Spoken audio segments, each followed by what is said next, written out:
So, in fact, the visuals on your screens as well of the tragic incident that happened on the Ahmednagar-Pune highway in Pune late last night.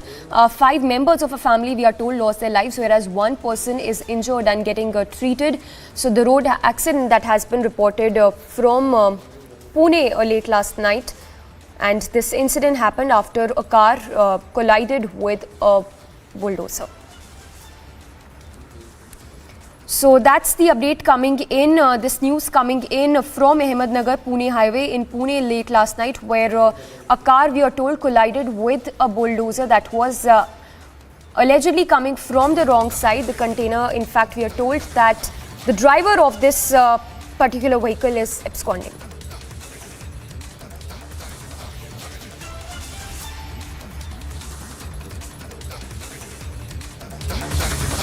So that's the update coming in with regard to this news coming in, where 5 people lost their lives, whereas 1 person was injured in this car, in this accident that happened in Pune district. And a quick roundup of news in brief. Congress has appointed Ghulam Nabi Azad loyalist Vicar Rasool Wani as the party's president in J&K. This after Ghulam Mir Azad tendered his resignation last month. ये जिम्मेवारी दी गई, इंशाल्लाह कोशिश होगी मेरी कि उनकी उम्मीदों पे हम पूरा उतरे, स्टेट के लोगों की उम्मीदों पे हम पूरा उतरे। पार्टी के कार्यकर्ता जो हैं, जिनको उम्मीदें होती हैं लीडरशिप पे, उस पे हम पूरा उतरे और पार्टी के लिए रात दिन कोशिश करेंगे, जी जान तोड़ेंगे, पूरा जान लगा देंगे पार्टी के लिए, लोगों के लिए। Trouble is only mounting for J&K Congress. 2 more Congress leaders, Chaudhry Muhammad Akram and Gulzar Ahmad Wani, have resigned from newly formed committees. This after Ghulam Nabi Azad's resignation from the campaign committee of J&K Congress shortly after his appointment. Azad camp says that they weren't taken into confidence while finalizing other committees. As part of massive manhunt launched for the killers of Kashmiri Pandit Sunil Kumar, hideout of an active terrorist Adil Wani has now been busted by the State Forest Service officers in Shopian. CBI to most likely question Anubrata Mondal's daughter Sukanya Mondal in connection with a cattle smuggling case. According to sources, it is highly likely that the interrogation may take place today itself, as a team has already been moved to Bolpur in midnight. In the cattle smuggling case, the CBI has come across important information pertaining to role of Anubrata and his daughter with regard to amassing of properties amounting to crores of rupees. Leading milk suppliers Amul and Mother Dairy will increase milk prices by 2 rupees per litre starting today on account of rising input costs. This is in fact the second consecutive hike by Amul and Mother Dairy in nearly 6 months.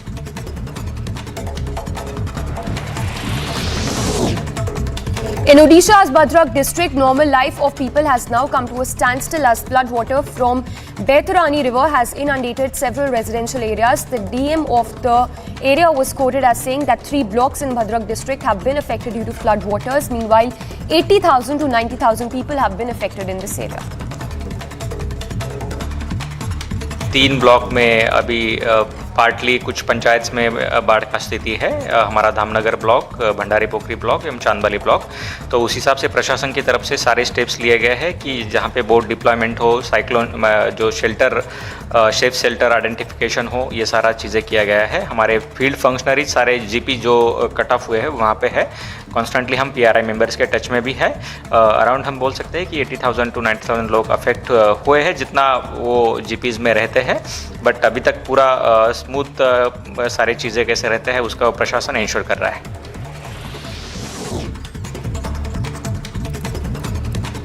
In Madhya Pradesh, flood-like situation is being seen in low-lying areas of Narmadapuram district. The Narmada river has been overflowing due to heavy rainfall.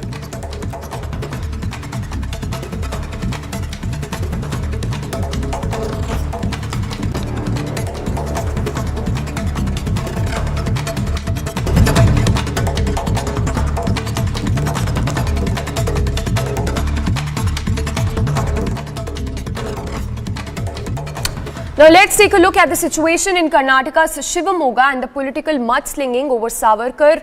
Tipu clashes. Here's a report. Take a look.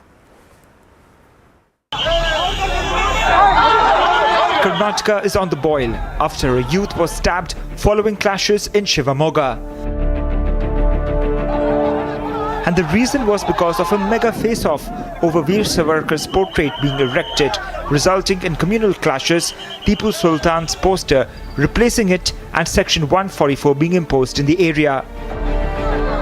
After violent clashes in Shivamoga, Veer Savarkar's poster was torn by a group of people in Tumakuru city yesterday, with fears of similar situations panning out in other parts of Karnataka as well. While the police are trying to quell tensions, elsewhere it was nothing but political mudslinging. While Congress leader D.K. Shivakumar warned of a worsening situation earlier, ಪೊಲೀಸವರಿದ್ರೂ ಕೂಡ ಅದನ್ನು ಅರ್ಧಾಕಿ ಹೋಗಿದ್ದಾರೆ. So ಪೊಲೀಸರ ಹತ್ರ ಮಾತಾಡಿದ್ದೇನೆ, ಕಾನೂನು ರೀತಿ ಕ್ರಮ ಕೈಗೊಳ್ತೀವಿ ಅಂತ ಹೇಳಿದ್ದಾರೆ. ಕೂಡಲೇ ಯಾರು ಅಂತ ನಮ್ಗೆ ಗೊತ್ತಿದೆ, ಯಾರು ಮಾಡಿದ್ದಾರೆ ಅಂತ ಕೂಡ ಎಲ್ಲ ಗೊತ್ತಿದೆ, ನಮಗೆ ವಿಡಿಯೋಲೆಲ್ಲ ಕೂಡ ಇದ್ದಾರೆ. ಕೂಡಲೇ ಕ್ರಮ ಕೈಗೊಳ್ಳಬೇಕು, ಇಲ್ಲ ಅಂತಂದರೆ ಪರಿಸ್ಥಿತಿ ಬೇರೆ ಬೇರೆ ಥರ ಆಗಲಿಕ್ಕೆ ಅವಕಾಶಗಳಿದೆ. It did not take the Congress seconds to politicize the situation, with Siddaramaya's logic being why was Veer Savarkar's portrait being installed in a Muslim-dominated area in the first place.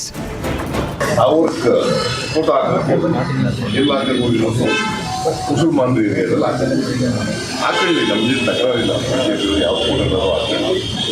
But ಮುಸಲ್ಮಾನರು ಏರಿಯಾಕ್ಕೆ ಯಾಕೆ ಹಾಕೊಂಡಿದ್ರು?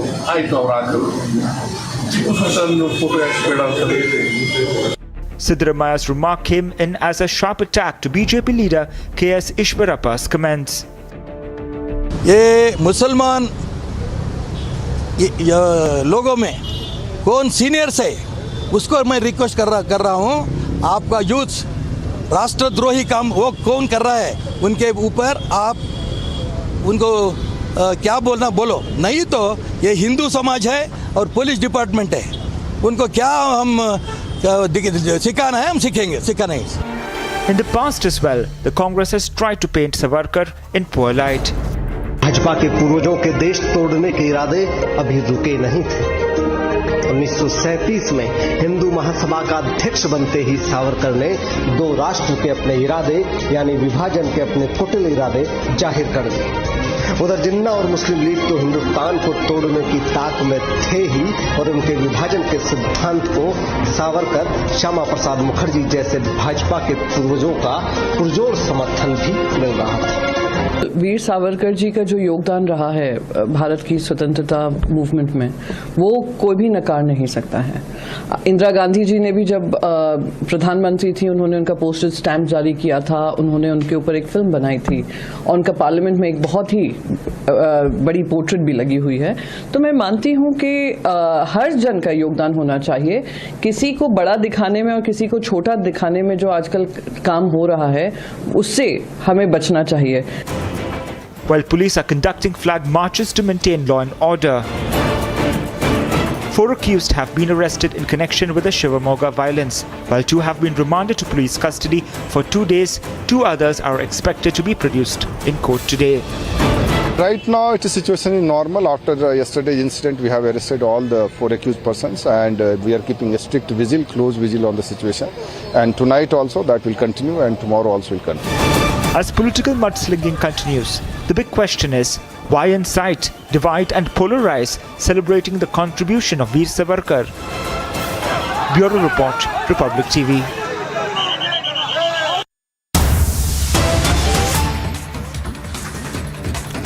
And more breaking updates coming in from Karnataka over the Savarkar versus Tipu Sultan face-off. Congress in Udupi district now has requested the police and district administration to remove Savarkar's posters installed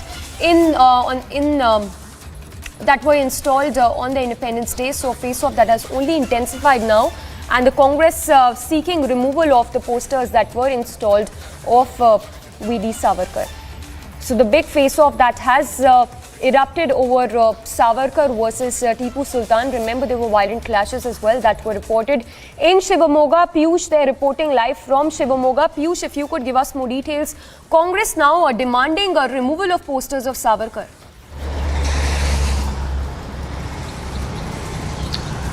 Well, absolutely, Samiksha, the face-off over the poster of Tipu Sultan and Veer Savarkar continues to take place in the state of Karnataka. What we are now learning is that now the Congress party has requested the administration there in Udupi to remove the posters of Veer Savarkar. Those were installed to celebrate the 75 years of independence. That's the demand which is now coming in from the Congress party. Remember that because of this face-off between the posters of Tipu Sultan and Veer Savarkar, we have seen how violence has taken place not only in Shivamogga but in different parts of Karnataka. Yesterday in Bhadravati also we were given to understand is that one Hindu activist was attacked because of this poster war only. If we talk about the Shivamogga incident, a person who was stabbed is continues to be there inside the hospital. He is being treated. 4 people, in fact, yesterday were arrested by the police and they have been sent to 2 days of police custody. The police is saying that there could be more people on this in this incident, and that is why they are extending their investigation. But we are seeing as to how the politics continues to take place on this entire issue. Now the Congress party is coming out and requesting to the administration there in Udupi to remove the posters of Veer Savarkar. Those were installed there in the district to mark the celebrations of Independence Day.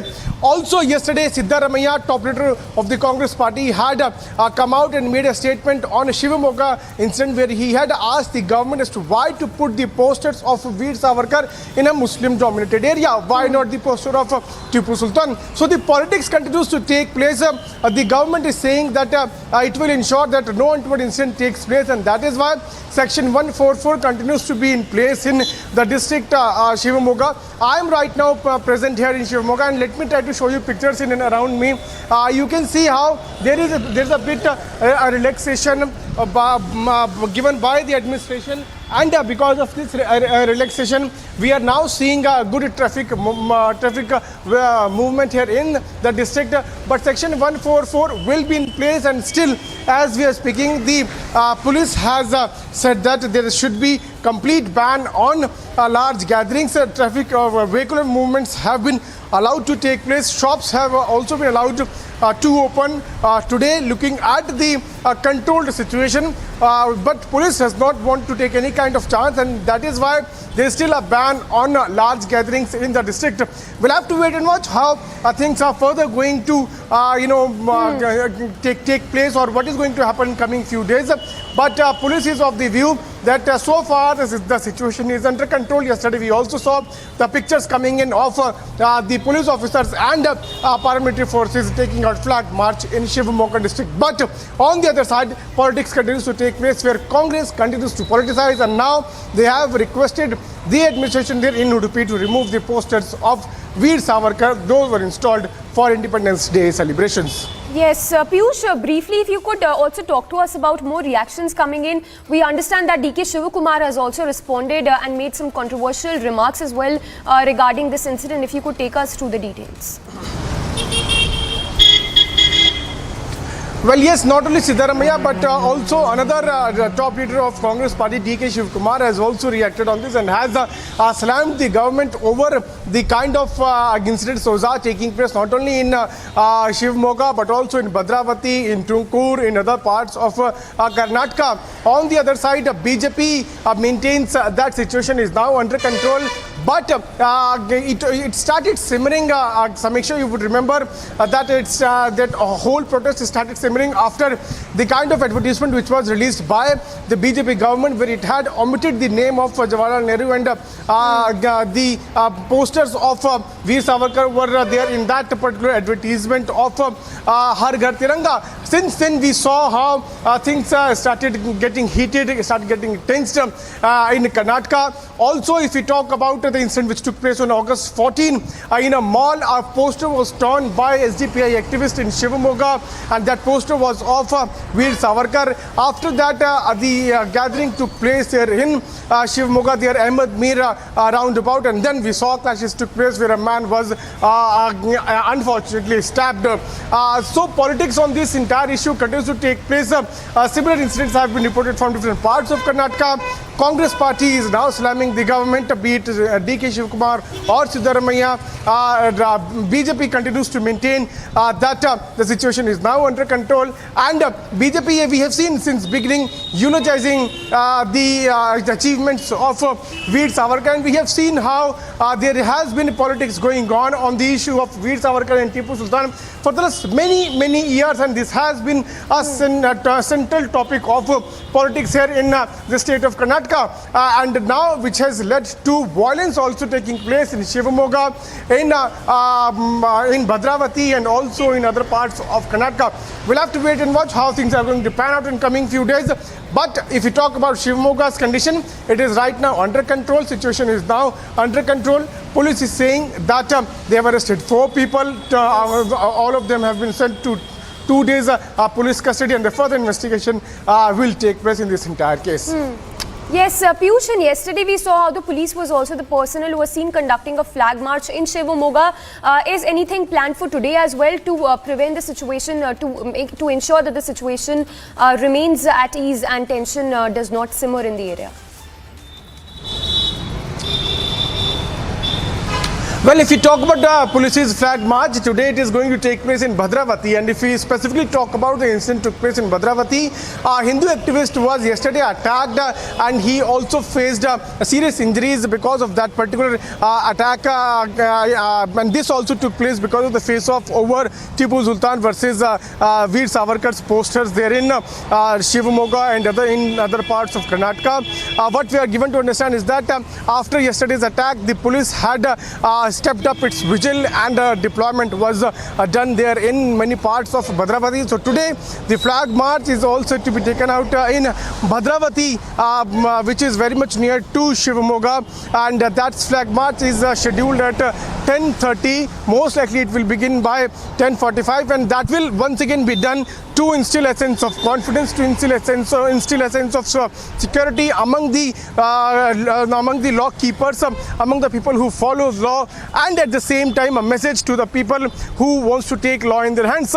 So that's why yesterday a flag march was taken out not once but twice. Yesterday in the morning at around 11, and then in the evening at 5 p.m. So police continues to maintain vigil, continues to tell to people to remain inside their houses. Across to Gaurav Bhatia of the BJP spokesperson, Gaurav Bhatia, who's joining us on the phone line.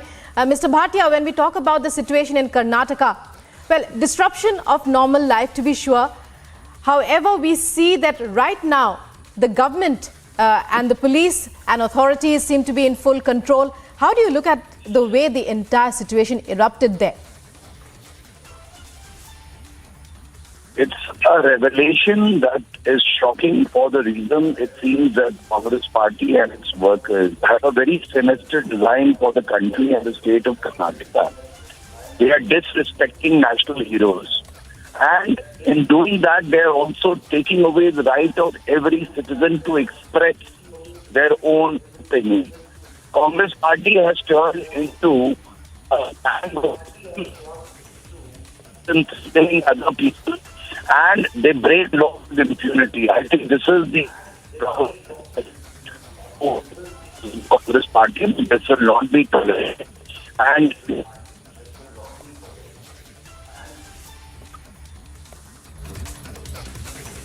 well, Mr. Gaurav Bhatia of the BJP, well, slamming the Congress and all those who have politicized the issue of just before these clashes. We had seen that it all started off with a poster face-off in Udupi. Our correspondent Piyush there on the ground covering the story.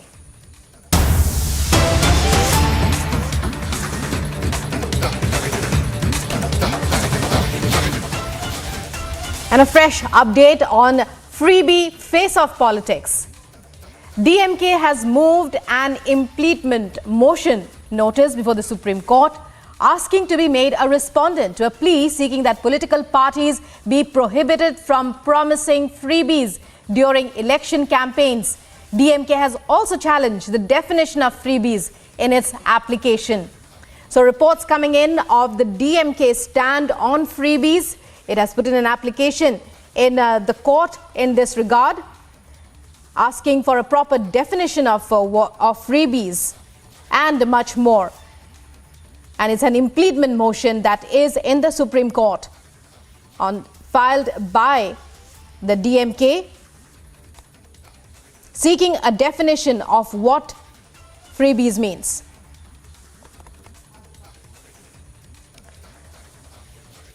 So the DMK moves the Supreme Court. This fresh updates on freebie face-off politics.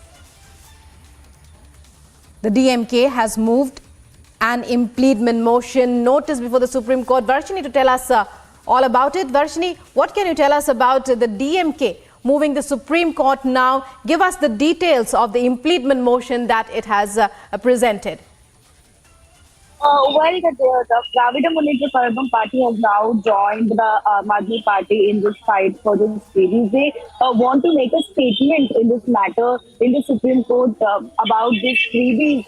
They say that freebies cannot be considered that are being given by the government as freebies. Rather, they are welfare schemes that are being taken to the front by the government of any state. Particularly in Tamil Nadu, there are various different schemes where a lot of such things are given for free for the people in the state. But these cannot be considered as freebies, is what the DMK is taking as a stand in this matter. They say that be it a very micro scheme or a macro scheme, it is going to be for the welfare of the people, and it should be considered only as a welfare scheme rather calling it as a freebie. Therefore, the Dravida Munnetra Kazhagam tries to put a point here saying that this cannot be a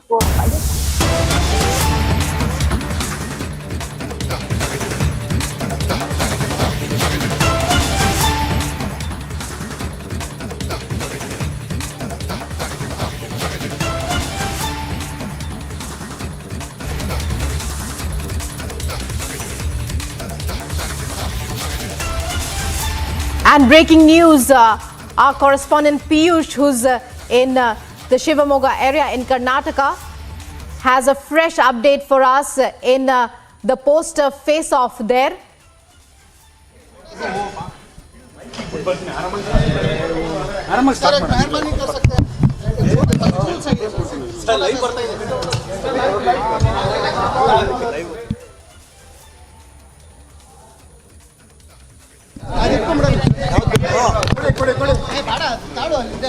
urgent ಮಾಡಬೇಡಿ ನಿಧಾನ ಮಾಡ ತುಂಬಾ height ಆಯ್ತು ಇದು. ಇಲ್ಲ ಜಾಸ್ತಿ ಆಯ್ತು. छोटा है क्या इसमें? छोटा सर ನಡೆಯುತ್ತೆ. साक ಸರ್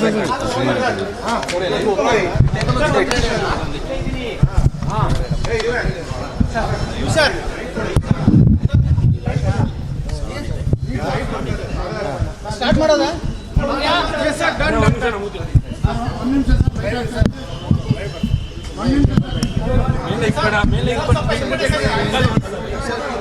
आएगा ही नहीं यार, क्या ऐसे रखा है?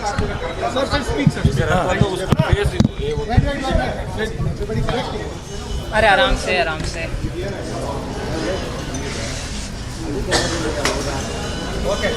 ये शिवमोगा का बीजेपी का प्रेसिडेंट जगदीश है और शिवमोगा भद्रावती नगराभिवृद्धि प्राधिकार का चेयरमैन श्रीयुत नागराज है। क्या चाहिए आपको, बोलो सर। जो भी हुआ है यहाँ पे, इसको लेकर प्रेजेंट सिचुएशन क्या है सर? आप लोकल एमएलए हैं, यहाँ का सिचुएशन क्या लग रहा है?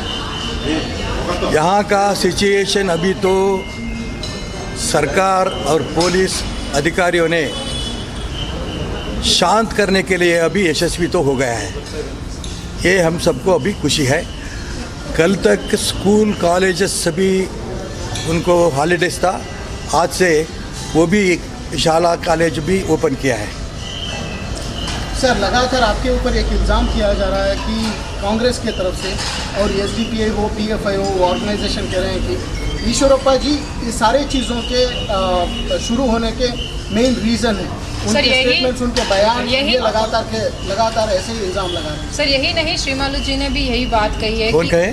बहुत सारे VHP ने भी यही बात कही है मैंगलोर में कि अगर PFI और CFI को अगर बैन कर दिया जाएगा तो हम बीजेपी का सपोर्ट करेंगे, अगर नहीं हुआ तो फिर हम उनका सपोर्ट करेंगे। देखो, हिंदुत्व वाले इस देश को नरेंद्र मोदी जी और हिंदुत्व दोनों को रक्षा करने के लिए बीजेपी ही चाहिए, सबको ही मालूम है। ये तात्कालिक आक्रोश तो है, हमारा सरकार कर्नाटक में भी है, हमारा सरकार केंद्र में मोदी सरकार भी है। ऐसा हुआ तो भी 2 हमारा कार्यकर्ताओं का हत्या हो गया है, इसलिए आक्रोश तो मुझे भी है, आक्रोश भी है। उसी तरफ पे हम सबको पेन भी है। हमारा 2 कार्यकर्ताओं को हम तो उसको वो मारने के लिए वो तो मर गया, लेकिन उसको कौन रीज़न है, इसके कारण कौन है? ये कारण तो बहुत इम्पॉर्टेंट है। केवल शिवमोगा ने नहीं, साउथ केंद्र नहीं, सारे स्टेट्स नहीं, सारे देश में ये एंटी नेशनलिस्ट PFI हो, SDPI हो, उनको सपोर्ट तो मैं डायरेक्टली अटैक करना चाहता हूँ। कांग्रेस ही उनको सपोर्ट कर रहा है, क्योंकि फॉर एग्जांपल शिवमोगा के SDPI वर्कर है, वो अभी तो वो जेल में है। उनका पत्नी कांग्रेस महानगर पालिका का कारपोरेटर है। वो आकर इधर सभी महात्मा लोगों का, महापुरुष लोगों का उधर फोटोस था। वो आकर सिर्फ सावरकर जी का फोटो काट कर दिया पहले, बाद में उसके साथ साथ वल्लभ भाई पटेल जी का और दूसरा हमारा महापुरुष का काट कर दिया। इसको भी सभी भारतीय जनता पार्टी का हमारा कार्यकर्ता, हमारे अध्यक्ष जगदीश के नेतृत्व में उधर प्रोटेस्ट किया। काम से हम प्रोटेस्ट किया, बहुत शांत से हम प्रोटेस्ट किया। कौन ये काम किया है? सावरकर को अपमान किया है। क्रांतिवीर सावरकर है, स्वतंत्र होराटगार है, उनका फोटो कौन ख़त्म किया है? उनको इमीडिएटली तुरंत उनको अरेस्ट करना है, उनके ऊपर एक्शन लेना है, हमारा डिमांड था। हमारा अध्यक्ष के नेतृत्व में सभी हमारा कार्यकर्ता उधर बैठा था। बाद में विथिन 24 आवर्स स्टेट गवर्नमेंट और पुलिस ऑफिशियल्स वो कल्प्रिट को अरेस्ट किया है, वो तो अभी जेल में है। लेकिन आपके ऊपर जो इल्जाम लग रहा है सर, एक दो हमको भी पूछना। मैं क्या बोलना चाहता हूं, मैं बोलने के बाद सबको मैं प्रश्न पूछने के लिए मौका देंगे। Sir, Congress is now first बाद में सारे देश में कैसा आज़ादी का स्वतंत्र महोत्सव 75th का एनिवर्सरी हुआ है, घर घर पर तिरंगा। हमारा नेता प्रधानमंत्री नरेंद्र मोदी जी क्या कॉल किया था सारे देश को। शिवमोगा में बहुत सभी दुकान में, सभी घर में, सभी संस्थाओं के ऊपर तिरंगा फ्लैग फहराया। इसी समय में बाद एक बहुत बड़ा एक प्रोग्राम भी हो गया, स्टेट गवर्नमेंट का प्रोग्राम भी हो गया, इंडिपेंडेंस डे का प्रोग्राम। और भारतीय जनता पार्टी में सर्कल में आप सबको मालूम है, स्वतंत्र होराटगार है T. सीनप्पा शेट्टी, वो सर्कल में हमारा भी बहुत बड़ा प्रोग्राम हो गया और इंडिपेंडेंस डे का। उसमें राज्य महिला मोर्चा का प्रेसिडेंट श्रीमती गीता विवेकानंद भी आया था, स्टेट सेक्रेटरी विनय बिद्री भी आया था। बहुत बड़ा प्रोग्राम हो गया। प्रोग्राम होने के बाद हम सभी घर को गया, लेकिन बाद में हमें इंफॉर्मेशन मिला वो सर्कल में स्वातंत्र वीर सावरकर का फोटो राष्ट्रद्रोहियों ने उनको वो फोटो को निकल गया है। ये बात सभी शहर में बहुत आश्चर्य से आक्रोश आ गया। आक्रोश आने के बाद सारे लोग ने शांत से ही उसको भी प्रोटेस्ट किया। पुलिस वाले दोनों को भी इधर उधर भेजा, सबको भी, मुसलमान लोगों को भी भेजा और हिंदू कार्यकर्ताओं को भेजा। बाद में शिवमोगा के ये कोने में उनका दुकान क्लोज कर 2 वर्कर्स वापस घर जाता था। उसमें एक प्रेम सिंह और दूसरा है शरवणा तो बचकर भाग गया, लेकिन प्रेम सिंह को ये मुसलमान गुंडा ने उनको चाकू डाल दिया। वो अभी हॉस्पिटल में है, वो जीवन मरण में है। वो क्या होता है हम सभी मालूम नहीं, लेकिन ये सभी प्रोटेस्ट करने के लिए भारतीय जनता पार्टी पीसफुल से हम शिवमोगा कंट्रोल करने के काम क्या कर रहा है, सब हम कर रहा है। आज तक अभी तक हम किसी के ऊपर वो मारने के लिए कोशिश भी नहीं किया, क्योंकि state government, police department, home department सभी अच्छे काम किया। लेकिन वो कौन आदमी अभी पेशेंट हॉस्पिटल में है, उसको कौन वो चाकू डाला है, उनको ढूंढने के लिए पुलिस डिपार्टमेंट बहुत कोशिश किया। उसमें सुबह 3:30 एक मर्डरर वो गुंडा भागने की कोशिश करने के समय में पुलिस वाले उनको फायरिंग किया है, उनको पाँव में वो पड़ा है। वो भी अभी हॉस्पिटल में है, वो भी मुसलमान गुंडा है। मैं इसलिए राज्य के मुख्यमंत्री बसवराज बोम्माई जी को और गृह मंत्री आरगा ज्ञानेंद्र को मैं अभिनंदन करना चाहता हूं, क्योंकि शिवमोगा में पीस करने के लिए सभी हिंदू लोगों ने सपोर्ट कर रहा है।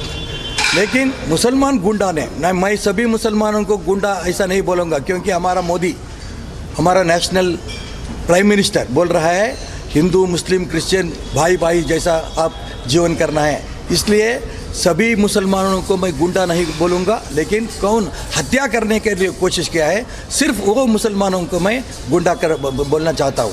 उनको भी अभी अरेस्ट किया है।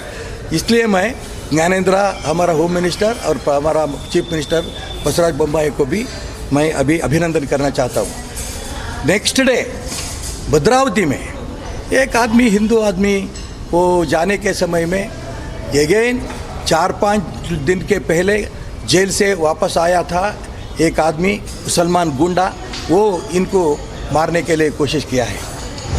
ये सभी चीज़ आप देखो, किसी समय में भी हिंदू लोगों ने मुसलमान लोगों में अटैक नहीं किया है। शांति प्रिय से कौन ये ऐसा गुंडागर्दी कर रहा है, उनके ऊपर एक्शन के लेने के लिए चीफ मिनिस्टर को और होम मिनिस्टर को हम डिमांड तो कर रहा है।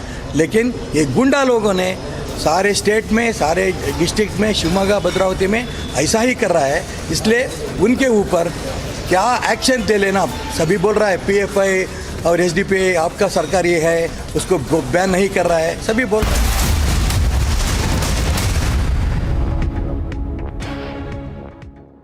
The Amity BBA has been ranked India's #1 BBA in the recently released Times of India B School 2022 rankings, a testimony to Amity BBA's globally benchmarked standards in education.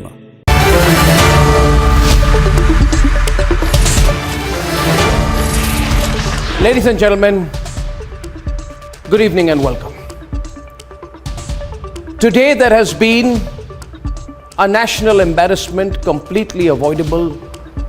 The All India Football Federation has been suspended by FIFA. What this means is that India's football community, India's players, our football stars, our aspirants, our future talent, they've all been excluded as members of the global football body. And this has been completely unnecessary. And that is not all, ladies and gentlemen. The Under-17 Women's World Cup football tournament, which was due to happen in India in October, has been called off. It will still happen, but presumably it will not happen in India because India has been stripped of the rights to host the Under-17 Women's World Cup. And why is this happening, viewers? There are allegations today that this has happened because Praful Patel has instigated it. There is one group which is saying that once Praful Patel finished his term and had to go as president of the All India Football Federation, he remains a member of FIFA. And as a FIFA member, he instigated FIFA after giving up his post as head of the All India Football Federation. And as a result of all the infighting, ladies and gentlemen, as a result of all the infighting, the sum total of all of this is that Indian football has, at least as of tonight, as of this minute, been removed as a member of the Global Football Federation. And more importantly, ladies and gentlemen, that the Under-17 Women's World Cup, which carried the guarantee, the sovereign guarantee of the Prime Minister of India, that India is being stopped from hosting the Women's World Cup in October this year. This is reprehensible. This is what happens. Ladies and gentlemen, when a politician puts himself first. Our athletes today are doing well globally because they are being allowed to do so. Our footballers also can be world beaters, but not in these circumstances. Not in these circumstances. Viewers, think about the consequences. The Under-17 Women's World Cup, as I just told you, carried the guarantee of the Prime Minister of India. And tonight, therefore, all those involved must reflect on the consequences of their actions. And we must think tonight, how long should politicians be heading football bodies, sports bodies anyway? Is that what is required? Do they put their personal ambition above national interest? And that is why tonight I am asking viewers, what is bigger? National interest or personal? वो हम कितना भी लोगों को हत्या किए तो भी ये हिंदुत्व वाले चुपचाप बैठता है। इसको कांग्रेस वाला सपोर्ट कर रहा है। कैसा सपोर्ट कर रहा है? सिद्धरामैया जी बोल रहा है, क्या बोल रहा है? हमारे ऊपर वो आपादन बोल रहा है ईश्वरप्पा। क्यों बोला? वो अभी वो गुंडा सावरकर का, वीर सावरकर का फोटो काट किया है ना, वो भी जेल में है ना, वो कौन है? उनका वाइफ भी कांग्रेस कारपोरेटर है, कांग्रेस कारपोरेटर है। उनको कौन सीट दिया है? यही कांग्रेस वाले ना। बोलकर ये राष्ट्रद्रोही काम मत करो। क्यों अभी तक नहीं बोला है? सिद्धरामैया हो, डीके शिवकुमार हो, ये एक बात भी नहीं कर रहा है। ये मुसलमान गुंडा वो क्या काम कर रहा है, उसके ऊपर आप आक्रमण करो, उसके ऊपर एक्शन ले लो। बोला है क्या? क्यों नहीं बोला है कांग्रेस लीडर्स? बीजेपी वाला बोल रहा है वो झूठ है, ऐसा बोल रहा है।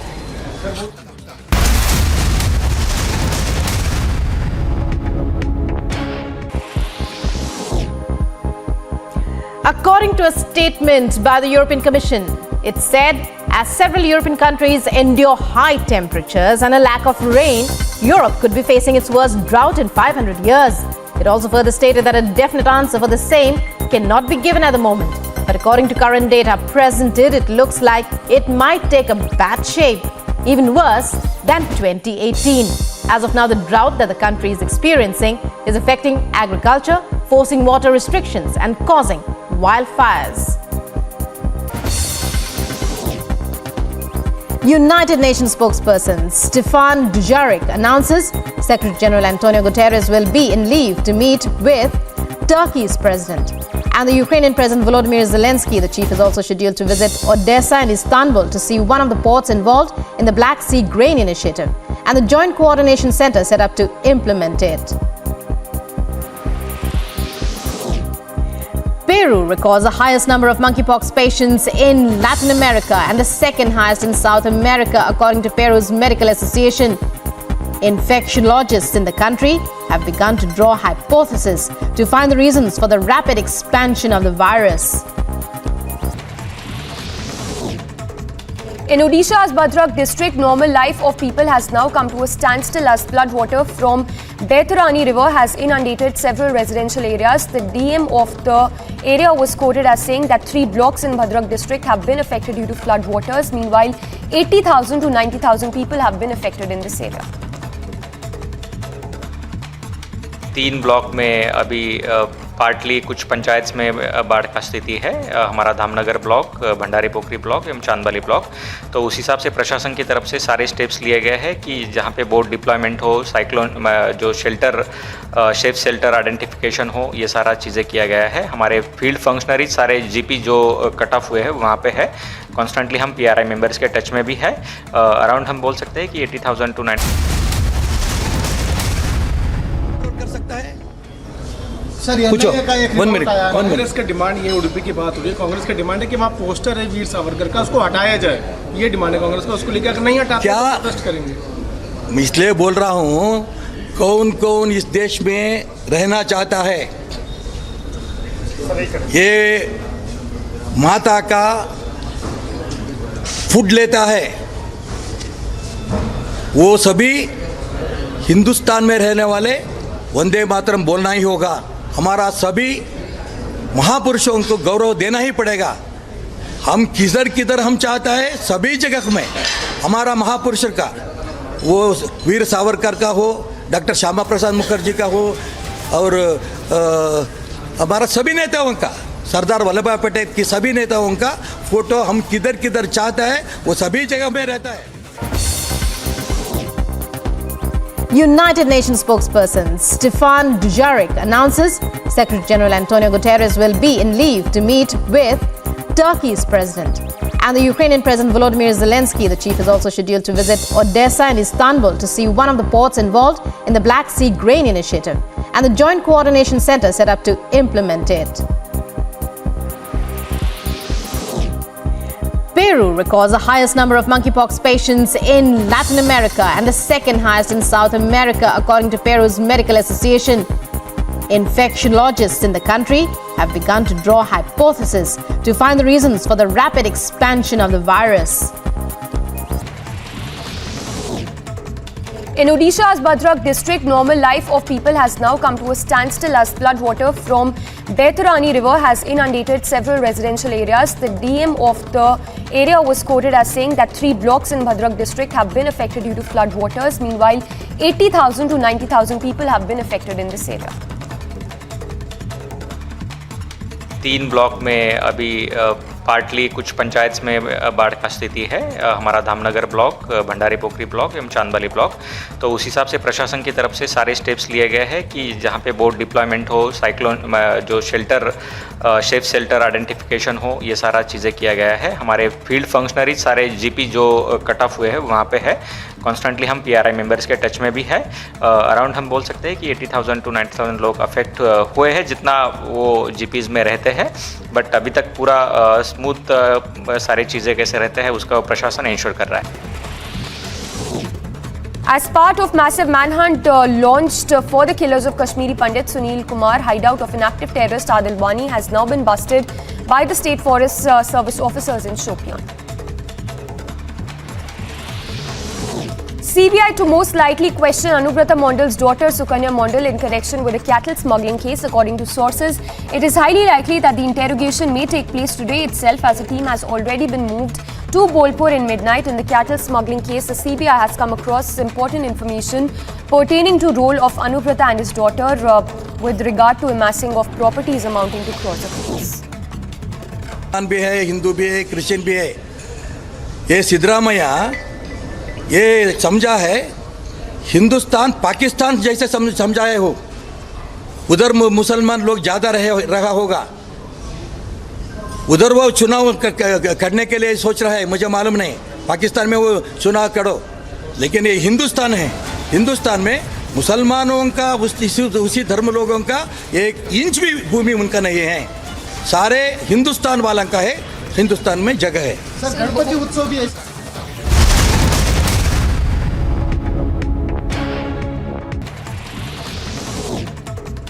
In Odisha's Bhadrak district, normal life of people has now come to a standstill as floodwater from Baitarani river has inundated several residential areas. The DM of the area was quoted as saying that 3 blocks in Bhadrak district have been affected due to floodwaters. Meanwhile, 80,000 to 90,000 people have been affected in this area.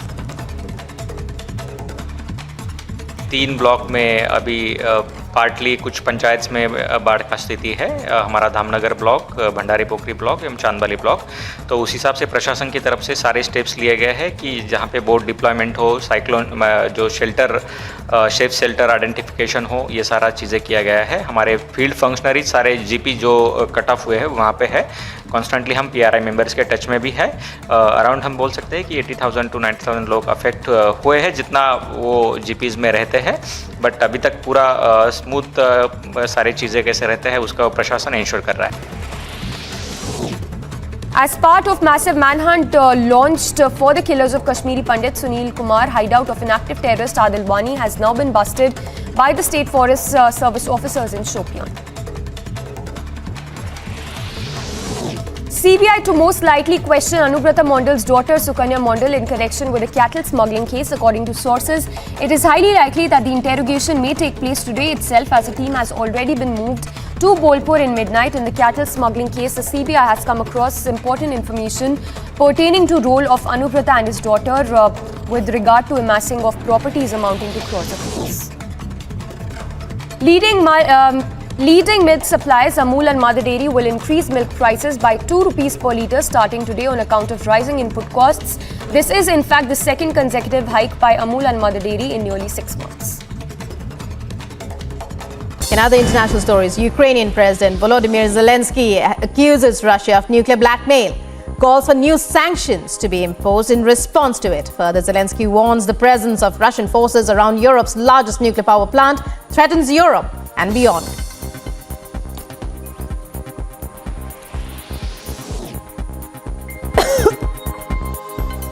Army 2022 exhibition, Russia unveils a military robot with an attached rocket launcher. Robot is a 4-legged machine dubbed with M81, advertised as a combat unit capable of striking targets and transporting ammunition. According to sources, the robot was later found to have striking similarities to a Chinese model available for purchase at an online shopping site.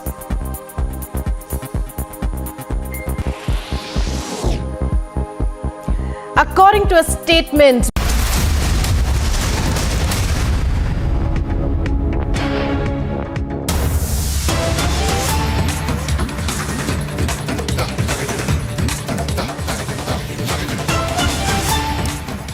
thanks for tuning in this morning. We are live and breaking, and I'm Samiksha Srivastava. Straight away starting with breaking news coming in from Karnataka and particularly from Shivamogga, where top BJP leader Ishwarappa just a short while back visited Shivamogga. Remember a massive charge that has also been made by him with regard to alleging the SDPI and PFI role for instigating tensions in the area. So Ishwarappa's controversial comment in Shivamogga saying that respect heroes if you want to stay in India, and that Akhand Bharat soon is also what he has said.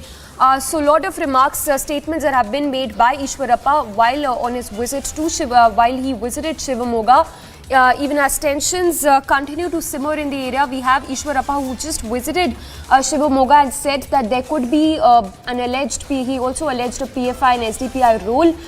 Saying that Congress openly instigated tensions and violence in the area. So Ishwarappa there making a big charge. We'll go across to Piyush as well, who's getting us the live updates from Shivamogga as we speak. Remember, tensions have been brewing in not just Shivamogga but in Udupi as well, where the Congress has demanded removal of Savarkar posters, and now in fact Ishwarappa visiting Shivamogga and saying that alleging a SDPI and PFI role with regard to the tensions that erupted in the area. We'll go across to Piyush in just a bit, but remember Section 144 continues to remain imposed in the area. In fact, security has also been beefed up, and Ishwarappa there while who visited Shivamogga just a short while back. He is in Shivamogga as we speak, saying that Congress instigated tensions in the area. So controversial remark that has been made by Shivamogga at this point, saying that the arrested man's wife is a Congress leader. So remember, 4 arrests have been made in connection to the Shivamogga violence that broke out, and Ishwarappa saying that the arrested man's wife has a connection with the Congress. So BJP they're saying that Congress openly planned and instigated violence in Shivamogga. and also going on to add that icons need to be respected if you want to stay here. Let's once again listen into that soundbite of Ishwarappa, the reaction he gave just a short while back. अब sir Udupi में Brahmagiri sector पर भी एक poster लगा है, उसको लेकर कांग्रेस कहती है आंदोलन करेंगे क्योंकि उसके अंदर में करो आप क्या क्या कर सकते हैं? अभी तो बहुत किया है उडुपी में। क्यों 32 मर्डर सिद्धरामैया पीरियड में हुआ, वो चीफ मिनिस्टर था। कितना मुसलमान गुंडाओं को वो अरेस्ट किया है? 32 हिंदू वर्कर्स। आक्रोश तो हमारे वर्कर्स को क्यों है, हिंदुत्व वाले को क्यों है? वो कांग्रेस वाला तो मर्डर के सपोर्ट किया। 32 1 मिनट प्लीज। 32 मर्डर्स वो किया है सिद्धरामैया का पीरियड में। बीजेपी सरकार है, यही समय में भी 2 मर्डर क्यों हो रहा है? ये आक्रोश है, मुझे भी आक्रोश है। इसलिए हमारा आक्रोश हम शांति से प्रकट कर रहा है। सरकार है, होम डिपार्टमेंट है, पुलिस है, इसलिए शांति से रहो, हमारा सभी वर्कर्स को बोल रहा है। कितना समय वो आक्रोश कंट्रोल कर सकता है? सर एनआईए का एक रिपोर्ट आया है, कांग्रेस की डिमांड, ये उडुपी की बात हो रही है, कांग्रेस की डिमांड है कि वहाँ पोस्टर है वीर सावरकर का, उसको हटाया जाए। ये डिमांड है कांग्रेस को, उसको लेकर नहीं हटा क्या करेंगे? इसलिए बोल रहा हूँ, कौन कौन इस देश में रहना चाहता है? ये माता का फूड लेता है, वो सभी हिंदुस्तान में रहने वाले वंदे मातरम बोलना ही होगा। हमारा सभी महापुरुषों को गौरव देना ही पड़ेगा। हम किधर हम चाहता है, सभी जगह में हमारा महापुरुष का, वो वीर सावरकर का हो, डॉक्टर श्यामा प्रसाद मुखर्जी का हो, और हमारा सभी नेताओं का, सरदार वल्लभ भाई पटेल की सभी नेताओं का फोटो हम किधर चाहता है, वो सभी जगह में रहता है। हम चिन्ह का फोटो नहीं डालेंगे, राष्ट्रद्रोहियों का फोटो नहीं डालेंगे। टीपू सुल्तान वो राष्ट्रद्रोही, उनका ही हम नहीं रहेंगे। नेहरू इस देश का छिद्र कर दिया, हिंदुस्तान, पाकिस्तान, बांग्लादेश, क्योंकि उसी समय में वो प्रधानमंत्री बन गया। वो बोलना चाहता था, ये हिंदुस्तान पाकिस्तान करने के लिए मैं नहीं एक्सेप्ट करेंगे। एक ही देश भारत हिंदुस्तान रहे तो मैं प्रधानमंत्री होना चाहता हूं, नहीं तो नहीं। ये बात वो बोला तो हिंदुस्तान एक ही रहता था। सारे देश में ये क्या वो मुसलमान गुंडा अभी काम कर रहा है, उसी समय नेहरू एक्शन लिया तो डेफिनेटली अखंड भारत रहता था। आज ना कल अखंड भारत डेफिनेटली देश में होगा। पाकिस्तान हिंदुस्तान में मिलेगा, बांग्लादेश भी हिंदुस्तान में मिलेगा। लेकिन ऐसा राष्ट्रद्रोहियों को, गुंडाओं को कांग्रेस कितना समय तक सपोर्ट करेगा? कांग्रेस निर्नाम हो रहा है।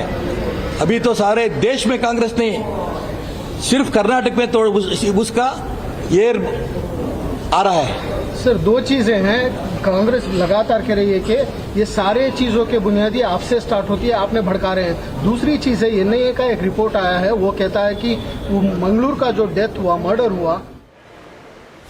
In fact, we're just going across live to Piyush, where Mr. Ishwarappa is there, top BJP leader. Mr. Ishwarappa is there. We'll just go across to him. Ishwarappa ಅವರೇ ನಮಸ್ಕಾರ. ನಮಸ್ಕಾರ. This is Niranjan here. ನಮಸ್ಕಾರ. बोलिए साहब, बोलिए. ಇವಾಗ ನೀವು ಏನು ಹೇಳಿದ್ರಿ? ನಾನು ಇಂಗ್ಲಿಷಲ್ಲಿ ಕೇಳ್ತೀನಿ, ಹಿಂದಿಯಲ್ಲಿ ಕೇಳ್ತೀನಿ, ನೀವು ಹಿಂದಿಯಲ್ಲಿ ಹೇಳಿ. ನೀವು ಇಂಗ್ಲಿಷಲ್ಲಿ ಕೇಳ್ತೀನಿ. Mr. Ishwarappa, you just made a whole lot of charges. Now you made a whole lot of charges, Mr. Ishwarappa. You said, आपने बोला कि कांग्रेस का हाथ है इसमें. आप कैसे बोल रहे हैं? आपके पास कुछ प्रूफ है इसके बारे में? कैसे बोल रहे हैं? शिवमोगा में, हाँ जी, शिवमोगा में सावरकर का फोटो कौन चीन गया है? वो हाँ जी, लीडर अभी जेल में है। उनका वाइफ भी शिवमोगा कारपोरेशन का मेंबर है, कारपोरेटर है। उनका पति ही है, अभी जेल में है। इसका पति को वो पत्नी कांग्रेस वाले है, पति क्या है? एसडीपी है। ये कांग्रेस और एसडीपी दोनों मिलाकर सावरकर का ये प्रोग्राम किया है, उसको हम खंडन कर रहा है। उसको ऊपर कौन कौन ऐसा कर रहा है कर्नाटक में, उनको क्या रिप्लाई करना हम देंगे। नहीं, आप बोल रहे हैं कि उनका डायरेक्ट हाथ में इसमें एसडीपीआई और पीएफआई के साथ उनका डायरेक्ट रोल है, कुछ अंडरस्टैंडिंग है उसका? उनका वाइफ ही कारपोरेटर है, उनको कांग्रेस वाला टिकट दिया है, वो कांग्रेस का कारपोरेटर है। डायरेक्ट तो है या नहीं, आप ही बोलो। और ये दुर्घटना के बारे में कोई कांग्रेस वाला अभी तक खंडन नहीं किया है। वो सिद्धरामैया हो या डीके शिव कुमार हो, कोई भी ऐसा सावरकर का ये फोटो छीन लिया है, ये खंडन है, कोई भी नहीं बोला है अभी तक। क्या बोल रहा अभी तक? आप बोल रहे हैं कि ये पूरा जो सावरकर पोस्टर के बारे में आपने ये भी बोला था ईश्वरप्पा और नीवू, यू ऑल्सो सेड कि इसमें जो लोग इसमें इन्वॉल्व है आप उनको मुस्लिम गुंडा बोल रहे हैं। आप ऐसे क्यों बोल रहे हैं? डायरेक्टली मुस्लिम गुंडा ही वो ये काम किया है। मैं सभी मुसलमानों को गुंडा नहीं बोला है, क्योंकि हमारा प्रधानमंत्री नरेंद्र मोदी जी बोला है हिंदू मुस्लिम क्रिश्चियन सभी भाई भाई जैसा रहना है, लेकिन सभी मुसलमान गुंडा नहीं है। सम गुंडास ऑफ मुस्लिम्स ये काम किया है, उनको मुसलमान गुंडा बोलने तो क्या बोलना है उनके? तो इनका प्रॉब्लम क्या है सावरकर का पोस्टर को लेके? कल सिद्धरामैया ने बोला ये मुस्लिम एरिया है, मुस्लिम एरिया में सिद्धरामैया को पूछो। नहीं, उसने बोला कि मुस्लिम एरिया में सावरकर का पोस्टर नहीं लगाना है। ऐसा क्यों है? क्यों नहीं लगाना है? क्या सिद्धरामैया ने मुसलमान लोगों को उनका बाप का जमीन है क्या वो, या नहीं तो सिद्धरामैया का बाप का हो? वो जमीन सभी सारे देश में क्या जमीन है वो सभी भारतीय वो लोगों का है। वो हिंदू मुस्लिम क्रिश्चियन सभी कुछ भी नहीं है, सबका ही है। मुसलमान लोग किधर ज़्यादा है उधर क्यों सावरकर फोटो लगाना? हम सारे देश में हमारा महापुरुषों का पोस्टर्स सभी हम डालेंगे, वो सावरकर का हो या श्यामा प्रसाद मुखर्जी का हो, सरदार पटेल का हो, सभी फोटो को हम सारे देश में लगाएंगे। वो सिद्धरामैया को पूछकर हम लगाना है क्या, या मुसलमान लोगों को पूछकर लगाना है क्या? ओके, धन्यवाद। Okay. That's Ishwarappa. He has to leave there. That's Ishwarappa telling Republic TV. I wanted to ask him many more questions, but he's saying it's clearly a communal charge that he's making there. You heard him. That is Mr. Ishwarappa of the BJP, very senior leader. Very controversial comments also being made, because at some point he also said those who want to live in India will have to chant Vande Mataram. He said if you want to live in India, chant Vande Mataram. And if you don't want to live in India, he said if you want to live, I think it was clear, he said if you want to live in India, you have to respect all Indian heroes and chant Vande Mataram. Will be interesting to see. I'm sure a lot of reactions will come into that controversial comment. He also spoke about Akhand Bharat, saying soon Pakistan and Bangladesh will be a part of Akhand Bharat. Now, these are comments that are bound to get some responses in a short while from now. Let's once again play out that soundbite of what he just said. This is what Ishwarappa, BJP leader, went to Shivamogga, to the location where the Savarkar poster. Let me go across to Piyush as well. If Piyush is live with us, we'll go across to him. Okay, before I go across to Piyush, let's listen in to what he said. This is Ishwarappa, top BJP leader, a few minutes ago. अब sir Udupi में Brahmagiri section पर भी एक poster लगा है, उसको लेकर कांग्रेस कहती है आंदोलन करेंगे, क्योंकि उसके अंदर में करो आप क्या कर सकते? अभी तो बहुत किया है उडुपी में। क्यों 32 मर्डर सिद्धरामैया पीरियड में हुआ, वो चीफ मिनिस्टर था। कितना मुसलमान गुंडाओं को वो अरेस्ट किया है? 32 हिंदू वर्कर्स। आक्रोश तो हमारे वर्कर्स को क्यों है, हिंदुत्व वाले को क्यों है? वो कांग्रेस वाला तो मर्डर के सपोर्ट किया। 32 1 मिनट प्लीज। 32 मर्डर्स वो किया है सिद्धरामैया का पीरियड में। बीजेपी सरकार है, यही समय में भी 2 मर्डर क्यों हो रहा है? ये आक्रोश है, मुझे भी आक्रोश है।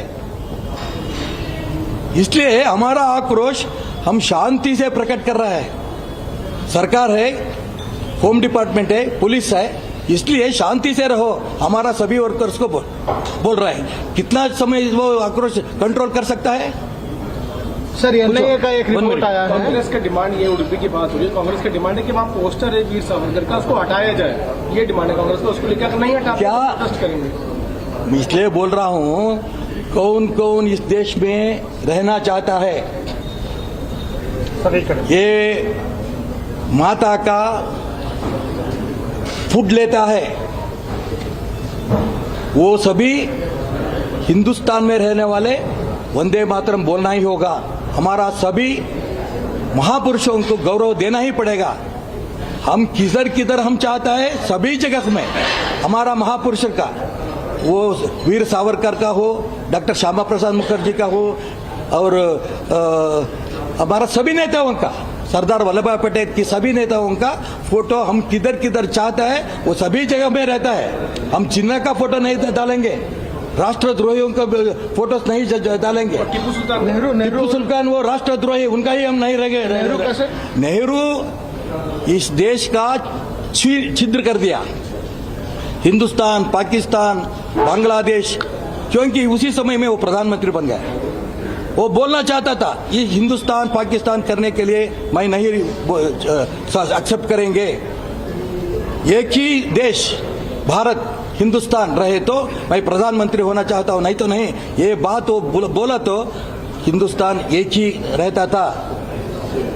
सारे देश में ये क्या वो मुसलमान गुंडा अभी काम कर रहा है, उसी समय नेहरू एक्शन लिया तो डेफिनेटली अखंड भारत रहता था।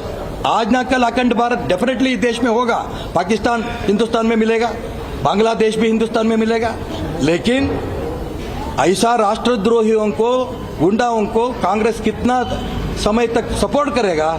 कांग्रेस निर्नाम हो रहा है। अभी तो सारे देश में कांग्रेस नहीं, सिर्फ कर्नाटक में तो उसका ये आ रहा है। सर, दो चीजें हैं। कांग्रेस लगातार कह रही है कि ये सारे चीजों के बुनियादी आपसे स्टार्ट होती है, आपने भड़का रहे हैं। दूसरी चीज है, एनआईए का एक रिपोर्ट आया है, वो कहता है कि मंगलूर का जो डेथ हुआ, मर्डर हुआ, उसको लोगों को भड़काने के लिए किया गया था। सर, इसी वो एनआईए का रिपोर्ट आपके पास है क्या?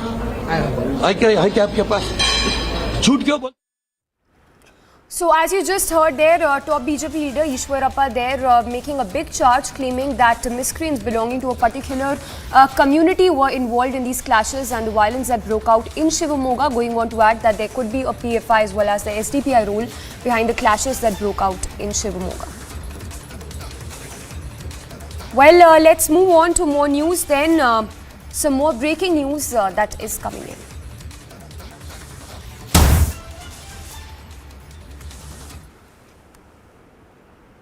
Well, before that, we have visuals of the wreath laying ceremony, which is underway as we speak, of the ITBP Jawans who were martyred in an accident that happened yesterday. In the visuals, you can see the wreath laying ceremony that is being given for the ITBP personnel who lost their lives in the tragic accident that happened in JNK after the bus fell into a gorge in JNK. Remember, 7 ITBP Jawans lost their lives in this tragic accident that happened in Pahalgam area of JNK, where the bus was carrying 37 ITBP personnel and 2 policemen on its way to the police control room, where 7 personnel lost their lives in this tragic accident.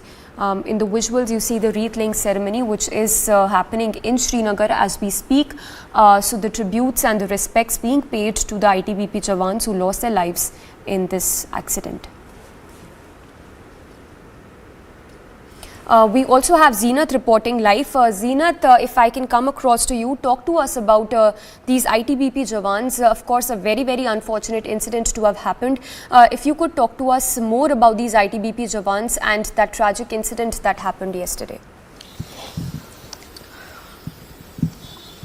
See, these were the Jawans. They were going from Chandanwadi to Pahalgam when the vehicle skid off from the road and it fell into a gorge. We have been seeing the SDRF and other rescue teams were rushed to the spot. But unfortunately, some 7 soldiers of ITBP lost their life in the tragic incident, and the ones who are been critically injured, out of which 7 are still critical at the 92 base hospital. Yesterday, LG Manoj Sinha also visited the injured soldiers at the Army Hospital in Srinagar. We are beaming the visuals of the wreath-laying ceremony that is being done here in the Srinagar to pay tributes to the fallen soldiers. This is an incident that took place yesterday in the South Kashmir's Anantnag district. The area where this happened was Chandanwadi, where they were travelling from Chandanwadi towards Pahalgam when this unfortunate incident was reported yesterday in the morning. Yes, yes. Also, Zeenat, if you can talk to us more about the tributes being paid to the ITBP Jawans. As we speak, we understand a wreath-laying ceremony is also happening. If you could talk to us more as we keep up with these visuals of the final goodbye to our fallen soldiers. See the visuals that we are beaming. It shows the final goodbye to the soldiers of ITBP who lost their life in a tragic road accident yesterday. The visuals are from the Srinagar's DPL, where this rich tributes are being paid to the fallen soldiers who lost their life. And from here, their dead bodies will be flown to their respective place, and then accordingly the bodies will be handed over to the loved ones. This is a very tragic incident that took place yesterday in Anantnag of South Kashmir, as this bus was travelling from Chandanwadi to Pahalgam when it skid off from the road. It was 39 soldiers who were on board. As of now, 7 have succumbed to the injuries, and others are being treated here at the base 92 base hospital in Srinagar. Yes. Zeenat, stay with us. We also have Colonel Rohit Dev joining us. Colonel, of course, a very unfortunate incident, and while we speak, 7, of course, Jawans lost their lives. We understand that several others are still battling for their lives. They are undergoing treatment at the base camp. If I can get your response and this as the final respects are being paid to our martyrs. I actually, want to pay homage to these ITBP soldiers who have lost their precious lives, and also be solace to their agreed families. And I just wish that people who are in 92 base hospital with the army, they are, on the path to recovery, and I wish them well. And this is very unfortunate because a road accident to lose precious life, and as per initial reports, if it's a brake failure or otherwise, or the alertness of driver, I think we have come to the 21st century, and we should be much more careful with our convoys. That's not the time to discuss now the nitty-gritties of that, but I will just keep it to the fact that this is very unfortunate, and that's now how trained soldiers of a motherland have to go away. And I'm happy that people have paid their condolences at the highest level. I'm also very happy to see the response of the local units and ITBP, and how the local people as well, including hospitals in the vicinity, have reacted. So that is one part to observe as a positivity. And I just wish that these soldiers who are in 92 base hospital, they come out of it, safe, and they come out healthy, and they recover. And I just pray for the departed soul, and I just hope that the families who have lost these soldiers, the braves, can have solace to carry on with their lives and cherish their sweet memories, because lives cannot be brought back, and that's very, very, very unfortunate. And we used to, in military, paramilitary forces, we do pay a lot of emphasis on road convoys, speed, negotiations of curves, and checking of vehicles. And I'm not, saying that anybody is to be blamed for this, because it's a God's act finally, because the mechanical things can fail, alertness of the driver can go down. But the kind of impetus we give as soldiers and commanders in field to the safety of our people to travel and commute, I think that should only, get strengthened and beefed up as the new measures. And maybe, something could be done there at the level of the military forces, paramilitary, including ITBP and CAPF. And we must ensure that these accidents don't happen like this. It's very sad to lose precious lives, trained lives, soldiers who are committed to our motherland. in a way of a road accident, and that's the best. It's avoided. Should have the seat belts on. Should have everything to do with safety. I think that's only the way forward. I cannot say much actually because I'm loss of words here, but I do hope that the departed soul find peace and the families find solace and the troops who are in the hospital recover fast. And I'm very, very happy that the nation is with them. Channels like yours are paying tribute to them, and there are leaders in the field paying tribute and looking after the safety of our soldiers who are back in hospital and also recovery of assets. So I think overall, I think while a very sad thing has happened, I see a lot of positivity on the sidelines in terms of reactions and what's happening as well. And I just hope that their death does lead to some kind of more safety institution, life safety to be put in all convoys of our military, paramilitary, and CAPF all around our country and also in the UN missions where we travel in such transport. Civil high transport is something which people have to take in JNK because of paucity and conservation of our own fleet. But I think a mechanical check and maybe if it is done through the military realm or the paramilitary realm for a check of these vehicles before they start, I think because they are running day in and day out, so I'm not too sure if these civil high transport are actually paying due attention. But let's leave it to the inquiry and what comes out of it. But really a very unfortunate incident that happened, and my heart goes out to the families because they are going to bear this brunt. I hope the organization looks after these martyrs and gives them the due to their families without much documentation hassle as well, because when this happens, then many things come in the domain to their kith and kin, where they understand that their NOK documents are incomplete, bank documents are incomplete. I just hope we also focus there and make sure whatever is due to those next of kin is given to them. Yes. So that's from me, and thank you, Republic, for looking after our soldiers even in grief. Thank you very much. All right, Colonel Rohit Dev, thank you so much. So Colonel Rohit Dev there expressing his condolences and also saluting the departed souls, the martyrs who lost their lives in this unfortunate incident that happened yesterday where the bus fell into a deep gorge in JNK.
जनाब बीच में मत आओ, उधर इधर ऐसी जगह रहो। Army है भाई, नहीं मानती। नहीं बीएस आर्मी का, आर्मी जब हम इनके पास जाते हैं वहाँ बेल आके पड़ी है, कोई दिमाग कल नहीं है।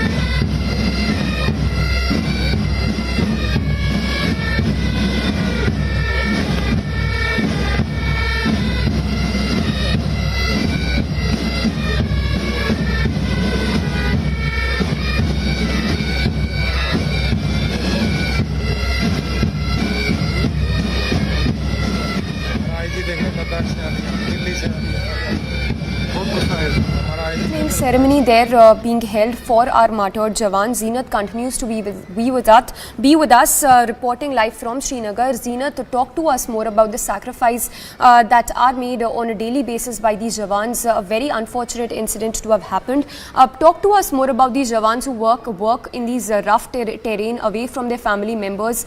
And this, of course, this tragic incident that has happened in which 7 Jawans lost their lives, and a big loss there for their family members.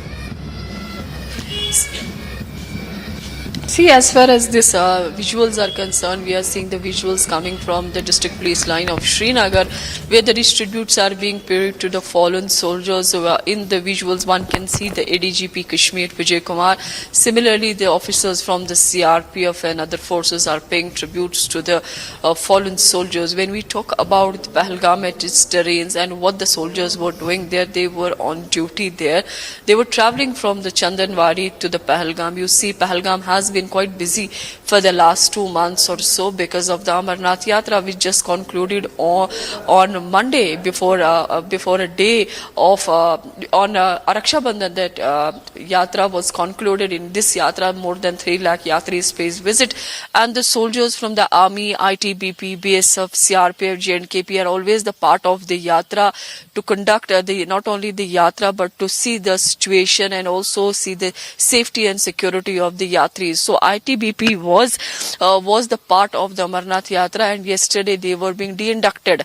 And when they were on their way from Chandanwadi to Pahalgam, we have seen the help coming from the rescue teams of JNK Police, BSF, similarly the CRPF and other people chipped in so that the soldiers who lost their life, their bodies are retrieved, and similarly the ones who are injured, they are being given the first-hand treatment, the first aid immediately as soon as possible. In fact, the army also played a great role by airlifting all these soldiers from that very terrain. They were shifted to 92 base hospital Srinagar, and where they are being treated. In fact, we witnessed the LG Manoj Sinha paying a visit to the injured soldiers. He met the soldiers and also took information from the doctors treating these injured soldiers. He was accompanied by DGP JNK Police Dilbag Singh. He was accompanied by ADGP Kashmir Vijay Kumar, and all other officers were there yesterday in Badami Bagh Hospital, the base camp hospital. In fact, this hospital has witnessed, is seen as the Angels Hospital. Whosoever comes there, he gets better treatment. So that is why seeing the better medical facilities at the base camp hospital of 92 in Srinagar. They were airlifted from Pahalgam to Srinagar, and since then yesterday they are being treated. But doctors there have been maintaining the soldiers who have been admitted in the hospital. 7 of them are still critical. They have not been able to make much improvement as far as their medical conditions is concerned. This incident happened yesterday around 10 o'clock when the bus falls into the gorge when it was traveling from Chandanwadi to Pahalgam.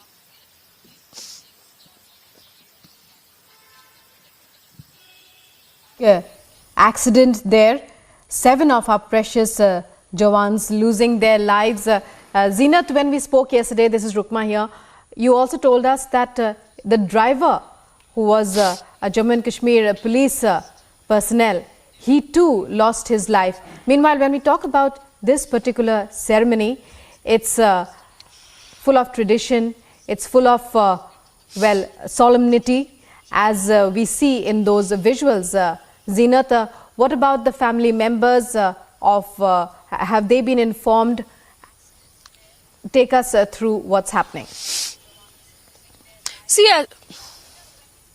See, as far as the family members of the deceased are concerned, they have been informed yesterday only. That is why I said that from here, after the distributes would be prayed, these bodies will be flown to the respective places, and then from there, the bodies will be handed over to the families for the last rites.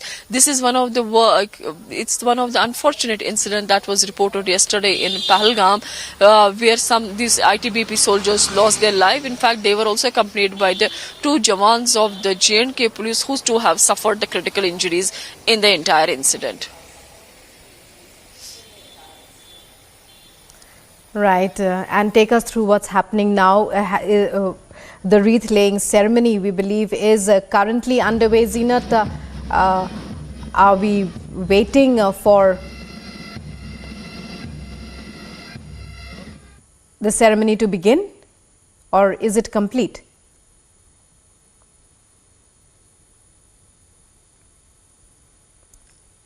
Over in some time from now, because almost all the officers who have to pay their tributes have already paid tributes, because most of the officers, the top cops of the J&K police and similarly the CRPF and other forces have paid their condolences, the tributes, the respect to the fallen soldiers. Their bodies are lying at the district police line Srinagar, and from here they will be flown to the respective places, and then from there for the last rites the bodies will be handed over to the families. In the visuals we witness how the wreath was being done by the Jammu and Kashmir police at DPR district police line, where the ADGP Kashmir police chief Vijay Kumar was present along with his team, who were yesterday even the part of the rescue operation. They have paid the tribute. Similarly, we witnessed that the CRPF chief was also there, and all other people who paid their tributes to the soldiers.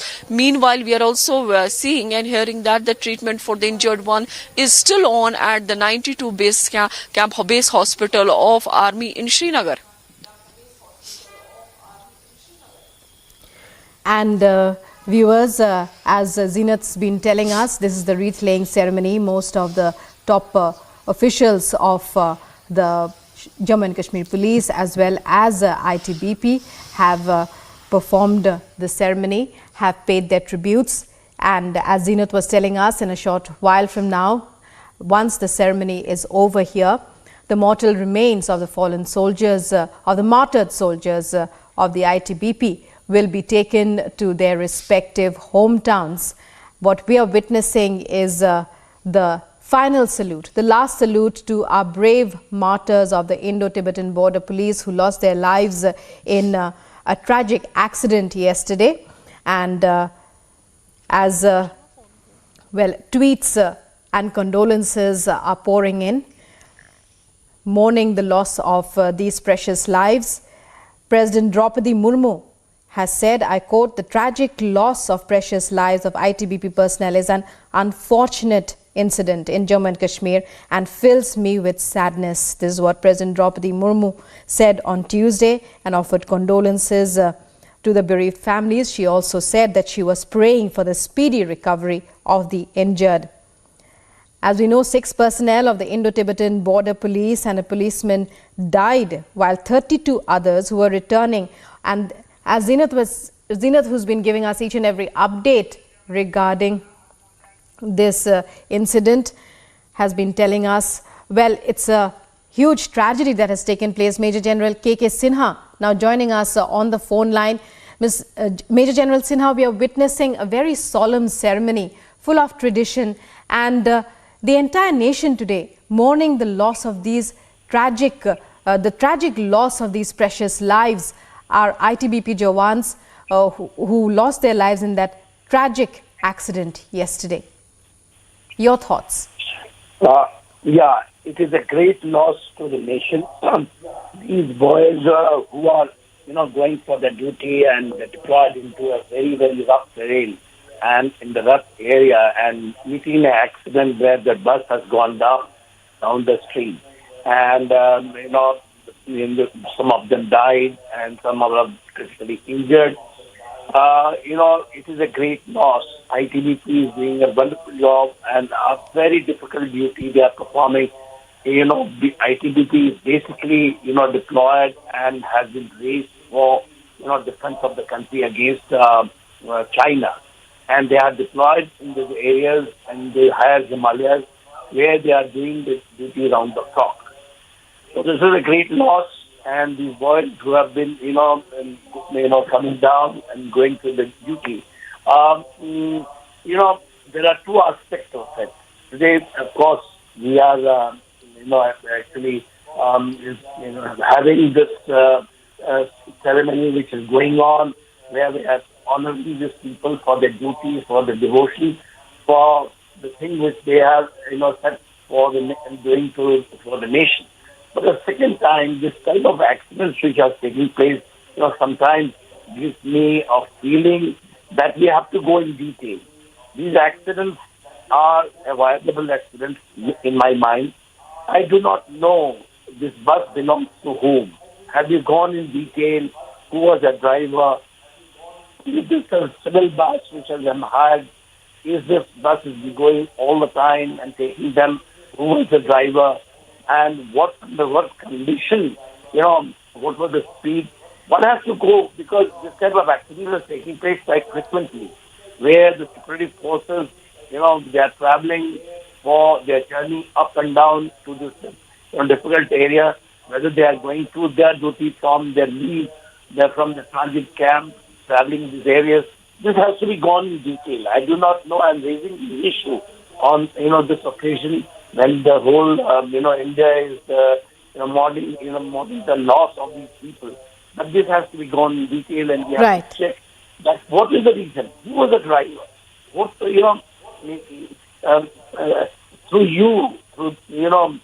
you asked me this question, the second thing which comes in the mind, which I am trying to, put across to you. Right, Major General Sinha, we'll have to leave it at that for now. Many thanks for joining us and for speaking with Republic. And coming up in a short while, it's the final salute to our ITBP martyrs who lost their lives in a tragic accident in Chandanwari in Pahalgam yesterday. All the details and updates here on Republic. Stay with us.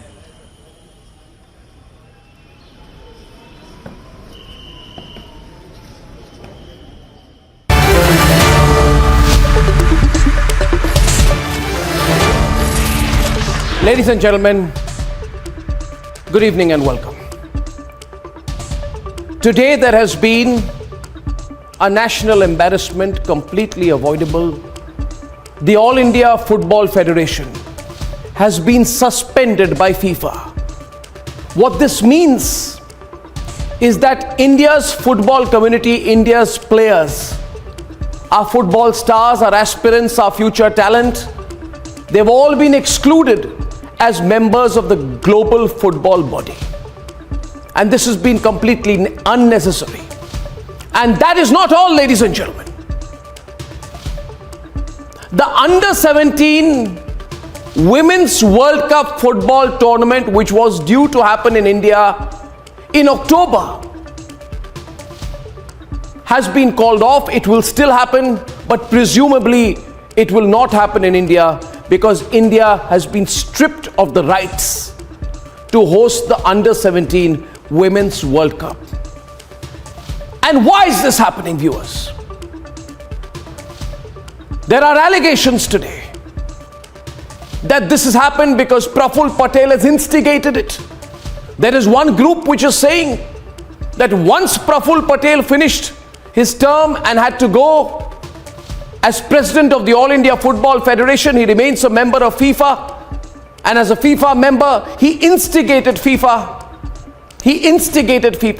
after giving up his post as head of the All India Football Federation. And as a result of all the infighting, ladies and gentlemen,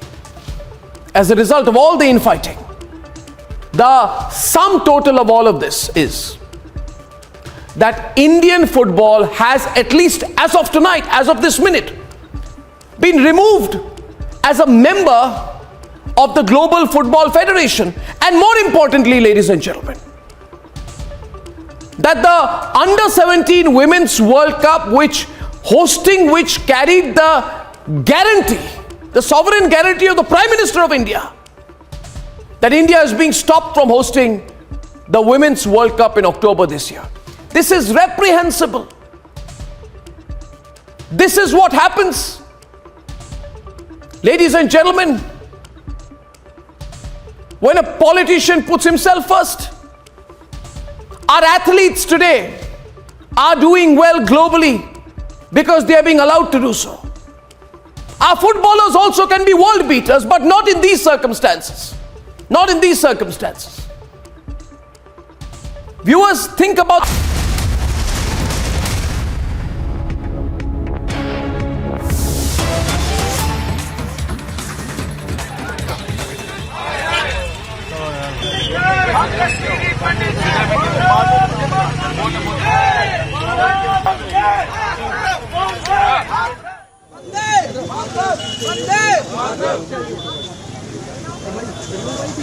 जी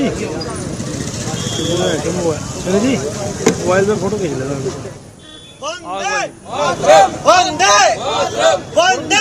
हाँ आ जा तुम्हारे hello यार एक minute पहले बीच में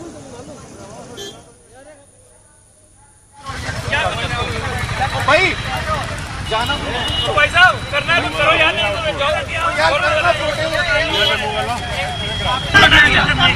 हम लोग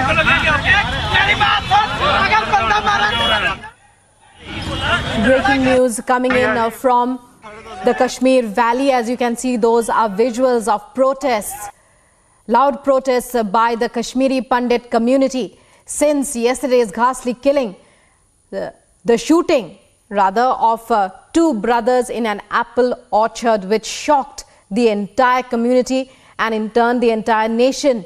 Two unarmed civilians shot at by terrorists in an apple orchard even as they were working, causing the death of one. The other is continuing to battle for his life in hospital. And since then, Kashmiri Pandits have been stepping up their protests. कोशिश यहाँ पे कश्मीरी पंडित समुदाय की तरफ से की जा रही है कि जिस तरह से कश्मीर घाटी में आम नागरिकों को निशाना बनाया जा रहा है वो जो है बर्दाश्त नहीं किया जाएगा और ये लोग जो हैं लगातार विरोध प्रदर्शन अपना जारी रखेंगे। यहाँ पर कुछ कश्मीरी पंडित एक्टिविस्ट जो हैं वो यहाँ पर हैं, उनसे बात करते हैं। क्या आप लोग मांग करते हैं यहाँ पे विरोध प्रदर्शन? हम लोग हमेशा एक ही मांग करते आए हैं, वो यही करते हैं कि हिंदू समुदाय कब तक ये सहता रहेगा और कब तक एडमिनिस्ट्रेशन हमारा फायदा उठाती रहेगी। हमने खाली एक ही बात करनी है, या तो हमें कश्मीर से इधर वापस लाओ या तो वहाँ पे हमें सिक्योरिटी दो। गवर्नमेंट फेल है, इस गवर्नमेंट को रिजाइन करना चाहिए। ये गवर्नमेंट का कोई नामो निशान नहीं है। कैसा हिंदुस्तान है ये जहाँ पे हिंदू मरते हैं और अभी कलेक्टर है कोई एडमिनिस्ट्रेशन ड्यूकॉम मीटिंग लेगा और बोलेगा एम्प्लॉइज वापस आ जाओ।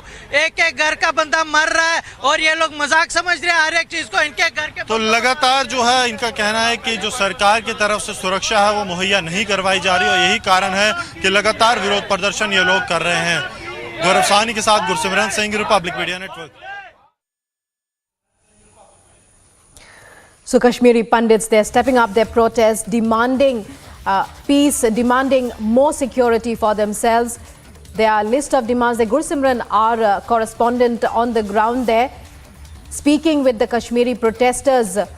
The protests increased after the Shopia killing yesterday, in which two brothers were targeted. It was another targeted killing of innocent civilians in the valley. Two brothers who were working in an apple orchard were shot at by terrorists. One of them succumbed immediately and the other is still battling for his life, sending an incident that sent shockwaves across the community.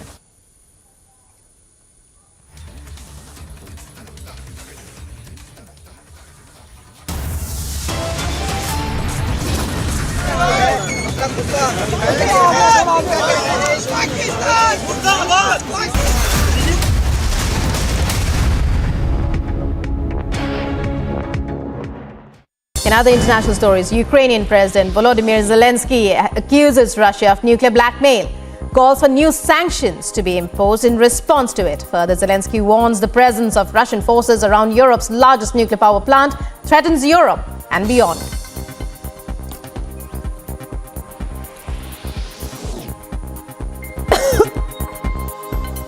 Army 2022 exhibition, Russia unveils a military robot with an attached rocket launcher.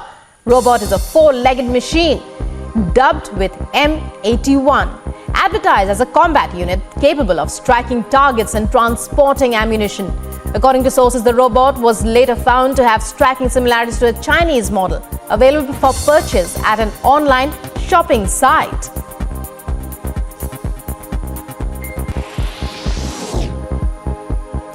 According to a statement by the European Commission, it said as several European countries endure high temperatures and a lack of rain, Europe could be facing its worst drought in 500 years.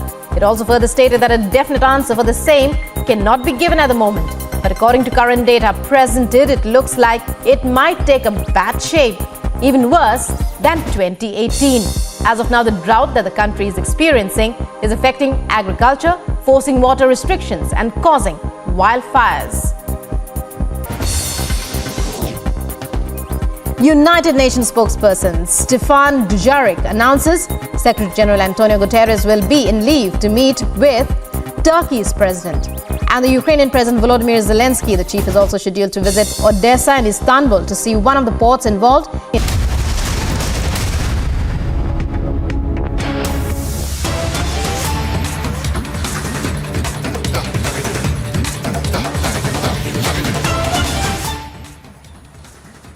And breaking news coming in on the FIFA case. The hearing has begun in the Supreme Court over the FIFA ban scandal. Rhythm, our legal expert, joins us now. Rhythm, it's over to you. Tell us all about it. Well, as the hearing is continuing, I can hear it. So let me tell our viewers inside the courtroom, court number 3, that has started hearing this case. We are trying to get a sense of what's happening. So viewers, in just a short while, I'll tell you, we first heard the first words coming from a lawyer in the court who said that this seems to be an orchestration that has been done by Praful Patel. But the Solicitor General immediately in this hearing that's happening, a marathon hearing in the Supreme Court, has started off by saying that I represent only the country and the prestige of this particular tournament and the prestige of the country, and that is really the way the court and the others want to be seeing this matter. Now, even as they've started talking, and I'm going to try and get a sense of what is being said in the court, let's tell our viewers that the Supreme Court bench is already assembled to hear the matter. This is the bench of Justice Chandrachud that's hearing the matter currently, and the bench that has assembled is also looking into details about what has to happen in the case further, because remember, FIFA has suspended the Indian body as of now. I also tell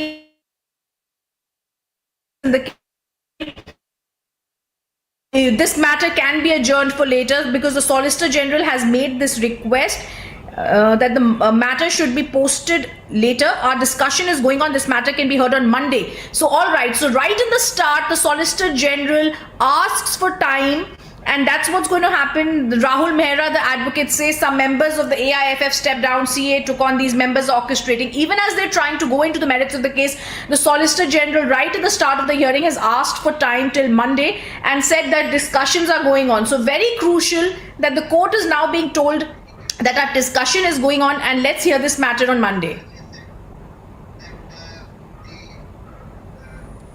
So, well, Rhythm, does that mean the matter will be heard on Monday now?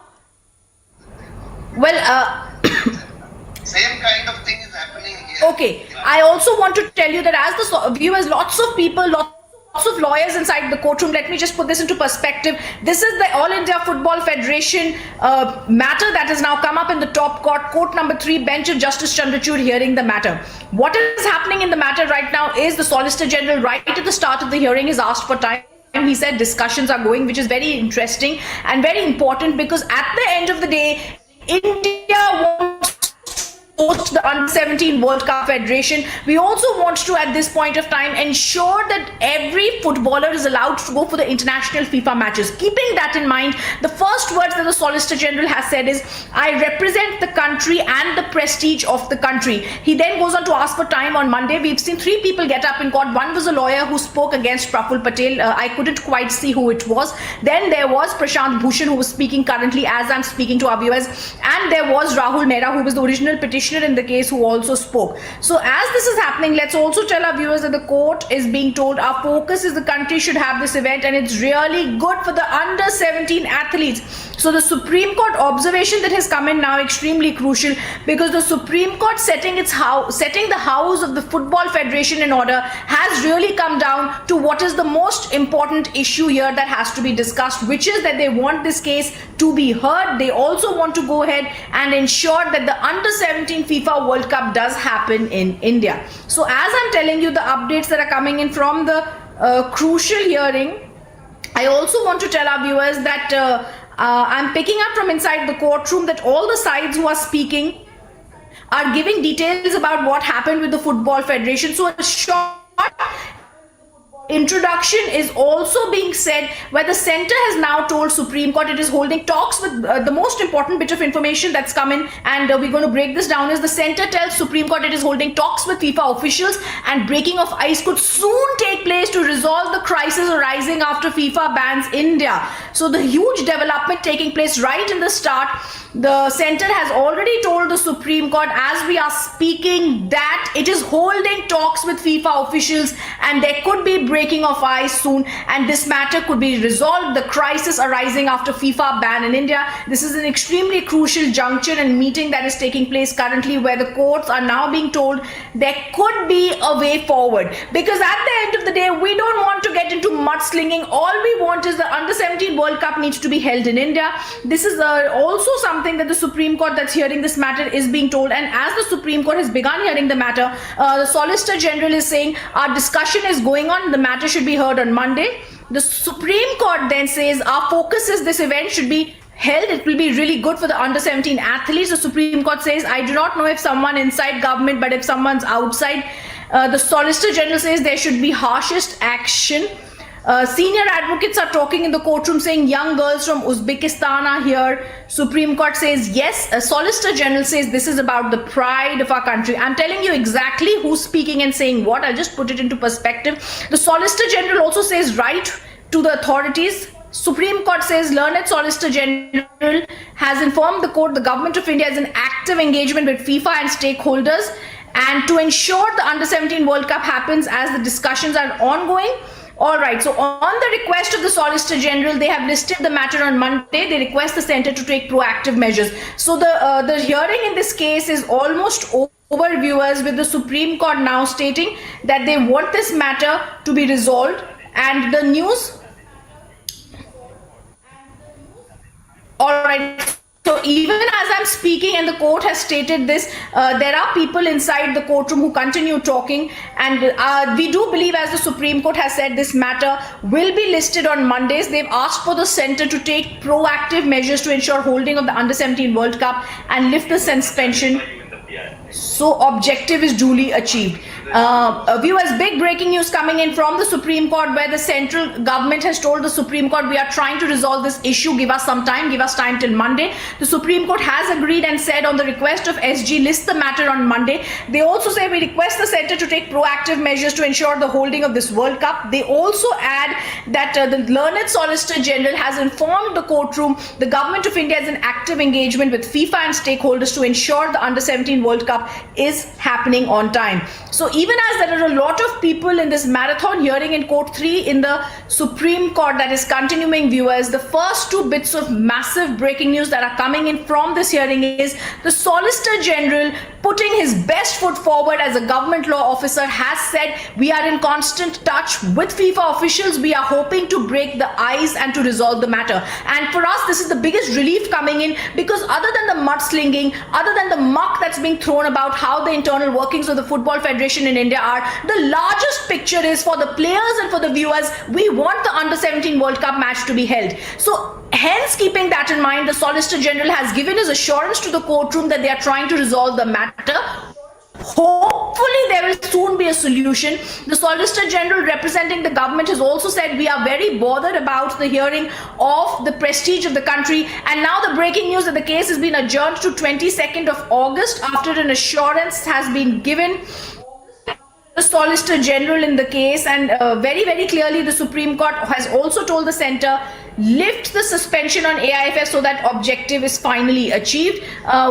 crucial hearing in the Supreme Court, where the Supreme Court has now adjourned the matter till the 22nd of August. Viewers, if we put this into perspective, yesterday we saw 16th of August where the FIFA ban took place on Indian Football Federation. This meant two things. No Indian could play in the international tournaments that were organized by the world governing body of FIFA. It also meant that in October, the Under-17 World Cup, which India had been delighted to be hosting, could not be hosted. Keeping both things in mind today, there was a strategy, it seems, that was devised by the government. Instructions had been taken, and keeping the mudslinging aside, because right in the start of the hearing, certain lawyers tried to say Praful Patel instigated the FIFA, etc. However, the Solicitor General, speaking in a manner and in a voice of calm, said that all we are bothered with right now as the government is the prestige of the country needs to be maintained. We are standing for the prestige of India. Keeping that in mind, the Supreme Court said, all right, the Solicitor General is asking for time. We will give time to the government till Monday. We hope and have an assurance that this case will be solved. So as these observations come in the courtroom, the Supreme Court, while giving time till 22nd of August to the government, has said, we request the centre take proactive measures to ensure the holding of the Under-17 World Cup and lift the suspension of AIFF as the objective is duly achieved. So massive news. Let's also now slip into a quick break. Coming up on the other side, we continue to stay on with the big marathon FIFA hearing that happened in the top court. Time has been given for that.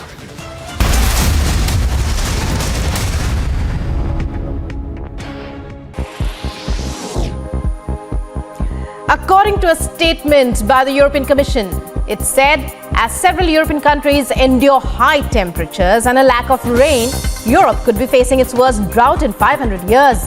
It also further stated that a definite answer for the same cannot be given at the moment. But according to current data presented, it looks like it might take a bad shape, even worse than 2018. As of now, the drought that the country is experiencing is affecting agriculture, forcing water restrictions and causing wildfires. United Nations spokesperson Stefan Dujarric announces Secretary General Antonio Guterres will be in leave to meet with Turkey's president. And the Ukrainian President Volodymyr Zelensky, the chief, is also scheduled to visit Odessa and Istanbul to see one of the ports involved in the Black Sea Grain Initiative and the Joint Coordination Center set up to implement it. Peru records the highest number of monkeypox patients in Latin America and the second highest in South America, according to Peru's Medical Association. Infectiologists in the country have begun to draw hypotheses to find the reasons for the rapid expansion of the virus. In Odisha's Bhadrak district, normal life of people has now come.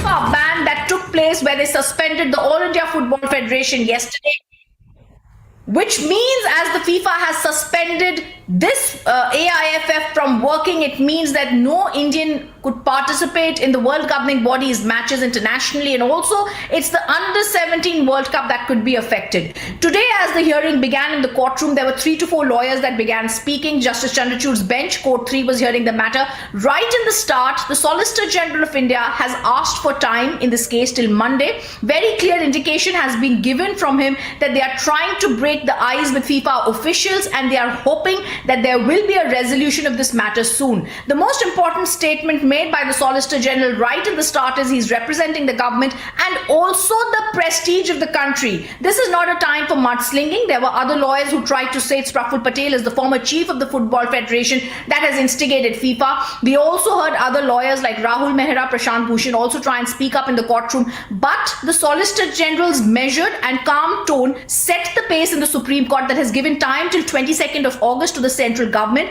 and said, we want you to ensure that we are going to hold this particular proactive measures are going to be taken by the central government to ensure that the Under-17 World Cup is held in India, continues to be held in India, and also lift the suspension on AIFF so that the objective is duly achieved. So 2 quick points that are made in the Supreme Court. First, this case will now go to 22nd of August when the central government will inform the Supreme Court about the understanding they've achieved with the FIFA officials, and hopefully keeping fingers crossed for the millions of football fans and players and viewers in the country, this and these under-17 World Cup matches shall be held in the 3 states in India. The other big news coming in from the Supreme Court is the government has very clearly given an indication they are in active engagement trying to break the ice with the FIFA officials, and that would take place soon to resolve the crisis arising after the FIFA ban in India. The Solicitor General, the Supreme Court has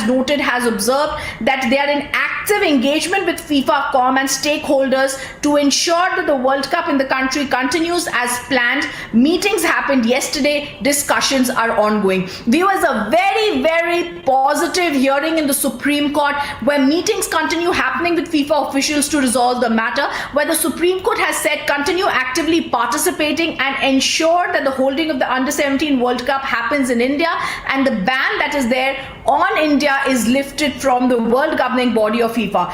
Both the aspects very clear because a hearing short but crisp and has resulted in some sort of an indication of a move forward, because the Supreme Court is told by the Solicitor General that yes, we are in active engagement with FIFA officials. Till yesterday, this was not something we had known. This is a new development that takes place which gives hope to India to ensure that the Under-17 World Cup is held in India in October.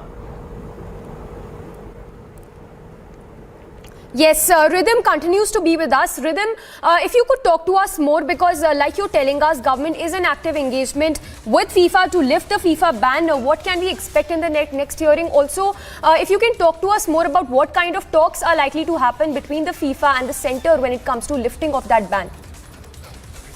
Well, the centre can also go ahead and the centre is right now trying to ensure that this ban is lifted. A huge amount of lots of developments took place yesterday. First, we saw that the FIFA ban happened. After that, we saw several people give out details about how they believe that this was an instigation by former Chief of All India Football Federation Praful Patel. We also saw the COA come out in a particular press release and say they are pained and shocked at the details that are happening. The Supreme Court was also being told by the Supreme Court had also been told that there needs to be certain action that needs to be taken. The tone and tenor yesterday was one of panic and one of trying to understand how India has to deal with this setback. But the tone today that has been set by the Solicitor General is measured, determined, calm, and also very positive, because he says we continue to be in active engagement with FIFA officials.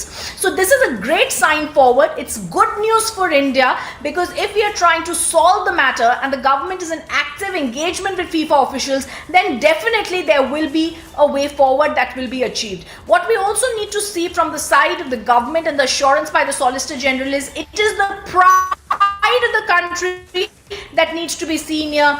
And a big news coming when the Supreme Court says we want you to ensure that this case, that we continue to have an active engagement with the FIFA officials and the ban is lifted. The Solicitor General has also told the Supreme Court that they are holding talks with FIFA officials. They are breaking the ice, would soon take place to resolve the crisis arising after FIFA banned India. The Solicitor General's statements have been taken on record by the top court that says the SG has informed the court government of India is in active engagement with FIFA officials and stakeholders to ensure the Under-17 World Cup is held in the country as it was planned, and the meeting happened yesterday and discussions are ongoing. So I think that from a place of chaotic crisis and mudslinging in the happenings of the FIFA Federation, the Supreme Court has now been told by the Solicitor General the larger picture needs to be taken, which is that we need to continue to have meetings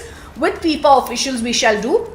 They've not come forward today with any blame game, which I find very, very, very positive. They've not spoken about the kind of names that are being put by other lawyers, that is Praful Patel, and whether he actually wrote the letter to FIFA and the FIFA acted on the letter to see that the Supreme Court's words were third-party interference. I'm also seeing, as usual, the top court of the country stands up to being the most respected and honored court, because instead of just being angry with the language and the kind of belligerent words that we were possibly hearing from the side representing FIFA, that it's a third-party interference, whereas the Supreme Court had only come into the picture after they had been asked to resolve the chaotic mess in the All India Football Federation. I think today the tone that has been set by the Supreme Court with its, as usual, very mature, very wise stand, and also the Solicitor General of India, is we have to resolve crisis. We are not here to get into mudslinging about who did what. We are not here to do name calling. We are only here to ensure for the millions of people watching the matches, for the players who put in their hard work into this, and for viewers that these matches are held in India. This is also a matter of pride, which we also saw the Home Minister tweeting on earlier about how the Prime Minister had been delighted to see that the Under-17 FIFA World Cup would be held in India. So we are hoping that happens. It was to be held in 3 states in October, which is in Goa, in Maharashtra and other states, and Bhubaneswar. Now we have to really see how soon will they resolve this crisis, because they've only asked for time till Monday. So that's not many days, only till the 22nd of August. Swift action by the centre. We've also seen the Supreme Court understanding the seriousness and the pride with which India wants to host the matches and not getting into any name calling despite some provocation from some lawyers on what had to happen in the case. So a good hearing in the Supreme Court, a short hearing, but an extremely mature tone is set forward for the way forward in the talks with FIFA. Yes. Yes, of course, Rhythm, and as several questions still remain unanswered with respect to that alleged letter of Praful Patel, if you could talk to us more about what all is at stake, because it's not just the prestige battle at the end of the day, it's also the funding of Indian football and the Indian footballers when we talk about this game that India was all set to host in October this year.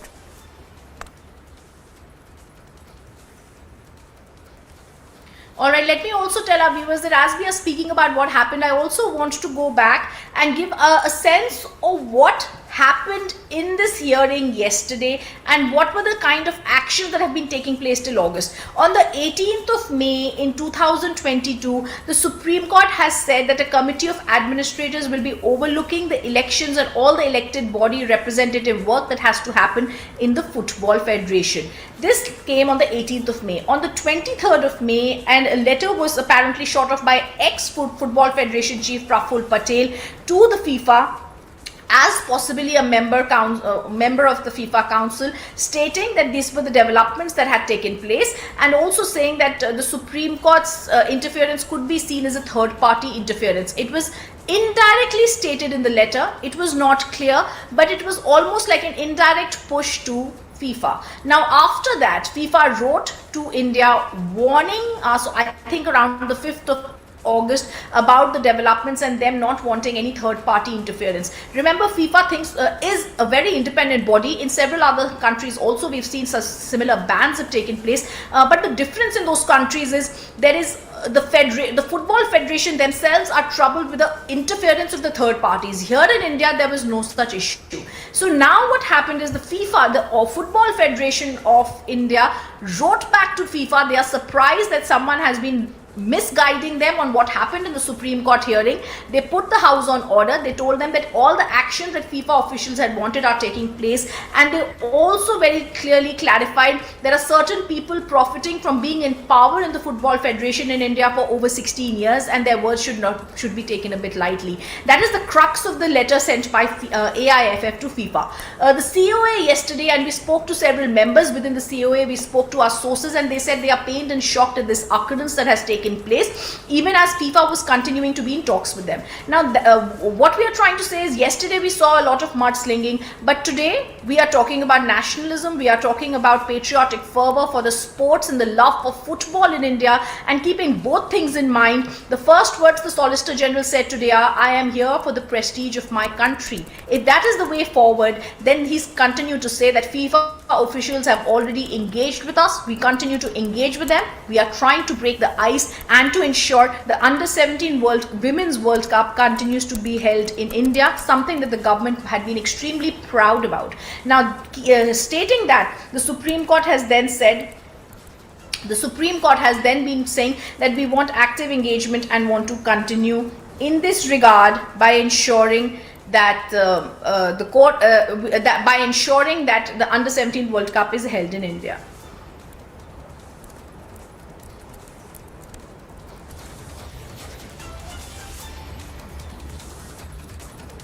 Yes, Rhythm, if you can hear me, I wanted to know more from you about what all is at stake, because at the end of the day, it not only boils down to the prestige battle for the country, but also in the longer run when it comes to the funding of the football players and football itself with respect to these games that India was all set to host in October this year.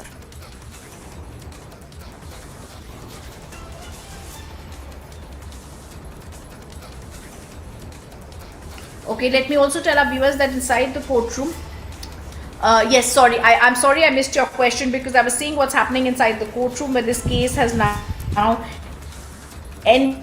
And just give me a second, I'm just trying to get in some more words and observations that had been made in this case by the Supreme Court, the Solicitor General and the other counsels who appeared in the matter.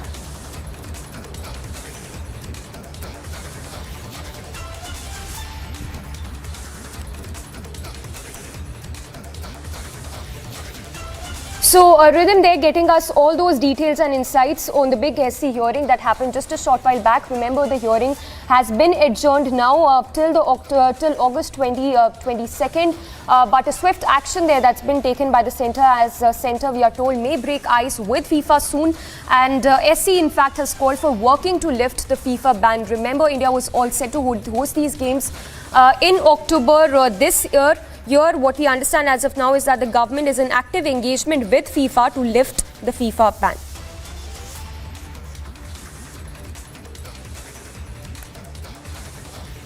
Well, we also have senior sports journalist Chandrasekhar Luthra joining us. Sir, if I can get your response to the SC hearing which happened just a short while back. Supreme Court, of course, calling for working to lift the FIFA ban, where meanwhile a centre also saying that there is active engagement which is still on with FIFA when it comes to lifting of that FIFA ban with regard to India hosting these games in October. Well, it's the same situation which was there in 2012, if you remember, when Indian Olympic Association was banned by, suspended by International Olympic, Council. So only thing is that the Supreme Court has to ensure, and also the panel, set up by Supreme Court to look after the All India Football Federation, they have to ensure, they have to make sure that they convince the FIFA, the football organization, that there is no outside interference, and especially there is no interference from the government. You have to read the Olympic Charter very carefully. They don't want any government intervention. And what has happened in the past also, during that 14 months of suspension of IOA, that we ensured that there was no government interference, there were fair and free and fair elections, and it was lifted.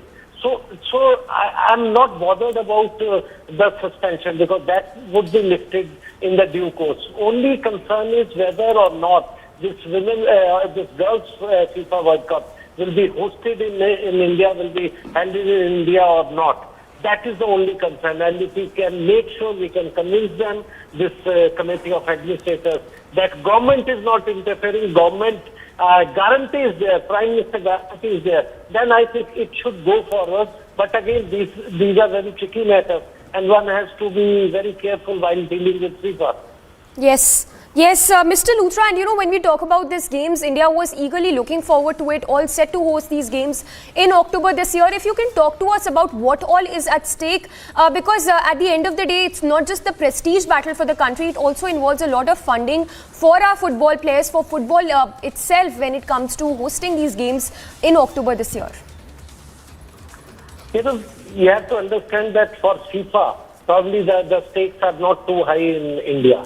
They know that our teams are not up to the world standard. The stakes are only for India. The stakes are so high that our team was getting, this girls team was under 17 teams, was getting to participate in the World Cup. Otherwise, we would have never qualified for this kind of event. So I think that's why I'm saying that it is important that our players get exposure. It is important that these exposures also, we understand, are very important for the upcoming or the future, future of Indian footballers, and that's our only concern is. But otherwise, I think guarantees. Yes. So we'll have to leave it at that. Thanks for sharing your insights with us. So that was CS Luthra, sports journalist, sharing his insights with us on the SC hearing with regard to the FIFA ban.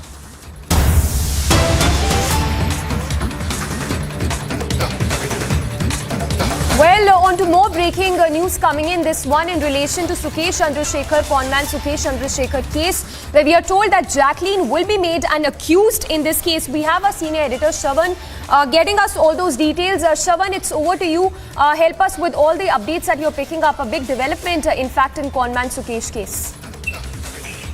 Well, in fact, we're given to understand, Samiksha, that the charge sheet will be filed against actor Jacqueline Fernandez, in which she is going to be named as an accused. Remember, the charge sheet is expected to be filed around noon today in the national capital by the enforcement director. The allegation is very straight, that she is a beneficiary of the proceeds of crime. Remember, she had already appeared multiple times before the enforcement directorate. In fact, she has admitted before the enforcement directorate that she has met Sukesh Chandrasekhar on 2 occasions. In fact, she said that she had absolutely no idea that Sukesh Chandrasekhar was accused of a 200 crore rupees money laundering case, and that sometimes he was actually making some of these calls while he was inside the jail. In fact, Sukesh Chandrasekhar met Jacqueline Fernandez when he was out on parole, is what we are picking up at this point in time.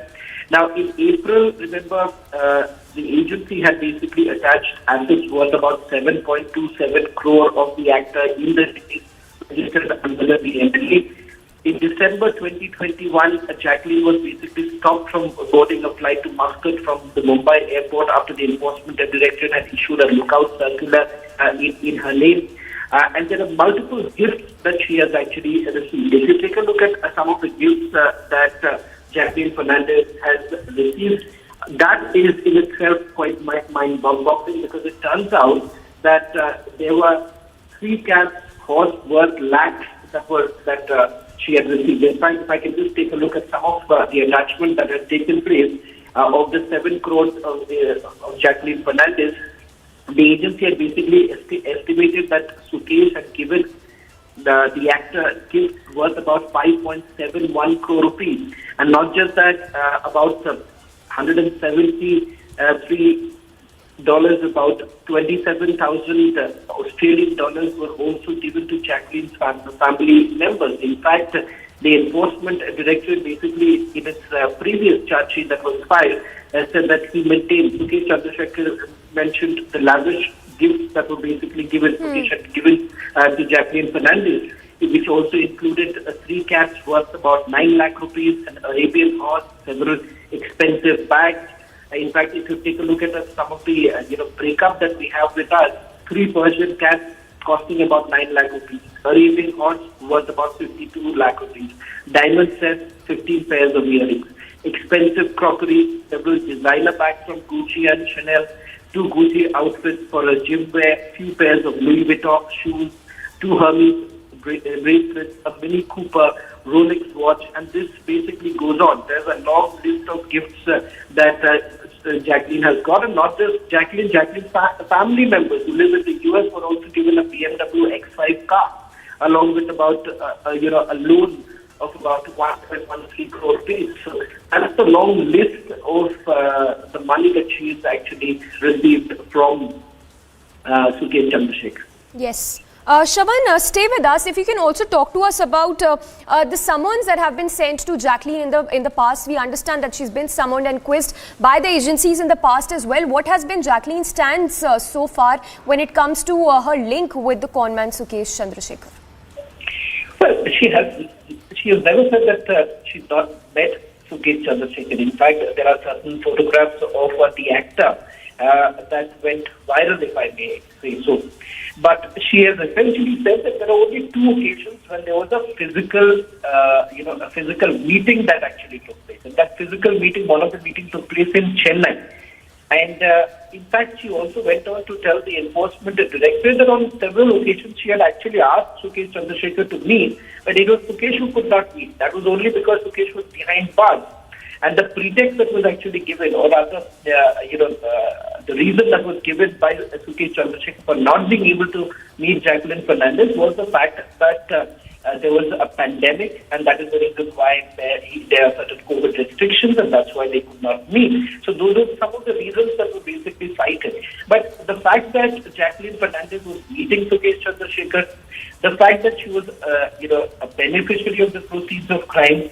Now, what one will have to take a look at the charge sheet is that whether or not she was completely unaware that it was conman Sukesh Chandrasekhar who was duping several people. In fact, he was sitting inside. I'm given to understand he was inside the jail when this actually happened. All right, Shravan, we leave it at that. We'll keep coming back to you for the latest on that. So, Shravan, they're getting us all those details on this big story that we're tracking.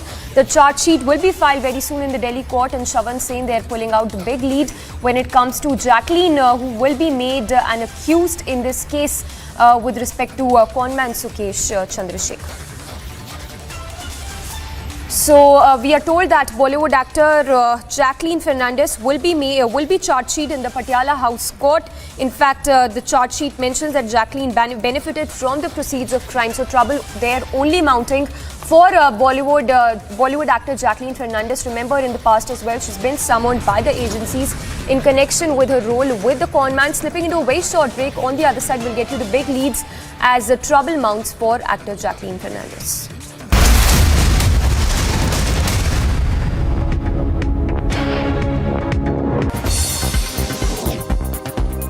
United Nations spokesperson Stefan Dujarric announces Secretary General Antonio Guterres will be in leave to meet with Turkey's president.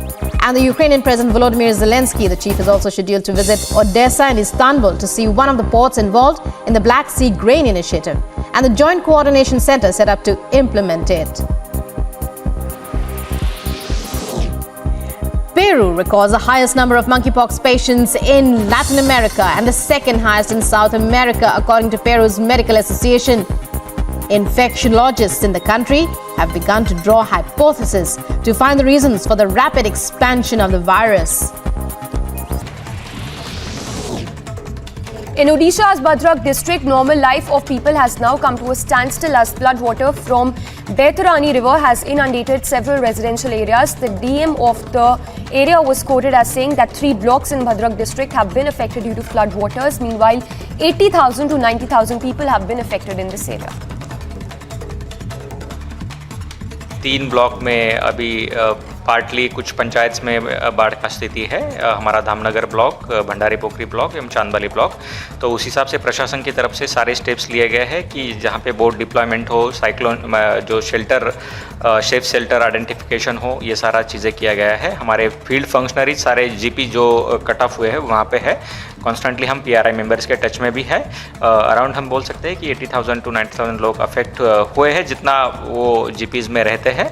But अभी तक पूरा smooth सारी चीज़ें कैसे रहते हैं उसका प्रशासन इंश्योर कर रहा है। As part of massive manhunt launched for the killers of Kashmiri Pandit Sunil Kumar, hideout of an active terrorist Adil Wani has now been busted by the State Forest Service officers in Shopian. CBI to most likely question Anubrata Mondal's daughter Sukanya Mondal in connection with a cattle smuggling case. According to sources, it is highly likely that the interrogation may take place today itself, as a team has already been moved to Bolpur in midnight. In the cattle smuggling case, the CBI has come across important information pertaining to role of Anubrata and his daughter with regard.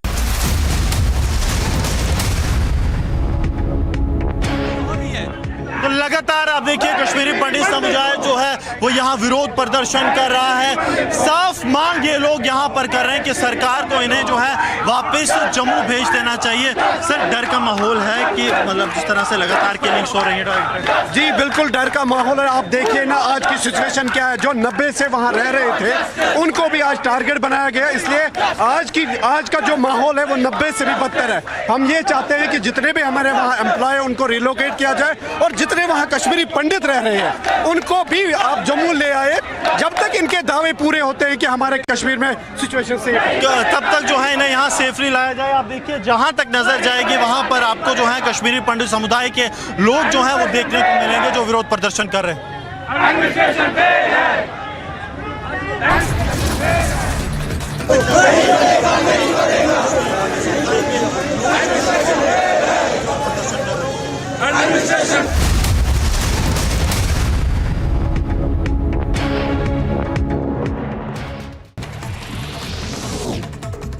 In Odisha's Bhadrak district, normal life of people has now come to a standstill as floodwater from Baitarani river has inundated several residential areas. The DM of the area was quoted as saying that 3 blocks in Bhadrak district have been affected due to floodwaters. Meanwhile, 80,000 to 90,000 people have been affected in this area.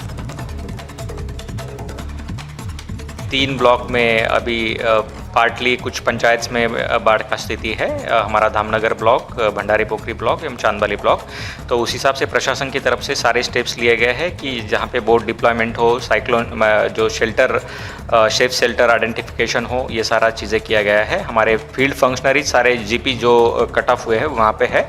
Constantly हम PRI members के touch में भी है।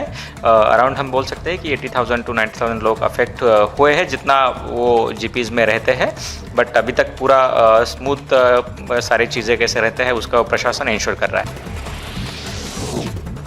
As part of massive manhunt launched for the killers of Kashmiri Pandit Sunil Kumar, hideout of an active terrorist Adil Wani has now been busted by the State Forest Service officers in Shopian.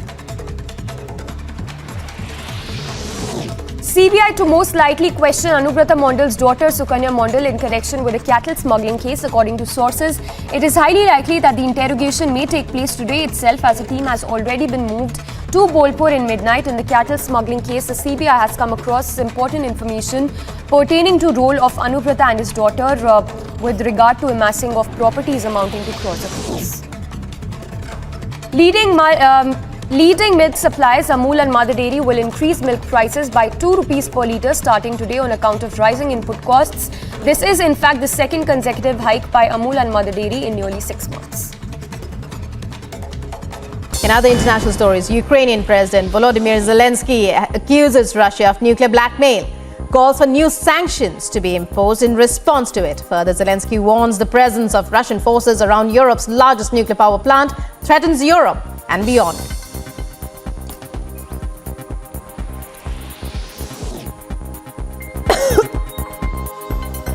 Army 2022 exhibition, Russia unveils a military robot with an attached rocket launcher. Robot is a 4-legged machine dubbed with M81, advertised as a combat unit capable of striking targets and transporting ammunition. According to sources, the robot was later found to have striking similarities to a Chinese model available for purchase at an online shopping site.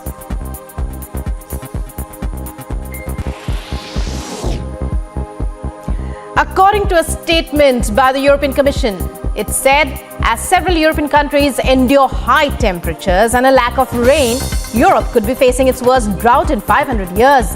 It also further stated that a definite answer for the same cannot be given at the moment. But according to current data presented, it looks like it might take a bad shape, even worse than 2018. As of now, the drought that the country is experiencing is affecting agriculture, forcing water restrictions and causing wildfires.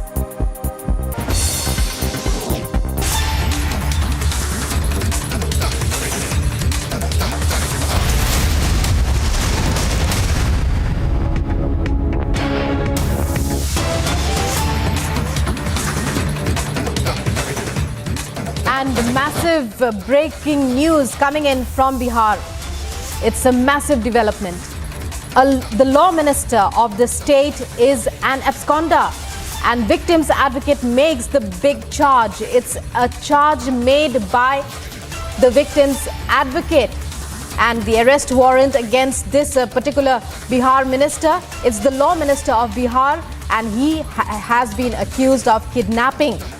The charge against him is that of kidnapping, and the advocate of his accuser, the advocate of the victim, has made this charge that the law minister is an absconder. The arrest warrant copy is with Republic, and the law minister says he has not received the warrant. That's the word that's coming in from his camp.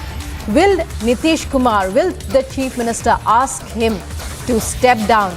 The victim's lawyer has also spoken to Republic. The new Bihar minister faces a charge of kidnapping.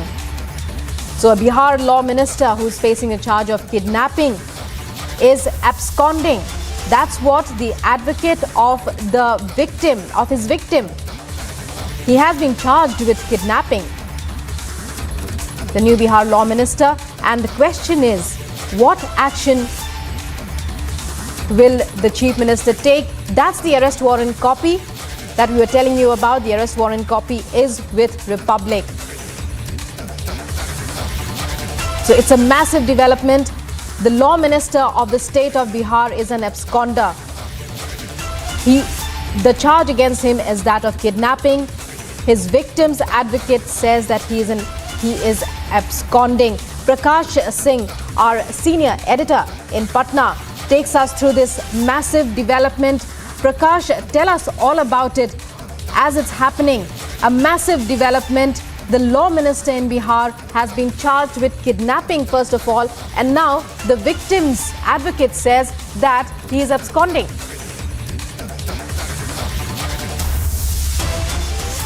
We get to know that the new law minister of Bihar, Kartik Singh, is absconding at the moment, and he's been wanted in a case pertaining to abduction of a person called Rajiv Singh, and there are charges of murder against him, and this case has been going on from 2014. And Kartik Singh also appealed in the Patna High Court for quashing of this case, but it was rejected by the Patna High Court.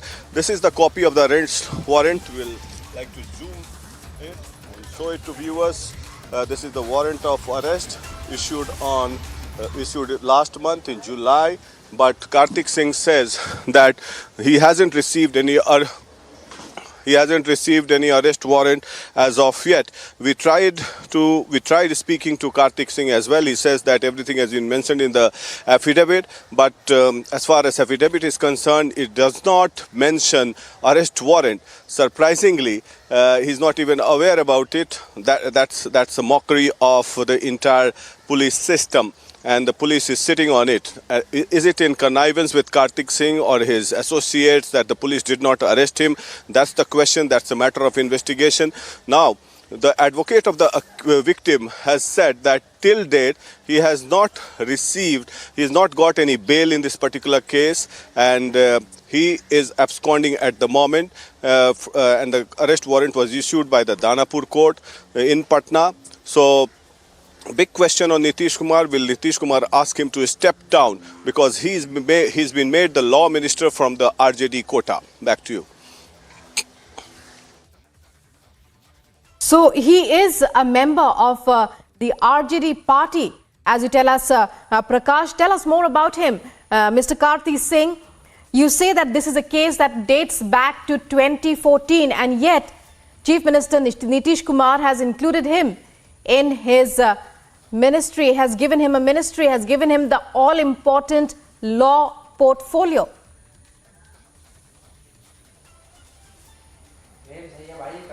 Well, that is surprising that without checking any fact file of the concerned minister, or without getting any clearance from the special branch or the IB, or because he's been known for all such acts, he's been involved in cases, and there were controversies pertaining to him in the recent past as well. But even then, Nitish Kumar has inducted him in the Council of Ministers on the recommendation of Tejasvi Yadav from the RJD quota, and that to the law minister. When the law minister himself is absconding, that speaks volume about the law and order situation in Bihar and the times to come, as it is being alleged by the BJP that there will be jungle raj and chaos since Nitish Kumar has now aligned with the RJD. Prakash, and when we talk about, this is one minister in his Council of Ministers who faces a kidnapping charge. It's not a new charge, as you tell us. He says he has not received any. Has there been any action throughout since 2014 against Mr. Kartik Singh, or has he? And now the victim's advocate says that he is absconding. Well, Prakash will be coming back to you, but let's listen in to a conversation, to this particular conversation that Republic has had to understand more about the case. Amar Jyoti जी, ये पूरा मामला है क्या जो अपहरण का मामला हुआ था, मुझे संक्षेप में बताइए, और उसके बाद कोर्ट ने क्या आदेश दिया इसमें? ये मामला वर्ष 2014 का है। ये बिहटा थाना कांड संख्या 859/2014 ये कांड है और ये आईपीसी के अन्य धाराओं के अलावा धारा 364 जो कि हत्या के इरादे से किया गया अपहरण का मामला है। इसमें विक्टिम राजीव रंजन सिंह उर्फ राजू सिंह के अपहरण का मामला है और उनके ही 164 के बयान के आधार पे कार्तिकेय सिंह का नाम इस कांड में आया है, उजागर हुआ। और वर्ष 2017 में कार्तिकेय सिंह ने माननीय उच्च न्यायालय के समक्ष अग्रिम जमानत के लिए याचिका डाली थी, जिसे माननीय न्यायालय द्वारा खारिज कर दिया गया और उसके उपरांत उन्होंने अपने विरुद्ध मामले को निरस्त खारिज करने हेतु धारा 482 के तहत कॉशिंग एप्लीकेशन माननीय उच्च न्यायालय के समक्ष डाला, जिसे भी विड्रॉ कर लिया गया और उसमें भी उनको कोई रिलीफ माननीय न्यायालय द्वारा नहीं दिया गया। गत 14 जुलाई को कार्तिकेय सिंह के विरुद्ध गिरफ्तारी का वारंट दानापुर 14 जुलाई 2022 जी 2022 को माननीय न्यायालय दानापुर द्वारा उनके खिलाफ गिरफ्तारी का वारंट निर्गत किया गया और उसके उपरांत अभी तक जो प्राप्त जानकारी है वो उसमें केस में सरेंडर नहीं किए हैं और अभी भी वो गिरफ्तारी वारंट उनके विरुद्ध लंबित। तो ये गिरफ्तारी वारंट लंबित है और तो क्या इसमें पुलिस की मिलीभगत है जो उन्होंने गिरफ्तार नहीं किया? अगर ये 14 जुलाई 2022 को वारंट इश्यू हुआ और उसके बाद ये कल पद और गोपनीयता की शपथ भी ले लेते हैं, तो ये कानूनी रूप से कितना वैध है ये शपथ?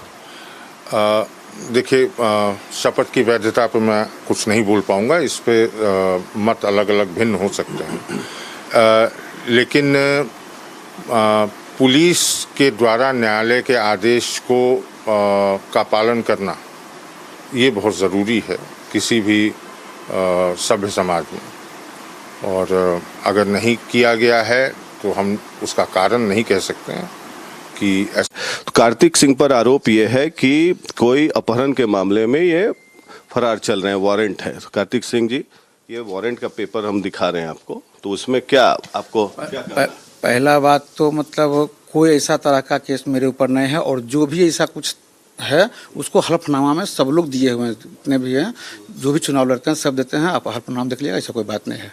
आरोप किन्हीं पर लगाना और आरोप साबित करना दोनों अलग बात होता है, ठीक है।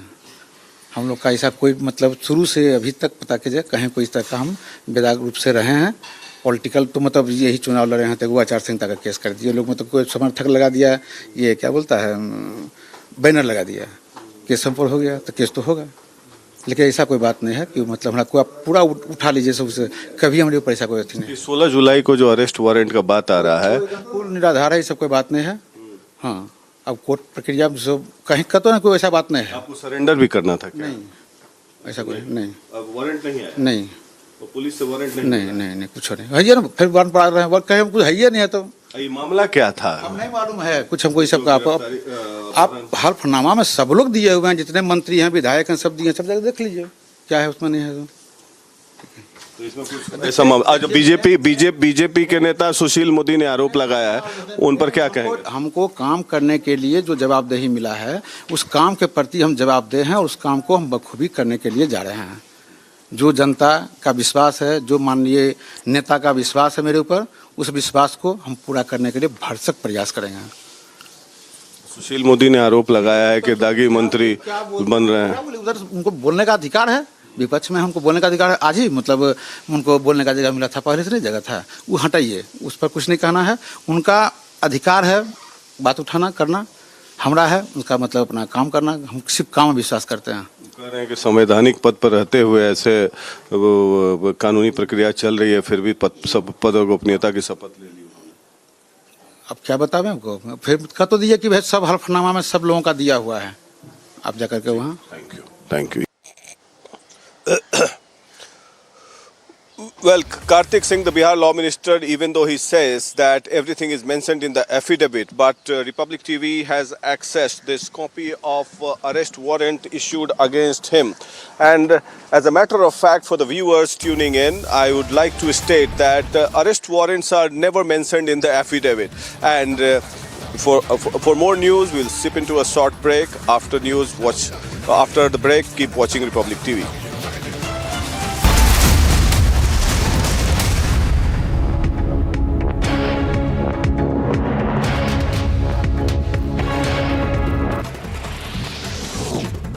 As part of massive manhunt launched for the killers of Kashmiri Pandit Sunil Kumar, hideout of an active terrorist Adil Wani has now been busted by the State Forest Service officers in Shopian. CBI to most likely question Anubrata Mondal's daughter Sukanya Mondal in connection with a cattle smuggling case. According to sources, it is highly likely that the interrogation may take place today itself, as a team has already been moved to Bolpur in midnight. In the cattle smuggling case, the CBI has come across important information pertaining to role of Anubrata and his daughter with regard to amassing of properties amounting to crores of rupees. Leading milk suppliers Amul and Mother Dairy will increase milk prices by 2 rupees per litre starting today on account of rising input costs. This is in fact the second consecutive hike by Amul and Mother Dairy in nearly 6 months.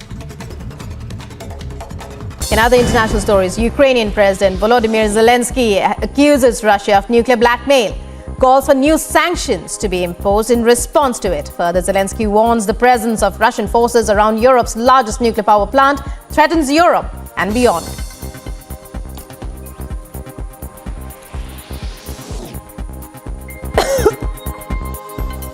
Army 2022 exhibition, Russia unveils a military robot with an attached rocket launcher. Robot is a 4-legged machine dubbed with M81, advertised as a combat unit capable of striking targets and transporting ammunition. According to sources, the robot was later found to have striking similarities to a Chinese model available for purchase at an online shopping site.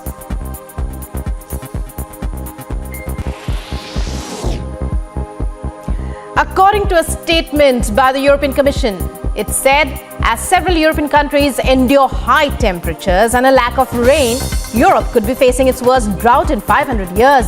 It also further stated that a definite answer for the same cannot be given at the moment.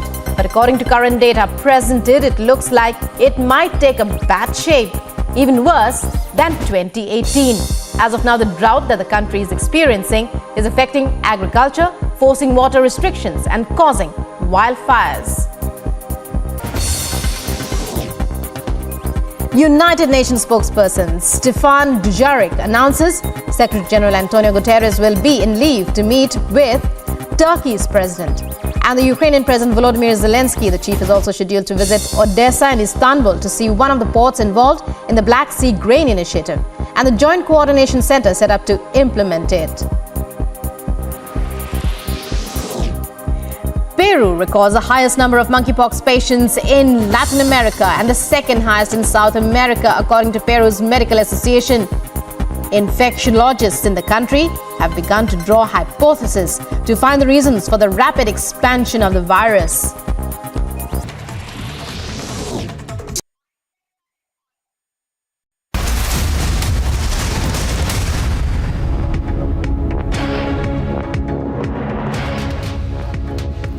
You're watching Live and Breaking on Republic. After Eshwarappa's allegations, alleged Congress link emerges in the Shimoga violence. Allegedly, Congress corporator husband is the person who first protested against the Veer Savarkar poster inside a mall. Now the BJP claims he is the one who started it all.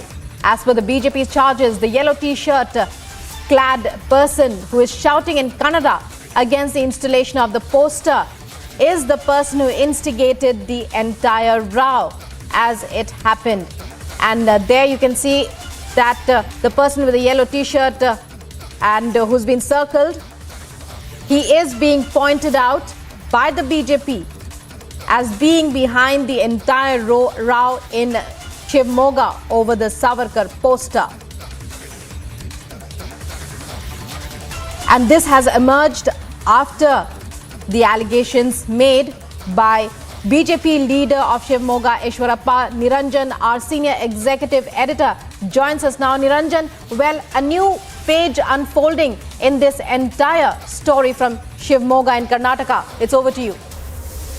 Yeah, Piyush is in Shivamogga and he's accessed this video as well. It's a Republic TV exclusive. That's the video. That's an exclusive video. Let's put that video out full frame.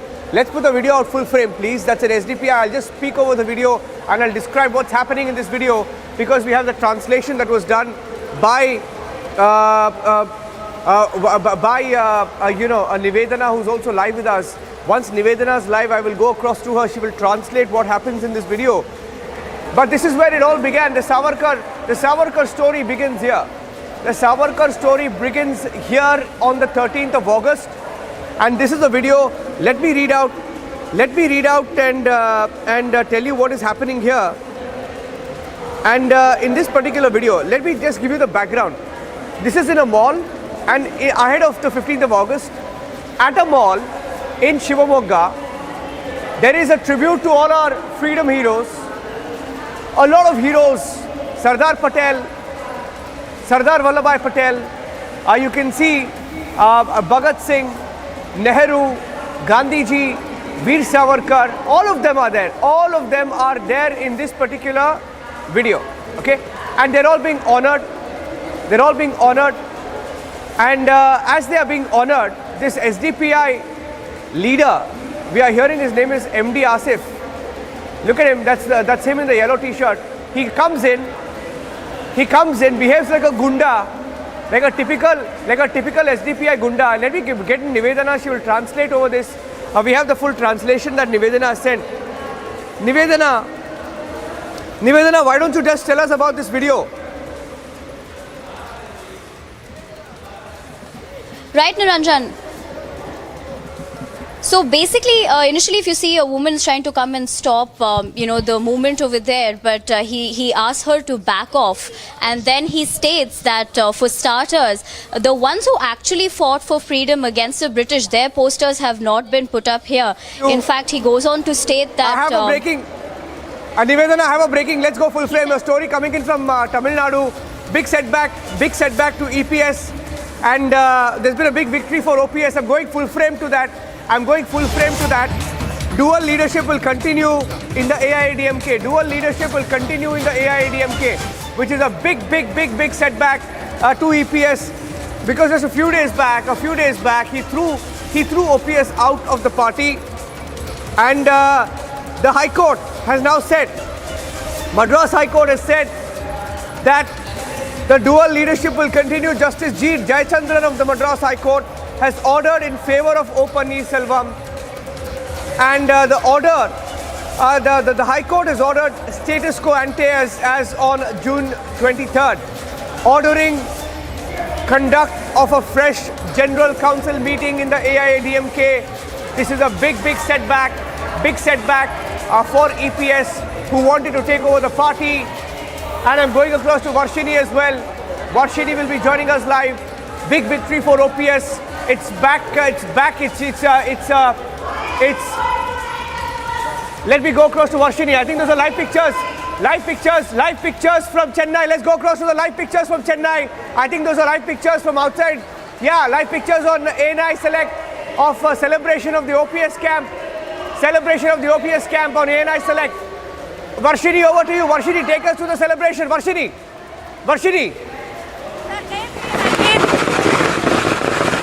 Varshini, here you go ahead. Celebrations at OPS residence right now in Chennai. Let's go back to the pictures also on ANI Select. Live pictures coming in on on multiple windows. ANI Select pictures also coming in. Celebrations in Chennai right now.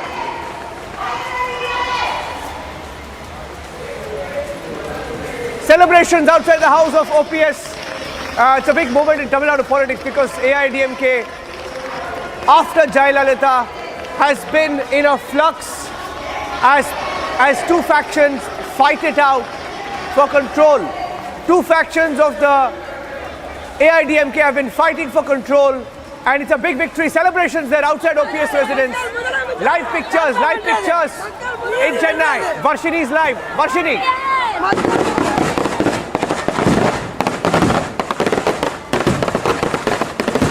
Varshini.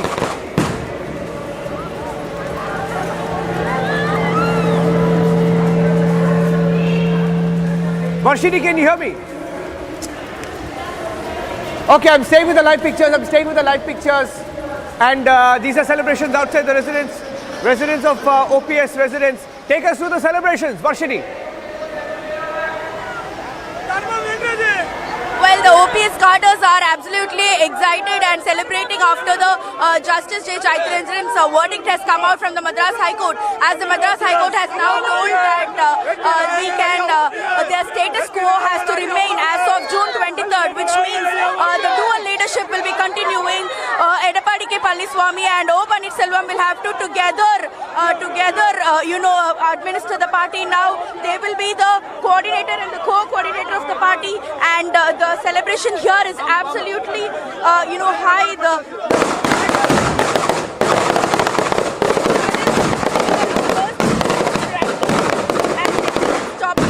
And they are just out of excitement. They are bursting crackers.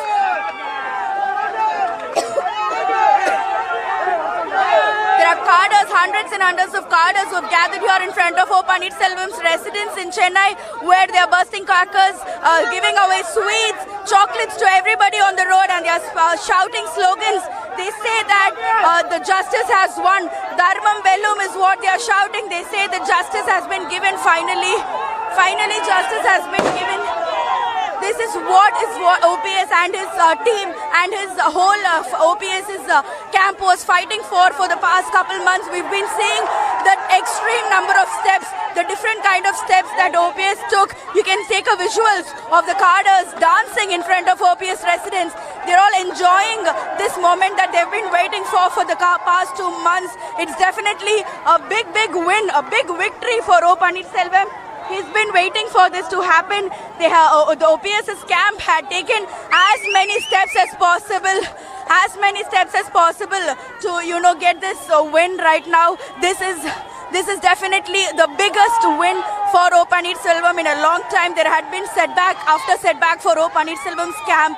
After a huge fight, be it in the Madras High Court's initial hearings, and the verdict was also a big setback for OBS. And now we can see that finally there is a win.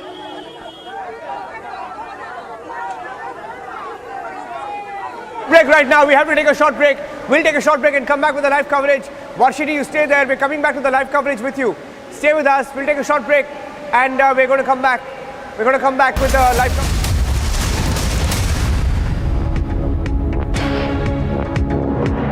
In other international stories, Ukrainian President Volodymyr Zelensky accuses Russia of nuclear blackmail, calls for new sanctions to be imposed in response to it. Further, Zelensky warns the presence of Russian forces around Europe's largest nuclear power plant threatens Europe and beyond.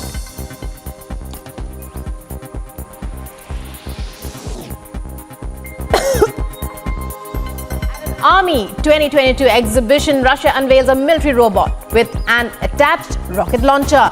Robot is a four-legged machine dubbed with M81, advertised as a combat unit capable of striking targets and transporting ammunition. According to sources, the robot was later found to have striking similarities to a Chinese model available for purchase at an online shopping site.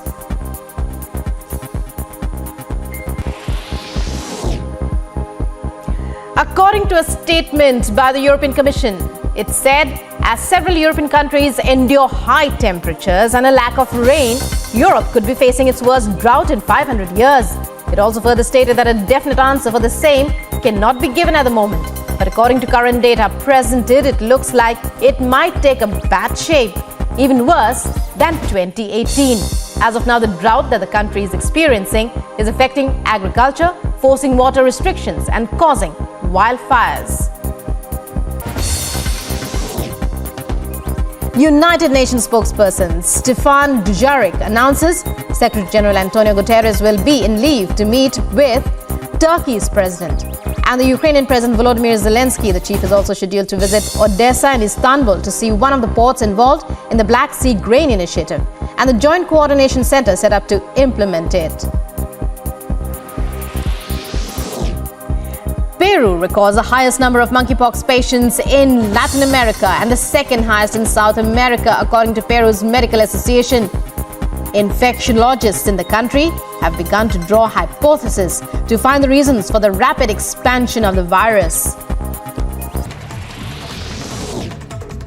In Odisha's Bhadrak district, normal life of people has now come to a standstill as floodwater from Baitarani river has inundated several residential areas. The DM of the area was quoted as saying that 3 blocks in Bhadrak district have been affected due to floodwaters. Meanwhile, 80,000 to 90,000 people have been affected in this area. 3 block में अभी partly कुछ पंचायत में बाढ़ का स्थिति है। हमारा Dhamnagar block, Bhandari पोखरी block एवं चांदबाली ब्लॉक, तो उस हिसाब से प्रशासन की तरफ से सारे स्टेप्स लिए गए हैं कि जहाँ पे बोट डिप्लॉयमेंट हो, साइक्लोन जो शेल्टर सेफ शेल्टर आइडेंटिफिकेशन हो, ये सारा चीज़ें किया गया है। हमारे फील्ड फंक्शनरीज सारे जीपी जो कट ऑफ हुए हैं वहाँ पे है। कॉन्स्टेंटली हम पीआरआई मेंबर्स के टच में भी है। अराउंड हम बोल सकते हैं कि 80,000 टू 90,000 लोग अफेक्ट हुए हैं जितना वो जीपीज में रहते हैं। बट अभी तक पूरा स्मूथ सारी चीज़ें कैसे रहते हैं उसका प्रशासन इंश्योर कर रहा है। As part of massive manhunt launched for the killers of Kashmiri Pandit Sunil Kumar, hideout of an active terrorist Adil Wani has now been busted by the State Forest Service officers in Shopian.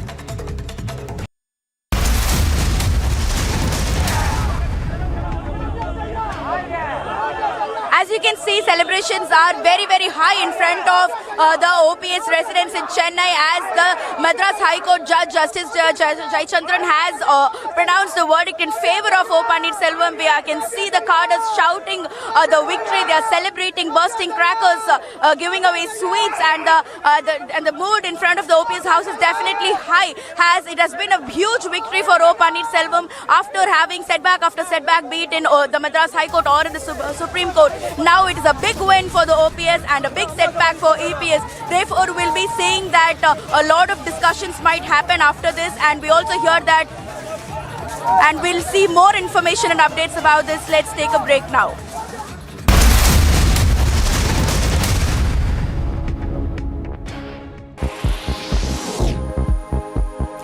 According to a statement by the European Commission, it said as several European countries endure high temperatures and a lack of rain, Europe could be facing its worst drought in 500 years. It also further stated that a definite answer for the same cannot be given at the moment. But according to current data presented, it looks like it might take a bad shape, even worse than 2018. As of now, the drought that the country is experiencing is affecting agriculture, forcing water restrictions and causing wildfires. United Nations spokesperson Stefan Dujarric announces Secretary General Antonio Guterres will be in leave to meet with Turkey's president. And the Ukrainian President Volodymyr Zelensky, the chief, is also scheduled to visit Odessa and Istanbul to see one of the ports involved in the Black Sea Grain Initiative and the Joint Coordination Center set up to implement it. Peru records the highest number of monkeypox patients in Latin America and the second highest in South America, according to Peru's Medical Association. Infectiologists in the country have begun to draw hypotheses to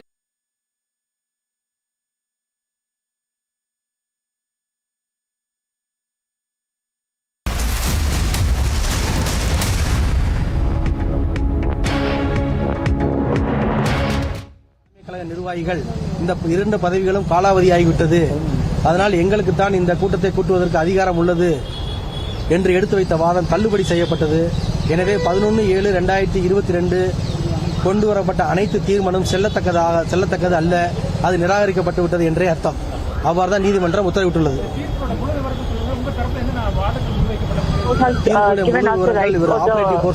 படிச்சாங்க என்ன காரணங்க முழு தீர்ப்பு என்ன வரப்பெறவில்லை. திரு மாண்புமிகு ஒருங்கிணைப்பாளர் தரப்பு வழக்கறிஞர் திரு ராஜலட்சுமி அவர்கள் மற்றும் மூத்த வழக்கறிஞர் திரு அரவிந்த் பாண்டியன் மற்றும் குரு கிருஷ்ணகுமார் மற்றும் ஸ்ரீராம் அவர்கள் எடுத்து வைத்த வாதங்கள் முக்கிய அம்சம் என்னவெனில் 23/6/2022 அன்று 2 பதவிகளும் காலாவதி ஆகவில்லை. இன்றைய தினம் வரை 2 பதவிகளும் தொடர்ந்து நடைபெற்றுக் கொண்டு செயல்பாட்டில் உள்ளது. மேலும் எந்தவிதமான திருத்தங்களும் ஒப்புதலுக்கு வைக்கப்படவில்லை, அது நிராகரிக்கப்படவும் இல்லை என்பதுதான் எங்களது வாதம். அது அப்படியே ஏற்றுக்கொள்ளப்பட்டு விட்டது. எனவே தற்பொழுது கட்சியை வழிநடத்தும் பொறுப்பு ஒருங்கிணைப்பாளர் தலைமையில் தான் அமைய வேண்டும் என்பது இந்த தீர்ப்பு நிச்சயமாக கூறியிருக்கிறது. The judgment has proven that OPS faction is the only rightful one. அதில் எந்த விதமான மாற்றம் இல்லை, எந்த விதமான சட்ட சிக்கலும் இல்லை. நீதிமன்றம் தேர்தல் கமிஷனும் இந்த நிலையை தான் தற்போது வரை வலியுறுத்தி வருகிறது. அவர்களுடைய பதிவேட்டுகளிலையும் இதுதான் தற்போது வரை நீடித்து வருகின்றது. அதனால ஆமா, இந்த 2 பதவிகளுக்கும் அங்கீகாரம் இருக்குன்னு சார், அதுதான் சார் ஏற்கனவே கழகத்தின் சட்ட விதிகளிலே அது 2 பேருக்கு தான் அதிகாரம் இருக்குன்னு நாங்க சொல்றோம். அதனால 1/7/2002 கொடுக்கப்பட்ட அறிவிப்பு சட்டப்படி செல்லாததுதான் எங்களுடைய வாதமே. எந்த கூட்டமா இருந்தாலும் இருவருடைய ஒப்புதல் என்று தான் நடக்கப்பட வேண்டும் என்பதுதான் எங்களுடைய வாதம். அது ஏற்றுக்கொள்ளப்பட்டு விட்டது. ஸோ கழகத்தில் 23/6/2022 முன்பு இந்த நிலை தொடர வேண்டும் எனில் இந்த இருவரும் இணைந்தான் இந்த கட்சியை வழிநடத்த வேண்டும் என்பது இந்த நீதிமன்றத்தின் மகத்தான தீர்ப்பு, மக்களின் தீர்ப்பு, அடிப்படை தொண்டர்களின் தீர்ப்பு.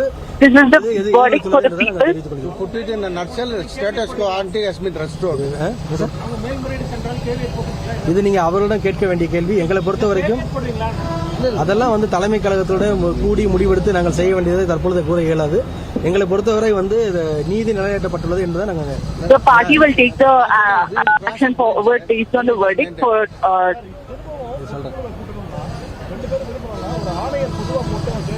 அதாவது 2 பேரும் இணைந்து பொதுக்குழுவை கூட்டலாம் என்பது விதிகள் உள்ளது. 5 1 பகுதி உறுப்பினர்கள் மனு கொடுக்கும் பட்சத்தில் அதையும் இருவரும் கலந்து ஆலோசித்து ஒப்புதல் பெற்று நடத்தலாம். அவ்வாறு நடத்துவதற்கு ஏதாவது தடங்கள் ஏற்படும் என்று நினைத்தால் அவர்கள் இந்த நீதிமன்றத்தை அணுகி ஒரு கமிஷனரை அப்பான் செய்வதற்கு அவர்களுக்கு அதிகாரம் அளித்து இந்த நீதிமன்றம் உத்தரவிட்டுள்ளது.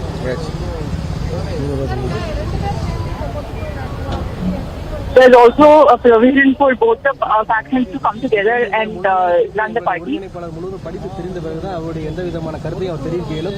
அவர் சார்பாக நாங்கள் எந்த கருத்தையும் தற்போது தெரிவிக்க இயலாது. மேலும் இந்த தீர்ப்பு மேல்முறையீடுக்கு உட்பட்டதா இல்லை என்பது குறித்து நாங்கள் எந்த விதமான கருத்தும் தற்பொழுது சொல்ல இயலாது. நாங்கள் தீர்ப்பை முழுமையாக படித்த பிறகுதான் தற்பொழுது எங்களுக்கு கிடைத்த வெற்றி 23/6 முந்தைய நிலை தொடர்கிறது. அதுதான் எங்களுடைய வாதம் ஏற்றுக்கொள்ளப்பட்டு. We will give you all the details after we read the order. உறுப்பினர்கள் ஏற்கனவே திருத்தங்கள் கொண்டு வரப்பட்ட பொழுது அடிப்படை உறுப்பினர்களால் தேர்ந்தெடுக்கப்பட வேண்டும் என்று 1.5 கோடி தொண்டர்கள் கூடி முடிவெடுத்து அதன் அடிப்படையில் 2 ஒருங்கிணைப்பாளர் இணை ஒருங்கிணைப்பாளர் தேர்ந்தெடுக்கப்பட்டார்கள். 1.5 கோடி உறுப்பினர்கள் பெரிதா 2000 பொதுக்குழு உறுப்பினர் பெரிதா என்பதை நீங்கள் முடிவெடுத்துக் கொள்ளுங்கள். சொல்லுங்க. தற்பொழுது அந்த கழக ஒருங்கிணைப்பாளர் வழக்கறிஞர் திரு ராஜலட்சுமி அவர்கள் தங்களுடைய சில கருத்துக்களை 11/7/2022 அன்று நடைபெற்ற பொதுக்குழுவானது செல்லாது என்பதுதான் இந்த தீர்ப்போட சாராம்சம். மேலும் 23/6/2022 முந்தைய நிலை தொடர வேண்டும் என்பதுதான் தீர்ப்பினுடைய சாராம்சம். அதன் அடிப்படையில் இனி ஒருங்கிணைப்பாளர் இணை ஒருங்கிணைப்பாளர் இணைந்தே கட்சியை வழிநடத்த முடியும் என்பதுதான் தீர்ப்பு. The verdict has given same way for dual leadership. நீதிமன்றத்தால் ஏற்றுக்கொள்ளப்பட்டது. ஆமா 11 சொல்லுங்க சார். 23/6 முந்தைய நிலைமைனா பொருளாளர் பதவி இடைக்கால பொதுச் செயலாளர் என்ற வார்த்தைக்கு இனி அர்த்தம் இல்லை. இனி வரும் காலங்களில் தான் அது தொடர்பான முடிவுகளை இருவரும் இணைந்தே தான் செயல்படுத்த முடியும். அமெண்ட்மெண்ட் ஏதாவது இருந்தாலுமே அது தொடர்பாகவும் இருவரும் ஒருங்கிணைப்பாளர் இணை ஒருங்கிணைப்பாளர் இணைந்தே செயல்பட்டு முடிவெடுக்க வேண்டும் என்பதுதான் நீதிமன்றத்தோட தீர்ப்பு. There can be amendments made later and for now there is nothing like one leadership or one party position. Satishkumar கொடுத்த தீர்ப்பின் மேல்முறையீடு செய்யப்பட்டுள்ளது. அதில் அந்த உத்தரவுக்கு ஒரு மரியாதை கொடுக்கும் விதமாக நாங்கள் தற்போது எந்த விதமான நடவடிக்கையிலும் அவர் சட்டப்பூர்வமாக எந்த உரிமை இருந்தாலும் அவர் மேல்முறை நிலுவையில் இருக்கிறது எந்த விதமான நடவடிக்கை நாங்கள் எடுக்க இப்போதைக்கு தயாராக இல்லை. அது நான் முடிவெடுக்க முடியாது. அது தலைமை கழகம் முடிவெடுக்க அவர் தான் முடிவு. The further decisions will be taken by the party people. We are just here to explain the verdict.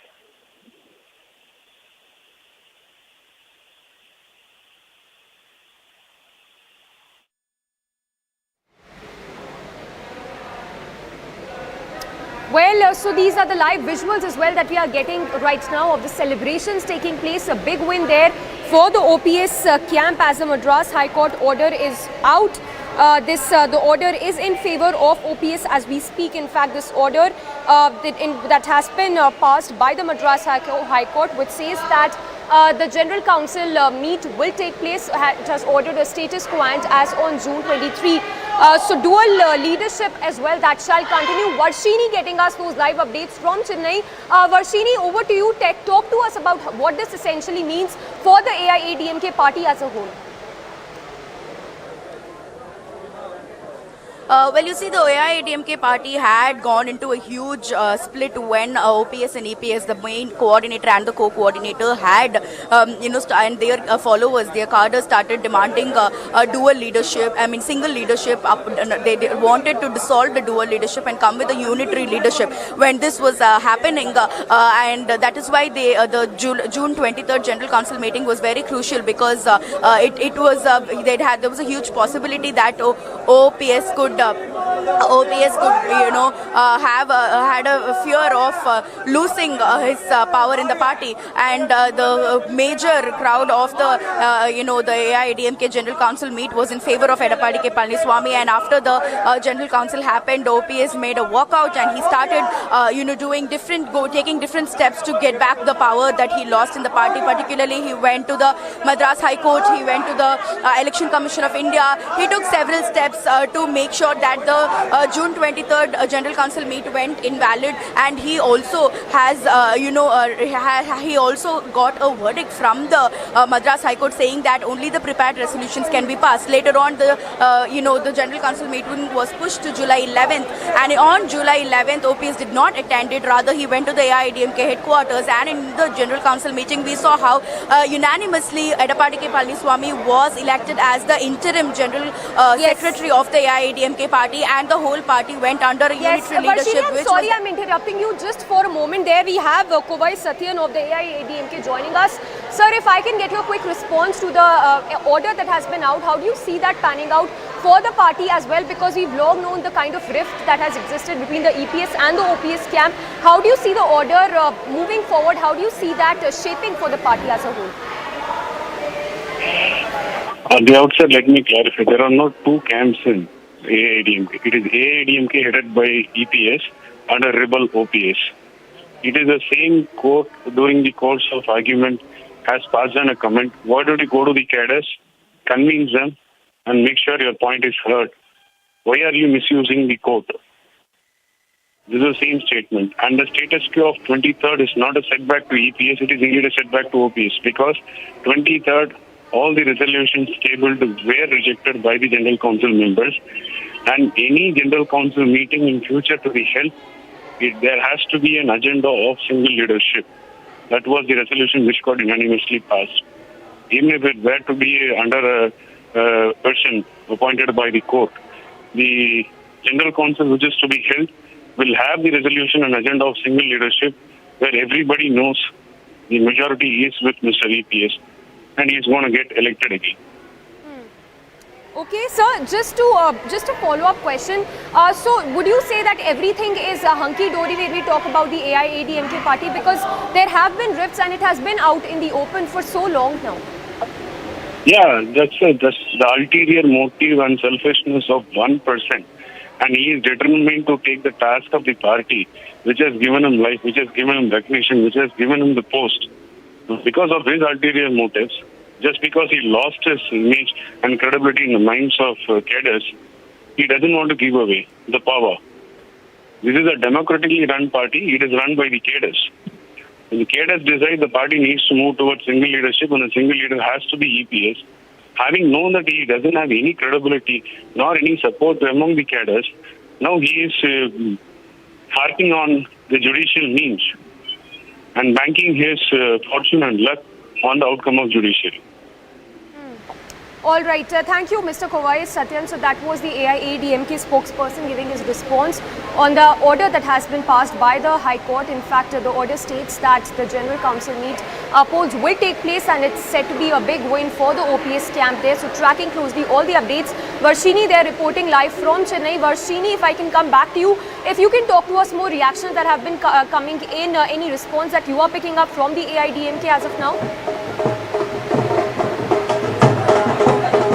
Well, as you can see right now, we are in front of OPS's house. You can see music, dance and celebration by the AIADMK cadres here, who are extremely happy about OPS finally finally getting a win in this matter. This is considered as a big victory for OPS's camp because the kind of fights that OPS had to put one by one for the past 2 months was extremely high.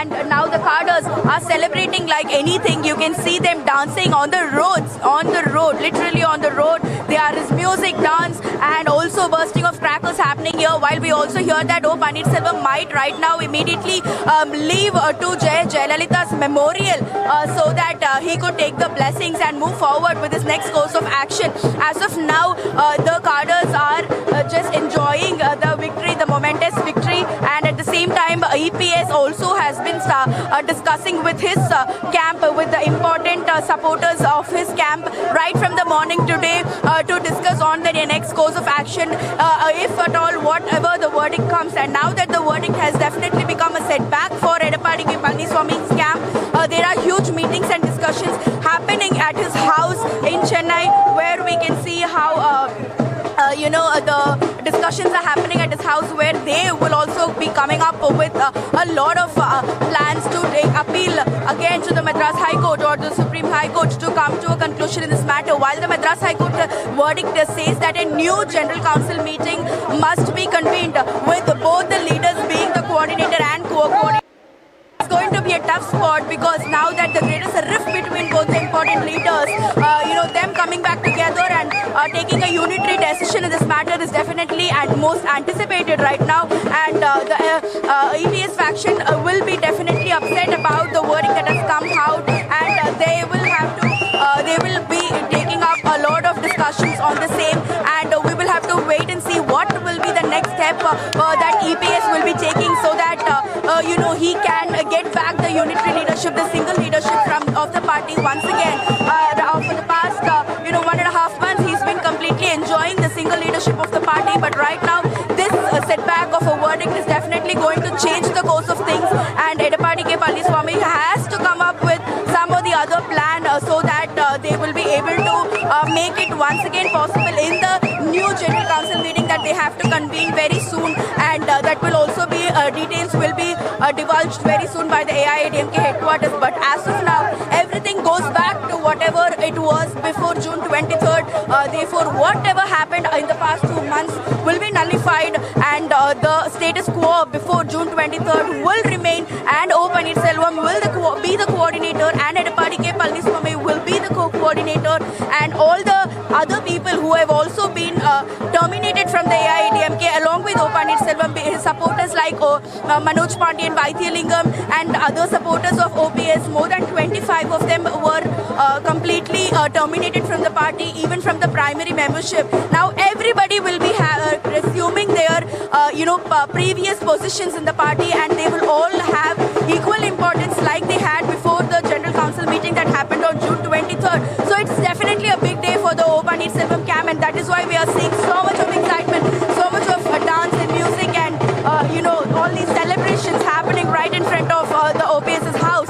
And OPS is likely to leave now to Jayalalitha's memorial in the Marina Beach to offer his prayers and respects like he usually does before or after doing anything and everything, and that is going to happen today also. And he will be meeting with the press also very shortly to answer a lot of questions about how he is going to take up the matter from now on, how will he have be resuming his positions in the party, and what are his plans to come up with the next General Council meeting, as it has to be convened with both the coordinator and the co-coordinator.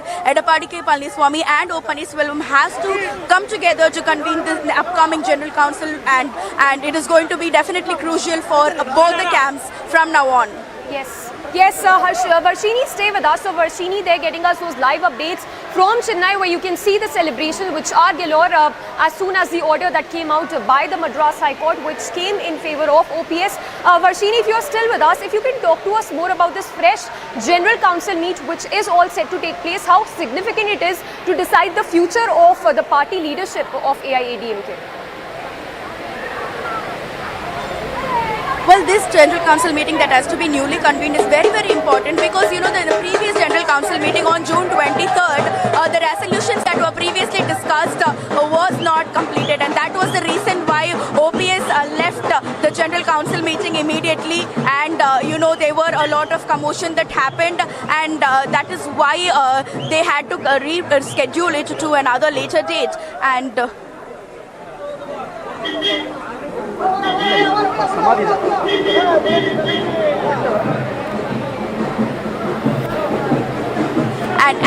only after that, you know, all the issues started, and went to the rescheduled date of July 11th also took place without O. Paneerselvam being present there. So whatever resolution was taken was taken without O. Paneerselvam's presence in the General Council meeting. And with all the fights now, the court has given an order in favor of him to resume power as his old position as the coordinator of the party. Therefore, in the new General Council meeting, any decision, any resolution being taken will have to be taken with the assent of the coordinator of the party, O. Paneerselvam. The cars are ready. They are ready to move to the J. Jayalalitha's memorial, and O. Paneerselvam will also be leaving now, where you can see.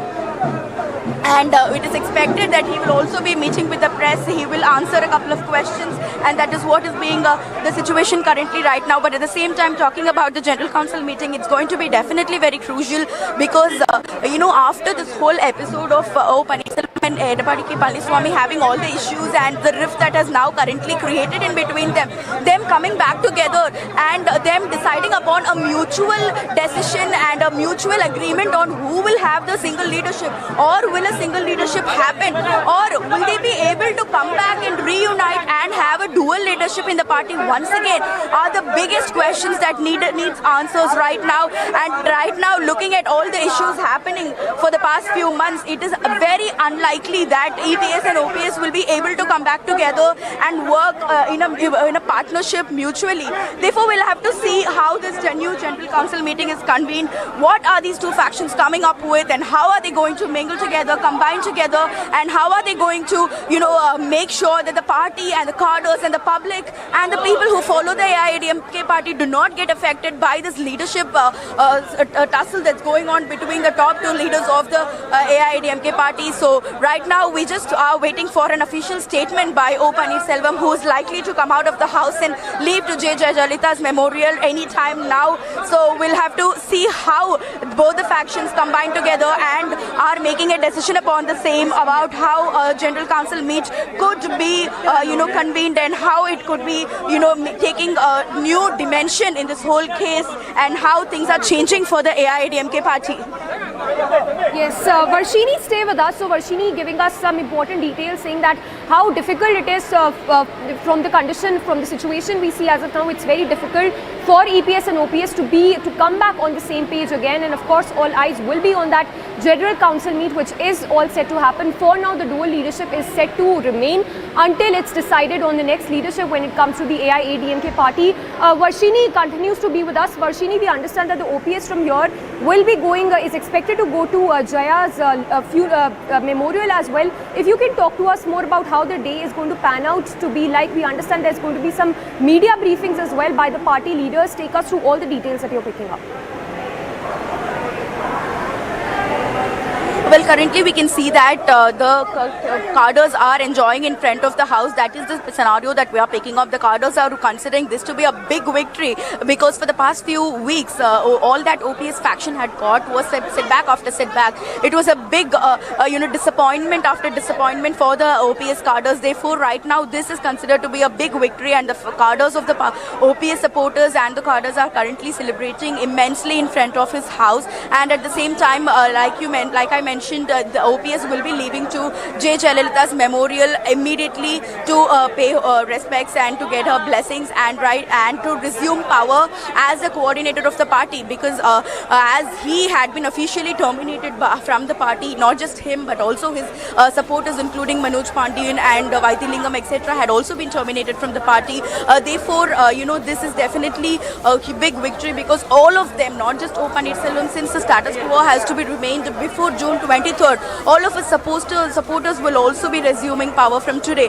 Therefore, this is very, very crucial for the OPS faction today, and they will all be, have to go to the AIADMK headquarters. There is an expectation that from the Jayalalitha's memorial, they will be moving to the headquarters of the party. Therefore, going there or from there on, he can go back to his chamber. Once he had to clear it all out, now he can go back to his chamber and resume his power as the coordinator of the party. So therefore, discussions between OPS faction and EPS faction can also begin from today because of the order, or there could be, appeal by the EPS faction now that they have a huge setback in this matter. The whole interim general secretary position that EPS assumed after the July 11th General Council will now go invalid.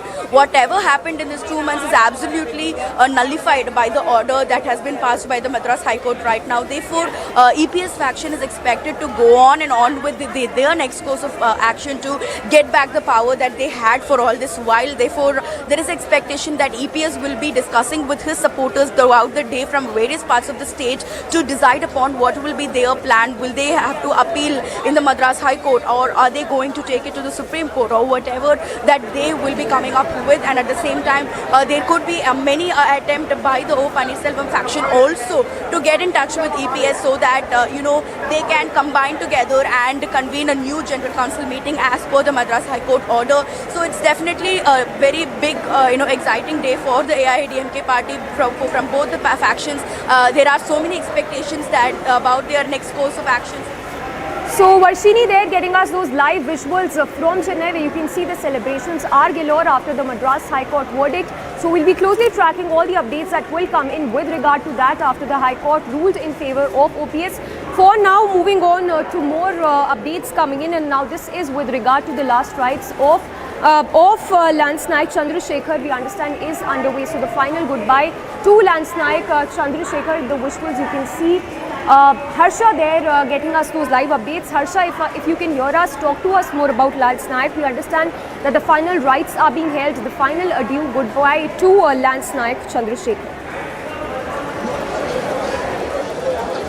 Exactly, Samiksha. We are reporting live from Haldwani, Uttarakhand, where you can say there are so many people, veterans from Kumaon Regiment, as well as the people from all over the Uttarakhand have gathered here to bid final goodbye to the martyr soldier Lance Naik Chandrasekhar, a shining star, a hero of Operation Meghdoot. Clearly, the kind of presence of the locals, neighborhood, and everyone from different parts of Uttarakhand can clearly be seen, which tells us that though this Operation Meghdoot was really difficult, and how Lance Naik Chandrasekhar martyred and sacrificed his life for the very important battle in which Operation Meghdoot just preempted Operation Ababil of Pakistan. We are here just waiting for the mortal remains of the martyr soldier. Anytime here the mortal remains will reach, and mortal remains are being carried in military vehicle only from the army base. Directly the vehicle will reach here, and the final rites, final goodbye will be given to the martyr soldier by everyone of this Uttarakhand. You can clearly see they are the veterans from the Kumaon Regiment who are also here, because they clearly understand this 19th Kumaon Regiment is the regiment who have participated in Operation Meghdoot in 1984 in such crucial military acts at that time on Siachen Glacier. We are joined by them. Sir, आज आप कैसे tribute देंगे उस वीर सपूत को, वीर जवान को जिसने देश के इतने क्रूशियल बैटल में अपनी जान गंवाई? हम उनको नमन करते हैं और उनके बॉडी को सलूट करते हैं, उनके बॉडी को सलूट करते हैं। आज 38 साल के बाद वो यहाँ पर उनकी बॉडी आ रही है, उसके लिए हम काफ़ी वो हैं। So these are the veterans of 19 Kumaon Regiment. Also we see there are also many veterans here who have gathered, the locals from Uttarakhand as well as everywhere you will see the youths, youngster, neighborhood, locals from Ranikhet, from Dehradun, from Haridwar, everywhere. Not even from here, the 19 Kumaon Regiment veterans who are anywhere, they have gathered here because it was such a crucial battle at Siachen Glacier, Operation Meghdoot, and finally after 38 years, family will experience experience a closure, a weight of the family in Haldwani will finally get over, because in this 38 years it was so much that family has went through, that family has suffered. I'll show you the visuals also. Will come forward. I'll ask my camera person Surinder Shah to come along, and we can see there how many veterans are here waiting for the mortal remains to arrive at the native residence of Lance Naik Chandrasekhar. Sir, आप क्या कहना चाहेंगे? आज आखिरी विदाई आप जवान को दे रहे हैं। 38 साल एक बहुत लंबा समय होता है। फैमिली को भी आखिरकार वो शांति मिलेगी, वो सुकून मिलेगा कि कम से कम हम पार्थिव शरीर को अंतिम संस्कार कर पाएंगे, एक विदाई दे पाएंगे दिल से, क्योंकि कहीं ना कहीं मिसिंग होना और पार्थिव शरीर घर पे आना बहुत बड़ी बात है। ये बहुत बड़ी एक रोमांचकारी एक रोमांचितता भर गई है सबके शरीर में। हम उनके साथी हैं, हमारे 19 कुमाऊं का ही थे वो। तो हम लोग जितने भी यहाँ पर खड़े हैं, तो हम लोगों को भी आश्चर्य भी हो रहा है और एक गर्व भी महसूस हो रहा है कि आज हमारे साथी जो है, जिनका पार्थिव शरीर आ रहा है, तो हमें ये लग रहा है कि हम देखेंगे वो किस स्थिति में पार्थिव शरीर होगा। मन में तरह तरह के सवाल उठ रहे हैं। और हम तो माँ काली जो हमारी कुल देवी है, हमारी कुमाऊं रेजिमेंट की, उनसे प्रार्थना करते हैं कि उनके परिवार को इस दुख की घड़ी में इतने साल 38 साल बाद जो नया एक किस्म के एक वो हुआ है, दुख को सहने की शक्ति प्रदान करे। और इस बात की भी खुशी हो रही है कि हल्द्वानी के जो आम जनता है, जिस प्रकार से वो आज जो है एक सैनिक को सम्मान दे रही है, जिस प्रकार यहाँ लोग खड़े हैं, 2-3 दिन से घर में तांता लगा हुआ है, तो ये अच्छा लग रहा है, हमें गर्व महसूस हो रहा है। सर, आपसे जानना चाहूंगी, आप लोग भी 19 कुमाऊं रेजिमेंट के, कहा जाता है कि वो रेजिमेंट है जो उस वक्त सबसे मुश्किल चोटी पॉइंट नंबर 5965 को अपने कंट्रोल में करने में कामयाब हुई। पाकिस्तान के ऑपरेशन आबाबील को ध्वस्त किया। एक बहुत बड़ी बात थी, किस तरह की ट्रेनिंग, किस तरह की एक्सपीडिशन आप लोग को उस सियाचिन ग्लेशियर की दी गई थी। इतना मुश्किल ऑपरेशन, लेकिन एक गर्व की बात भी है पूरे परिवार के लिए कि अगर जान गंवाई तो उस ऑपरेशन को पूरा करके, ऑपरेशन मेघदूत को सफल करके। हम 19 कुमाऊं रेजिमेंट को जब वहाँ पर डिटेल किया था, तब हमारी यूनिट श्रीनगर में खिरू नाम की जगह पर थी। 68 माउंटेन ब्रिगेड के अंडर में हम लोग थे। तो वहाँ से 18 अप्रैल 1984 को हम वहाँ से रवाना हुए फुल FSMO के साथ, फील्ड मार्चिंग अफसर के साथ। 18 मार्च को वहाँ से गए थे हम लोग। तो तकरीबन अप्रैल के फर्स्ट वीक में हम वहाँ पहुँचे थे बेस कैंप में। और वहाँ पर जो सूचना आ रही थी कि पाकिस्तान उन जो सियाचिन ग्लेशियर की पहाड़ियों पर कब्जा करने वाला है और वहाँ से फिर अन्य जगहों पर वहाँ उसके लिए आसानी हो जाती है टारगेट क्लियर करने के लिए।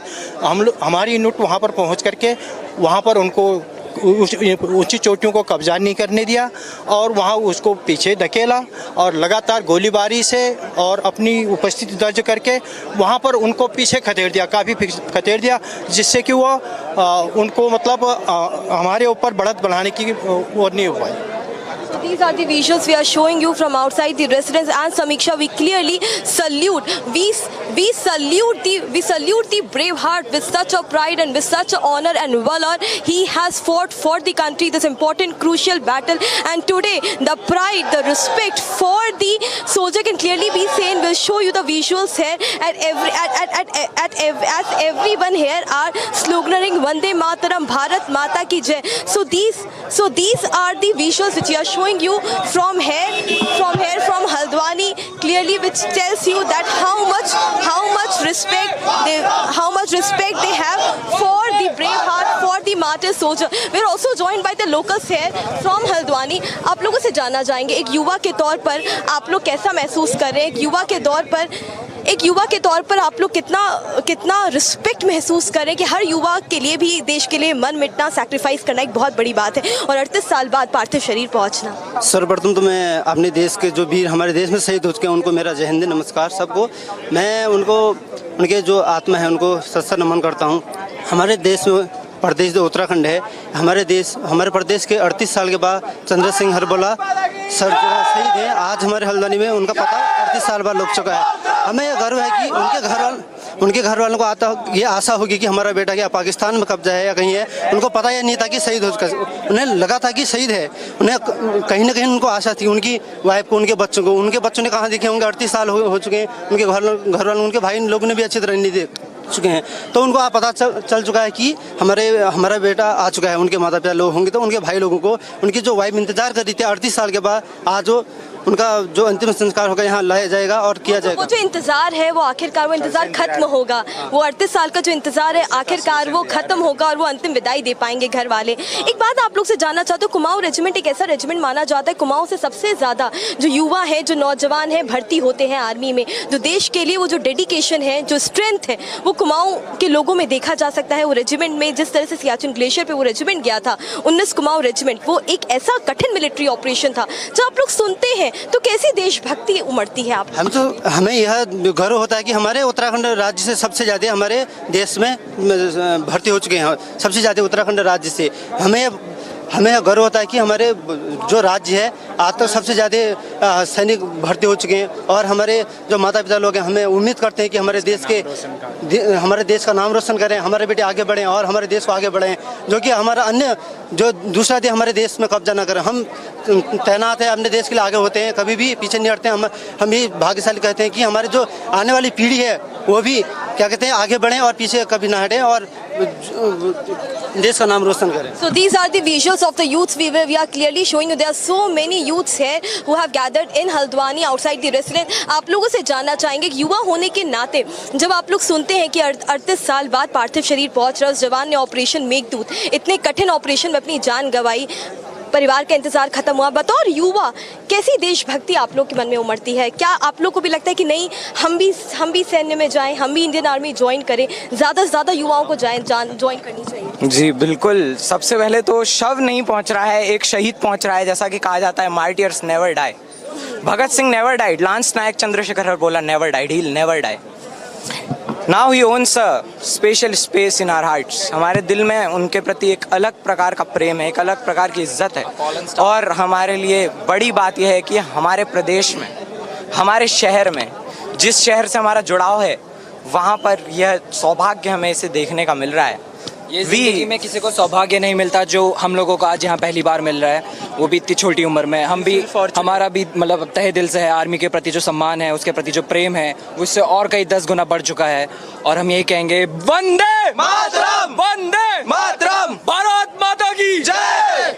Clearly, it's a grieving moment for entire family members. A wait of a wife who have been waiting for her husband for almost 38 years. She got to know that he would be missing. He would be somewhere. She never expected that mortal remains of her husband will come. So, Fani, do you think it will be a closure for the family, for the daughters who have never seen their dad after 4 years? They were 4 years of age. They don't remember anything.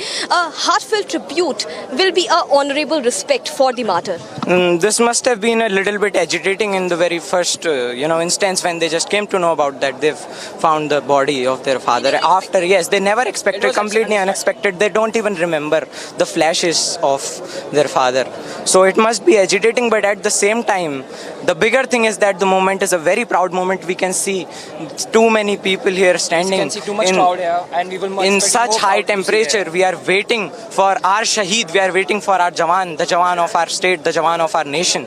So the bigger thing is that this thing must have been agitating a little bit petrifying, but I don't really think the moment is the bigger thing. Is the that pride is more higher, and it is higher than that of the agitations and circumstances. And if we talk about people from Kumaon Regiment who are deployed in Kumaon Regiment, it was only 19 Kumaon Regiment who went there in the most crucial military act, Siachen Glacier. What kind of valor and strength feeling the people of Kumaon have? So many go for these toughest places, deployed at the most crucial places in the country. See, ma'am, Kumaon Regiment always belongs to us. As you can see, we are we are the residents of the Kumaon. So it's have a special place in our heart. So as you can see, Kumaon Regiment is the member of this paper is Kumaon Regiment, so it's we can say we can not express in thoughts in our speech. That's it. So clearly the youth are full of pride and honor for the martyr soldier, and now as the time comes near, the mortal remains of the martyr soldier will be shown. Here we are showing you continuously the visuals of the veterans of the army, the people who were in the same operation, the veterans, the army people, the Subedar major who was there in the same operation Meghdoot. Clearly they will bid a final goodbye to their colleague Jawan whose mortal remains are arriving today.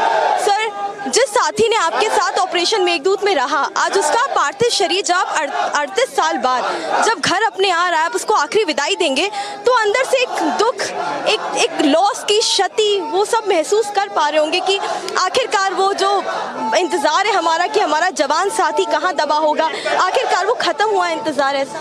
बिल्कुल, वो इंतजार खत्म हुआ। दुख तो इस बात का है, वो परिवार को लॉस होता है, सब कुछ है, लेकिन ये हमारे लिए एक बहुत बड़ी बात है और हर आर्मी वाला ये चाहता है कि मैं इसी तरह आऊँ। हम आए तो हैं, हमारा शरीर तो है, लेकिन जो आनंद इसमें है, जो हमारा 38 साल का जो तपस्या है, जो तृप्ति हमें आज मिल रही है, उसके लिए हमारे पास शब्द नहीं है। बहुत धन्यवाद है आप लोगों का जो आप इसको इतना प्रोत्साहित कर रहे हैं। पत्री सर, कहा जाता है कि देशभक्ति में जो मजा है, देशभक्ति में जो आनंद है, देश के लिए मर मटने में जो गम है, जो गर्व है, वो शायद बहुत खुश नसीबों को ही मिलता है, ऐसा भी कहा जाता है। तो ये बहुत गौरवान्वित करने वाला पल पूरे परिवार और पूरे उत्तराखंड के लिए और देश के लिए भी है। पूरे देश के लिए, हमारी 19 कुमाऊं के लिए, इंडियन आर्मी के लिए, भारतवर्ष के लिए ऐसे पल सबको नहीं मिलते। ये एक बहुत बड़ी बात है। ऐसा होना हर आर्मी वाले के मन में एक बात होती कि अगर इस तरह का मुझे भी हो, मैं भी लड़ूं, मैं भी आगे जाऊं। कोई भी आर्मी वाला कभी भी पीछे मुड़ना नहीं चाहता। तो ये हमारे लिए बहुत बड़ी बात है, बहुत बड़ा सम्मान है। धन्यवाद है मीडिया का, धन्यवाद है भारत सरकार का, धन्यवाद है इंडियन आर्मी का, 19 कुमाऊं का और इस प्रशासन का। सर, कहते हैं कि आर्मी कभी अपने जवान को पीछे नहीं छोड़ती। वो 5 जवान मिसिंग थे, लेकिन आर्मी ने होप नहीं छोड़ी और लगातार उनकी तलाश जारी रखी। कहते हैं तो आर्मी के स्पिरिट पर क्या कहेंगे सर, कि हम अपने किसी भी साथी को पीछे नहीं छोड़ते, घायल हो जाए, मर मिटे, लेकिन साथ लेकर आते। बिल्कुल साथ लेते हैं और किसी भी हालत में नहीं छोड़ते, चाहे वो शहीद हो गए हैं या थोड़ा भी कैजुअलिटी है, कुछ भी चोट लगी है, पक्का उनको कैरी करते हैं। ये हम लोगों की ट्रेनिंग में शामिल है। हम अपने साथियों को भी छोड़ नहीं सकते हैं। These are the visuals, the mortal remains of the martyr soldier Lance Nayak. Lance Nayak has reached to the relative residence. We are showing you the visuals straight from the army base. The mortal remains are being taken to have arrived to the residence and will full respect, full honor with all the military troops, the entire military troops. You can clearly see the military vehicle in which the mortal remains is arriving right now. These are the visuals straight from Haldwani, and the Bharat Mata ki Jai Jazba can be clearly felt. The decorated carriage is the one in which the mortal remain is there, and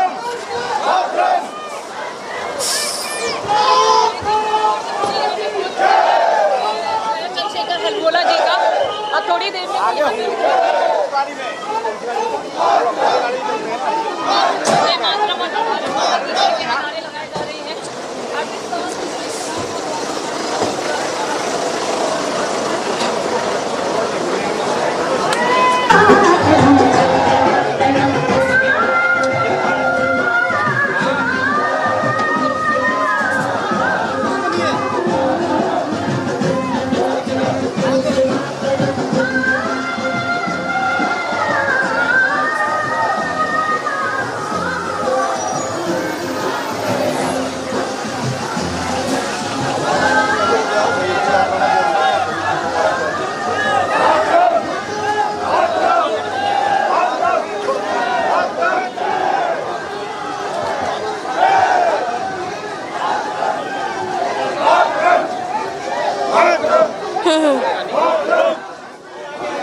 चलना पड़ेगा।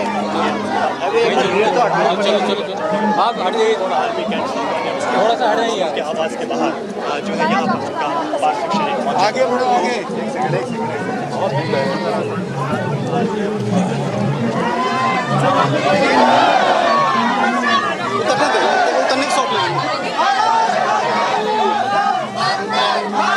ऊपर चढ़ो ऊपर कह रहे हैं।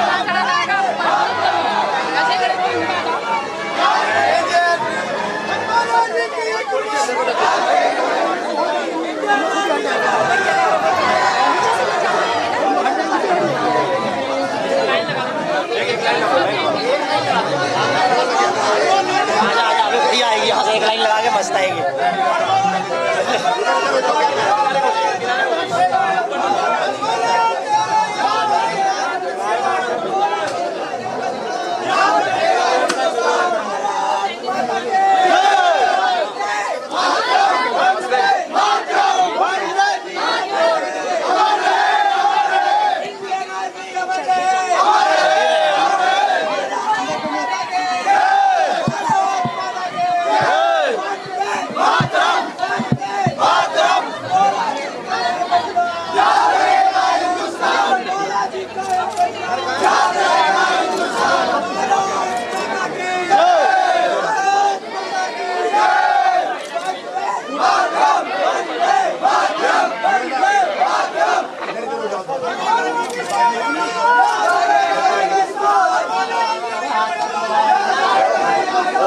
CO साहब आए हैं, जिस बटालियन के साहब हैं ना उनके सीओ साहब आए हुए हैं, आप उनसे इंटरव्यू लो। मैं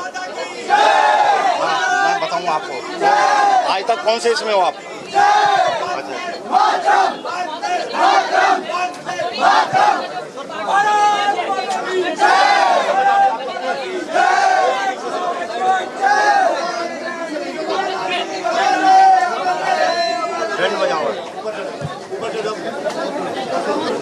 सही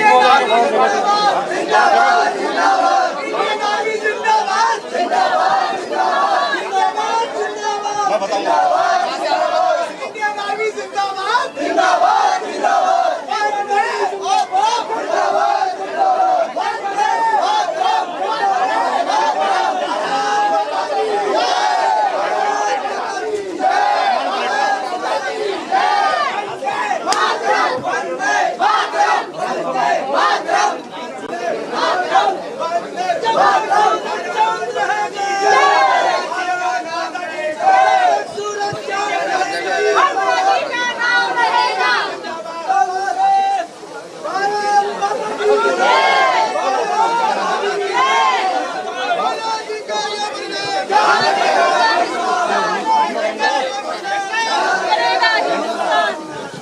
आप पीछे हटो, मैं पीछे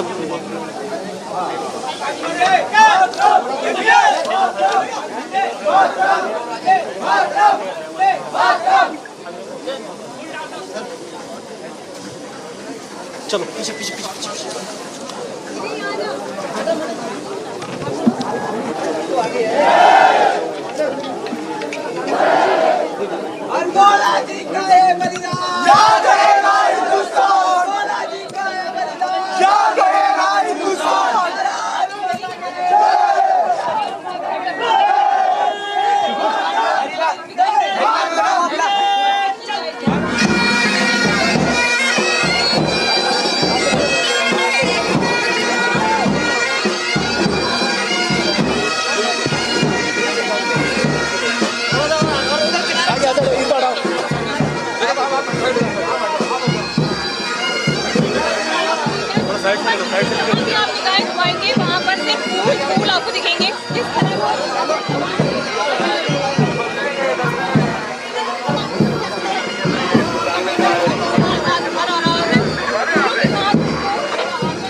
अंदर हो जाएंगे अपनी लाइन पर रहिएगा प्लीज। आगे वाला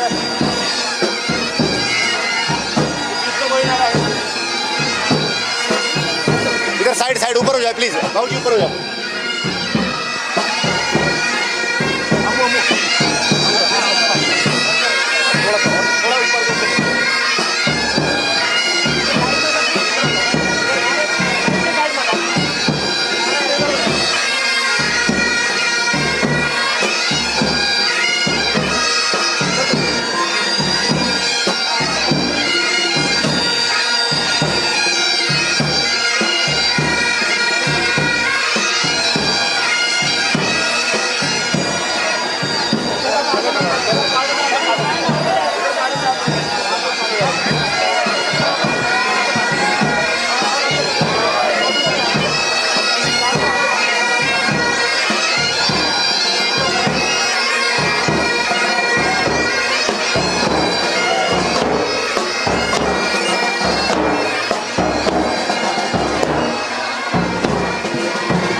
चलिए चलिए वहीं आगे हो जाओ सब लोग, चलो वहीं आ जाओ, उधर आ जाओ, यहाँ कोई फायदा नहीं, करोगे उधर आ जाओ, वहीं लेके आओ।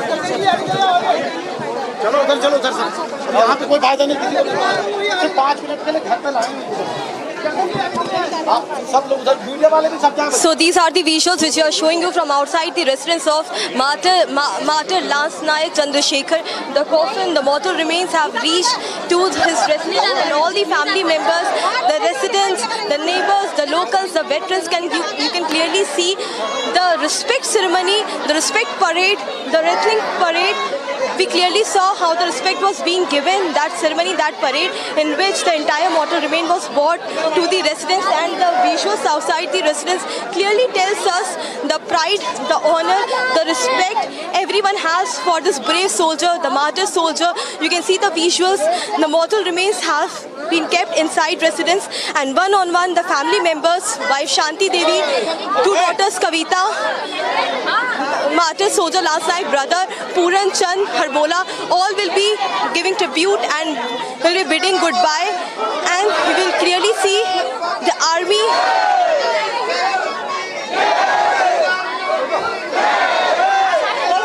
The spirit of Desh Bhakti, the spirit as clearly seen, and we will try to show you the visuals of wife Shanti Devi.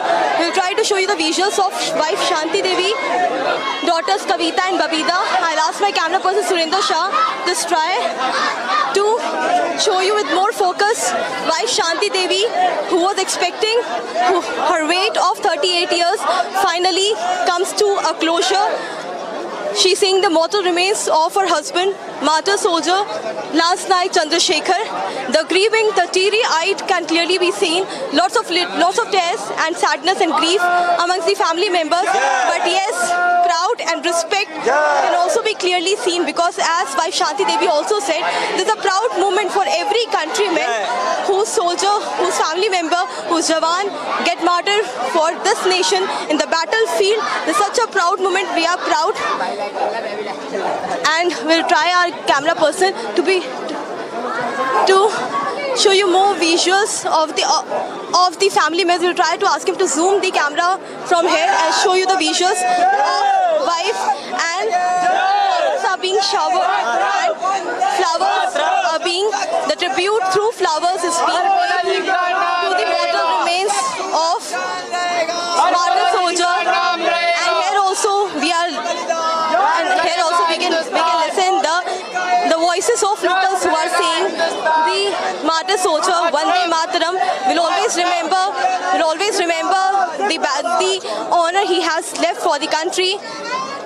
The pride which we feel, all the youngsters can clearly be seen here, were full of pride here. These are the visuals from the residence of martyr soldier, and the army is also here.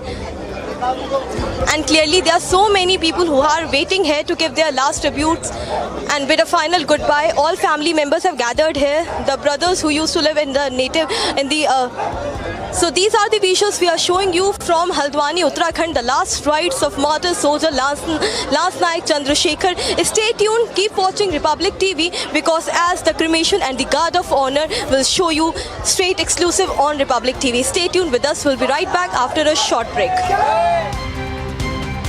The Amity BBA has been ranked India's #1 BBA in the recently released Times of India B School 2022 rankings. A testimony to Amity BBA's globally benchmarked standards in education. United Nations spokesperson Stefan Dujarric announces Secretary General Antonio Guterres will be in leave to meet with Turkey's president. And the Ukrainian President Volodymyr Zelensky, the chief, is also scheduled to visit Odessa and Istanbul to see one of the ports involved in the Black Sea Grain Initiative and the Joint Coordination Center set up to implement it. Peru records the highest number of monkeypox patients in Latin America and the second highest in South America, according to Peru's Medical Association. Infectiologists in the country have begun to draw hypotheses to find the reasons for the rapid expansion of the virus. In Odisha's Bhadrak district, normal life of people has now come to a standstill as floodwater from Baitarani river has inundated several residential areas. The DM of the area was quoted as saying that 3 blocks in Bhadrak district have been affected due to floodwaters. Meanwhile, 80,000 to 90,000 people have been affected in this area. 3 block में अभी partly कुछ पंचायत में बाढ़ का स्थिति है। हमारा Dhamnagar block, Bhandari पोखरी block एवं चांदबाली ब्लॉक, तो उस हिसाब से प्रशासन की तरफ से सारे स्टेप्स लिए गए हैं कि You are back at Republic TV. You are watching Republic TV, and we are showing you the live visuals from the last rites of Lance Naik Chandrasekhar, the martyr soldier whose mortal remains have arrived to his native residence after a long wait of 38 years. Finally, a family in Haldwani, Uttarakhand is experiencing a closure. Their wait of 38 years finally comes to an end, and the kind of crowd and environment we see here in Haldwani at the residence of Lance Naik Chandrasekhar, which clearly tells us how much pride and respect and honor and valor for this brave soldier can be experienced here in this Haldwani at his native residence. And here we are showing you the visuals of the tribute, of the goodbye which the family is paying to the martyr soldier Lance Naik Chandrasekhar. Here in the visuals you can see wife Shanti Devi. You are clearly seeing wife Shanti Devi, and also along with wife Shanti Devi you can see the 2 daughters Kavita and Babita. And Kavita clearly shared with us that she was 4 years old when father left for very important crucial battle, Operation Meghdoot at Siachen. She doesn't know, she doesn't have much of the memory of her late father, but yes, she says that this time when the mortal remains will come, she will pay the tribute, because in these 38 years it has been very difficult for her mother. She always have asked where the father is, will he come back, and always mother has said that yes, he will come, for one day for sure he will come. Family never knew, because obviously by Indian Army in 1984 it was told that he is missing. So these are the visuals we are showing you from the residence of martyr soldier Lance Naik Chandrasekhar, wife teary-eyed, and everyone in the neighborhood and everywhere paying the last tribute. You are watching Republic TV. Stay tuned with us. We'll be also showing you the guard of honor and the reclaiming ceremony of the army as well. Stay tuned. We'll be right back after a short break.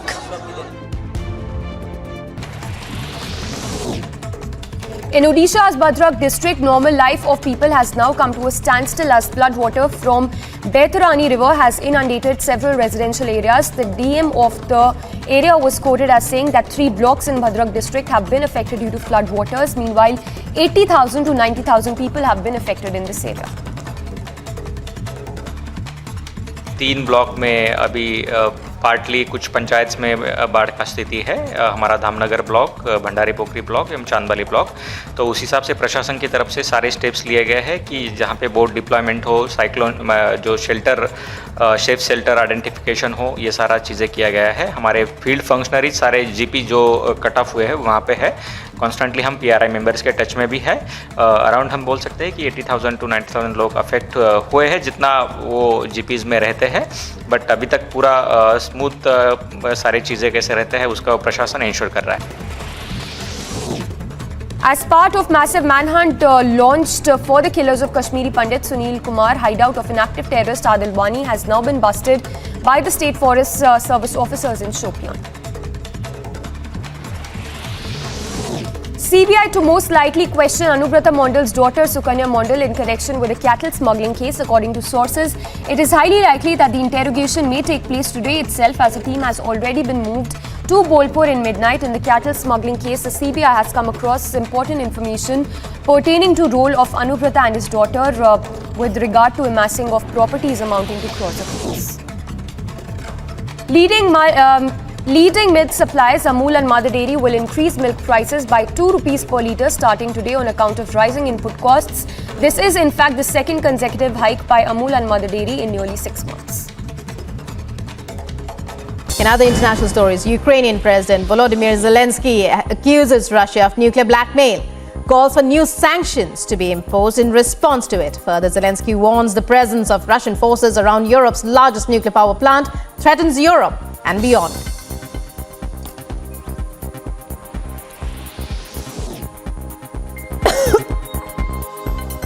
Army 2020.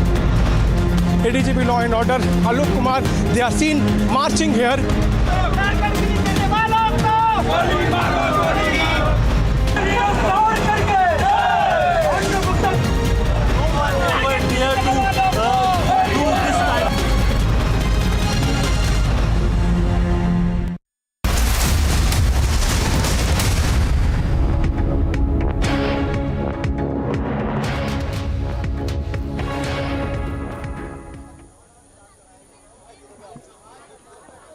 You're watching Republic TV, and here you're watching Republic TV, and here on Republic we are showing you the last rites of martyr soldier Lance-like Chandrasekhar.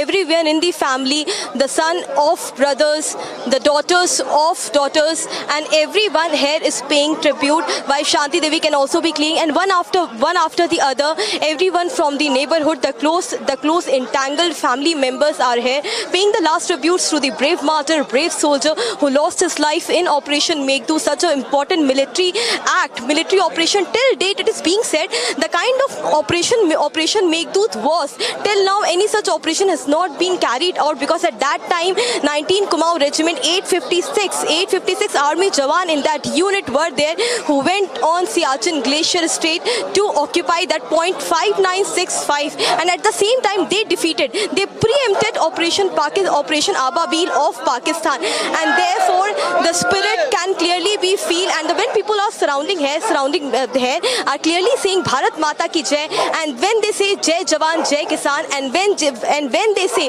जब तक सूरज चांद रहेगा हरबोला जी जिंदा रहेंगे हमारे मन में, हमारे दिलों में, when they say all these things, clearly it can be felt, because these are the youths, and now the mortal remain is being taken to a nearby place also for everyone in Uttarakhand, everyone who has visited from far places they can also bid goodbye. Therefore the mortal remains is being taken, mortal remains is being taken to other location as well. It is very near, just a lane away, and again army, the wrestling parade can also be seen. The wrestling parade we saw at that time when the coffin, the mortal remains, was being brought inside residence, and now also we will see the people from the army who have received the mortal remains,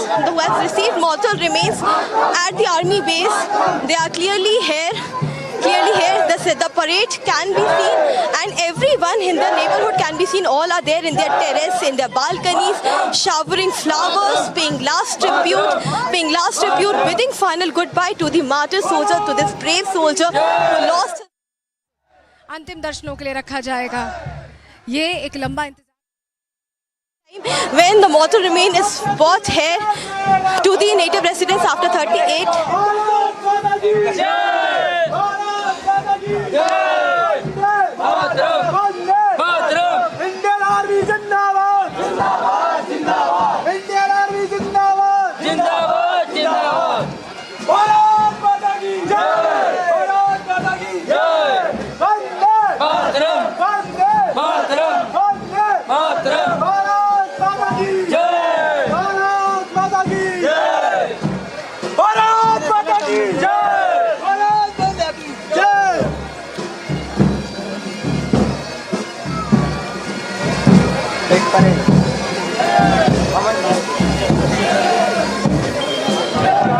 एक जनसमूह बन गया है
थोड़ा सा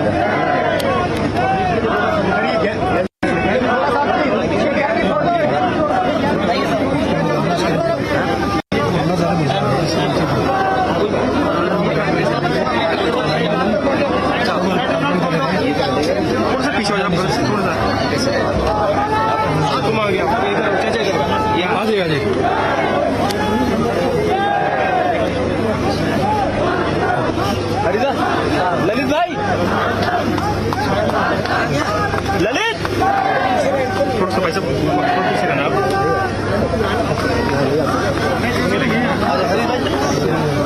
थोड़ा सा चलिए हल्का सा आगे चल जाएंगे आप थोड़ा पीछे से नहीं रहना ना ये आप पीछे से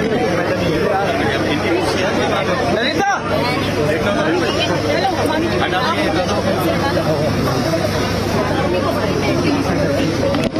Leaders, neighborhoods, locals, everyone from different places can clearly be seen here at the residence, paying the last tribute, paying the last goodbye, bidding the last goodbye to the martyr soldier can clearly be seen.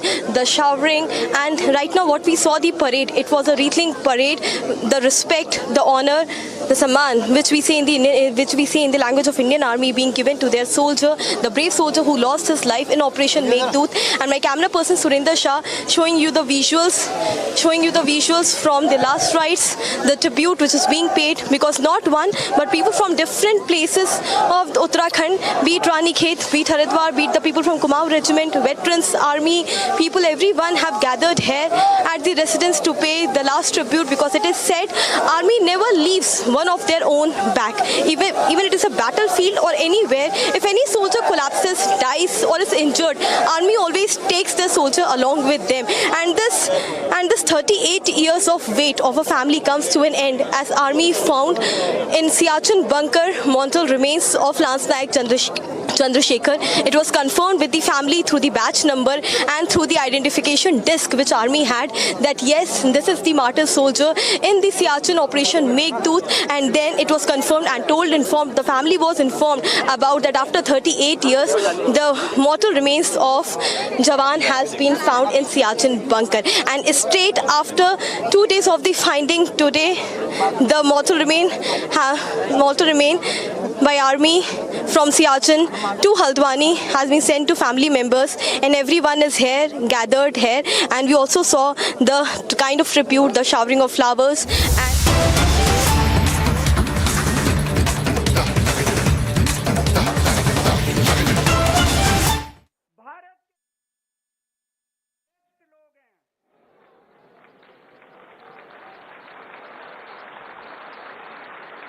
फिर भी हम पीछे रह गए।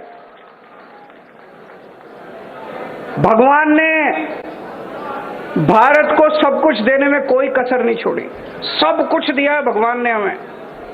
भगवान ने हमें नदियां दी, पहाड़ दिए, जड़ी बूटियां दी, फसलें दी, समुद्र दिया, क्या नहीं दिया भगवान ने, इतना विशाल देश। और जब भगवान ने इंसान पैदा किया तो सबसे इंटेलिजेंट लोग भगवान ने इंडिया में पैदा किए, फिर भी हम पीछे रह गए। फिर हम पीछे क्यों रह गए? भारत आखिर पीछे क्यों रह गया? दोस्तों, अगर इनके भरोसे छोड़ दिया, इन पार्टियों और इन नेताओं के भरोसे छोड़ दिया, तो अगले 75 साल और पीछे रह जाएंगे। इनमें से किसी को अपना परिवार प्यारा है, इनमें से किसी को अपना दोस्त प्यारा है, किसी को भ्रष्टाचार करना है, किसी को देश लूटना है। इन 75 साल में इन्होंने अपने घर भरने के और अपने दोस्तों के घर भरने के सिवा कुछ नहीं किया।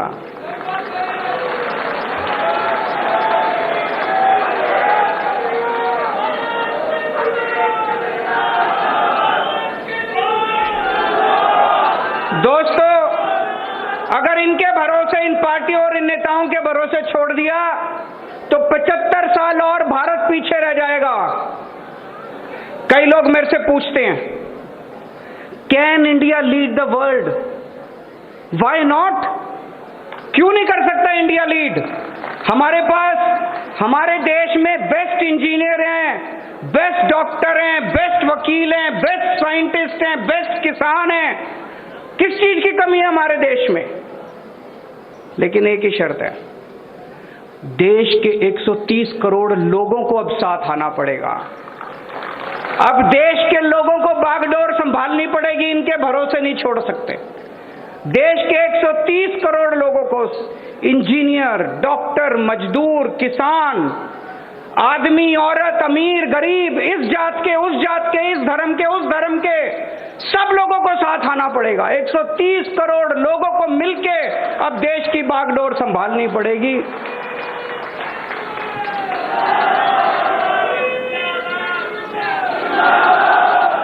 पचहत्तर साल पहले जब सारा देश इकट्ठा हुआ था तो हमने अंग्रेजों को बाहर फेंक दिया था। आज 75 साल के बाद अगर हम 130 करोड़ लोग इकट्ठे हो गए तो दोस्तों, भारत को नंबर 1 देश बनने से कोई नहीं रोक सकता।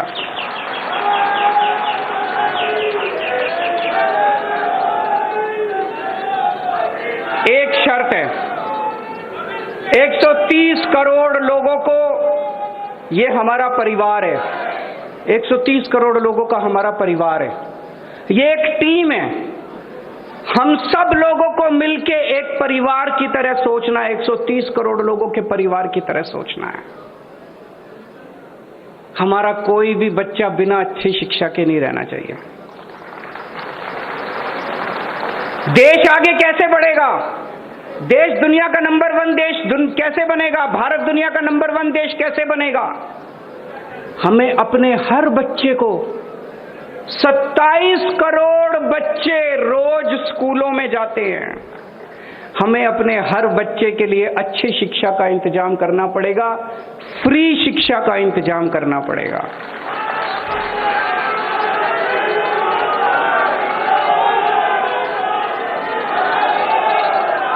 चाहे कोई कितने गरीब घर में पैदा हो, चाहे कोई कितने भी गरीब घर में पैदा हो, देश के किसी भी कोने में रहता हो, हम ये नहीं कह सकते हम पहाड़ों में स्कूल नहीं खोल सकते, हम आदिवासी इलाकों में स्कूल नहीं खोल सकते। देश के कोने कोने में स्कूल खोलने पड़ेंगे।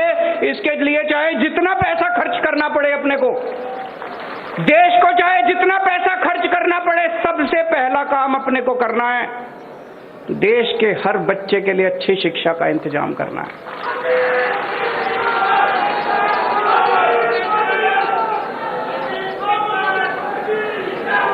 अगर हमने अपने बच्चों को अच्छी शिक्षा दे दी, बच्चों को पढ़ा दिया, एक एक बच्चा पढ़ के कोई डॉक्टर बनेगा, कोई इंजीनियर बनेगा, कोई बिजनेसमैन बनेगा, कोई कहीं कुछ करेगा, कोई कुछ करेगा। एक एक बच्चा पढ़ने के बाद एक एक परिवार को गरीब से अमीर बना देगा।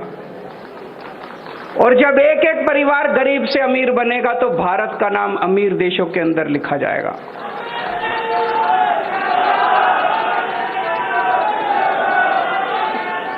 दूसरा काम अपने को करना पड़ेगा, अपने देश के एक एक आदमी के लिए, एक एक औरत के लिए, एक एक बुजुर्ग के लिए, एक एक युवा के लिए, एक एक बच्चे के लिए अच्छे से अच्छे इलाज का इंतजाम करना पड़ेगा।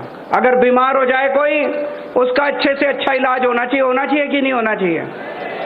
अच्छे से अच्छे इलाज का इंतजाम करना पड़ेगा, फ्री में इलाज का इंतजाम करना पड़ेगा। उसकी दवा, उसका टेस्ट, उसकी इलाज, उसका ऑपरेशन, चाहे कितने भी लाख रुपए का खर्चा क्यों ना आए, चाहे कोई कितना भी गरीब क्यों ना हो, हर जिंदगी हमारे लिए इंपॉर्टेंट है, हर भारतीय हमारे लिए इंपॉर्टेंट है, भारत का हर नागरिक हमारे लिए इंपॉर्टेंट है। इसके लिए जरूरी है भारत के कोने कोने में, पूरे देश में, गांव गांव में, कोने कोने में हमें स्कूल खोलने पड़ेंगे, हमें अस्पताल खोलने पड़ेंगे, हमें मोहल्ला क्लिनिक बनाने पड़ेंगे, हमें डिस्पेंसरी खोलनी पड़ेगी, डॉक्टरों का इंतजाम करना पड़ेगा, टीचरों का इंतजाम करना पड़ेगा। लेकिन सबसे पहली 2 चीजें हमें अपने बच्चों के लिए शिक्षा का और अपने लोगों के लिए इलाज का इंतजाम करना पड़ेगा। तीसरी चीज, हमारी युवा शक्ति आज हमारी सबसे बड़ी ताकत है। आज लेकिन युवा बेरोजगार घूम रहे हैं, इनको रोजगार दिया जा सकता है अगर सही नियत और सही मैनेजमेंट हो, तो हमारे युवाओं को रोजगार दिया जा सकता है। रोजगारों को तीसरी चीज हमें करनी पड़ेगी, एक एक युवा के लिए रोजगार का इंतजाम करना पड़ेगा। एक भी युवा देश के अंदर बेरोजगार नहीं होना चाहिए। इसके लिए सबसे बड़ी प्राथमिकता देनी पड़ेगी, एक एक युवा के लिए रोजगार का इंतजाम करना पड़ेगा। चौथी चीज, हमारे देश की हर महिला को हाँ बिल्कुल सलामी देनी होगी ना उनको, they need space. Hello,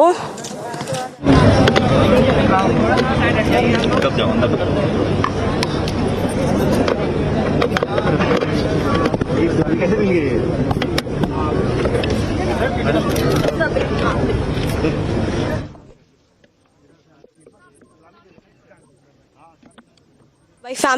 by family members. And we just now saw how CM Pushkar Singh Dhami paid tribute to the martyr soldier Lance Naik Chandrasekhar, and Ishpal Arya and other political leaders are also present here. We are showing you the visuals of CM Pushkar Singh Dhami, and the salami and tribute is also being given by the army people as well, by the army jawan here, and one-on-one political leaders are paying tribute, and everyone from the locals neighborhood and everyone is paying tribute, because such a grief moment for the family, as after 38 years the mortal remains of this brave soldier found in Siachen, recovered from Siachen bunker. And here, along with CM, two daughters Kavita and Babita are standing next to CM Pushkar Singh Dhami, teary-eyed, and yes, a loss. What a family feels, only a family can understand how these two daughters Kavita, Babita lost their father when they were just 4 years and 8 years old. Their eyes, teary-eyed eyes they had, and though they don't remember much about their father, but yes, the feeling can clearly be understood through the visuals here.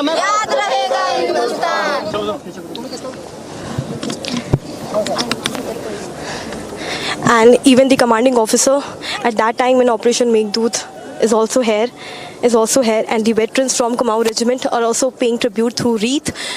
You can clearly see MOS Defense Raksha Mantri Ajay Bhatt. Wreath tribute has also been sent here, and CM Pushkar Singh Dhami is standing tight with the family members, consoling them and telling them how this is a nation's loss. But yes, after 38 years, the mortal remains of this brave heart is found. There's a grieving moment, but the entire country, people from Uttarakhand, and yes, everyone stands strong with the family member, as only the loss which they have felt for 38 years, the incompleteness which the family had because they didn't have their father, Kavita Babita, and the wife Shanti Devi didn't had her husband. And this 38 years do have been very difficult, but finally they will be at peace. And the conversation between CM Pushkar Singh Dhami and daughter Kavita and Babita can clearly be seen from here. And here we are showing you the visuals. These are the visuals from the last tribute, the Shraddhanjali, which is being given to martyr soldier Lance Naik Chandrasekhar. And before that, we saw the parade Samman which army gave to the martyr soldier. And here, the grip, the pride, the honor can be felt here in the surrounding, amongst the crowd, is everywhere here screaming and shouting Bharat Mata Ki Jai. Clearly that valor, that strength, and that Desh Bhakti can be clearly felt here. And these are the visuals which we are showing you from Haldwani, Uttarakhand, from the native residence of martyr soldier Lance Naik Chandrasekhar. Though very important and very crucial, difficult. हमें गर्व है कि हम उत्तराखंड के वासी हैं, जहाँ के वीर सैनिकों ने हमेशा से देश की रक्षा के लिए अपने प्राणों का बलिदान दिया है। और चंद्रशेखर उन्होंने आज से लगभग 1984 की जो मेघदूत ऑपरेशन के दौरान वो लापता हो गए थे उस झड़प में। आज उनका शरीर आया है। हम पूरे उत्तराखंड सरकार की तरफ से, उत्तराखंड की जनता की तरफ से उनको नमन करते हैं, और उनके पारिवारिक जनों के लिए जो भी हमसे, उनके परिवार के लिए हम उनके साथ हैं। उनकी शहादत हमेशा से हमारे लिए स्मरण में रहे, उत्तराखंड के आने वाली पीढ़ी के लिए स्मरण में रहे। उसके लिए हम हमेशा जो भी उनकी स्मृति में होगा वह काम भी आगे करेंगे।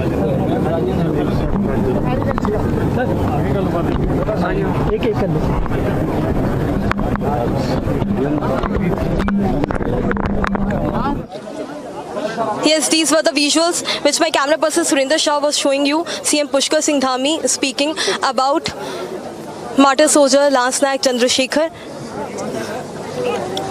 And yes, my camera person Surendra Shah with me, and we are again showing the visuals from every corner of the house, every window, balcony. You can see visuals of the public clearly here, and everyone, the Kumaon Regiment, veterans, political leaders, be it from Congress, be it from BJP, from everywhere, the political leaders right now are paying tribute through wreath here, through flower, wreath of flower here to martyr soldier Lance Naik Chandrasekhar. And these are the visual as Pushkar Singh Dhami CM leaves from here after paying tribute.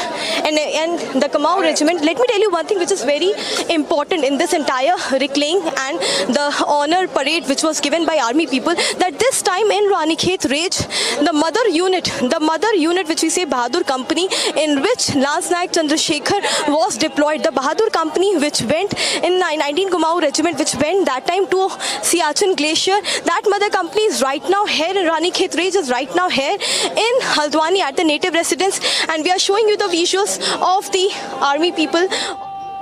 वो मकसद है भारतीय होने का, वो मकसद है भारतीय सेना के उस जज्बे का जो देश की आन बान और शान के लिए अपना सर्वस्व अर्पण करने के लिए हमेशा तैयार रहती है। वो भारतीय सेना का वो जज्बा, राष्ट्र के लिए सर्वस्व अर्पण करने का, अपना सर्वस्व देने का, कर्तव्य परायणता का, शौर्य और बलिदान का आज रेखांकित हो रहा है कैलेंडर की आज की तारीख में। शहीद चंद्रशेखर 1984 में मेघदूत, अगर आप मेघदूत शब्द को देखें तो वह मेघ का दूत होता है, बादलों का वह दूत जो ईश्वर का संदेश देता है आसमान से जमीन तक। और वही संदेश आज फिर अपनी उपस्थिति जाहिर करने के बाद वह पूरे संसार को दे रहा है, समस्त भारतवासियों को दे रहा है कि सैनिक का जज्बा, राष्ट्र के प्रति समर्पण की भावना अजेय है, अमर है, क्योंकि सैनिक एक प्रीत है, वतन की प्रीत है जो मोम के धागे में अंगारे पिरोता है, मौत को तकिए के नीचे रख के सोता है। झांक तो ले उन बिखरती बंकरों में आज, दर्द के तेजाब से चेहरे को धोता है। दुश्मन जिन खेतों में कल बारूद रखाए, उनमें अंगारों के वो नित बीज बोता है। मोम के धागे में अंगारे पिरोता है, मौत को तकिए के नीचे रख के सोता है। शहीदों, वीरों के वीर महामानव चंद्रशेखर आज 3 दशक के बाद मां भारती ने समर्पित किया है दोबारा, यह दिखाने के लिए कि समय की परतें एक सैनिक के जज्बे को धूमिल नहीं करती। 3 दशक तक अपने आंचल में रखने के बाद मां भारती ने समर्पित किया है इस अजेय, अमर, अखंड शरीर को, यह दिखाने के लिए कि शाश्वत लौ की तरह अमर है Bharat. Hearing what Operation Meghdut is from our expert, and here we are showing you the last rites, the ritual wreath which is being paid by everyone from here in Uttarakhand in different parts, even by the army veterans also, to martyr soldier Lance Naik Chandrasekhar. These are the visuals from the place from where the mortal remains of Lance Naik Chandrasekhar is kept. Everyone is gathered here to pay the last tribute, last rites, bid the goodbye. We clearly see how teary-eyed the entire family members of Lance Naik Chandrasekhar are, be it wife Shanti Devi, brother Puran Chand Harbola, or daughters Kavita and Babita. The respect, the pride for the nation can clearly be felt, but yes, they lost someone 38 years before and now they are receiving the mortal remains. And here we show you everything. We'll try to talk to many people who have gathered here. Sir, आज आप लोग आखिरी विदाई, आखिरी सम्मान देने के लिए पहुंचे हैं। आप लोग यहाँ के लोकल होने के नाते आप लोग कैसे देखते हैं 38 साल बाद आज आया सबने ट्रिब्यूट दी पार्थिव शरीर? सबसे पहले जय हिंद, जय भारत। और हमारी आर्मी सेवा, जो आर्मी सेना ने जितना 38 साल के बाद हमारे हरबोला जी से हमें यहाँ पर जो इनका पार्थिव शरीर मिला है ना, नम आँखें हैं, मतलब क्या कहते हैं, आँखें भी, हम तो उस समय कि हमारी डेट ऑफ बर्थ भी नहीं, लेकिन हमें जो हमने मेघदूत के बारे में पता चला सियाचिन में, So we are showing you our camera person Surinder Shah here, showing you the visuals where the mortal remains are kept.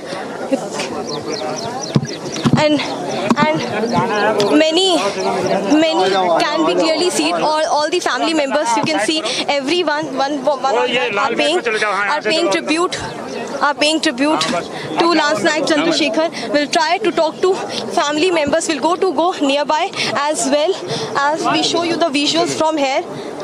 You can see all the saman Prashasti Patra of Lance Naik Chandrasekhar have kept here. Shanti Devi जी, हम जानते हैं बहुत मुश्किल वक्त है आपके लिए, बहुत ज़्यादा मुश्किल वक्त है. आपको लगता है अब कहीं ना कहीं वो सुकून है, आखिरी विदाई आप दे पाई हैं? हाँ, सुकून है. आप दोनों वो साथ ही बैठेंगे ना, ठीक है सर, हो गया सुकून है. मुझे पता है शांति देवी जी बहुत मुश्किल है, लेकिन आज अंतिम विदाई दे करके आपको लग रहा है कि एक बीवी होने के नाते, पत्नी होने के नाते भी वो कर्तव्य है जो पूरा हुआ. एक मन में टीस थी कि पार्थिव शरीर अब तक मिला नहीं है, लेकिन मिल गया. हाँ, मिल गया दम घम के साथ मिल गया उनका पार्थिव शरीर. प्रकाश चाहेंगे परिवार के लोग, आज हमारे लिए बहुत गर्व की बात है मैडम, बहुत गर्व की बात है कि 38 साल बाद हमारे ताऊ जी की ये डेथ बॉडी 19 कुमाऊं हमारे घर तक लेके आई है. हमारे लिए बहुत गर्व की बात है madam. So here we are showing the visuals of the tribute, one-on-one everyone from the family and all the Prashasti Patra. Till now, what Lance Naik Chandrasekhar has received has been kept here. I'll ask my camera person Surinder Shah to continuously show you the tribute and the visuals of mortal remains here. And now the mortal remain is being taken to the cremation ground. From here now straight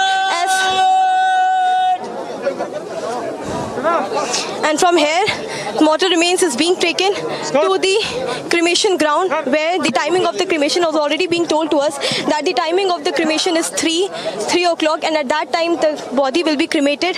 And now everyone has paid the last tributes. Here we see people from Kumaon regiment and the Jawans.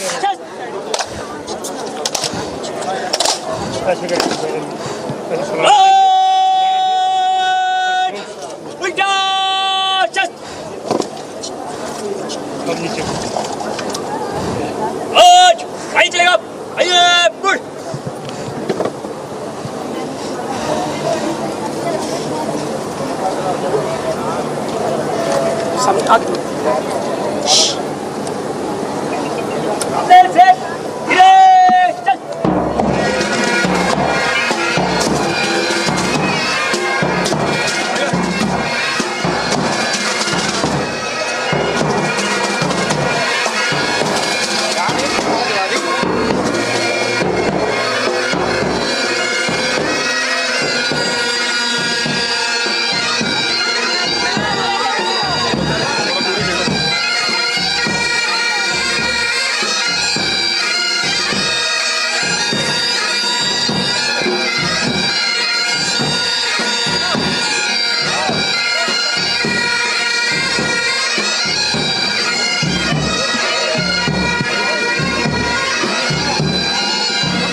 अरे जहाँ छोड़ गया था वहीं पर बैठा हूँ। गाड़ी लगी हुई है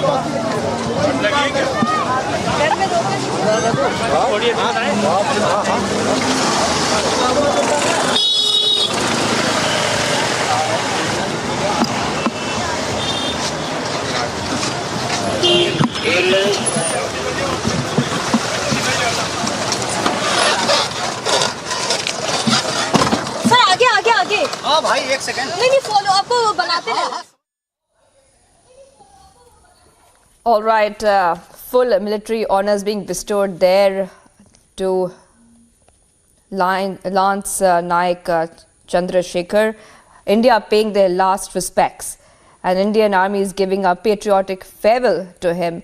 Remember that Lance Naik Chandrasekhar, who was from the 19 Kumaon Battalion, had taken part in India's Operation Meghdoot in Siachen back in 1984.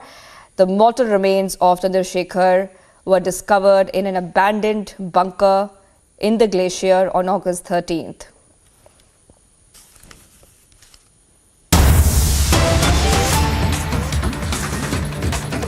We're getting some breaking news at this point of time, viewers. Sensational Karnataka political controversies erupted once again. Now, what we are learning so far is sitting BJP minister says that will back Siddaramaiah. Back-to-back embarrassments are coming in at this point of time, where BJP minister Siramulu is backing Congress CM face. A BJP minister saying that Siddaramaiah and me are on the same page, and BJP is staring at rebellion and defections now. That's the big question we're asking. Two top ministers embarrass the Bommai government. We're getting some breaking news at this point of time, where a controversy is erupting in the Karnataka political scene right now, where a big ton of events are coming in for the Bommai government. Where what we are learning so far, viewers, I'll just tell you exactly what those developments are, is that sitting BJP minister is saying that they will back Siddaramaiah. So that is a very big statement coming in from a sitting BJP minister, where they're categorically saying that they will back Siddaramaiah, and this is coming as embarrassment right now for the Bommai government. The BJP minister is going to back the Congress CM face. Is that what's being said right now? That's what we're asking. And the BJP minister goes ahead and even says that Siddaramaiah and me are on the same page. I repeat, the BJP minister goes around and says that Siddaramaiah and me are on the same page. And this is the big news we're tracking right now. So the big question is BJP right now staring at a rebellion? Niranjan is joining me for more on this big story. Niranjan, over to you. Soundbite as well. We have the full soundbite in that clip of Sriramulu, and he's a sitting minister. So this comes as an embarrassment. I want to play out the soundbite first of Sriramulu. We have the translation as well. And this comes a day after there was a tape that surfaced of another minister. So one minister says there is no government here. One minister says there's no government here, and that the government is being managed, saying people are just waiting for the election, saying in 8 months there are going to be elections and people just want the 8 months to get over. He says the government is being managed. That was J.C. Madhuswamy, who's the law minister. And then you have Sriramulu, who's a transport minister. Now he's a very senior leader of the BJP, someone who's very influential, was close to the Reddy brothers, and he was basically the right-hand man of the Reddy brothers. So someone very influential, you can say that, because he has support of a few MLAs. Now, if he's saying that he will back Siddaramaiah and he hopes to see Siddaramaiah as the chief minister once again, it's a big embarrassment. What we will also do is, first we will play out the tape from yesterday. We had an audio tape. I'll just play out that tape. I'll play that tape, and then we'll play the bite of Sriramulu as well. First up, if you can pull up the tape from yesterday, we had the translation of that. We had the full translation of Madhuswamy, who was heard. He claimed he was speaking to a farmer activist, and the farmer activist asked him a question, and he says that, and that's a random call, and he says, this government is not doing anything. He says this government is not going anywhere. and that he says this government is simply being managed. He said the government doesn't exist. So that was a phone conversation. If I can please pull that out from yesterday and play that out as well. We played that out yesterday with the full translation, and it is embarrassing because two ministers, it appears, have spoken out of turn, and there couldn't have been a bigger embarrassment than this for the Mumbai government. One minister says there is no government, is being managed. A second minister heard on stage, shot by a candid camera, where he's praising Siddaramaiah, who's hoping to be the chief minister for the Congress party. There are two candidates in the Congress party. One is D.K. Shivkumar, one is Siddaramaiah, and it appears that when a BJP sitting minister says, I would like to see Siddaramaiah as the chief minister, that's a big embarrassment. Here's what happened. Let's play out both what Sriramulu said. It's Sriramulu and J.C. Madhuswamy, two leaders. It's significant because it's the only state in the south, apart from Goa, where the BJP is ruling, and if they have a shot, there are some within the party who are jeopardizing that shot. Take a listen. ಕುರುಬ್ರ ವಿರುದ್ಧ ಅಂತೇಳಿ ಯಾರು ತಿಳ್ಕೊಳಕ್ ಹೋಗ್ಬೇಡ್ರಿ. ನಾನು ಸಿದ್ದರಾಮಯ್ಯ ವಿರುದ್ಧ ಅಂತೇಳಿ ಯಾರು ತಿಳ್ಕೊಳಕ್ ಹೋಗ್ಬೇಡ್ರಿ. ಅವಕಾಶ ಬಂದರೆ ಅವರು ಮುಖ್ಯಮಂತ್ರಿ ಆಗ್ಬೇಕಂದೇಳಿ ನಾನು ಆಸೆ ಪಡೋಂಥ ವ್ಯಕ್ತಿ ಇಲ್ಲ. ನಾನು ಕೂಡ ಒಬ್ಬ ನಿಮ್ಮಂಗ. ಸಿದ್ದರಾಮಯ್ಯ ಕೇಳಿ ರಾಮುಲು ಆಗ್ಬೇಕಂದ್ರೆ ಸಿದ್ದರಾಮಯ್ಯ ಕೂಡ ಒಪ್ತಾರೆ, ರಾಮುಲು ಆಗಲಿ ಮುಖ್ಯಮಂತ್ರಿ ಅಂತ. ಏನ್ರಿ ಹಂಗ ಒಬ್ರಿಗೊಬ್ರು ಅಲ್ಲಿ ಈ ದೊಡ್ಡ ವ್ಯವಸ್ಥೆಯಲ್ಲಿ, ಜಾತಿ ವ್ಯವಸ್ಥೆಯಲ್ಲಿ ಇವೆಲ್ಲ ಮಾಡಲೇಬೇಕು ನಾವು. ರಾಜಕಾರಣ ತಂತ್ರಗಳು ಇವೆಲ್ಲ ಮಾಡ್ಕೊಂಡು ಹೋಗ್ಬೇಕು. ಇವೆಲ್ಲ ಮಾಡ್ಕೊಂಡು ಹೋದ್ರೆ ಮಾತ್ರ ರಾಜಕೀಯದಲ್ಲಿ ಒಂದು ಅರ್ಥ ಆಗುತ್ತೆ. ಅದಕ್ಕೋಸ್ಕರವಾಗಿ ಇವತ್ತು ನೀವು ನೆನಪಿಟ್ಕೊಳ್ಳಿ, ನೀವೆಲ್ಲ ಸಣ್ಣ ಹುಡುಗರು, ನೀವು ಕುರುಬ ಹಾಸ್ಟೆಲ್ ಅಂದ್ರೆಗಿನ ನೀವು ಇವತ್ತು ನೋಡ್ತಾ ಇದ್ದೀನಿ. ನಾನು ಈ ಹಾಸ್ಟೆಲ್ದಲ್ಲಿ ಬೆಳಗ್ಗೆ ಎದ್ದರೆ, ನಂದು ದೇವಿನಗರ ಇದೇ ಓಣಿಯಲ್ಲಿ ಇದ್ದಂಥ ನಾನು, ಬೆಳಗ್ಗೆ ಎದ್ದರೆ ಇಲ್ಲೇ ಟಿಫಿನ್ ಬರೋರು, ಇಲ್ಲೇ ಊಟಕ್ಕೆ ಬರೋರು ನಾವು. ಈ ಹಾಸ್ಟೆಲ್ ನೀವು ಯಾರು ನೋಡೇ ಇಲ್ಲ. ಇದೆಲ್ಲ ಕೂಡ ಕಾಡು. ಈ ಕಾಡಲ್ಲಿ ಮಕ್ಕಳ ಜೊತೆಲಿ ನಾನು ಅವತ್ತಿನ ಕಾಲದಲ್ಲಿ ಲೈಟ್ ಇದ್ದಿಲ್ಲ, ನೆನ್ಪಿಟ್ಕೊಳ್ಳಿ. ಲೈಟ್ ಇದ್ದಿಲ್ಲ ಅಂದರೆ ನೆನ್ಪಿಟ್ಕೊಳ್ರಿ. ನಾನು ಹುಟ್ಟಿರೋದು 1971ರಲ್ಲಿ. ನಾವು 5ನೇ ಕ್ಲಾಸ್ ಓದಂಥ ಟೈಮಲ್ಲಿ ಮಕ್ಕಳ ಸಲುವಾಗಿ, ಅವತ್ತು ಕುರುಬ ಸಮುದಾಯದ ಮಕ್ಕಳು 10-12 ಮಕ್ಕಳು ಇರ್ತಾ ಇದ್ರು. ಅವತ್ತು ಕಾಡು ಯಾರು ಇರ್ತಿದ್ದಿಲ್ಲ. ಅವತ್ತು ರಾಮ್ಲೋರೇ ನೀನಿದ್ರೆ ಚಲೋ ಇರ್ತದಪ್ಪ ಅಂದರೆ ನಾನು ಇಲ್ಲಿ ಕಾಯ್ಕೊಂತ ಕೂಡ್ತಾ ಇದ್ದೆ. ಆ ನೆನಪು ಹಳೆ ಬಿಲ್ಡಿಂಗಲ್ಲಿ ನನಗೆ ಗೊತ್ತಿದೆ. ಯಾಕಂದ್ರೆ ಇಲ್ಲೇ ಆಡಿ ಇಲ್ಲೇ ದೊಡ್ಡವನಾದಂಥವನು. ಯಾಕಂದರೆ ನನಗೆ ತುಂಬ ಗೊತ್ತಿದೆ ಹಿಂದುಳಿದಂಥ ಸಮುದಾಯಗಳ ಬಗ್ಗೆ. ಬಹುಶಃ ನಮ್ಮ ಪರಿಸ್ಥಿತಿ ಏನಂದ್ರೆಗಿನ, ನಾನು ಎಲ್ಲೋ ಒಂದು ಕಡೆ ಹೋಗಿ ಬಾದಾಮಿಯಲ್ಲಿ ರಾಮುಲು ಅಂದ್ರೆಗಿನ ಅಲ್ಲಿ ಕೆಕ್ಕೆ ಹಾಕ್ತಾರೆ. ಅದೇ ರೀತಿಯಲ್ಲಿ ಇವತ್ತು ನಮ್ಮ ವರಣದಲ್ಲಿ ಹೋಗಿ ರಾಮುಲು ಅಂದರೆ ಕೆಕ್ಕೆ ಹಾಕ್ತಾರೆ. ಬಗಲಿ ಮನೆಯವನು ಗೌರವ ಕೊಡಲ್ಲ. ಹಂಗೆ ನಮ್ಮವ್ರು ಕೂಡ ಏನಂದರೆ ನಮ್ಮ ರಾಮುಲು ಬಿಡು ಅಂದೇಳಿ ಹಂಗೆ ಟೇಕ್ ಫಾರ್ ಗ್ರಾಂಟೆಡ್ ತೊಗೊಂಡು ಹಂಗೆ ಆಗಬಾರ್ದು. ನಾವು ಎಲ್ಲ ಕೂಡ ಚಲೋ ಇರಬೇಕು. ಹಂಗಾಗಿ ಈ ಸಮುದಾಯ ಬೆಳಿಬೇಕು. ಹಿಂದುಳಿದಂಥ ವಿಚಾರ ಬಂದಂಥ ಟೈಮಲ್ಲಿ ನಾನು ಸಿದ್ದರಾಮಯ್ಯ ಎಲ್ಲರೂ ಕೂಡ ಒಂದೇ, ನೆನ್ಪಿಡ್ಕೊಳ್ರಿ. ನಾವು ಯಾವತ್ತೋ ಒಂದು ದಿನ, ಇವತ್ತಿಲ್ಲ ನಾಳೆ ಇಲ್ಲ, ಇನ್ನು ವರ್ಷಕ್ಕೆ ರಾಜಕಾರಣದಲ್ಲಿ ಎಷ್ಟೋ ಒಂದು ದಿನಗಳ ಕಾಲ ಏನು ಇರ್ತೀವೋ, ಯಾವತ್ತೋ ನಾವು ಸಿದ್ದರಾಮಯ್ಯ ಒಂದೇ ವೇದಿಕೆ ಮೇಲೆ ಬರೋಂಥ ವ್ಯಕ್ತಿಗಳಲ್ಲಿ ನಾನು ಕೂಡ ಒಬ್ಬನು, ನೆನ್ಪಿಟ್ಕೊಂಡ್ರೆ. ಹಂಗಾಗಿ ತಮ್ಮೆಲ್ಲರೂ ಕೂಡ ಒಳ್ಳೆಯದಾಗಲಿ. ಇವತ್ತು ಗುರುಗಳನ್ನು ಕರೆದು ಇವತ್ತು ಈ ಕಾರ್ಯಕ್ರಮದಲ್ಲಿ ನನ್ನ ಕರೆಸಿ ಹಾಸ್ಟೆಲ್ ಉದ್ಘಾಟನೆ ಮಾಡಿಸಿದ ಮೇಲೆ ಇವತ್ತು ನಿಮ್ಮನ್ನು ನೋಡೋಂಥ ಸೌಭಾಗ್ಯ ನಮ್ಮ ಶಾಸಕರು ಮಾಡಿಕೊಟ್ಟಿದ್ದಾರೆ. ಹಂಗಾಗಿ ನಿಮ್ಮ ಮನಸ್ಸಲ್ಲಿ ಇರುವಂಥದ್ದು ನಾನು ತೆಗೆದೀನಿ ಅಂತ ತಿಳ್ಕೊಂಡಿನಿ. ಯಾರು ಮನಸ್ಸಲ್ಲೇನು ಇಟ್ಕೋಬಾರ್ದು, ಏನು ಇಟ್ಕೊಳಕ್ಕೆ ಹೋಗ್ಬೇಡ್ರಿ. ಒಂದೊಂದು ಸಾರಿ ಸಿದ್ದರಾಮಯ್ಯ ಏನಂದ್ರೆ ಕೂಡ ಇರ್ಲಿ ಬಿಡಪ್ಪ ಅವ್ರು ಮಾತಾಡ್ತಿರ್ತಾರ ಅಂತ ತಿಳ್ಕೊಬೇಕು. ನಾನೇನೇನು ಮಾತಾಡ್ತಿರ್ತಾರೆ ಬಿಡಪ್ಪ. ರಾಮುಲು ಕುರುಬ್ರ ವಿರುದ್ಧ ಅಂತೇಳಿ ಯಾರು ತಿಳ್ಕೊಳಕ್ಕೆ ಹೋಗ್ಬೇಡ್ರಿ. ನಾನು ಸಿದ್ದರಾಮಯ್ಯ ವಿರುದ್ಧ ಅಂತೇಳಿ ಯಾರು ತಿಳ್ಕೊಳಕ್ಕೆ ಹೋಗ್ಬೇಡ್ರಿ. ಅವಕಾಶ ಬಂದರೆ ಅವರು ಮುಖ್ಯಮಂತ್ರಿ ಆಗ್ಬೇಕಂದೇಳಿ ನಾನು ಆಸೆ ಪಡೋಂಥ ವ್ಯಕ್ತಿ ಇಲ್ಲ. ನಾನು ಕೂಡ ಒಬ್ಬ ನಿಮ್ಮಂಗ. ಸಿದ್ದರಾಮಯ್ಯ ಕೇಳಿ ರಾಮುಲು ಆಗ್ಬೇಕಂದ್ರೆ ಸಿದ್ದರಾಮಯ್ಯ ಕೂಡ ಒಪ್ತಾರೆ, ರಾಮುಲು ಆಗಲಿ ಮುಖ್ಯಮಂತ್ರಿ ಅಂತ. ಏನ್ರಿ ಹಂಗ ಒಬ್ರಿಗೊಬ್ರು ಅಲ್ಲಿ ಈ ದೊಡ್ಡ ವ್ಯವಸ್ಥೆಯಲ್ಲಿ, ಜಾತಿ ವ್ಯವಸ್ಥೆಯಲ್ಲಿ ಇವೆಲ್ಲ ಮಾಡಲೇಬೇಕು ನಾವು. ರಾಜಕಾರಣ ತಂತ್ರಗಳು ಇವೆಲ್ಲ ಮಾಡ್ಕೊಂಡು ಹೋಗ್ಬೇಕು. ಇವೆಲ್ಲ ಮಾಡ್ಕೊಂಡು ಹೋದ್ರೆ ಮಾತ್ರ ರಾಜಕೀಯದಲ್ಲಿ ಒಂದು ಅರ್ಥ ಆಗುತ್ತೆ. ಅದಕ್ಕೋಸ್ಕರವಾಗಿ ಇವತ್ತು ನೀವು ನೆನಪಿಟ್ಕೊಳ್ಳಿ, ನೀವೆಲ್ಲ ಸಣ್ಣ ಹುಡುಗರು, ನೀವು ಕುರುಬ ಹಾಸ್ಟೆಲ್ ಅಂದ್ರೆಗಿನ ನೀವು ಇವತ್ತು ನೋಡ್ತಾ ಇದ್ದೀನಿ. ನಾನು ಈ ಹಾಸ್ಟೆಲ್ದಲ್ಲಿ ಬೆಳಗ್ಗೆ ಎದ್ದರೆ, ನಂದು ದೇವಿನಗರ ಇದೇ ಓಣಿಯಲ್ಲಿ ಇದ್ದಂಥ ನಾನು, ಬೆಳಗ್ಗೆ ಎದ್ದರೆ ಇಲ್ಲೇ ಟಿಫಿನ್ ಬರೋರು, ಇಲ್ಲೇ ಊಟಕ್ಕೆ ಬರೋರು ನಾವು. ಈ ಹಾಸ್ಟೆಲ್ ನೀವು ಯಾರು ನೋಡೇ ಇಲ್ಲ. ಇದೆಲ್ಲ ಕೂಡ ಕಾಡು. ಈ ಕಾಡಲ್ಲಿ ಮಕ್ಕಳ ಜೊತೆಲಿ ನಾನು ಅವತ್ತಿನ ಕಾಲದಲ್ಲಿ ಲೈಟ್ ಇದ್ದಿಲ್ಲ, ನೆನ್ಪಿಟ್ಕೊಳ್ಳಿ. ಲೈಟ್ ಇದ್ದಿಲ್ಲ ಅಂದರೆ ನೆನ್ಪಿಟ್ಕೊಳ್ರಿ. ನಾನು ಹುಟ್ಟಿರೋದು 1971ರಲ್ಲಿ. ನಾವು 5ನೇ ಕ್ಲಾಸ್ ಓದಂಥ ಟೈಮಲ್ಲಿ ಮಕ್ಕಳ ಸಲುವಾಗಿ ಅವತ್ತು ಕುರುಬ ಸಮುದಾಯದ ಮಕ್ಕಳು 10-12 ಮಕ್ಕಳು ಇರ್ತಾಯಿದ್ರು. ಅವತ್ತು ಕಾಡು ಯಾರು ಇರ್ತಿದ್ದಿಲ್ಲ. ಅವತ್ತು ರಾಮ್ಲೋರೇ ನೀನಿದ್ರೆ ಚಲೋ ಇರ್ತದಪ್ಪ ಅಂದರೆ ನಾನು ಇಲ್ಲಿ ಕಾಯ್ಕೊಂತ ಕೂಡ್ತಾ ಇದ್ದೆ. ಆ ನೆನಪು ಹಳೆ ಬಿಲ್ಡಿಂಗಲ್ಲಿ ನನಗೆ ಗೊತ್ತಿದೆ. ಯಾಕಂದ್ರೆ ಇಲ್ಲೇ ಆಡಿ ಇಲ್ಲೇ ದೊಡ್ಡವನಾದಂಥವನು. ಯಾಕಂದರೆ ನನಗೆ ತುಂಬ ಗೊತ್ತಿದೆ ಹಿಂದುಳಿದಂಥ ಸಮುದಾಯಗಳ ಬಗ್ಗೆ. ಬಹುಶಃ ನಮ್ಮ ಪರಿಸ್ಥಿತಿ ಏನಂದ್ರೆಗಿನ, ನಾನು ಎಲ್ಲೋ ಒಂದು ಕಡೆ ಹೋಗಿ ಬಾದಾಮಿಯಲ್ಲಿ ರಾಮ್ಲು ಅಂದ್ರೆಗಿನ ಅಲ್ಲಿ ಕೆಕ್ಕೆ ಹಾಕ್ತಾರೆ. ಅದೇ ರೀತಿಯಲ್ಲಿ ಇವತ್ತು ನಮ್ಮ ವರಣದಲ್ಲಿ ಹೋಗಿ ರಾಮ್ಲೂರ್ ಅಂದರೆ ಕೆಕ್ಕೆ ಹಾಕ್ತಾರೆ. ಬಗಲಿ ಮನೆಯವನು ಗೌರವ ಕೊಡಲ್ಲ.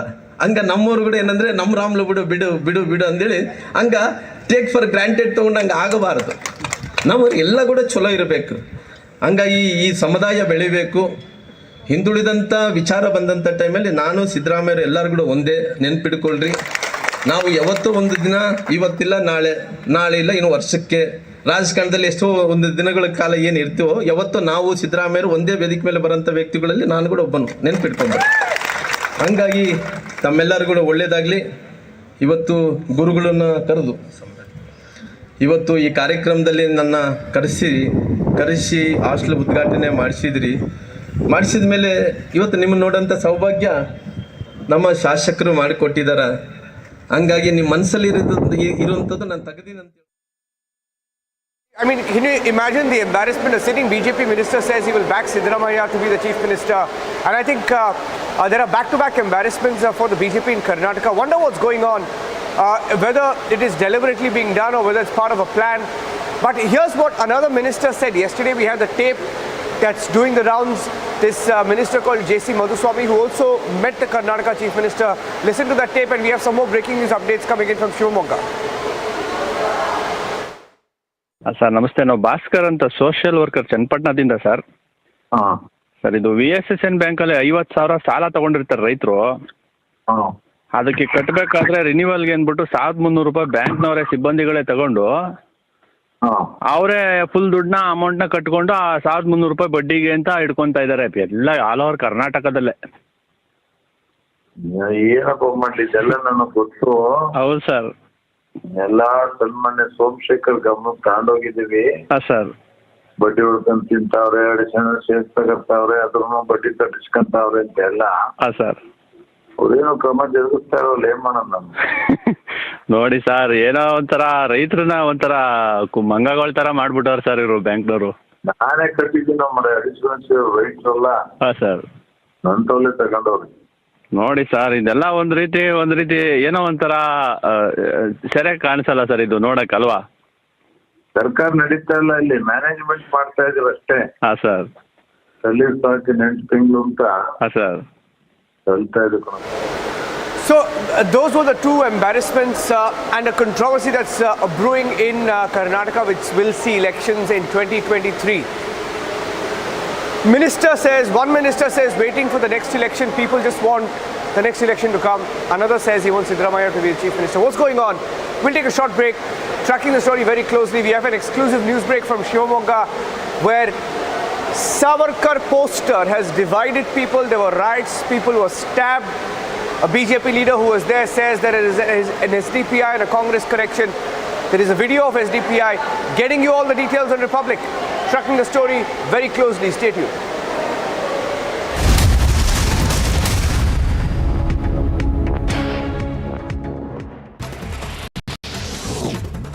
As part of massive manhunt launched for the killers of Kashmiri Pandit Sunil Kumar, hideout of inactive terrorist Adil Wani has now been busted by the State Forest Service officers in Shopian.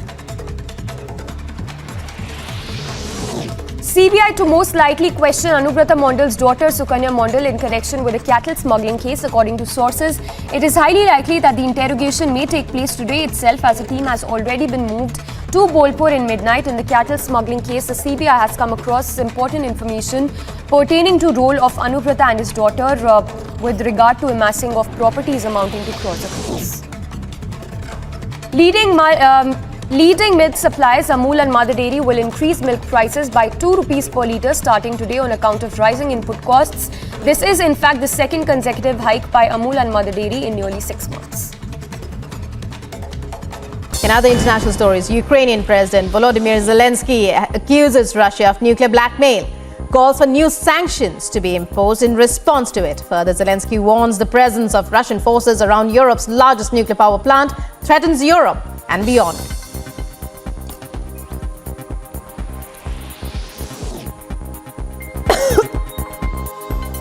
Army 2022 exhibition, Russia unveils a military robot with an attached rocket launcher. Robot is a four-legged machine dubbed with M81, advertised as a combat unit capable of striking targets and You made a whole lot of charges, Mr. Ishwarappa. You said कि कांग्रेस का हाथ है इसमें. शिवमोगा में सावरकर का photo कौन छीन गया है, वो लीडर अभी जेल में है. पत्नी कांग्रेस वाले है, पति क्या है, एसडीपी है. ये कांग्रेस और एसडीपी दोनों मिलाकर सावरकर का ये प्रोग्राम किया है, उसको हम खंडन कर रहा है.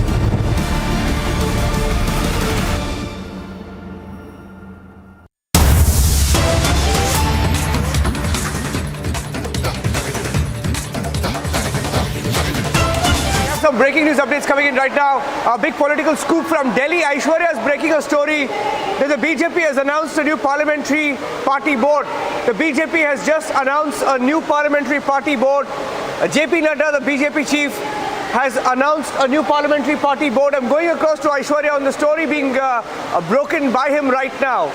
The story's just come in. I'm going across to Aishwarya, getting us details of the BJP announcing a parliamentary party board. It's just been announced.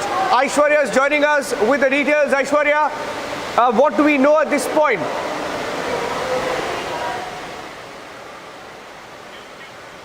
Aishwarya, can you hear me?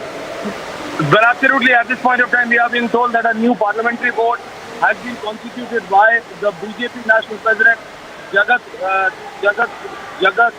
Prakash Nadda. We're also being told that a new election committee has been announced, and we are going to get the exact details of it. At this point of time, you have the Prime Minister, the Home Minister, Defence Minister, that is Prime Minister Narendra Modi, Amit Shah, Home Minister, Defence Minister Rajnath Singh, Jagat Prakash Nadda, and the others who are part of the parliamentary board, including that of Madhya Pradesh Chief Minister Shivraj Singh Chauhan. So the prior parliamentary board and the National Election Council have been disbanded as of now, and a new parliamentary board and a new election council is going to be announced within the next few minutes itself.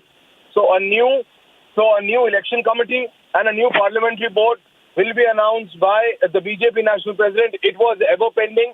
It was supposed to happen at the beginning of 2022, but because of some or the other reason, it was delayed, and now it has been decided that it will be announced today itself.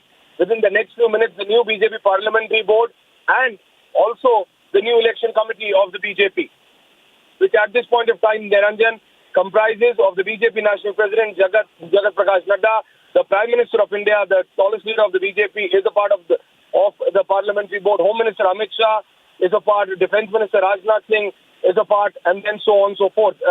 Nitin Gadkari is a part, Shivraj Singh Chauhan is a part. So now we need to see that who are the new inductees. We are being told that UP Chief Minister Yogi Adityanath could be inducted, and Shivraj Singh Chauhan. We are being told Sarbanand Sonowal has been given a position in the BJP parliamentary board. So yes, that's the news coming in, that Sarbanand Sonowal has been given a position in the BJP's parliamentary board. That's the new detail coming in. Niranjan. The names once again, Aishwarya. We're just taking down the names and. Yediyurappa. Yes, Yediyurappa, Sarbanand Sonowal, both have been inducted. K. Lakshman, Iqbal Singh.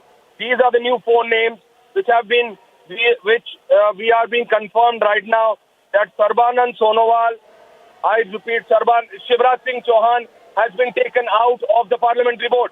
Shivraj Singh Chauhan has been removed. Madhya Pradesh Chief Minister Shivraj Singh Chauhan has been replaced by Sarbanand Sonowal.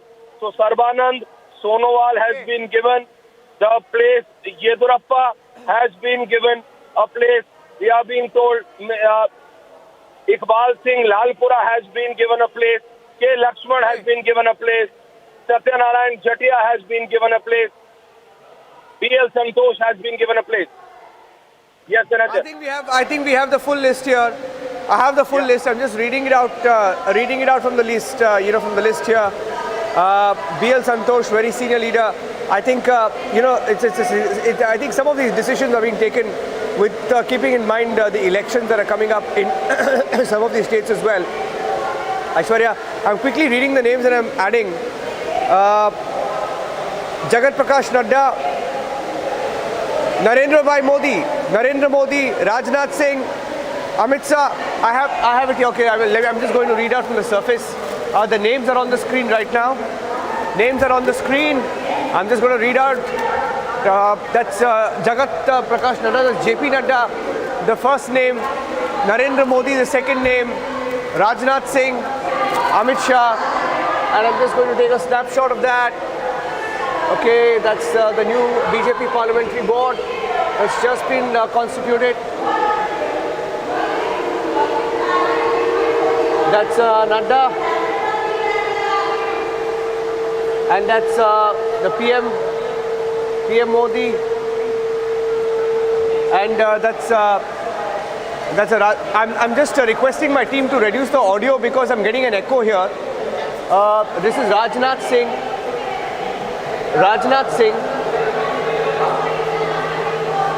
And that's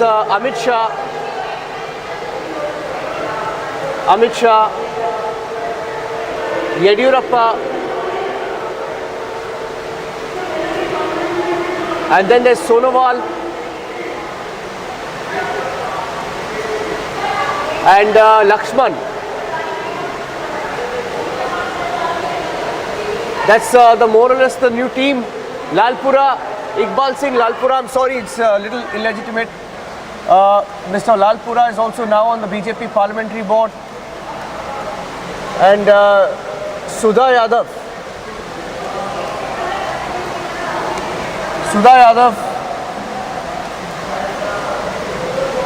That is Satyanarayan Jatia.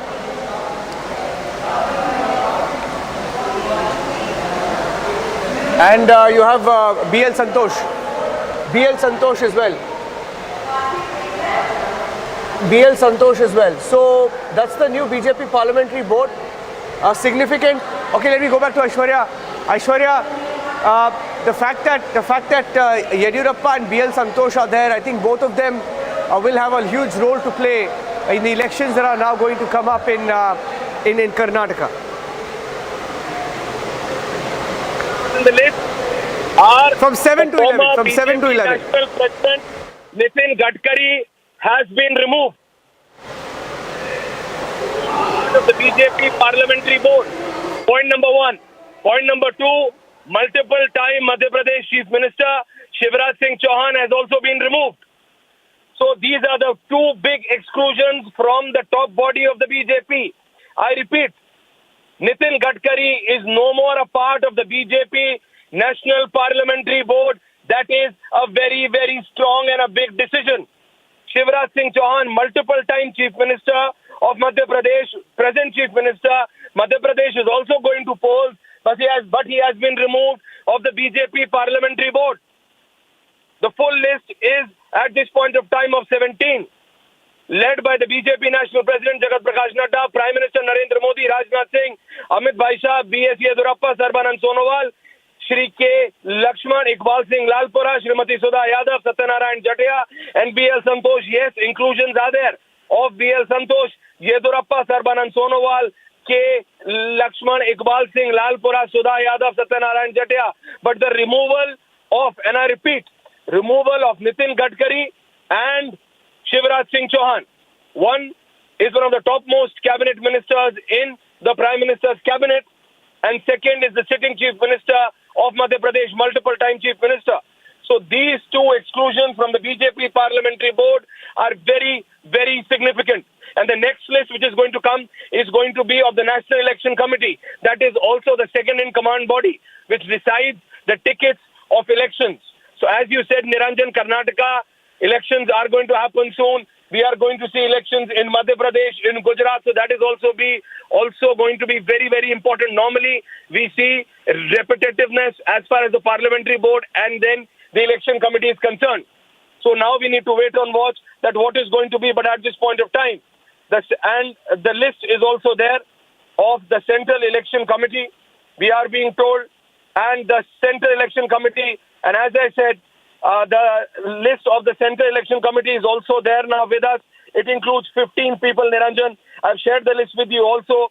It is 15. Yes, it has the BJP National President. Yes, it has the Prime Minister. It has the Defence Minister. It has Home Minister. It has Yedurappa, Sarbanan Sonowal, K. Lakshman, Iqbal Singh, Lalpura, Sudha Yadav, Satyanarayan Jatia, Bhupendra Yadav has been added in it. Devendra Fadnavis has been added in it. Om Mathur has been added in it. B.L. Santosh is also there, and Srimati Vanti Srinivas is also there.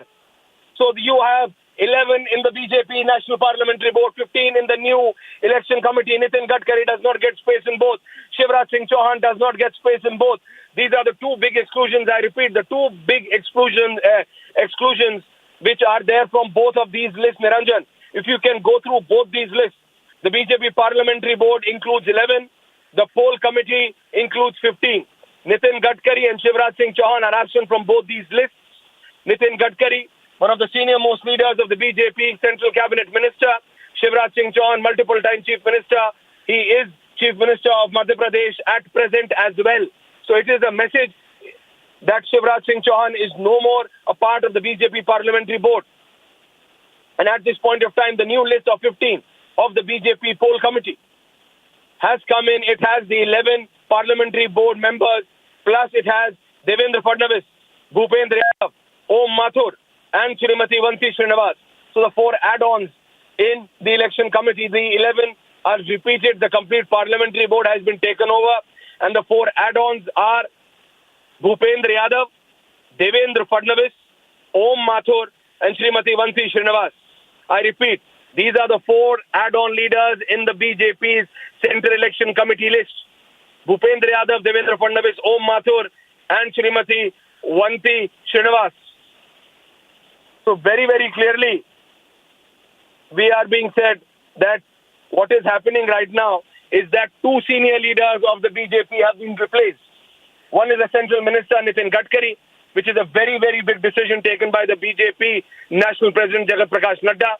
And the next is the sitting Chief Minister of Madhya Pradesh, who was a part of the Parliamentary Board and the Election Committee. So he has been replaced from both, Nitin Gadkari as well. This is a very, very strong message which has been given by the BJP National President Jagat Prakash Nadda. He has added Iqbal Singh Lalpura. He has added Bhupendra Yadav. He has added the Maharashtra Deputy Chief Minister Devendra Fadnavis. He has added Om Mathur, who comes from Rajasthan. Rajasthan is also going to polls. Srimati Vanti Srinivas, Sudha Yadav has also been added. So these are those names. Representation of different states, yes, but to replace Nitin Gadkari and sitting Chief Minister of Madhya Pradesh, a state which is going to polls in less than a year, is a very, very strong decision, and it must have happened after a lot of thought process. And I'm sure that both these 2 leaders must have been taken into confidence. But the replacement of Nitin Gadkari and Shivraj Singh Chauhan has been done from both these 2. That is number 1 body, and the number 2, that is Parliamentary Board, the most powerful body of the BJP according to their own internal constitution. And second is the Election Committee, the poll committee which decides tickets on every state. And that is why it makes it the second most powerful body within the BJP. And Nitin Gadkari and Shivraj Singh Chauhan does not get place in both these bodies. I repeat, 11 members in the BJP Parliamentary Board, headed by the BJP National President Jagat Prakash Nadda. Number 2, Prime Minister Narendra Modi. Number 3, Rajnath Singh, Defence Minister. Number 4, Home Minister Amit Shah. You have B.S. Yedurappa added. You have Sarbanan Sonowal added. You have K. Lakshman added. You have Iqbal Singh Lalpura added. You have Sudha Yadav added. You have Satyanarayan Jatia added. You have Bhupendra Yadav in the Election Committee. You have Devendra Fadnavis, Deputy Chief Minister of Maharashtra, in the Election Committee. You have Om Mathur as number 13 in the Election Committee. You have B.L. Santosh added in both Parliamentary Board and the Election Committee. You have Srimati Vanti Srinivas as number 15 in the Election Committee in Ranjan. So 11 in the Parliamentary Board, 15 in the new poll committee of the BJP. Back to you, Niranjan. Is there a bigger trend? I'm going to take one question with you and I'm handing it back to my colleague Samiksha, but is there a trend that you're seeing or a message that the party is perhaps sending out with the new inductions and the removal of very top leaders? Gadkari is a very top leader, top minister, called a performing minister, and also Shivraj Singh Chauhan, Chief Minister. Madhya Pradesh will see election soon. I am saying decisions just cannot be taken erratically. A lot of thought process must have gone. Jagat Prakash Nadda must have consulted the Prime Minister, must have consulted the Home Minister, Defence Minister, and also communication must have happened or some discussion with the sitting Chief Minister of Madhya Pradesh, Shivraj Singh Chauhan, because his state is also going to polls within the next maximum 10 to 12 months. Nitin Gadkari as well, because you just don't take such kind of massive decisions. Nitin Gadkari is still in the Modi cabinet, one of the senior most ministers in the Modi cabinet, number 4 or number 5. And then you have Shivraj Singh Chauhan being removed from both the lists. So it's a big decision which is being taken in. It's a very, very strong decision. Yes, but we are being told that these decisions have been taken in only and only after a lot of thought process. As you said, representation to Punjab where BJP did not do well at all. From Haryana, which is going to poll, Karnataka is going to poll, Shivraj Singh Chauhan state is going to poll, but a very, very drastic decision taken there. So are we looking for another major decision there coming in from the state of Madhya Pradesh? So all of this we need to wait for. But 11 new in the BJP parliamentary board and 15 in the poll body. These are the two top bodies of the BJP. Back to you, Niranjan. Yes. Ishwarya, stay with us. Samiksha here. If you can talk to us more about Yediyurappa, who's also been given a seat, a place in this parliamentary committee board. How important is it for Yediyurappa, the former Chief Minister of Karnataka, having been given a seat in the committee board? Very important. Well, it's very, very important. We need to see this is the BJP parliamentary board. This is the top body of the BJP according to their own internal constitution, and the BJP, the way in which they have taken this decision, the way in which they have removed Nitin Gadkari, gotten in B.S. Yediyurappa, they have removed Shivraj Singh Chauhan, they have got Mr. Jatia, they have got Mr. Sudha Yadav, they have also got the other leaders. So very, very clearly what is happening right now is that BJP is taking drastic decisions. Yes, they have kept Rajnath Singh, they have kept but they have gotten Sarbanand Sonowal from the northeast, who is already a cabinet minister. So Nitin Gadkari is being replaced by another cabinet minister, Sarbanand Sonowal. You have K. Lakshman getting in. You have at number 8, Mr. Iqbal Singh Lalpura coming in. At number 9, it is Srimati Sudha Yadav from Haryana. Haryana is also going to poll within the next 12 months. Then you have at number 10, Mr. Satyanarayan Jatia. Then you have B.L. Santosh. All of this is happening. And if you see the BJP Central Election Committee, you have Devendra Fadnavis, Deputy Chief Minister of Maharashtra. You have Bhupendra Yadav. You have Om Mathur.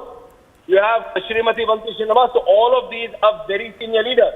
But the replacement and Shivraj Singh Chauhan is in itself a very, very big decision taken by the BJP. Yes, back to you.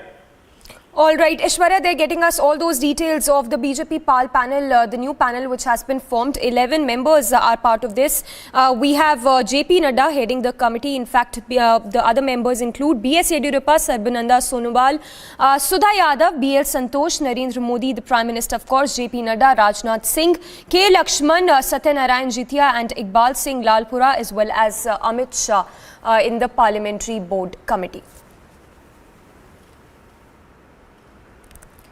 We have R. Rajagopalan, senior journalist, also joining us. Sir, if I can get a quick perspective from you, the new PAL committee that of the BJP that has been announced, we have, we seem to have lost that connection. We'll connect with him again, but that's the big breaking coming in. Remember, Gadkari and Shivraj have been removed from the new BJP parliamentary committee board that has been set up. So just a big reshuffle there ahead of some state polls, mega state elections that are all set to happen in a few months from now, as well as keeping the 2024 Lok Sabha polls in mind. So the leaders who are part of this BJP PAL committee include B.S. Yediyurappa, Sonowal, Subha Yadav, P.L. Santosh, Narendra Modi, JP Nadda, Rajnath Singh, K. Lakshman, Satyanarayan Jatia, Iqbal Singh, Lalpura, Amit Shah, as well. So 11-member committee, the new committee that has been formed, Shivraj Singh Chauhan and Gadkari, they have been dropped from the BJP PAL committee board members.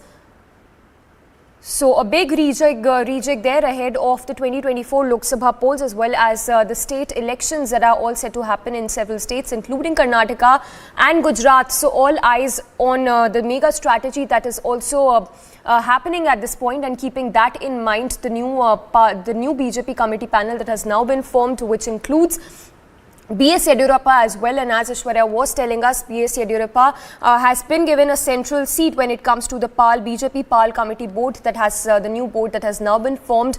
Gadkari and Shivraj, as I just mentioned, have been dropped from this list, so it's a new parliamentary board that has been set up. We'll go across to our reporters as well to get us the reactions coming in at this point, but a very significant move there, which involves Yediyurappa and Sonowal, who have now been included in this BJP PAL panel.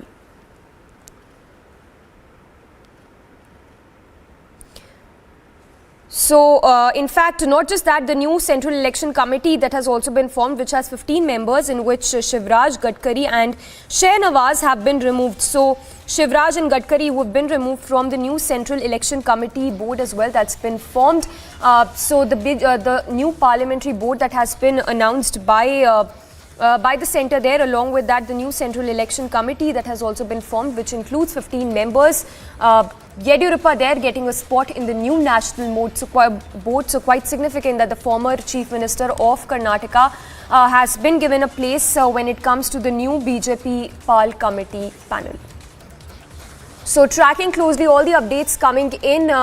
A big rejig there with respect to the 2024 Lok Sabha polls and also the state elections that are slated to be held in a few months from now. We have Aishwarya Kapoor back with us. Aishwarya, we were talking about how significant it is given that this has been taken keeping several state elections that are due, as well as of course the 2024 Lok Sabha polls. Yeah. Well, absolutely. This is said to be one of the most important decisions which have been taken in by the BJP. You have a complete revamp of the BJP top body, that is the BJP parliamentary board. You have Nitin Gadkari replaced. You have Shivraj Singh Chauhan replaced. Shivraj Singh Chauhan makes it more important because Madhya Pradesh is going to polls within the next 12 to 14 months. But despite that, a very, very strong decision has been taken in this regard. Satyanarayan Jatia has been gotten. So very clearly, BJP is taking very, very strong decisions in this regard. You see at number 8, Mr. Iqbal Singh Lalpura coming in. You see Ms. Sudha Yadav from Haryana coming in. So all of these are very, very strong decisions. They are senior leaders in themselves. But replacement of Shivraj Chauhan, replacement of Nitin Gadkari itself is something which was not expected. And hence I say that when these decisions are being taken in, it has happened after a lot of thought process, because removal of Nitin Gadkari from Parliamentary Board and the Central Election Committee is a massive decision in itself. And that's why when Devendra Fadnavis has been gotten into the Election Committee, the Deputy Chief Minister of Maharashtra also hails from Nagpur. So he has been given a place in the Central Election Committee. And hence, the 11 new members of the BJP Parliamentary Board, which is headed by the party president, Prime Minister is there, Home Minister is there, Defence Minister is there, but rest, over and beyond the top 4, the complete Parliamentary Board and the Election Committee has been revamped. And that in itself is a massive decision for the BJP, which is now completely and clearly in gear for 2024. Well, absolutely, Aishwarya there getting us all those details, telling us how crucial it is. A complete revamp there of the new parliamentary board as well as the new election committee.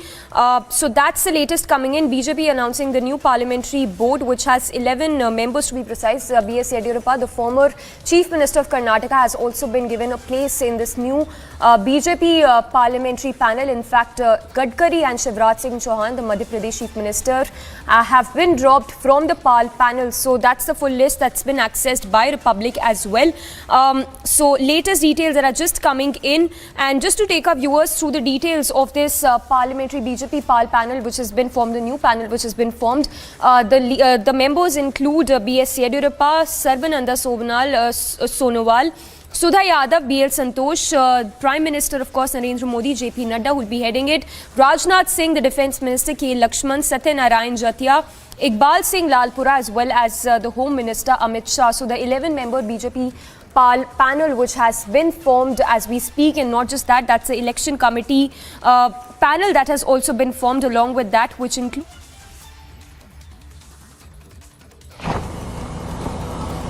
थाना बेटा पे लिखा हुआ है, जिसमें क्या कहा high court ने, मैं 2-3 लाइन पढ़ना चाहता हूं. Learned APP has submitted that on recovery of victim Rajiv Ranjan, he has given a statement under section 164 CRPC describing in detail the manner in which he was kidnapped, and he has fully described the role played by the petitioner. Petitioner कौन है? कार्तिकेय सिंह.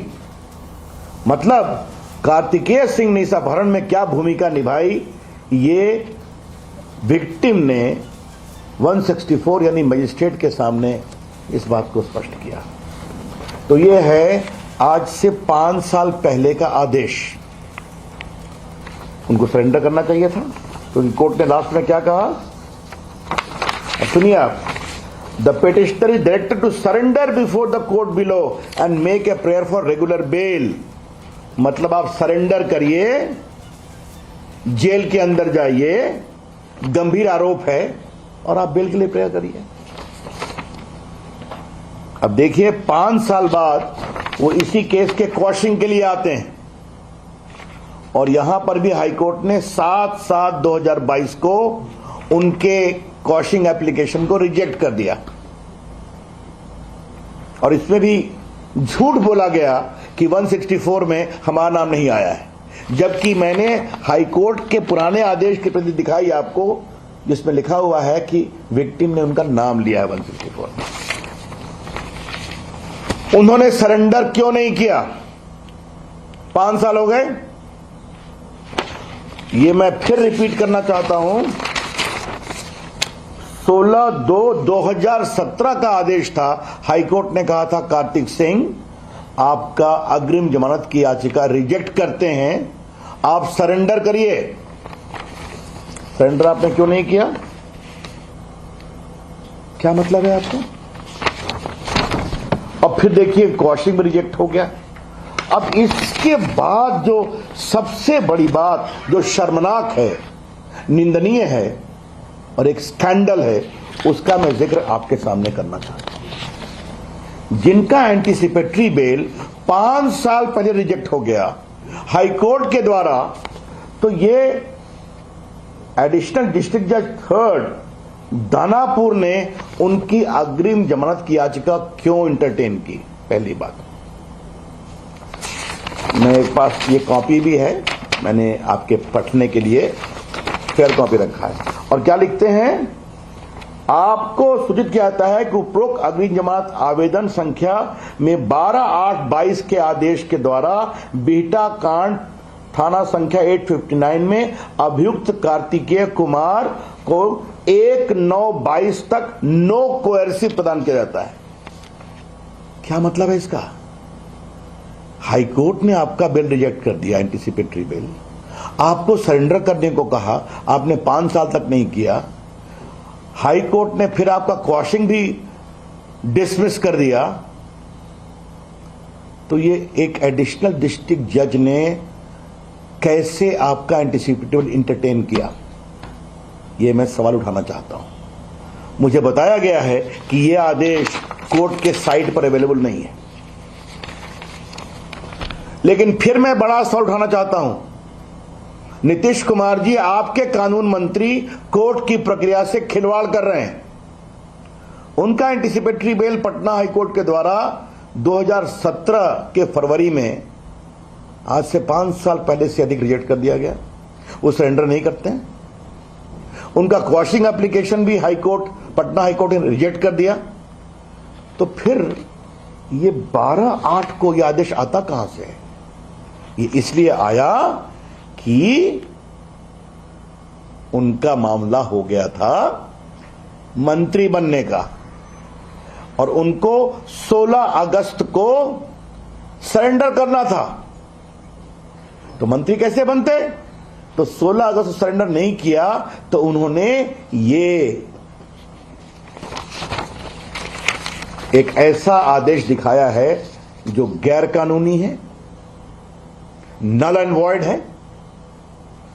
और मेरी अपेक्षा होगी Patna high court से बहुत विनम्रता से इस मामले की जांच कराई जाए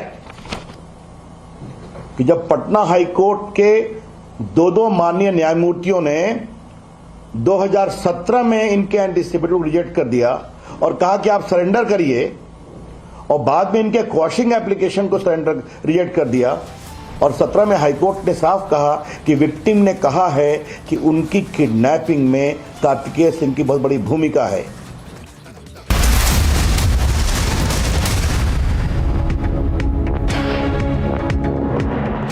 The Amity BBA has been ranked India's #1 BBA in the recently released Times of India B School 2022 rankings, a testimony to Amity BBA's globally benchmarked standards in education.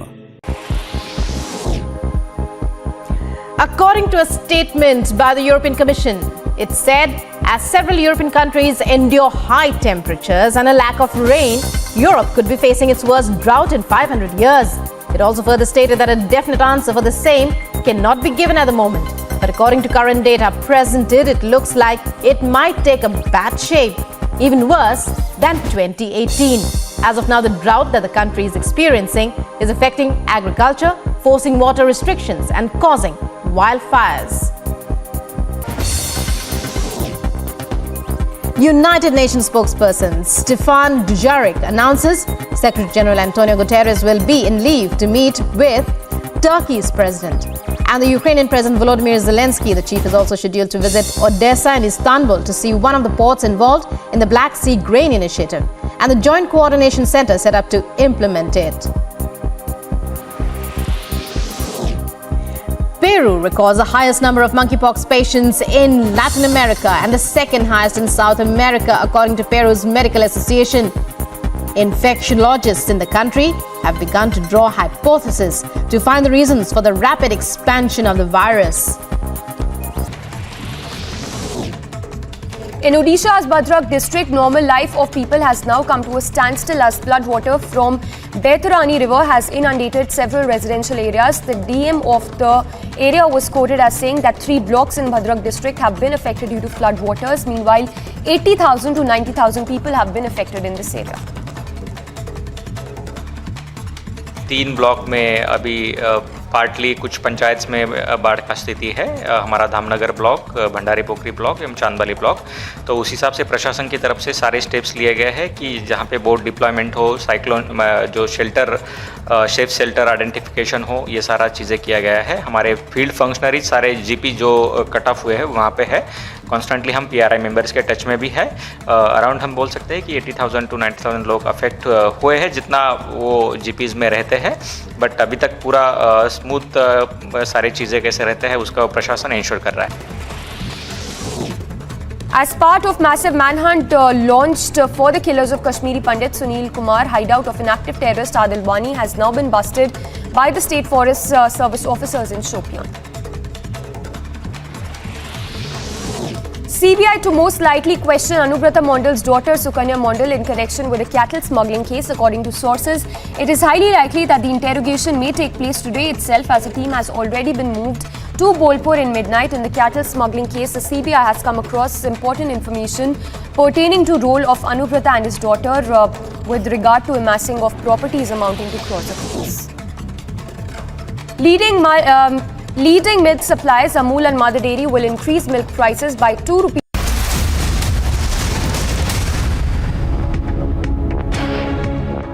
इसके खिलाफ जबरदस्त संघर्ष करेगी।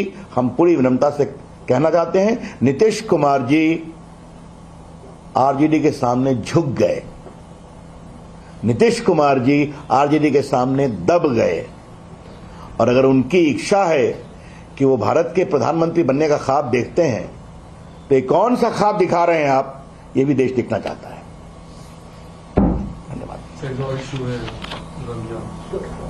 सर, वो जो मर्डर हुआ है डॉक्टर का, सर, जिस तरह से उस पे सर क्या कहेंगे? बिहार में एक अपराध की घटना जो है वो ये तो उस दिन से ही शुरू हो गई है। टोयोटा के कंपनी पे हेडक्वार्टर्स पर हमला हुआ, आज एक डॉक्टर की हत्या हो गई दानापुर में। अभी तो देखिए क्या क्या होता है। In Odisha's Bhadrak district, normal life of people has now come to a standstill as flood water from Baitarani river has inundated several residential areas. The DM of the area was quoted as saying that 3 blocks in Bhadrak district have been affected due to flood waters. Meanwhile, 80,000 to 90,000 people have been affected in this area. 3 block में अभी partly कुछ पंचायत में बाढ़ का स्थिति है। हमारा Dhamnagar block, Bhandari पोखरी block एवं चांदबाली ब्लॉक। तो उस हिसाब से प्रशासन की तरफ से सारे स्टेप्स लिए गए हैं कि जहाँ पे बोट डिप्लॉयमेंट हो, साइक्लोन जो शेल्टर सेफ शेल्टर आइडेंटिफिकेशन हो, ये सारा चीज़ें किया गया है। हमारे फील्ड फंक्शनरीज सारे जीपी जो कट ऑफ हुए हैं वहाँ पे है। कॉन्स्टेंटली हम पीआरआई मेंबर्स के टच में भी है। अराउंड हम बोल सकते हैं कि 80,000 टू 90,000 लोग अफेक्ट हुए हैं जितना वो जीपीज में रहते हैं। बट अभी तक पूरा स्मूथ सारी चीज़ें कैसे रहते हैं उसका प्रशासन इंश्योर कर रहा है। As part of massive manhunt launched for the killers of Kashmiri Pandit Sunil Kumar, hideout of an active terrorist Adil Wani has now been busted by the State Forest Service officers in Shopian.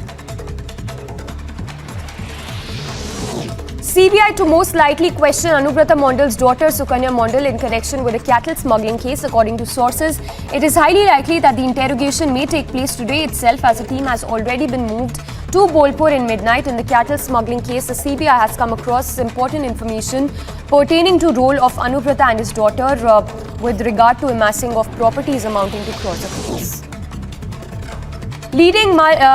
Leading milk suppliers Amul and Mother Dairy will increase milk prices by 2 rupees per litre starting today on account of rising input costs. This is in fact the second consecutive hike by Amul and Mother Dairy in nearly 6 months. In other international stories, Ukrainian President Volodymyr Zelensky accuses Russia of nuclear blackmail, calls for new sanctions to be imposed in response to it. Further, Zelensky warns the presence of Russian forces around Europe's largest nuclear power plant.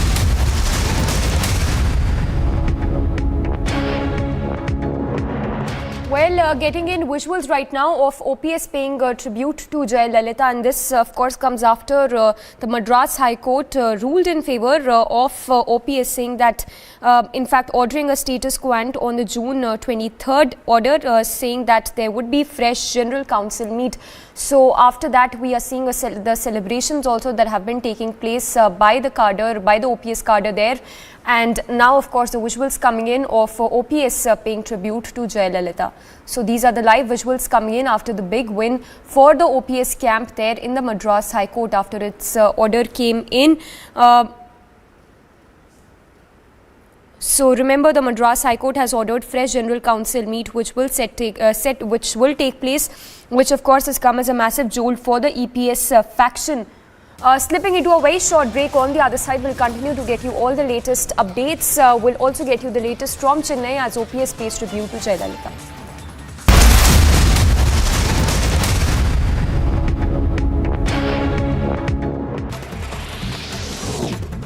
As part of massive manhunt launched for the killers of Kashmiri Pandit Sunil Kumar, hideout of an active terrorist Adil Wani has now been busted by the State Forest Service officers in Shopian. CBI to most likely question Anubrata Mondal's daughter Sukanya Mondal in connection with a cattle smuggling case. According to sources, it is highly likely that the interrogation may take place today itself, as a team has already been moved to Bolpur in midnight. In the cattle smuggling case, the CBI has come across important information pertaining to role of Anubrata and his daughter with regard to amassing of properties amounting to crores of rupees.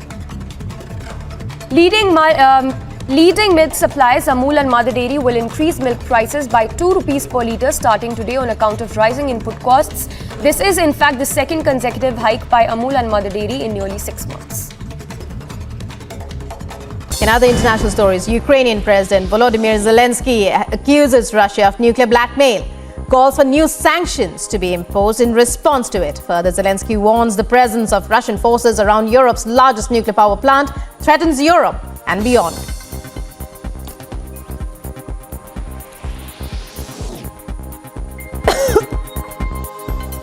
Army 2022 exhibition, Russia unveils a military robot with an attached rocket launcher. Robot is a 4-legged machine dubbed with M81. Advertised as a combat unit capable of striking targets and transporting ammunition. According to sources, the robot was later found to have striking similarities to a Chinese model available for purchase at an online shopping site.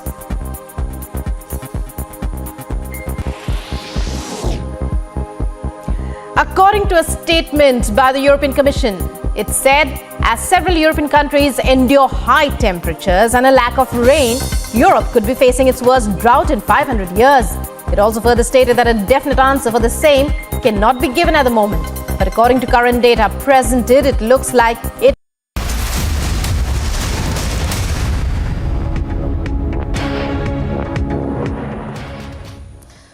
All right, let's go straight there in Tamil Nadu, where OPS is paying tribute to Jayalalitha. Varshini is joining me on the phone line. Varshini, now this is a big moment for OPS because after the High Court ordered status quo till 23rd June, it did come as a major setback for EPS. Harsha.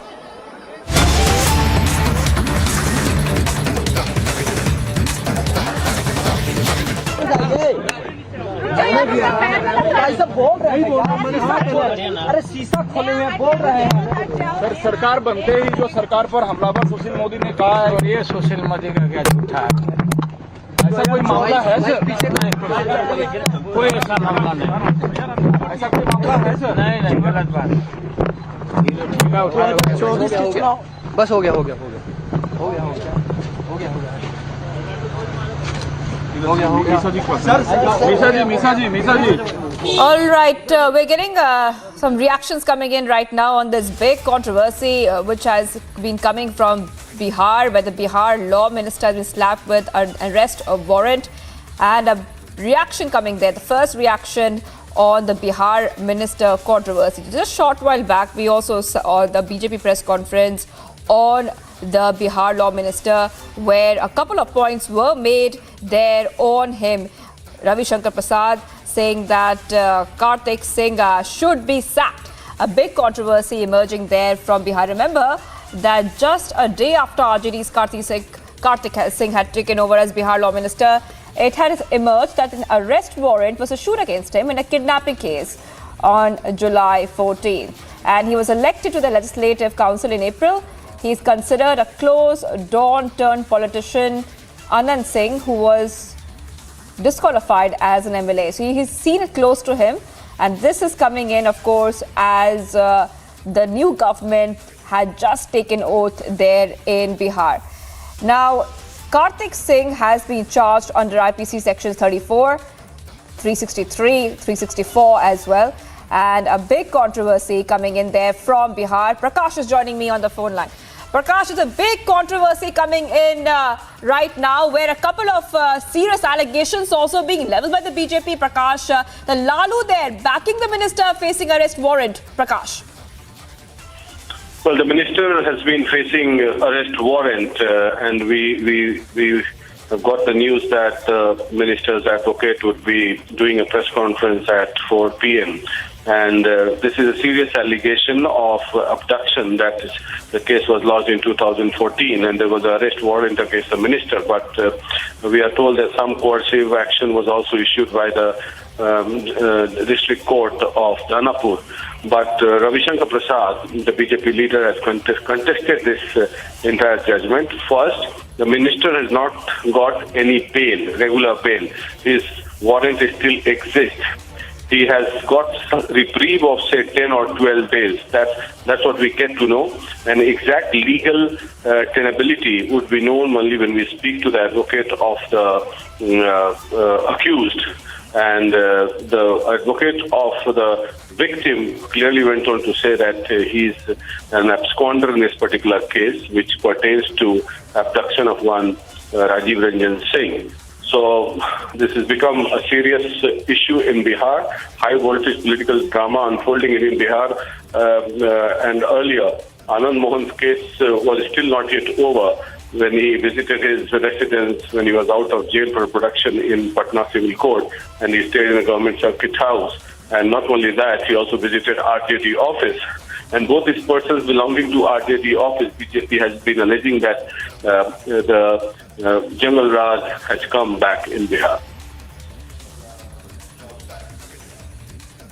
Prakash, the big question on everyone's mind at this point of time is that why has he not surrendered yet? That is what exactly Ravi Shankar Prasad had also asked in that press briefing, that why has he not surrendered even though he has an arrest warrant against him in a kidnapping case back from July 12th.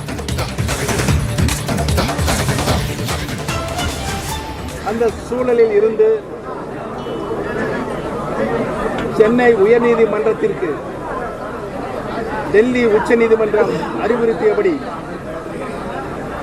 கடந்த காலவுடைய நிகழ்வுகளை இரு பொதுக்குழு என்ற பெயரில் நடத்தப்பட்ட கூட்டத்தில் எடுக்கப்பட்ட எந்த தீர்மானங்களும் செல்லாது என்றும் 23/6/2022 என்ன நிலைமையோ அனைத்து இந்திய அண்ணா முன்னேற்ற கழகத்தில் என்ற பெயரில் நடத்தப்பட்ட கூட்டத்தில் எடுக்கப்பட்ட எந்த தீர்மானங்களும் செல்லாது என்றும் 23/6/2022 என்ன நிலைமையோ அனைத்து இந்திய அண்ணா முன்னேற்ற கழகத்தில் அது அப்படியே நீடிக்கும் என்று சென்னை உயர்நீதிமன்றம் ஒரு வரலாற்று சிறப்புமிக்க தீர்ப்பினை இன்றைக்கு வழங்கியிருக்கிறது. இந்த தீர்ப்பு அனைத்து இந்திய அண்ணா முன்னேற்ற கழகத்தின் 1 கோடி தொண்டர்களுக்கு நாங்கள் காணிக்கையாக அது இன்றைக்கு நடந்திருக்கிறது. ஏனென்று சொன்னால்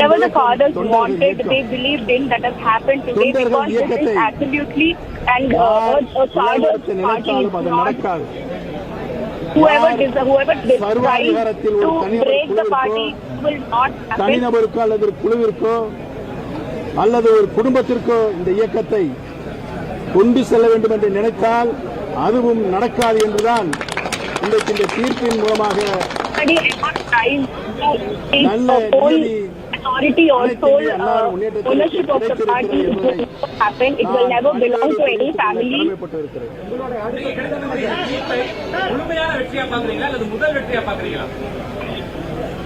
புரட்சித் தலைவர் எம்ஜிஆர் அவர்களும் புரட்சித் தலைவர் மாண்புமிகு அம்மா அவர்களும் இந்த இயக்கத்தை தொண்டர்களால் இயக்கமாக தொண்டர்களுக்கான இயக்கமாக உருவாக்கி வளர்த்தார்கள். அது அன்றைக்கு நிறுவனம் இருக்கிறது. இது முழுமையான வெற்றி. அனைத்து இந்திய அண்ணா முன்னேற்ற கழகத்திற்கு இது முழுமையான வெற்றி.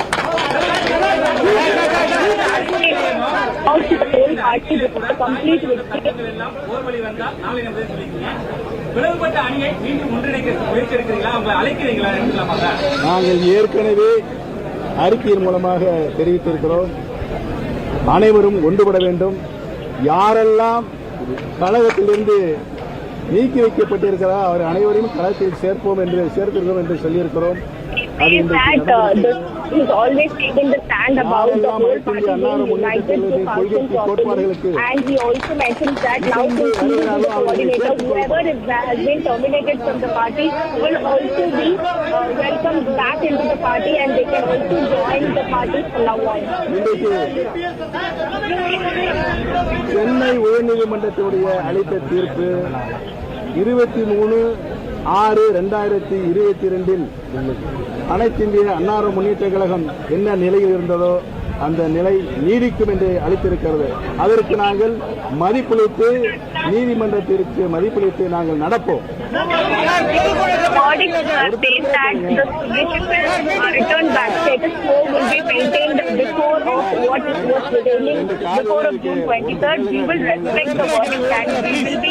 Properly functioning the party as it was before June 23rd from now on. நீங்கள் என்னை பார்த்து கேள்வி கேட்டுக் கொண்டிருக்கிறீர்கள். நான் உங்களை பார்த்து மக்களுக்கு பதில் சொல்லிக் கொண்டிருக்கிறேன். நான் என்ன பதில் சொல்வது அதை பதிவிட்டுக் கொள்கிறேன். மற்றவர் He says that the other faction right now has been constantly criticizing his team, but he has always been thinking about the people and their welfare. Therefore, that will be his only important thing to moving forward as the coordinator of the party. Is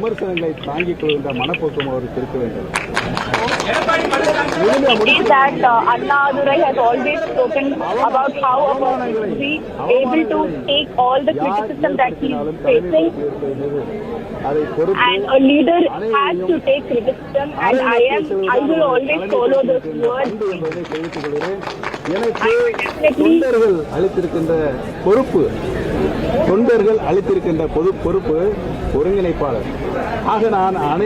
The Amity BBA has been ranked India's #1 BBA in the recently released Times of India B School 2022 rankings, a testimony to Amity BBA's globally benchmarked standards in education.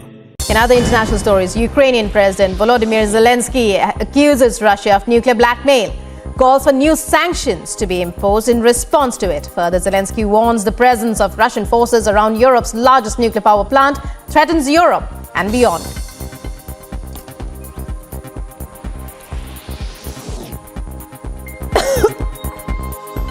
At an Army 2022 exhibition, Russia unveils a military robot with an attached rocket launcher. Robot is a four-legged machine dubbed with M81, advertised as a combat unit capable of striking targets and transporting ammunition.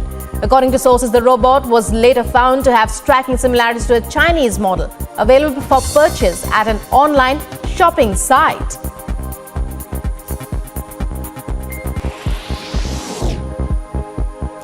According to a statement by the European Commission, it said as several European countries endure high temperatures and a lack of rain, Europe could be facing its worst drought in 500 years. It also further stated that a definite answer for the same cannot be given at the moment. But according to current data presented, it looks like it might take a bad shape, even worse than 2018. As of now, the drought that the country is experiencing is affecting agriculture, forcing water restrictions and causing wildfires. United Nations spokesperson Stefan Dujarric announces Secretary General Antonio Guterres will be in leave to meet with Turkey's president.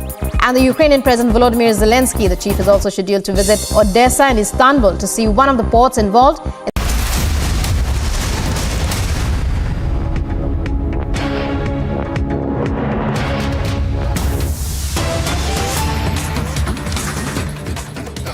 Viewers, we're getting some breaking developments right now. As you can see there, the case of the Patra Chaul land scam keeps exploding. ED is conducting searches at multiple locations in Mumbai in connection with Sanjay Raut Patra Chaul case. So this is big news coming in. Fresh raids right now happening in the Patra Chaul case. Remember, this is the money laundering case, is linked to alleged irregularities in the redevelopment of the Patra Chaul and the transactions involving Sanjay Raut's wife and his associates. And right now, what we're learning so far is that ED raids are happening in the case. And joining me on the phone line is Sandeep. Sandeep, take us to the details right now. Where are these raids happening? Which are these multiple locations in Mumbai? Yes, as far as the raids are concerned, multiple locations across the city of Mumbai and the borders of Mumbai have been raided by Enforcement Directorate officers. Remember, in the Patra Chaul case, Sanjay Raut is behind the bars and in fact in judicial custody. Recently, his wife, Varsha Raut, was also questioned by Enforcement Directorate officials for 9 to 10 long hours. In the same sequence, several locations across the city and the nearby districts have been raided by Enforcement Directorate. We'll have to see what kind of things comes out from these raids. Well, Sandeep, Sanjay Raut's judicial custody is extended till August 22nd. So we believe that ED raids, which are happening across multiple locations, this is going to help the case, crack the case. In fact, take us through exactly what the ED would be looking for at this point of time in the Chaul case scam. You remember, as Sanjay Raut was on the day of arrest, there have been several documents that were seized from his residence, and some unaccounted cash was also seized. Now, when we talk about extension of judicial custody, definitely his custody is gonna get over on 22nd of August. So, in the same sequence, Enforcement Directorate will be looking out for something strong to mention in the courthouse to make sure that his judicial custody, in fact, remains in place and he does not get bail. Absolutely. Of course, the ED will be looking for something strong there. This case is very serious, and Alisha is also joining me for more details. Alisha, what are you picking up on this big development? Well, yes, in connection with Sanjay Patrachal case, where Enforcement Directorate. So now the information that has been provided by our sources in Enforcement Directorate that this is something related to Sanjay Raut. And of course, we know that earlier when Sanjay Raut was sent to judicial custody, but Sanjay Raut was sent to judicial custody, but also there was summons that was given to many of the people, and including Sanjay Raut's wife, that is Varsha Raut. Her statement has been recorded for around 6 hours. Not only that, but there are many other people they were summoned related to the case. And now when the information that has been gathered by Enforcement Directorate and more development that we have been looking after, where the searches has been conducted by Enforcement Directorate at multiple locations. We'll wait for exactly where. So what we know that in Sanjay Raut Patrachal case, where the Enforcement Directorate is conducting searches at a multiple location. We even remember the last searches that was conducted even at Sanjay Raut residence, there was called for even questioning. But moreover, there were unaccounted cash and including documents that was recovered by Enforcement Directorate. Moreover, Sanjay Raut, when called for interrogation, by the time by 12 p.m. 12 a.m. by and there were many revelations that was brought before the court. Even it is clearly showed that Praveen Raut was just a front man, but Sanjay Raut is the actual beneficiary, is what mentioned by Enforcement Directorate to the court. And right now the development that we've been seeing in that in connection with Sanjay Raut Patrachal case, where Enforcement Directorate is conducting searches at multiple locations in Mumbai.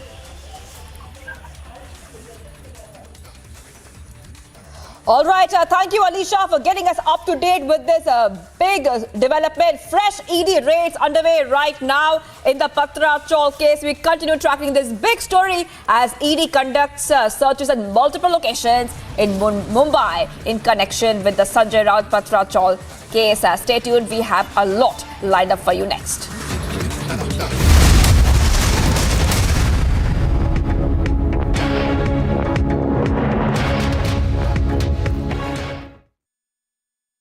The Amity BBA has been ranked India's #1 BBA in the recently released Times of India B School 2022 rankings, a testimony to Amity BBA's globally benchmarked standards in education.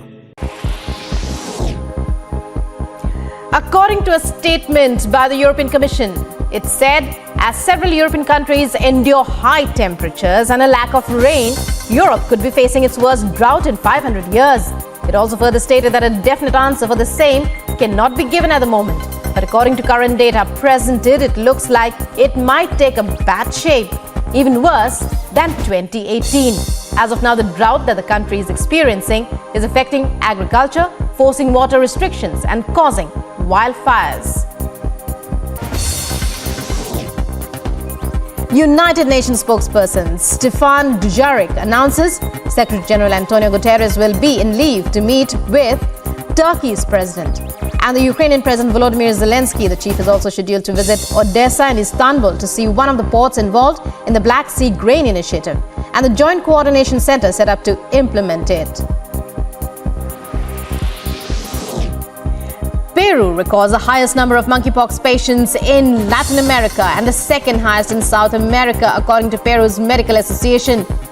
Infectiologists in the country have begun to draw hypotheses to find the reasons for the rapid expansion of the virus. In Odisha's Bhadrak district, normal life of people has now come to a standstill as floodwater from Baitarani river has inundated several residential areas. The DM of the area was quoted as saying that 3 blocks in Bhadrak district have been affected due to floodwaters. Meanwhile, 80,000 to 90,000 people have been affected in this area. 3 block में अभी partly कुछ पंचायत में बाढ़ का स्थिति है। हमारा Dhamnagar block, Bhandari पोखरी block एवं चांदबाली ब्लॉक, तो उस हिसाब से प्रशासन की तरफ से सारे स्टेप्स लिए गए हैं कि जहां पे बोट डिप्लॉयमेंट हो, साइक्लोन जो शेल्टर सेफ शेल्टर आइडेंटिफिकेशन हो, ये सारा चीज़ें किया गया है। हमारे फील्ड फंक्शनरीज सारे जीपी जो कट ऑफ हुए हैं वहाँ पे है। कॉन्स्टेंटली हम पीआरआई मेंबर्स के टच में भी है। अराउंड हम बोल सकते हैं कि 80,000 टू 90,000 लोग अफेक्ट हुए हैं जितना वो जीपीज़ में रहते हैं, बट अभी तक पूरा स्मूथ सारी चीज़ें कैसे रहते हैं उसका प्रशासन इंश्योर कर रहा है। As part of massive manhunt launched for the killers of Kashmiri Pandit Sunil Kumar, hideout of an active terrorist Adil Wani has now been busted by the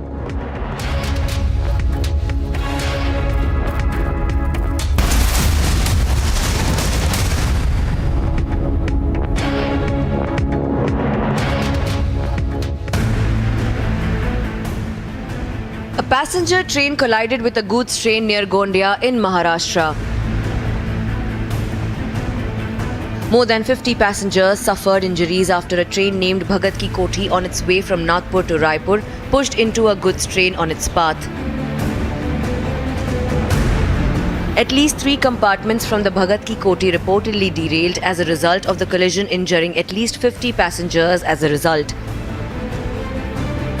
At least 13 were reported to be severely injured in the accident. The injured were admitted to the hospital at once, with their condition reported to be stable at the moment.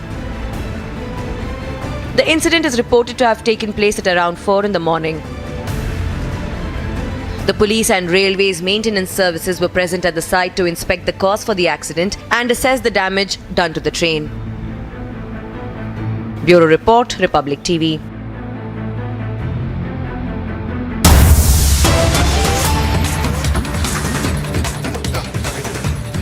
Viewers, we're getting some big breaking news right now. Big fallout of FIFA ban on AIFF. What we are learning so far is that 23-member women team has been stranded in Tashkent. That is what we are learning so far.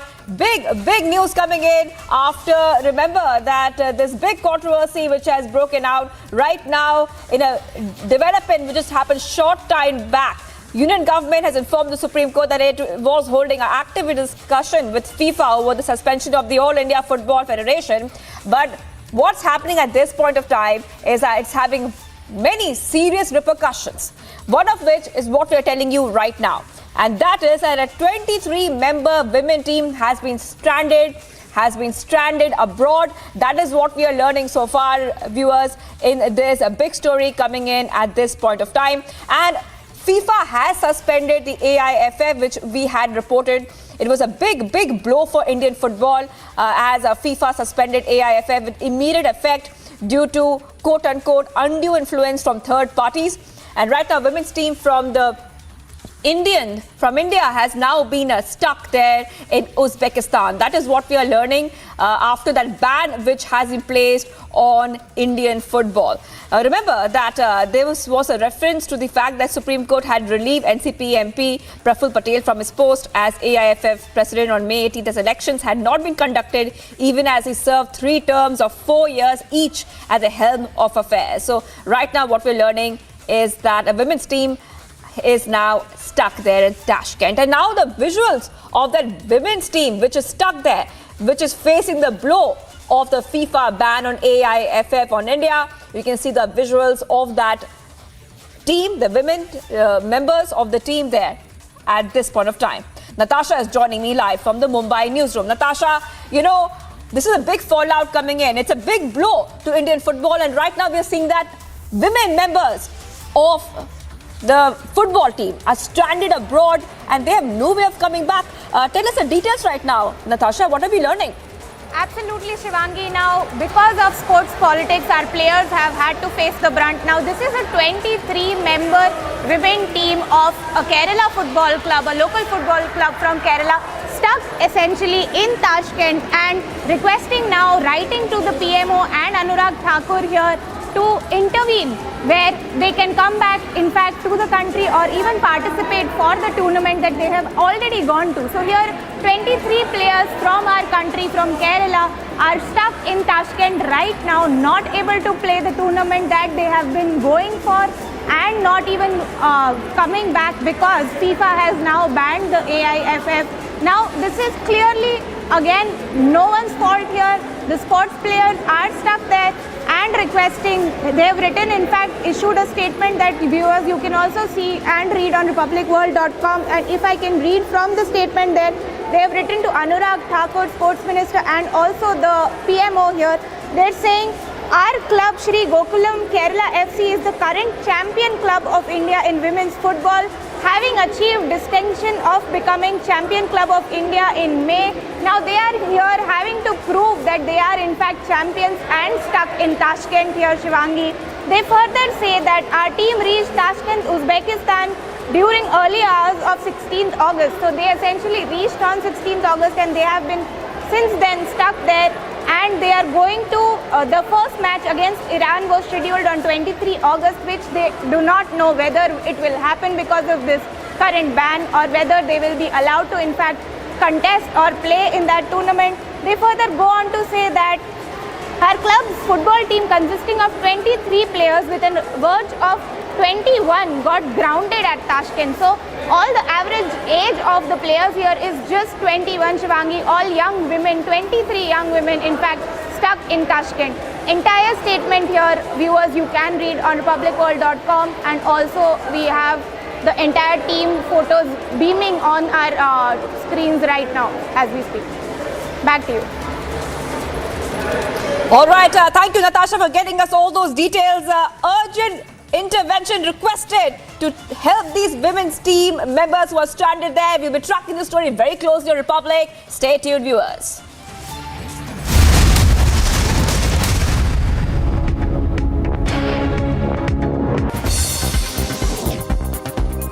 United Nations spokesperson Stefan Dujarric announces Secretary General Antonio Guterres will be in leave to meet with Turkey's president.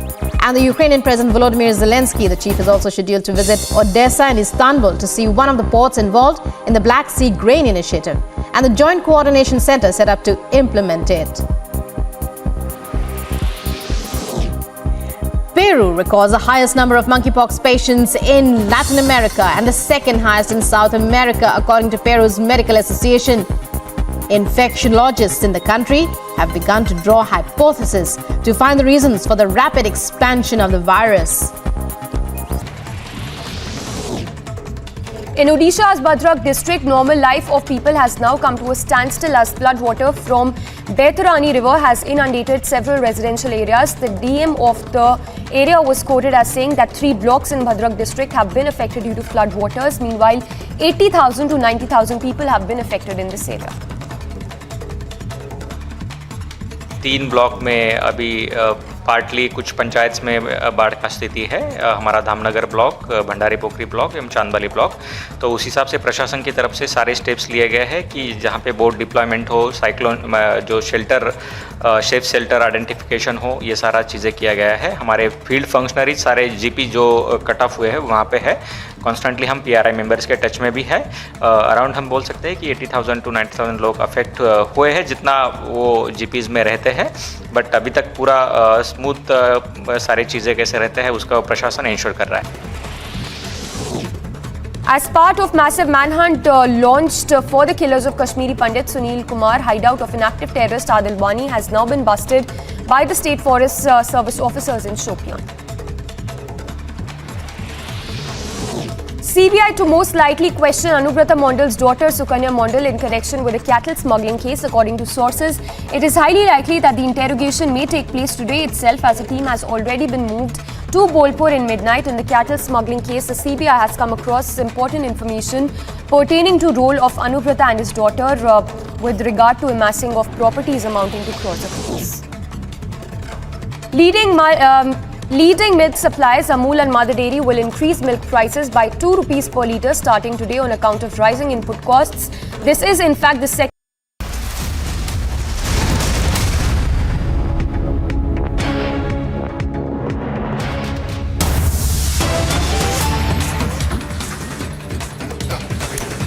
And starting with breaking news coming in, the MHA has clarified on tweet regarding Rohingyas. The MHA has said, and I quote, with respect to news reports in certain sections of media regarding Rohingyas, illegal foreigners, it is clarified that the Ministry of Home Affairs has not given any directions to provide EWS flats to Rohingyas illegal migrants at Bakarwala in the national capital. So that's the clarification coming in. The MHA is setting the record straight with regard to all the information that is being spread and clarifying on a tweet with regard to Rohingyas. This is in relation to the tweet that has been put out which says that with respect to news reports in certain sections of media regarding Rohingyas illegal foreigners, it is clarified that the Ministry of Home Affairs has not given any directions to provide flats to Rohingyas illegal migrants in the national capital. So MHA, they're saying that the deportation matter has been raised already, and that there are no directions to provide flats to Rohingyas, the illegal foreigners. That's the clarification coming in from the Ministry of Home Affairs with regard to the controversy and the news that is doing the rounds. So MHA is setting the record straight, saying that no directions have been given to provide flats. We'll try and go across to our reporters as well to get more reactions on this big story that we are tracking. Remember, the Delhi government proposed shifting Rohingyas, and the MHA there clarifying and setting the record straight once and for all that no directions have been given to provide flats to Rohingyas, saying that the Delhi government must call it detention center. In fact, those were the statements that were made, remarks made earlier, and MHA there clarifying on this tweet regarding the Rohingyas, saying that no direction have been given whatsoever to provide flats to the Rohingyas.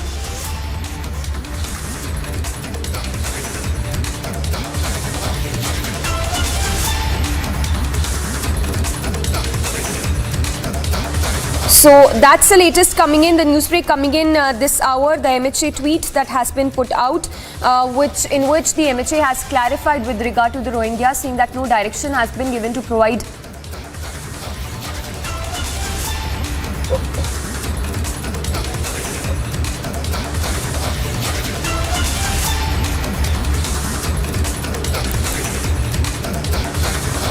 So that's the latest coming in, tracking closely all the updates coming in, and the MHA there tweeting and setting the record straight. Well, onto these visuals that are just coming in of the last rites that are being held of martyr in Haldwani.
रहा है। अब थोड़ी देर में उनका पूरे सैन्य सम्मान के साथ अंतिम संस्कार किया जाएगा।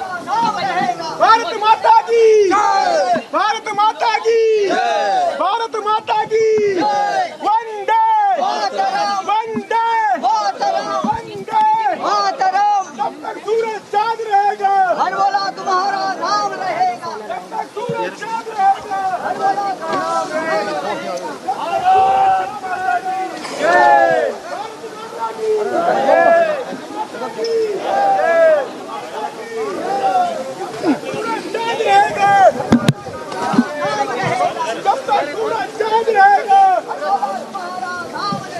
भारत माता की भारत माता की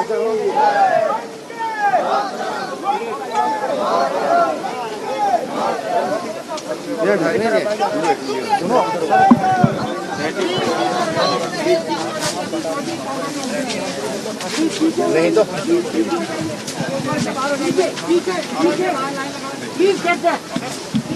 पीछे रहिए फौजी कार्रवाई होगी। नहीं डाले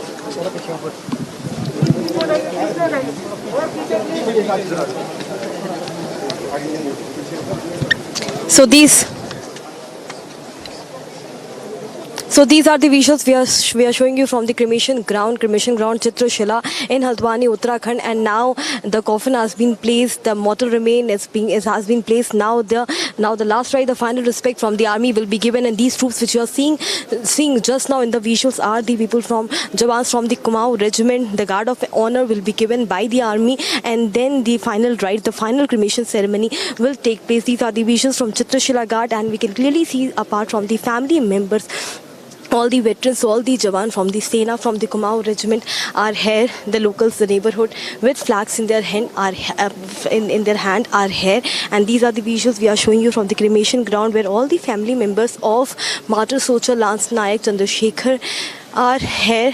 Brother Puran Chand Harbola can be seen here, and both the brothers are here. You can clearly see the final respect, the final honor being given to the martyr soldier, and a silence, because here the last tribute, the last rite by the army will be given, and all the preparations ahead of the guard of honor is taking place here at the cremation ground in Chitrashila, Haldwani cremation ground. These are the visuals. Everyone from Uttarakhand, Haldwani are here, everyone to pay their last respect. Most of the people paid their last respect and bid the final goodbye to the brave heart at the residence and at the public place where the coffin, the mortal remains, was placed. And now the final ceremony from the side of army will be given, and we are showing you the visuals from here, live Republic TV exclusive visuals you are seeing here. And as you can clearly see, many political leaders, neighbors, locals, people from far places apart from Haldwani came here and paid the last tributes to martyr soldier here. And this is the exact place where the final rites ceremony will take place. All the preparations done ahead of the final rites ceremony. So clearly we understand, like, such a grief day for a family who lost the Jawan 38 years back, but yes, yet still they have so much pride and respect that the Jawan lost life battling the most important and crucial operation Meghdut in Siachen Glacier. So family is full of pride also, but also they're experiencing a peace after 38 years of wait, because after 38 years mortal remains of martyr soldier Lance Nayak Chandrasekhar found in Siachen bunker. Now all the preparations of army Jawan have been done. The final rites, the final goodbye, the final tribute from the side of army will be given here to the martyr soldier. As you can clearly see, the commanding officers and the people from the Kumaon regiment are here, and the final ceremony will take place, and after that the final rites will take place. Here are the visuals from the ground Chitrashila, where we are here, and all the Jawans ready for their last tribute, for their last goodbye to the martyr soldier. Here we are showing you the visuals, and such a heartful day for everyone. No one expected that after 38 years.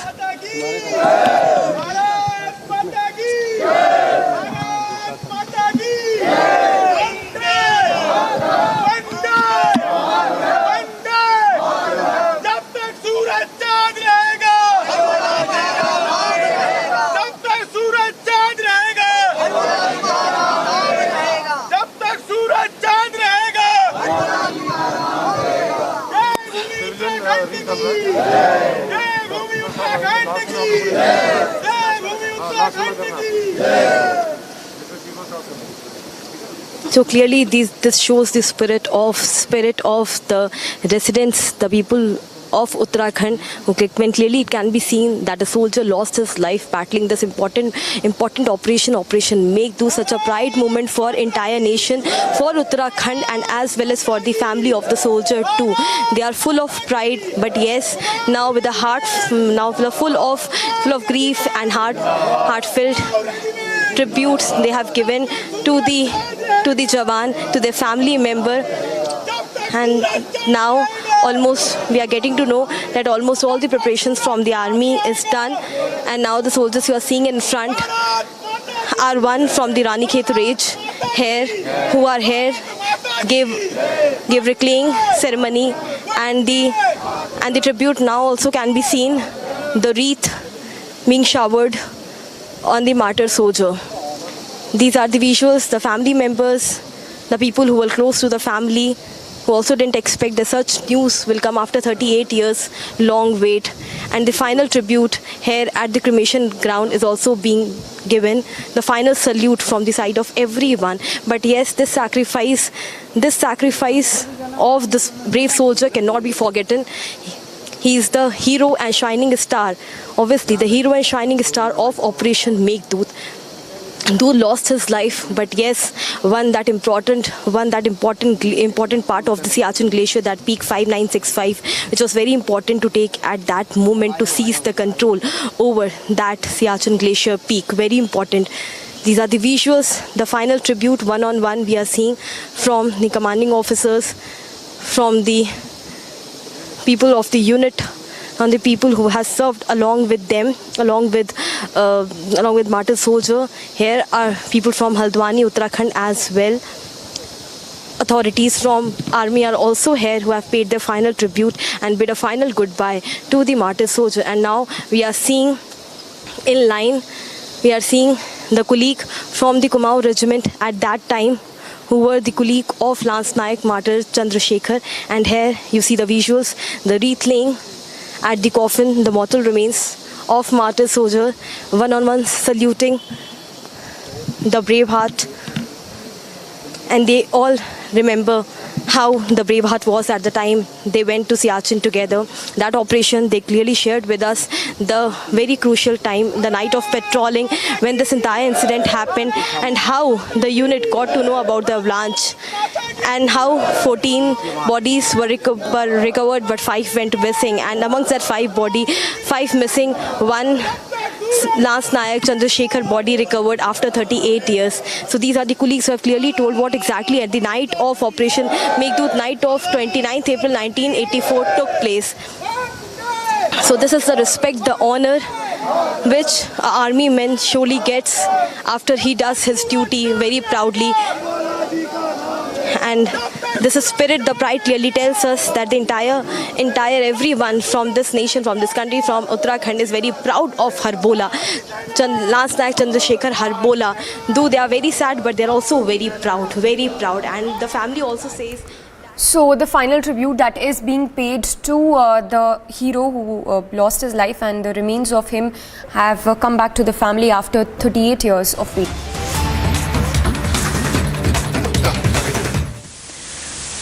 लेकिन इसके access के लिए जो मान लीजिए उसके बाद जो आर्थिक लाभ होगा वो फिर उस कम्युनिटी के साथ भी शेयर करना पड़ेगा, ये भी इसमें सुनिश्चित किया गया। ये एक्सेस आईटी प्लेटफॉर्म के माध्यम से उपलब्ध कराई जाएगी, और एक्सेस के दुरुपयोग को रोकने के लिए जैसे टेक्नोलॉजी में फायरवॉल्स बनाई जाती हैं, सेफगार्ड्स किया जाता है, सिक्योरिटी सेफगार्ड्स, ताकि इसकी मॉनिटरिंग हो सके, डाउनलोड रिस्ट्रिक्शंस हो सकें, ये सब करने हम जा रहे हैं। इससे हमारे स्टूडेंट्स और रिसर्चर्स को टीकेडीएल के एक्सेस की सुविधा होगी, व्यापार और रिसर्च एंड डेवलपमेंट को बढ़ावा मिलेगा। इससे स्पेसिफिक डिसीजेज जो हैं उनके लिए नई ड्रग्स डेवलप करने में बढ़ावा मिलेगा। मॉडर्न साइंटिफिक एडवांसेस का प्रयोग करते हुए एंशिएंट नो हाउ को भारत की सोसाइटल और स्ट्रेटेजिक जरूरतों को पूरा किया जा सकेगा। तो विरासत से भविष्य की ओर भी हम बढ़ेंगे, हमारी युवा पीढ़ी को अनुसंधान में भी इससे लाभ ज़्यादा मिल पाएंगे। ये जो इंटीग्रेटेड अप्रोच है इसको हम आगे जारी रखेंगे और ये जो हमारा परंपरागत खजाना है ये हमने युवा पीढ़ी को उपलब्ध कराने का निर्णय लिया है ताकि उनको जोड़ें भी और उनके अनुसंधान के माध्यम से भविष्य की पीढ़ियों को भी लाभ दे सके, वर्तमान पीढ़ी को भी लाभ दे सके। Thank you sir. धन्यवाद। अगर आपको कोई प्रश्न पूछना है तो ऑनरेबल मिनिस्टर आपके प्रश्नों का जवाब देंगे। जी 25 knowledge base over the years, has it been developed and is it with the universities or is it with the research institutions? As I said earlier, the Traditional Knowledge Digital Library already have 4,24,000 such formulations and practices which are already available with them. In future also, as I said earlier, oral traditional knowledge that will be formulated as well as documented and will be made available in future first to the Indians, then to the international users on need basis. Whenever they file any application for any patent or for any research, they will be given the access of the TKDL. Yeah, and will also ensure that there is no breach. For that, the security safeguards will be taken, will be put in place. Firewalls will be created, it will be documented, enough monitoring will be done so that everything is safe. Sir मैं लक्ष्मण से NBC आवाज़ से, जो किसानों के लिए interest subvention scheme में addition किया गया है इसको बढ़ाने का, इससे कुछ अनुमान है कि अभी कितने किसान इससे लाभान्वित हो रहे हैं और क्या नया एडिशन जुड़ सकता है जो डिमांड आया हो, एप्लीकेशन आया हो। दूसरा, जो हमने इमरजेंसी क्रेडिट गारंटी स्कीम का ऐलान किया है 50,000 करोड़ रुपए हॉस्पिटैलिटी एंड रिलेटेड सेक्टर के लिए, तो क्या कोई क्राइटेरिया होगा कितने टर्नओवर वाली कंपनियां इसके लिए एप्लीकेबल होंगी, क्योंकि इसमें तो बड़ी बड़ी कंपनियां भी शामिल होती हैं। पहले सवाल आपका किसानों से जुड़ा है, लेकिन मैं फिर एक बार याद करवाना चाहता हूँ, ये मोदी जी की सरकार में भारत सरकार ने किसानों के साथ साथ मछुआरों और पशुपालकों को भी किसान क्रेडिट कार्ड पर 3 लाख रुपए की ऋण की सुविधा उपलब्ध करवाई है। ये भारत सरकार में मोदी जी के नेतृत्व में किया है और 7% पर मिलता है, लेकिन समय पर देकर 3% इंटरेस्ट सबवेंशन मिलती है और 4% ही रह जाता है। अब आपने इसमें आगे पूछा कि कितने लोगों ने इसका लाभ लिया। ये हर किसान के लिए उपलब्ध है जो जिसके पास किसान क्रेडिट कार्ड है और PM किसान से जुड़ा हुआ है, इसको उसका लाभ मिलता है। इसका पूरा आंकड़ा भी आपको दे देंगे कितने करोड़ किसानों ने इसका लाभ उठाया है। आज इसकी ज़रूरत इसलिए पड़ी क्योंकि मई 2020 में जो बैंकों को 2% इंटरेस्ट की सहायता भारत सरकार करती थी वो उस समय बंद कर दी थी क्योंकि ब्याज दरें कम आ गई थी, तो बैंक अपने बलबूते पर भी 7% इंटरेस्ट रेट पर किसानों को कर्जा दे सकता था। क्योंकि हाल ही के पिछले 2 महीनों में RBI ने रेपो रेट बढ़ाया 3 बार 40 पॉइंट 50 पॉइंट 50 पॉइंट, उसके कारण ये जरूरत महसूस हुई कि बैंकों को इसका नुकसान ना हो, तो भारत सरकार 34,856 करोड़ रुपए की मदद अपनी ओर से करेगी ताकि किसानों को ज़्यादा ब्याज ना देना पड़े और किसानों को लोन देने वाले बैंक उनको भी कोई नुकसान ना हो। इसके लिए 34,856 करोड़ रुपए का हम लाभ दे रहे हैं। अब तक कुल मिलाकर 3.13 करोड़ किसान क्रेडिट कार्ड जारी किए गए हैं और इसका टारगेट था हमारा 2 करोड़ 50 लाख। जो इसमें से इनको पैसा मिला है वो भी मैं आपको बता ही देता हूं।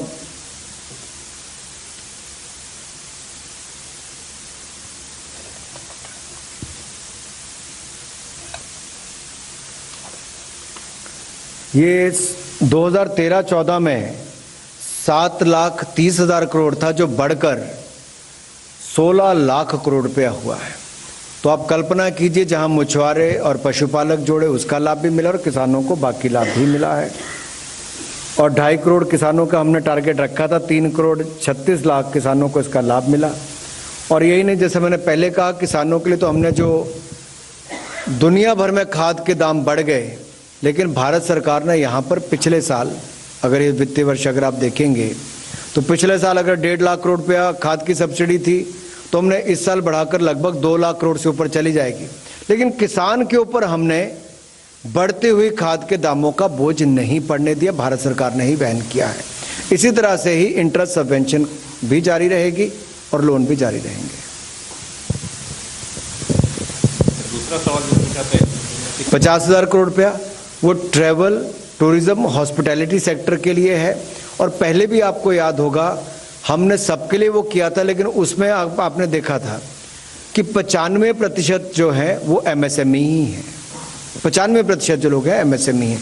तो इसमें भी ज़्यादातर लाभ छोटे ट्रैवल, टूरिज्म और हॉस्पिटैलिटी को, और बहुत बड़ा वर्ग है जिनको एक्चुअली वर्किंग कैपिटल की आवश्यकता है। उस समय भी 20% additional working capital emergency credit line guarantee schemes के माध्यम से भारत सरकार ने की थी।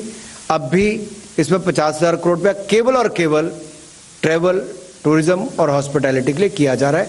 छोटे बड़े दोनों आएंगे, लेकिन ज़्यादातर लाभ पहले की तरह इसमें भी छोटे लोगों को, छोटे व्यापारी कारोबारियों को मिलेगा।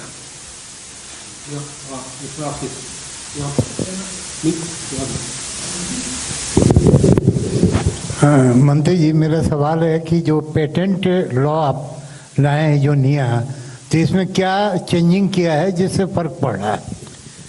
ये बहुत अच्छा सवाल पूछा आपने। एक्चुअली मैं उसको थोड़ा और आसान तरीके से बता दूं।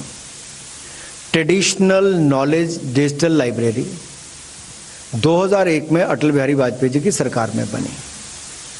जो हमारी परंपरागत विरासत हमारे पास है, नॉलेज है मेडिसिनल क्षेत्र में, इसके 4,23,000 के लगभग फॉर्मुलेशन और प्रैक्टिसेस को हमने डॉक्यूमेंट करके डिजिटल लाइब्रेरी में रखा।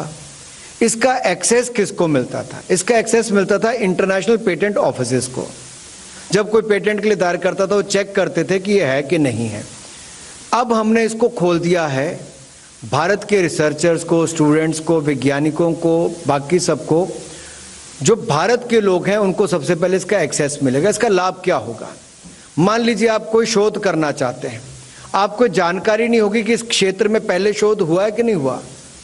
अगर हुआ है तो आप उसका पेटेंट जब अप्लाई करने जाएंगे और वो ट्रेडिशनल डिजिटल नॉलेज लाइब्रेरी में जाके देखेंगे तो किसी के नाम पे वो खड़ा होगा, तो आपका समय और आपके संसाधन उसमें बर्बाद होते हैं, व्यर्थ जाते हैं।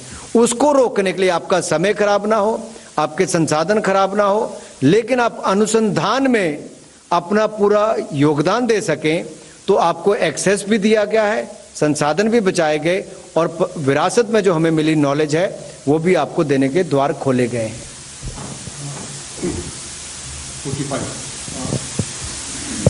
I hope I made it clear.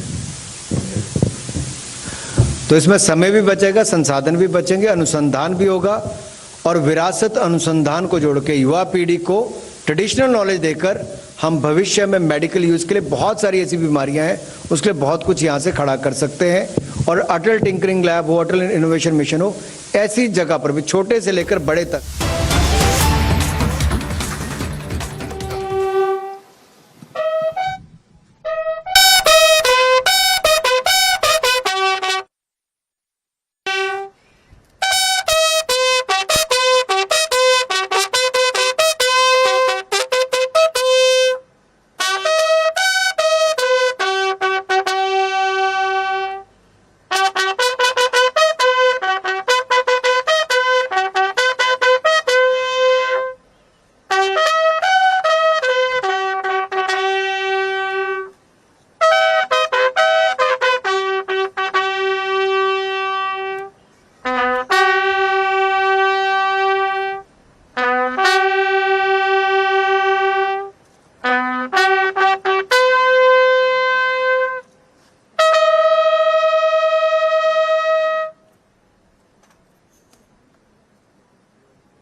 Line as we stay with these pictures. As we stay with these pictures coming in from Haldwani in Uttarakhand, General G.D. Bakshi, after 38 years, it's been a year, it's been a 38-year wait for the family of Lance Naik Chandrasekhar, one of the Siachen heroes. His mortal remains found a few days ago. In fact, let's cut across live to Haldwani, sir. And I'm just going across to General Bakshi after that.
ये क्या है?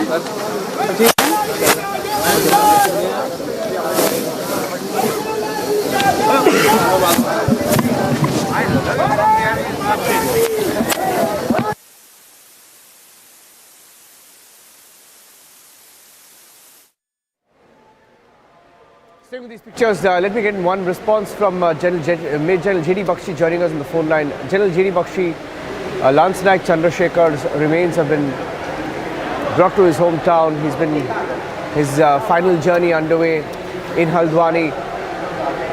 It's a closure for his family, sir, after 38 years. Can I get your views on that, General Bakshi, as you look at these pictures? You know, Niranjan, first of all, I'd like to salute this brave heart who laid down his life 38 years ago in the icy, frozen heights of the glacier. Look, I know the glacier. I was one of the first officers who was sent on a special mission there well before the glacier was occupied. I cannot disclose the nature of that mission, but I was sent there, and when we were sent, we had no special clothing, no nothing, the normal high altitude clothing and boots, and we climbed up to the South Glacier. Then I'm talking of way back in 76. So I know exactly what this means. 38 years his family has been waiting. I know how it is with military families. They keep hoping against hope that somehow, someday, he will come back. He will come back from the cold. But, you know, today at least that haunting wait is now over. Their family has received closure. They have been able to get his body. You know, we didn't get my brother's body back because it was blasted to smithereens. So It is a terrible thing to happen if you can't get the body of your loved one. But here, 38 years later, this is a miracle. Miracle. The snow and the ice has preserved that body better than any mortuary could, any morgue could, even the Egyptians could. He's come back in from the cold. The family now needs not, anguish over their dead one. He has laid his life down for the country in one of the worst, in the highest battlefields of the world. And he's come back from that cold 38 years later. I salute him. I salute his courage. I salute the spirit of this army, which does not flinch from the most demanding sacrifices. Jai Hind, Jai Bharat. Jal Bakshi, Lance Naik, Chandrasekhar, final journey in Haldwani, martyred in Operation Meghdut 38 years ago during India's conquest of the Siachen. And these are live pictures coming in from Haldwani. As we stay with these live pictures, Republic has been tracking the entire operation from the time the patrol party found his remains in the chilly heights of Siachen. And we've been tracking his journey from the Partapur base back to his hometown. His family has been waiting for 38 years. Let me go across to my colleague Harsha joining us. We'll get one question with her. She spoke to the family of Lance Naik Chandrasekhar. For them it's closure. Harsha, you spoke to them. Exactly, sir. Here, it's this entire ceremony and bringing the mortal remains back after 38 years, exactly a closure for the entire family. We had word with wife Shanti Devi, we had word with daughters Kavita and Babita. They clearly stated that in this entire 38 years time, we were waiting, we didn't had a closure. We always expected that somewhere he would be alive, not known to Indian Army, but now after 38 years, we are at peace also. That finally we will bid a final goodbye with full honor and with full respect. And right now also here, sir, you will see how the ceremony last rites is being carried out, the kind of crowd, the kind of respect and dedication and spirit for this brave soldier martyr can be felt here in the air here in Haldwani. And clearly everyone in the family are teary-eyed. They are sad. It's a big loss, huge loss. But in 38 years they were expecting something. After 38 years they are expecting a closure. Therefore they all are teary-eyed. Their difficulties, the entire 38 years journey of a wife without husband was so difficult, and no one amongst us could understand the kind of difficulty she would have gone through when her daughters were 4 years and 8 years old, and the journey with their daughter without husband was so difficult. She shared with us, but now they are all respectful, and the tribute to a brave soldier is being given here, sir. And the final goodbye visuals by the army jawan, and one very thing which we saw today is that the mother regiment, the mother company in which brave soldier martyr Lance Naik Chandrasekhar was deployed, Bahadur company of 19th Command Regiment, that specifically was in Ranikhet range, and specifically veterans, and they deployed right now. The Jawans from Bahadur Company have come here to pay the tributes and to salute the martyr soldier here, Lance Naik Chandrasekhar. So all the last tributes, the goodbye by Jawan, by officials, the authorities of army, political leaders, neighborhood, locals, and even from the side of the police officials as well has been given. And now the mortal remain is being taken for the final rites. These are the visuals here in Haldwani from the Chitrashila Ghat. We are showing you from here, and now family will finally be at peace as they are experiencing a peace after 38 years. Back to you, sir. Stay with us. Let me go across to Major General Rajan Kochar, also joining us on the broadcast. General Rajan Kochar, these pictures so poignant, sir. Someone who fought for the nation 38 years ago, never came back home. He did today, 38 years later. Operation Meghdoot. Big success for India, one of India's most courageous stories of valor. Sir, people read about it. For 38 years his family has waited, and tonight they will sleep knowing that they finally met their loved one and his final journey has taken place in his hometown. General Kocha. Yes, you're absolutely right. It's a poignant moment for the family, and it shows our soldiers in what kind of terrain and what kind of conditions they give their services to the nation. And today, I mean, we are after 38 years we are able to locate those bodies. Then the Indian Army patrol came across this, and it's for the family also. It's a very touching moment, to get back your own, because at times these terrains and these altitudes, it becomes very, very difficult to retrieve the bodies, and it's a great. It's a loss. It's a feeling of loss for the nation. A great soldier. And it will be the movement, and this is what the resilience of the Indian Armed Forces is all about. And they're that epitome of courage and valor. And these stories remind us of the heroics of our soldiers, and who have time and again come forward and total disregard to their own safety and lives. They do duty in such harsh conditions, and even today on the Ladakh border, we have these men of ours at an altitude of in excess of 15,000 feet. They are giving their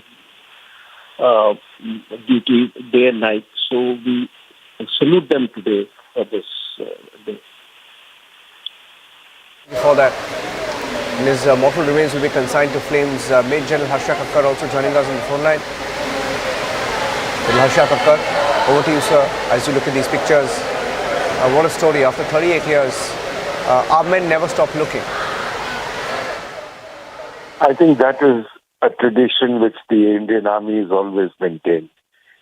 You cannot stop looking. After all, for the family, it means a lot. When there is a closure, when they finally get the last remains of their loved ones, I think it means a lot. And 38 years has been a very long wait. I'm aware that even the children would never have remembered what their father was like when it happened 38 years ago. But the fact that they're able to finally be present at the moment of closure, and the fact that we never stopped looking, we continued till we finally did achieve what we wanted to. And that carries a lot of weight. For the nation, it implies what the uniform stands for. You are a member of the family, and the family will not leave you behind, come what may. It will continue looking for whatever remains are there till the last moment, and as long as you can. And I think that is a very strong message that we've sent, a message that we are together, we are one family, and we will continue looking after our own and finding our own. I think that nothing could be a stronger message than that. Thank you for that, General Harsha Kakkar. There is some breaking news that I'm getting in right now. Breaking news coming in, and as we stay with the live pictures of Haldwani. Okay, I have some breaking news, live pictures coming in, and let's come back to this. Let's get you some news coming in from London now. Some news coming in from London now. If you come, let's go across straight to the newsroom. There is some news that we are getting. Big fire reported in London. A massive fire reported in London. We're picking up more details of this fire incident. In fact, it's a video that has just come in. Fire forces the London Bridge station to close, and buildings have been evacuated. It's a big fire. I'm going across to the pictures coming in to our newsroom right now. More pictures coming in. More pictures coming in of the London Bridge. And I'm putting in more details. More details that we're picking up. In fact, initial details coming in. Initial details, we're picking up more details from the wires. It's a big fire across, forcing the London Bridge station to close. This is near the Southwark area. Buildings have been evacuated. And the fire is also spread onto tracks, we are told. The fire has spread onto tracks in the area. This is a fire in London that is forced the London Bridge station to close, and this is near the Union Street, near London Bridge is what we are hearing, and we are picking up more details. Firefighters at the scene of the fire, and crews also investigating the smoke from different platforms. This is a video on social media as tweeted. Video on social media as tweeted near the London Bridge station, and we're getting in more details. This is an initial video that came in, and some of the accounts saying that they witnessed smoke from a platform near the London Bridge underground station, and this was a blaze from the railway arches. This is a view of video, some of these video being uploaded on social media, waiting for full details of the incident. What we know at this point is that there was complete travel chaos as a fire forced the London Bridge station to close. That's a quick news alert coming in, and there's a long view as well, and one of the viewer videos being sent from London stating that it's a fire between London Bridge and Waterloo. Alright, so that's a quick update coming in from London. We'll go across and get you some more breaking news updates. Let's take a short break now on Republic.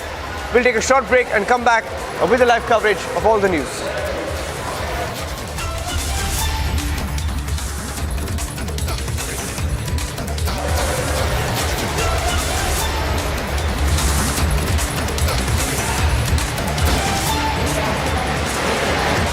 Taking a short break, we'll come back with the Savarkar face-off that's getting bigger in Karnataka.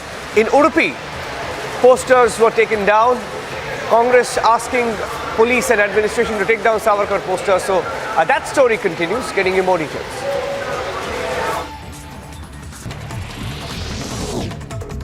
In Odisha's Bhadrak district, normal life of people has now come to a standstill as floodwater from Baitarani river has inundated several residential areas. The DM of the area was quoted as saying that 3 blocks in Bhadrak district have been affected due to floodwaters. Meanwhile, 80,000 to 90,000 people have been affected in this area.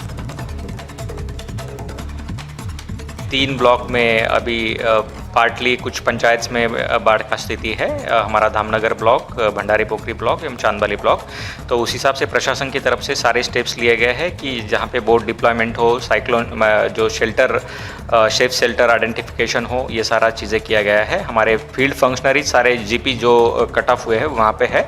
Constantly हम PRI members के touch में भी है।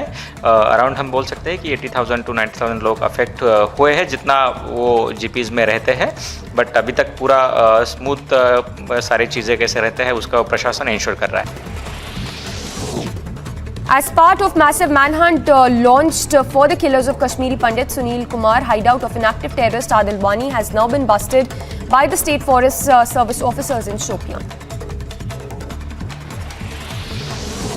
CBI to most likely question Anubrata Mondal's daughter Sukanya Mondal in connection with a cattle smuggling case. According to sources, it is highly likely that the interrogation may take place today itself, as a team has already been moved to Bolpur in midnight. In the cattle smuggling case, the CBI has come across important information pertaining to role of Anubrata and his daughter with regard to amassing of properties amounting to crores of rupees.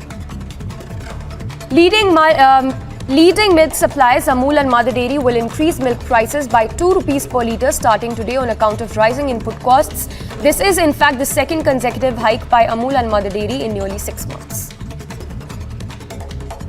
In other international stories, Ukrainian President Volodymyr Zelensky accuses Russia of nuclear blackmail. calls for new sanctions to be imposed in response to it. Further, Zelensky warns the presence of Russian forces around Europe's largest nuclear power plant threatens Europe and beyond.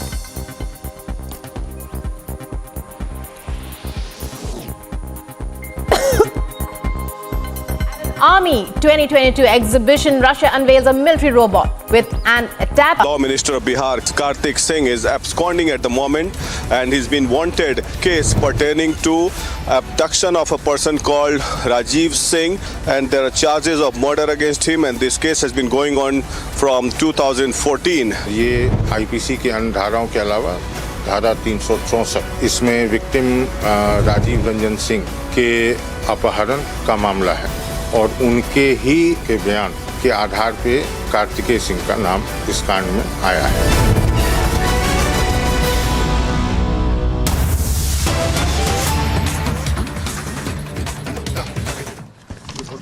ये हम campaign शुरू करने वाले हैं। खड़े हो जाओ। बैठे बैठे ठीक है। खड़े चुनाव में हो।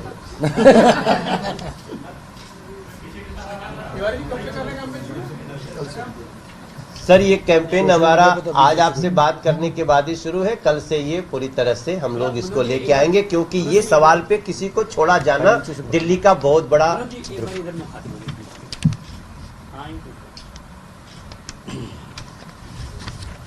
धन्यवाद। किसी को कोई प्रश्न हो तो एक एक करके प्लीज। जानकारी दी है कि रोहिंग्याओं को दिल्ली में फ्लैट मुहैया कराए जाएंगे। आम आदमी पार्टी ने इस पे आरोप लगाया है कि अब ये सब जान गए हैं कि आखिर रोहिंग्या को कौन बसाने का काम ने क्लैरिफिकेशन दे दी है। देखिए, ये जो मुद्दा है, ये जिन्होंने ऐसा ट्वीट किया है उनका ट्वीट क्या हुआ है, कहीं कोई हैक किया, क्या हुआ, अभी हम इस पे नहीं आ रहे हैं। लेकिन अभी हमारे गृह मंत्रालय ने स्पष्ट कह दिया है कि गृह मंत्रालय की इस तरह की कोई भी योजना नहीं है, और गृह मंत्रालय ये भी इशारा कर रहे हैं कि कहीं ना कहीं इसमें गवर्नमेंट ऑफ दिल्ली ने ऐसा कुछ प्रपोज किया है। आप स्वयं जाइएगा गृह मंत्रालय के उसमें, तो एक ट्वीट है गृह मंत्रालय का जो आपको पढ़ना चाहता हूं। Government of Delhi propose to shift the Rohingyas to a new location. MHA has directed the GNCTD to ensure that the Rohingya illegal foreigners will continue at the present location, as MHA has already taken up the matter of their deportation with the concerned country through MEA. गृह मंत्रालय तो उनको अच्छे तरह उनके देशों से बात करके उनको अपनी जगह भेजने की तैयारी में है। ये एक प्रस्ताव है दिल्ली गवर्नमेंट का, और ये MHA ने क्लियर कर दिया है। That's all.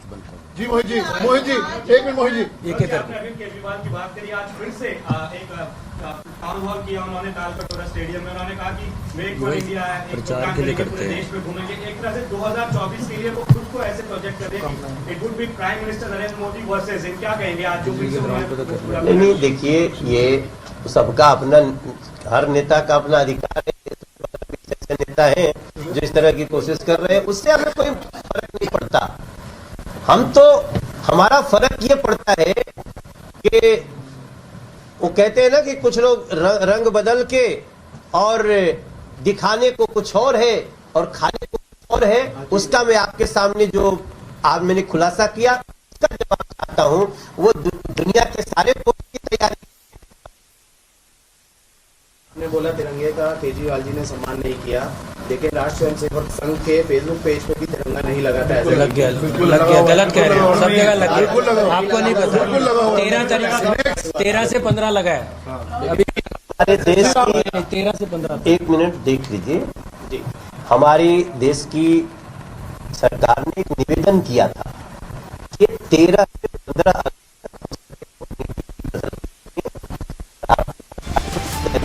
RSS ने अपनी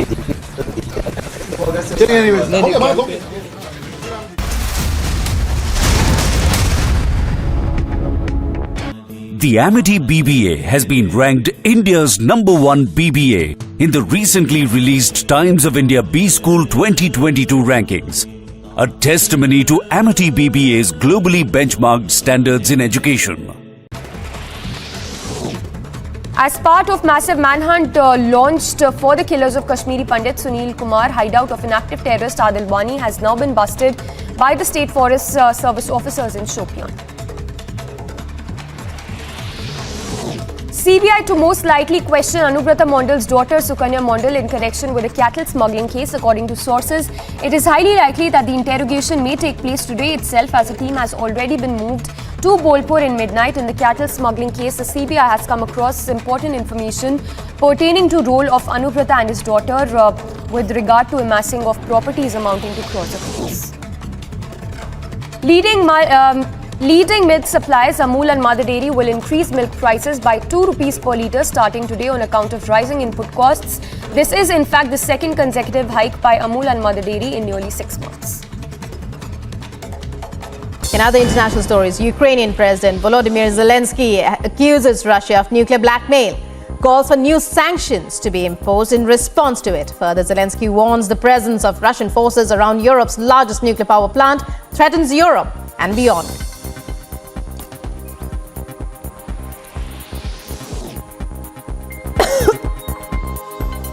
Army 2022 exhibition, Russia unveils a military robot with an attached rocket launcher. Robot is a 4-legged machine dubbed with M81, advertised as a combat unit capable of striking targets and transporting ammunition.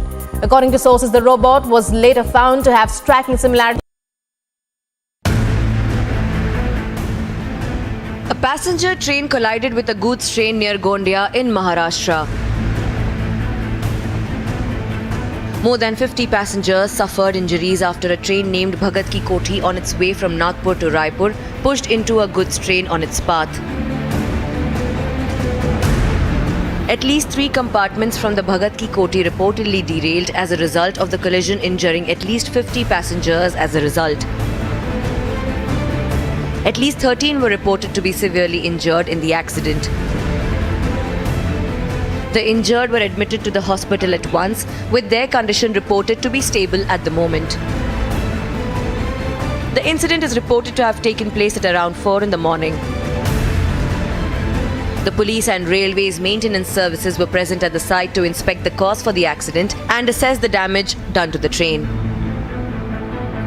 Bureau Report, Republic TV.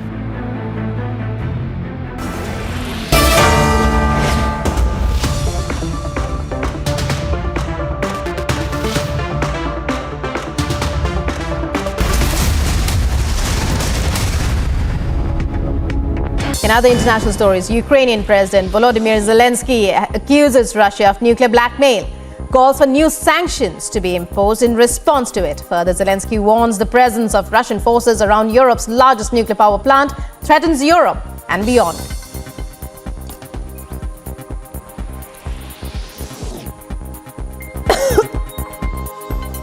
Army 2022 exhibition, Russia unveils a military robot with an attached rocket launcher.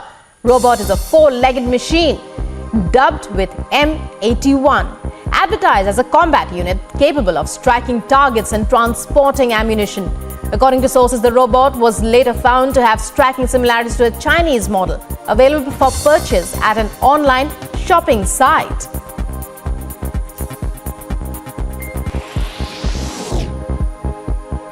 According to a statement by the European Commission, it said, as several European countries endure high temperatures and a lack of rain, Europe could be facing its worst drought in 500 years. It also further stated that a definite answer for the same cannot be given at the moment. But according to current data presented, it looks like it might take a bad shape, even worse than 2018. As of now, the drought that the country is experiencing is affecting agriculture, forcing water restrictions and causing wildfires. United Nations spokesperson Stefan Dujarric announces Secretary General Antonio Guterres will be in leave to meet with Turkey's president and the Ukrainian President Volodymyr Zelensky.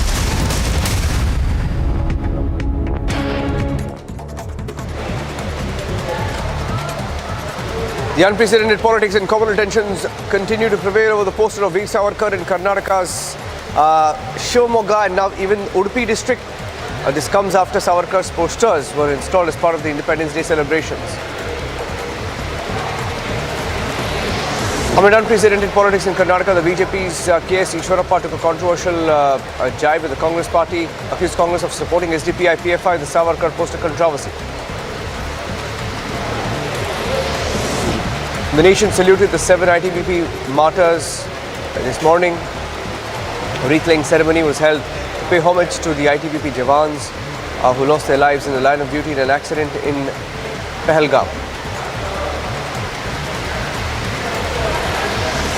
Supreme Court hearing the FIFA ban case has asked the centre to take all measures to ensure that the suspension of AIFF is lifted and the Under-17 Football World Cup is held in India as scheduled.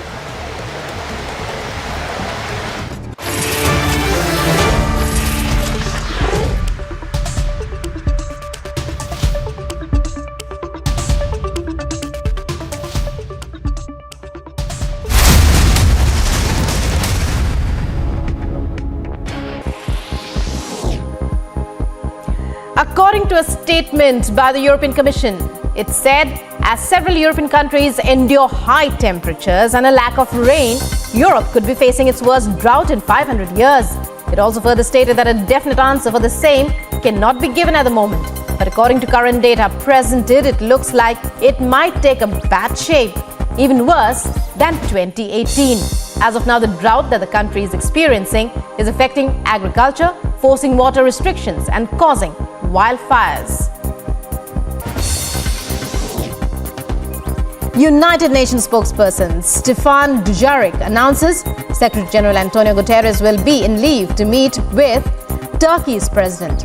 And the Ukrainian President Volodymyr Zelensky, the chief, is also scheduled to visit Odessa and Istanbul to see one of the ports involved in the Black Sea Grain Initiative and the Joint Coordination Center set up to implement it. Peru records the highest number of monkeypox patients in Latin America and the second highest in South America, according to Peru's Medical Association. Infectiologists in the country have begun to draw hypotheses to find the reasons for the rapid expansion of the virus. In Odisha's Bhadrak district, normal life of people has now come to a standstill as floodwater from Baitarani river has inundated several residential areas. The DM of the area was quoted as saying that 3 blocks in Bhadrak district have been affected due to floodwaters. Meanwhile, 80,000 to 90,000 people have been affected.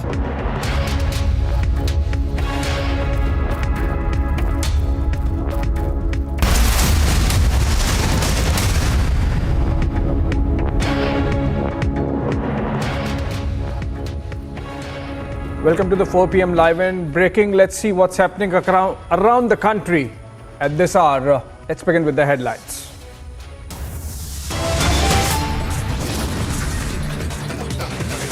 Swift action by the centre in FIFA ban scandal. Union government informs the Supreme Court may break ice with FIFA. Give some time. BJP forms new parliamentary board. Gadkari and Shivraj dropped. Yediyurappa and Sonowal included. Political slugfest over Savarkar poster. Big allegations by Karnataka BJP, says Congress and SDPI involved.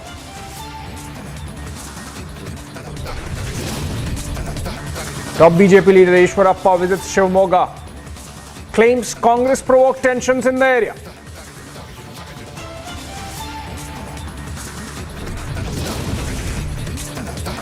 Massive victory for OPS. Dual leadership to continue in ADMK. Madras High Court orders fresh General Council meet.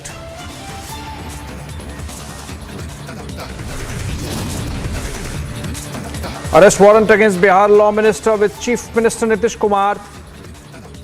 Will Chief Minister Nitish Kumar sack him?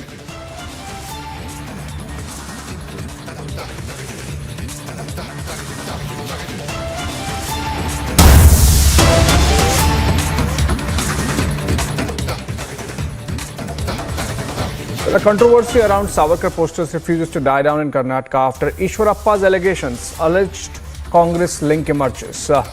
Allegedly, the Congress corporator husband is the person who first protested against the Veer Savarkar poster inside a mall. Now, BJP is claiming he is the one who started all this. As per the party's charges, the yellow t-shirt man who is shouting in Kannada against the installation of the poster is the person who started it. It can be seen in the CCTV footage. Let's look at some of the reactions that are coming in post the controversy and particularly after the allegations made by Ishwarappa of the BJP.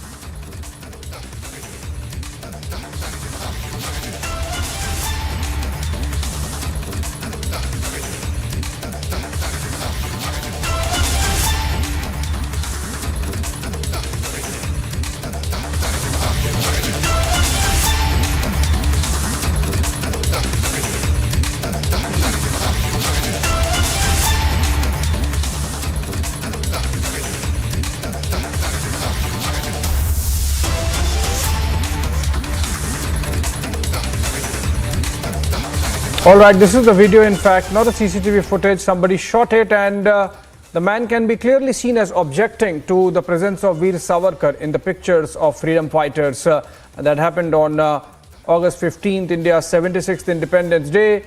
And following the objections being raised by the man, it seems the management is coming into action. There is someone who can be seen going towards the pictures and looking at them. But this man in question, who can be seen in the circle in yellow t-shirt, as claimed by the BJP or as alleged by the BJP, is one who started it all. He's said to be the husband of a local corporator there in Shivamoga, and this is a mall where this exhibition of posters was on, and he's seen as clearly indicating towards the presence of Veer Savarkar and objecting to it. Let's go to Niranjan Narayan Swamy on this. Niranjan, this picture now clearly suggesting that this man started it all and the BJP is making an issue of it. Is the government there, given the fact that the party is government there, going to do something about it? Are they kind of carrying out an inquiry as to whether this is all where it is started and spread to 3 other cities, leading to a law and order situation? Well, it appears, Abhishek, that there was certainly an element of political instigation. This video that is emerged now, and the video is on the screen. We'll go full frame to the video. And if you look at this video, basically what it shows is that there is this SDPI leader who's been identified as Asif. Now, Asif, we are told, Asif is an SDPI leader. And immediately after this, and look at this, I mean, you also had a translation on this. We'll put out the video with the translation. He's seen at a mall. This is a mall 2 days before Independence Day on the 13th of August, storms into a mall. You can see these videos there. In this video, all of India's freedom heroes are being, felicitated. Their posters have been put up there. You can see from the Mahatma to Jawaharlal Nehru, you can see Veer Savarkar, Sardar Patel, and he sees the picture of Savarkar. And this SDPI man has a problem with the Veer Savarkar picture. Now, obviously, there is an element of instigation. This happens on the 13th, Abhishek. This happens on the 13th, and then 2 days after that, there is a riot-like situation. People are stabbed on the 15th of August when the country was celebrating Independence Day. And this SDPI man's wife, we are told, has connections to the Congress party. She's also a Congress leader, an elected Congress leader. Now, the BJP, when we spoke to the BJP this morning, they're linking this video directly to the stabbing in Shivamoga.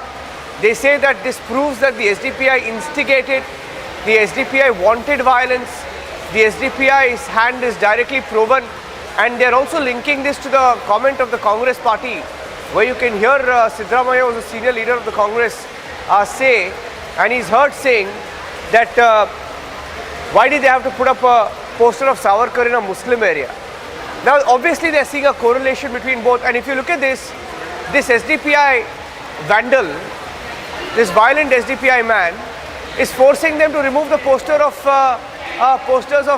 Veer Savarkar. Look at this. You can see in this video, as it progresses, they're removing the poster of Savarkar. Piyush is also joining me live. Piyush spoke to the wife of this SDPI man. He's got the full details. Piyush, why don't you tell us what you found out?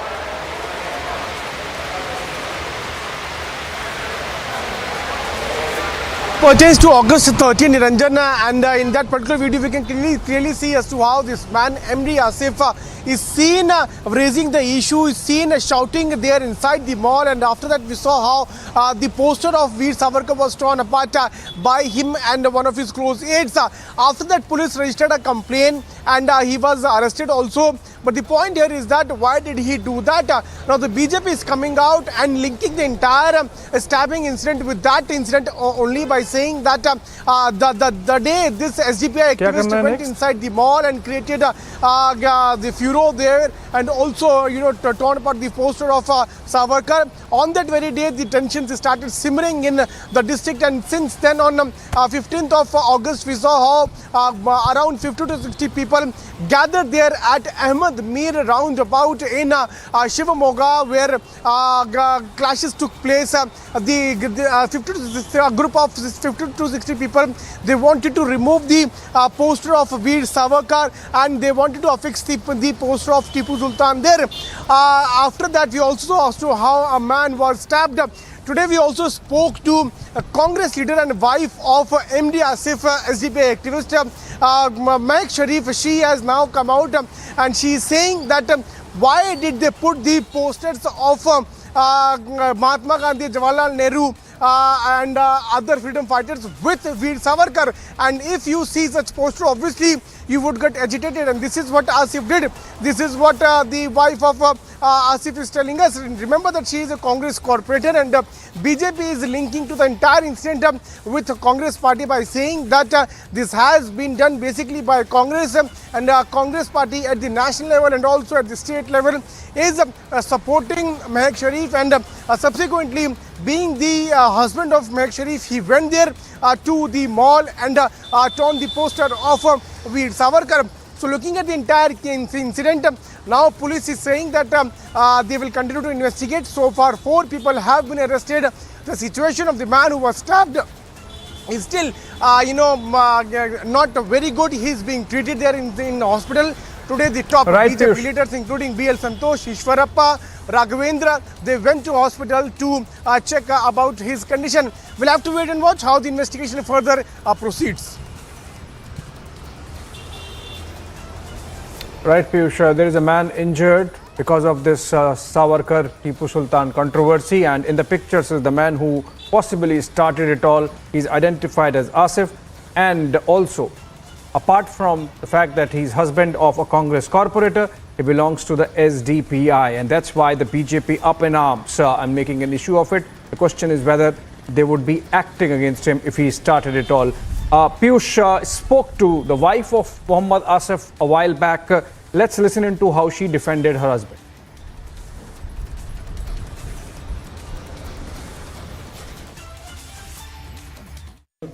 हमारे साथ इस वक्त महक शरीफ जी मौजूद हैं, जिनको लेकर आज सुबह से विवाद हुआ है। केस ईश्वरप्पा जो है उन्होंने आरोप लगाया कि जो भी शिवमोगा में हुआ वो कांग्रेस की वजह से हुआ और कांग्रेस का सपोर्ट जो है पूरे इस इंसिडेंट को है। बात करते हैं इनसे। महक जी, जो हुआ उसको लेकर बीजेपी अब सवाल खड़े कर रही है। वो ये कह रही कि सारा वाकया मॉल में जो इंसिडेंट हुआ वहाँ से शुरू हुआ, आसिफ जी वहाँ पे गए, उसके बाद जो है पोस्टर फाड़ा, उसके बाद से पूरे शिवमोगा में तनावपूर्ण स्थिति हुई। क्या कहेंगे आप? सच्चाई को दिखाइए, बस मैं वही चाहती हूँ। कुछ भी उन लोगों ने डैमेज नहीं किया, उधर कुछ भी टच नहीं किया है, कोई चीज़ को है ना मैनुअल नहीं हुआ है, कुछ भी नहीं हुआ है। आप सच्चाई को क्यों छुपा रहे हैं? हम लोग इंसान हैं, हम लोग इंडियंस है, हम लोग ये काम गद्दारी का काम क्यों करेंगे? ज़रूरत क्या है हम लोगों को? वीडियो आया है, जो वीडियो दिखा भी, वीडियो में कुछ भी नहीं है। आप वंस अगेन उसको है ना रिपीट कीजिए, आप लोगों को सच्चाई पता चल जाएगा। उन लोगों का हाई पिच में बात किया है, ऑटोमेटिकली उसका जो जज्बा है वो निकला है। बस जो गुस्से से बात किया है तो इंसान गलत है, आप कैसा बोल सकते हैं? नहीं ना। कभी भी इंसान जब गलत बात किया तो उसका मतलब आप निकाल सकते हैं, लेकिन उसने ना कभी गलती बात नहीं किया है। हम लोग मुसलमान हैं, हमारा जो फ्रीडम फाइटर्स है उन लोगों का फोटोस आप क्यों नहीं डाला है? बस उतना ही पूछा है, उसका हक है। हम लोगों का सबका राइट्स है। हम लोग इधर पैदा होके हम लोग नहीं पूछेंगे तो हमारा इंडियंस में हमारा कुछ भी नहीं बचा है। अब कोई बाहर से आएगा, कोई गलती करेगा, हम लोगों को पूछने का हक नहीं है क्या? हम लोग इधर ही पैदा होके हम लोग पूछेगा तो उसमें क्या, कौन सा गलती बात है? बोलिए। लेकिन कहा जा रहा है कि कानून व्यवस्था तब खराब हुई जब वीर सावरकर का फोटो फाड़ा गया। इस पर अब क्या कहें? कहाँ पर भी वीर सावरकर उनका फोटोस नहीं फाड़ा गया, ये गलत बात है। सच्चाई आप वीडियो क्लिप्स को वंस अगेन आप रिपीट कीजिए, आपको पता चल जाएगा। कुछ भी वैसा नहीं चला है। क्यों मैसेज, रॉन्ग मैसेज आप लोगों को क्या हुआ था आप बताइए हुआ क्या था? मॉल में चले गए, मॉल में कोई है ना, उन लोगों ने है ना कुछ थिंग्स लेने के लिए गया है, तो उधर देखा ऑटोमेटिकली जो कॉरपोरेशन से अरेंज किया हुआ कुछ फ्रीडम फाइटर उनका फ़ोटोज़ थे, तो उसमें था महात्मा गांधी उनका फ़ोटो था, उधर कोने में था, और नेहरू उनका कोने में था, अंबेडकर उनका भी फ़ोटो छोटा बना के उधर कोने में डाला। फिर क्यों हम लोग वो सावरकर उनका फ़ोटो इतना बड़ा डाला है? क्यों मुसलमान भी एक तभी है ना, वो भी फ्रीडम फाइटर है, उन लोगों का फ़ोटो किधर है? हाँ, सावरकर के उनके बारे में क्या कहा है?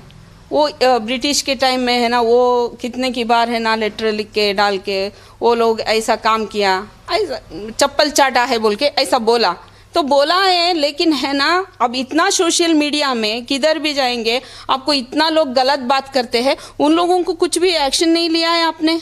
आपको सामने दिखा है जब हमारा शिमोगा कर्नाटक में इतना सब कुछ हो रहा है, आप है ना एक आदमी ने गलत नहीं पूछा है, गलत कुछ भी बात भी नहीं किया है, क्यों इतना बड़ा हंगामा मचा रहे हैं आप लोग? सावरकर का फोटो नहीं लगना चाहिए था? पार्टी वाइज देखेगा तो उन लोगों का जो उनका ऑफिस में लगा सकते हैं। हम लोगों को कोई भी ऐसा बोल के है ना कॉरपोरेशन से भी हम लोगों को नहीं आया है कि है ना ऐसा सावरकर उनका फ़ोटो लगा रहे, महात्मा गांधी उनका फ़ोटो ऐसा लगा रहे हैं, अंबेडकर का फ़ोटो यूँ लगा रहे हैं। क्यों? कितने सारे हैं ना फ्रीडम फाइटर्स है, उन लोगों का क्यों नहीं? हम लोगों को फर्स्ट, हम लोगों कॉर्पोरेटर है, हम लोगों को फर्स्ट इन्फॉर्मेशन करना चाहिए था ना, हम लोगों को क्यों नहीं किया? मैं कोई आपसे जानना चाह रहा हूँ कि पार्टी की अगर बात करें, आपकी बात करें, आप कॉर्पोरेटर यहाँ के नेता हैं, यहाँ आप मानते सावरकर की फ़ोटो नहीं होनी चाहिए थी, जब बल्कि टीपू सुल्तान की होनी चाहिए थी? एक्चुअली आप हिस्ट्री ओपन करेंगे तो आपको सच्चाई पता चल जाएगा। टीपू सुल्तान ने क्या किया है, वो भी एक फ्रीडम फाइटर है। मैसूर में जाइए आपको पता चल जाएगा, आप श्रृंगेरी में जाएगा आपको पता चल जाएगा।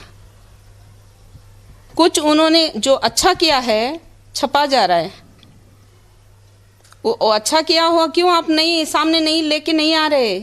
क्या किया है वैसा? इंडिया का हालत आप कहाँ पर लेके जा रहे हैं? क्यों हम लोगों को इतना तकलीफ दे रहे हैं? आपको क्या मिलेगा? जो आज सिर्फ वीडियो में दिख रहे हैं उस पर आप क्या कहेंगी?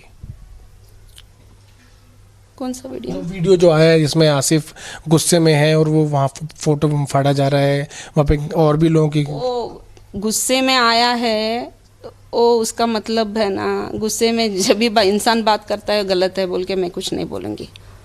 वो देश प्रेम है, देश के हक के वास्ते पूछा है।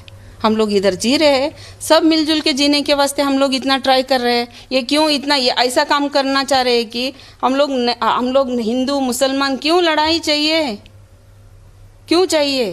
क्या मिलेगा इन लोगों को? इंसानियत नहीं है। हम लोग इंसानियत से जी रहे हैं।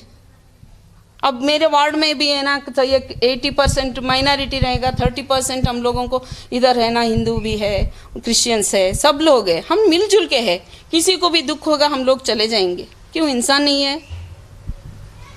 हाँ, पहले हम लोगों को चाहिए इंसानियत चाहिए, नेक्स्ट हमको पार्टी चाहिए।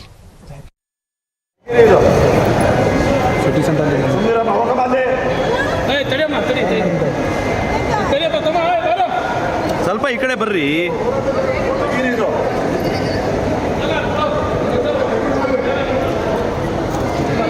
ಬೂಟ್ ಕಾಲ್ನದ್ದವ್ರು ಫೋಟೋ ಹಾಕ್ತೀರಾ ನೀವು? ಸ್ವತಂತ್ರ ಹೋರಾಟಕ್ಕೆ ಯಾರು ಹೋರಾಟ ಮಾಡಿದ್ರು ಅವ್ರು ಫೋಟೋ ಹಾಕ್ರಿ.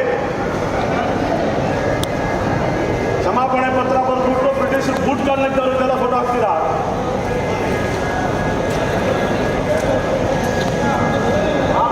ದೊಡ್ಡದಾಗ್ರಿ.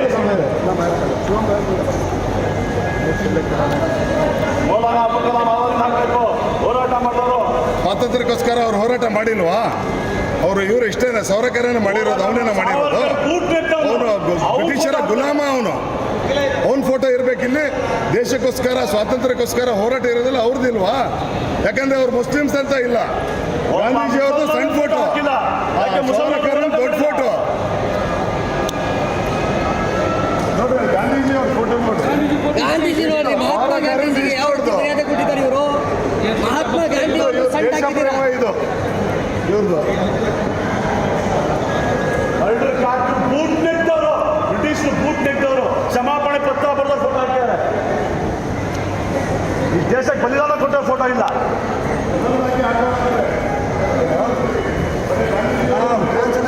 ಅದೇ ಗಾಂಧೀಜಿ ಅವ್ರದೆಲ್ಲ ಹಾಕ್ಲಿ.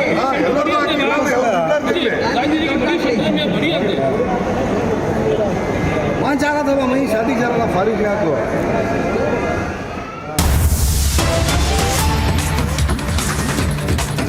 है कि अब कश्मीरी पंडितों के पास सिर्फ एक ही रास्ता है कि वो कश्मीर को छोड़ दें।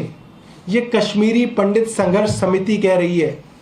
केंद्र सरकार के लिए इससे ज्यादा डूब मरने के लिए कोई बात नहीं हो सकती कि ये कश्मीरी पंडितों को तो सुरक्षा नहीं दे पा रहे, भारत के गरीबों को ये मुफ्त की सुविधा नहीं दे पा रहे, इनको वो मुफ्त की रेवड़ी लग रही है। रोहिंग्याओं को ये फ्लैट बांट रहे हैं, रोहिंग्याओं को ये 24 घंटे सिक्योरिटी देने का इनके मंत्री ऐलान कर रहे हैं। अब मैं आपको इनकी कुछ वीडियोस दिखाना चाहूँगा, इनके कुछ नेताओं के, कि ये रोहिंग्याओं के बारे में क्या बातें करते थे और क्या षड्यंत्र पीछे से कर रहे हैं। दिखा दो भी, तीनों में से कोई भी तीनों एक एक करके दिखाओ। क्या आम आदमी पार्टी ने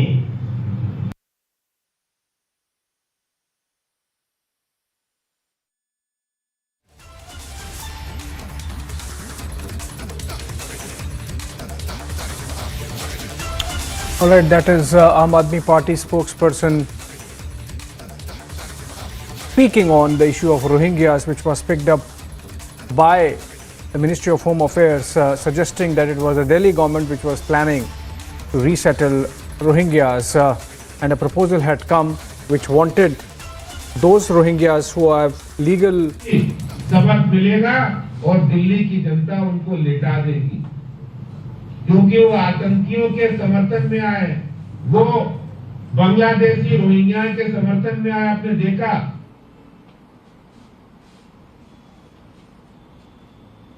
रोहिंग्या घुसपैठियों को रोकने का काम भारतीय जनता पार्टी की नेतृत्व में।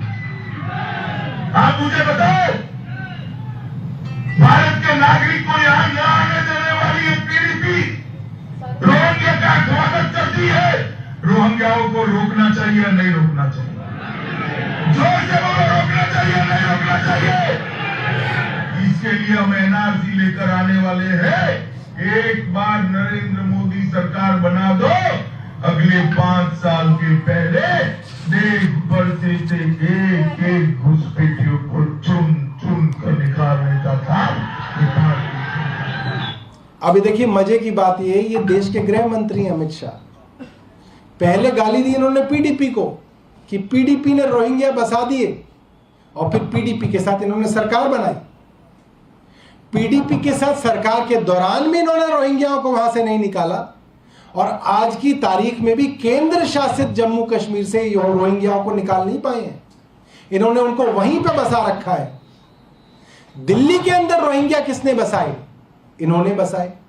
पूरे देश के अंदर रोहिंग्या बसाए गए, किन्होंने बसाए? भारतीय जनता पार्टी ने बसाए। और भारतीय जनता पार्टी को सुप्रीम, एक मिनट मैम, आप एक मिनट, भारतीय जनता पार्टी को सुप्रीम कोर्ट द्वारा यह आदेश दिया गया है केंद्र सरकार द्वारा कि आप इन सब लोगों को डिपोर्ट करिए, मगर कोई डिपोर्टेशन नहीं हो रहा।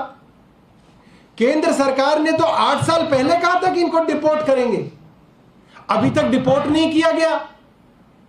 2017 में किरण रिजिजू कह रहे हैं कि 40,000 रोहिंग्या हैं, और मैं अभी आपको आदेश गुप्ता का वीडियो दिखाऊंगा, उसके अंदर वो कह रहे हैं 5 लाख रोहिंग्या हैं। 40,000 से 5 लाख हो गए रोहिंग्या, और केंद्र सरकार देखती रह गई। तो कौन बसा रहा है? किरण रिजिजू जब मंत्री बने और आदेश गुप्ता अब जो अध्यक्ष बने, उसके बीच में कोई और सरकार तो आई नहीं। भारत के अंदर। भारतीय जनता पार्टी की सरकार है। एक और है आदेश गुप्ता का, वो वीडियो चलाई जिसमें वो बता रहे हैं 5 लाख रोहिंग्या हो गए। इसका मतलब भारतीय जनता पार्टी अपने फायदे के लिए देश के अंदर रोहिंग्याओं को लेके आ रही है और अपने फायदे के लिए अब इनको फ्लैट देके बसाया जा रहा है।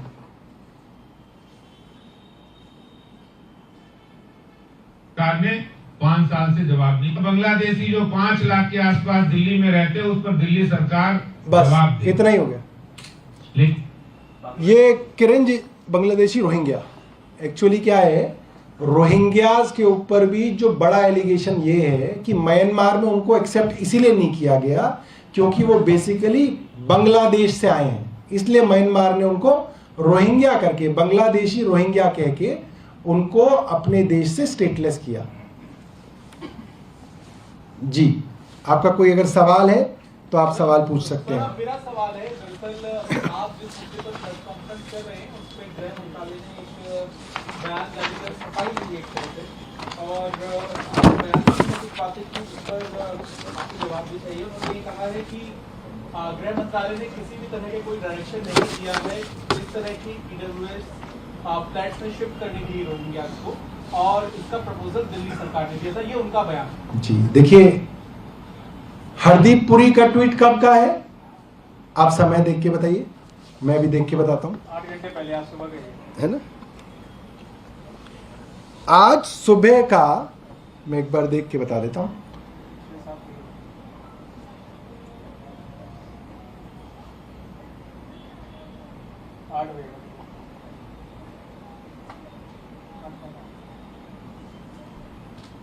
यहाँ थोड़ा नेट नहीं आता। 8 बजे का, 8 बजे करीब क्या सुबह का 8 बजे का हरदीप पुरी जी का ट्वीट है। ये मेरे पास खुल गया। 7:32 का 17 अगस्त 2022 का हरदीप पुरी जी के 2 ट्वीट हैं जिसपे उन्होंने पूरा क्लेम किया है। उन्होंने सिर्फ जानकारी नहीं दी है, उन्होंने बताया है कि भारत ने क्या किया है और उसने उस पर गर्व जताया है। उन्होंने कहा है, India has always welcomed who have sought refuge in the country. Bharat ने हमेशा स्वागत किया जो शरणार्थी भारत में आए। तो हरदीप पुरी ने तो बोल दिया कि नरेंद्र मोदी की केंद्र सरकार ने इन बांग्लादेशी रोहिंग्याओं का स्वागत किया, उन्होंने इस देश के अंदर उनका स्वागत किया। In a landmark decision all Rohingya refugees will be shifted to the EWS flats in Bakkarwala area of Delhi. इनका लैंडमार्क डिसीजन है भाई। अरविंद केजरीवाल के लैंडमार्क डिसीजन की कोई ना तालियां बजाएंगे, नरेंद्र मोदी जी के मंत्री अपने डिसीजन की तालियां बजा रहे हैं। This will be provided, they will be provided basic amenities, United Nations ID cards and round the clock Delhi police protection. Delhi police किसकी प्रोटेक्शन देगी और दिल्ली पुलिस किसकी है, इनकी। और इन्होंने टैग किसको किया है, PMO इंडिया। प्रधानमंत्री जी को कोई अवार्ड की मुझे लगता है कि कोई जरूरत होगी, इसलिए यूनाइटेड नेशंस, PMO सबको टैग करके लिखा गया है। और यह भी लिखा, those who have made career out of spreading canards on India's refugee policy deliberately linking it to CA will be disappointed। मतलब उन्होंने ये बात मानी कि भारत सरकार की रिफ्यूजी पॉलिसी के अंतर्गत सभी रोहिंग्याओं को एक्सेप्ट किया, स्वीकार किया, स्वागत किया और अब इनको हम फ्लैट देंगे और 24 घंटे की सिक्योरिटी देंगे। India respects and follows UN refugee convention 1951, जबकि UN रिफ्यूजी कन्वेंशन 1951 दलील कौन देते हैं हमेशा से, रोहिंग्या। मगर इंडिया इस कन्वेंशन की सिग्नेटरी नहीं है। हरदीप पुरी जी पूरे देश को धोखा दे रहे हैं। ये जो 1951 UN रिफ्यूजी कन्वेंशन है, इसकी सिग्नेटरी इंडिया नहीं है, ना ही इंडिया के ऊपर ये बाध्य है। यही हमेशा भारत सरकार की डिफेंस रही है रोहिंग्याओं के खिलाफ, जिसको हरदीप पुरी ने पलट दिया है और लिखा है, we will provide refuge to all regardless of their race, religion and creed. तो साफ हो गया भारतीय जनता पार्टी की मोदी सरकार के मंत्री ने ऐलान किया है कि भारत सरकार ने इनको यहां पे स्वागत किया है, इनको जगह दी है, इनको प्रोटेक्शन दिल्ली पुलिस ने दी है और ये भारत सरकार की नई रिफ्यूजी पॉलिसी के तहत किया जा रहा है और ये बहुत बढ़िया है, ये इन्होंने कहा है। अब क्या है कि 7:30 बजे हरदीप पुरी ने ट्वीट किया, 10:15 10:30 के करीब मैंने हरदीप पुरी जी के ट्वीट को कोट करके उनको कहा कि आप ये देश की सुरक्षा के साथ खिलवाड़ कर रहे हैं, आप देश के खिलाफ ये षड्यंत्र कर रहे हैं और आपके ऊपर लानत है। उसके ऊपर भारतीय जनता पार्टी के लोगों ने इनको गालियां देनी शुरू की।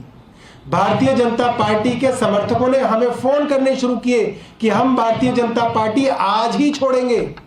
इन्होंने पूरे देश को धोखा दिया, ये पूरे देश के खिलाफ षड्यंत्र कर रहे हैं। तो अब एमएचए की एक लीपापोती की जा रही है, मगर जो किया गया उसको बदला नहीं जा सकता।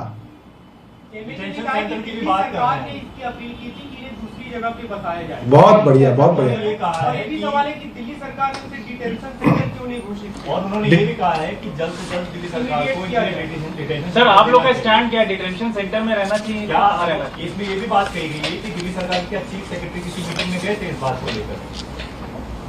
सर, एक बार ये क्लियर कर दीजिए सारी। असल में क्या है कि भारतीय जनता पार्टी बहुत समझदार समझती है अपने आप को। इनको लगता है कि सबसे ज्यादा चतुर हैं और कुछ भी करेंगे लोगों को बेवकूफ बनाएंगे। ये मैं फाइल नोटिंग लेके आया हूं जिसके अंदर ये डिसीजन हुआ है और ये डिसीजन किसने कराया है? नरेश कुमार ने, वो मुख्य सचिव जो दिल्ली के चुने हुए मंत्रियों के खिलाफ रिपोर्ट बना के दे रहे हैं, नरेश कुमार। और किसके साथ मिलके किया है? एफआरआरओ ऑफिस और दिल्ली पुलिस के साथ। एफआरआरओ कौन है? एमएचए का डिपार्टमेंट है जो फॉरेन नेशनल्स के साथ काम करता है।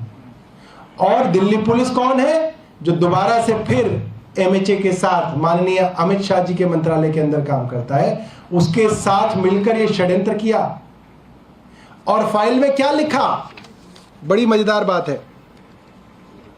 ये लोग इतने षड्यंत्रकारी और इतने गिरे हुए लोग हैं कि आप इनके षड्यंत्र का अंदाजा लगा सकते हैं कि होम मिनिस्ट्री की फाइल कहीं होम मिनिस्टर दिल्ली सरकार के हाथ ना लग जाए, इसलिए इस फाइल को मंत्री को भेजा ही नहीं जाएगा।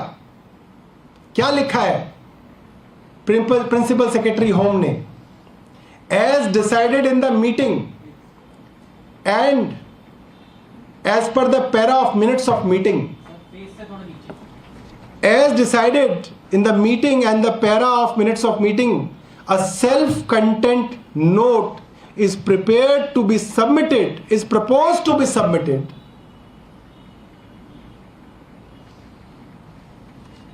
to the Honorable LG through CS to apprise on this matter. तो मीटिंग में ये षड्यंत्र रचा गया दिल्ली के चीफ सेक्रेटरी, एफआरआरओ और दिल्ली पुलिस के अफसरों द्वारा कि ये मामला दिल्ली सरकार की पीठ पीछे चोरी छुपे किया जाए, कहीं ये षड्यंत्र खुल ना जाए। इसलिए कहा जा रहा है कि ये फाइल डायरेक्ट चीफ सेक्रेटरी के थ्रू ऑनरेबल एलजी को भेजी जाए। चीफ सेक्रेटरी और ऑनरेबल एलजी के बीच में एक चीज भूल गए, चुनी हुई सरकार का मंत्री भी आता है, होम मिनिस्टर भी आते हैं, मगर होम मिनिस्टर को बाईपास करने की इंस्ट्रक्शन रिटन नोट के अंदर दी जा रही है और मीटिंग के अंदर ये डिसाइड किया जा रहा है, क्योंकि षड्यंत्र ये था कि ये किया जाए और अपनी राजनीति चलाई जाए। मगर हरदीप पुरी जी ने, जो इनके मंत्री और कोई छोटे मोटे मंत्री नहीं है, सीनियर मिनिस्टर हैं, ब्यूरोक्रेट हैं, पीएमओ को टैग कर रहे हैं, ट्वीट करके थपथपा रहे हैं अपनी कमर, अपनी पीठ, वो कह रहे हैं। अब बाकी अब लीपापोती जो है वो चलती रहेगी, मगर भारतीय जनता पार्टी के लाखों समर्थक भारतीय जनता पार्टी को छोड़कर आम आदमी पार्टी में आने के लिए तैयार है। सवाल ये है कि एक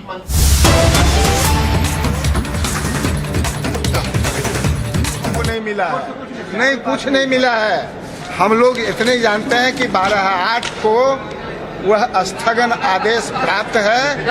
न्यायालय से सम्मन का हाजिर होने का कोई नोटिस, किसी तरह की सूचना हम लोगों को यानी मेरे क्लाइंट कार्तिकेय कुमार सिंह को नहीं मिल। जो वारंट जारी हुआ था, जो वारंट है वही ना स्थगित हुआ। बेलेबल वारंट जो जारी करने का आदेश हुआ, उसी आदेश के खिलाफ न हम लोग एंटीसिपेटरी बेल गए और उसी स्टे है।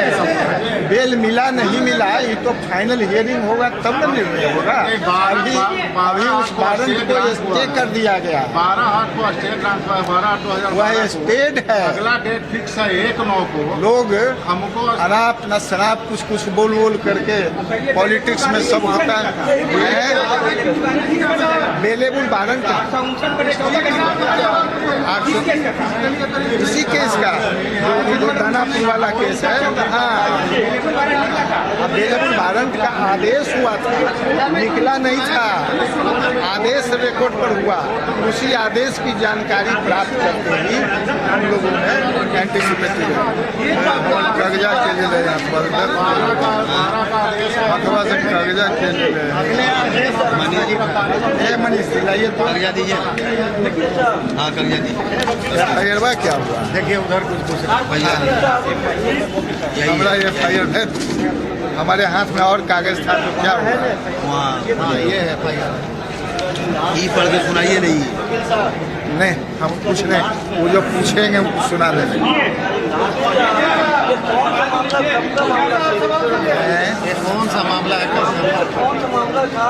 कब से मामला बता रहे हैं। सुनिए। हाँ पुलिस ने जो अपना फाइनल रिपोर्ट किया, हाँ वो क्या कोर्ट में सबमिट हो चुका है? हाँ बिल्कुल हो चुका है, सबमिट है। हाँ मिली है। वो फिर वारंट क्यों? हाँ कब पुलिस ने फाइनल सबमिट रिपोर्ट? आप बता देते हैं आपको। पुलिस ने सबमिट किया 19/9/18 को, 19/9/18, जिसमें साफ लिखा कि कार्तिकेय सिंह उर्फ मास्टर साहब के विरुद्ध कोई साक्ष्य नहीं है, इनकी संलिप्तता इस कांड में नहीं पाई गई है। हाँ वही चीज आपको अभी हम बता। सुनिए अब हमारा जितना आवाज है उतना ही न बोलेंगे। आपने कहा कि जब पुलिस ने फाइनल कर दिया तो वारंट क्यों हुआ, यही न सवाल है। उसी सवाल का जवाब हमने आपको दिया कि मुकदमा 2 प्रकार का होता है। एक मुकदमा पुलिस में जो होता है उसका अनुसंधान पुलिस करती है, और अनुसंधान कंप्लीट करने के बाद पुलिस जिस व्यक्ति के विरुद्ध चार्जशीट करना है उसके विरुद्ध चार्जशीट करती है। तब चार्जशीट के आधार पर मजिस्ट्रेट उस पर संज्ञान लेते हैं।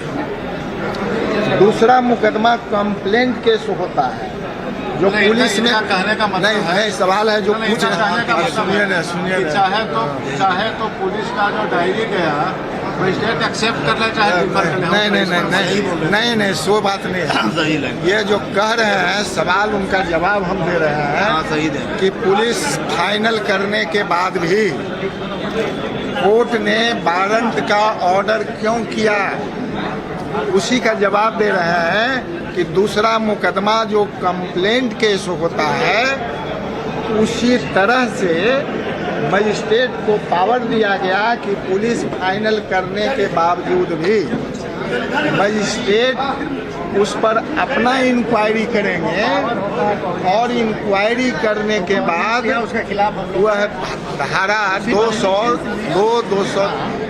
और 202 में CRPC में मजिस्ट्रेट इंक्वायरी करते हैं, और पुलिस सब के फाइनल रिपोर्ट के बावजूद भी उन्हें अधिकार दिया गया है कि यदि वह मटेरियल पाते हैं तो किसी भी अभियुक्त को जिसके विरुद्ध सम्मन पुलिस ने फाइनल किया है उसके विरुद्ध भी सम्मन कर सकते हैं। तो अरे आप सुन लीजिए, एकदम बोलने दीजिए। इतना लोग हैं, सब लोगों को संतुष्ट करेंगे, एकदम संतुष्ट करेंगे। एक एक सवाल जितना पूछेंगे सब बताएंगे। आप बताइए, आप जितना, हाँ आपको खाली इतने जिस्ट बता देते हैं। आप सुनिए ना, अरे सुनिए, लास्ट पैरा ये फाइनल जो फॉर्म है, इस फॉर्म में आप देखेंगे कि टोटल 21 आदमी का नाम है, अब प्लस 2 आदमी और हैं, 22, 23, 24, टोटल 24 आदमी का नाम है, जिसमें 21 आदमी के विरुद्ध पुलिस कहती है कि इनके विरुद्ध मामला सत्य पाया गया।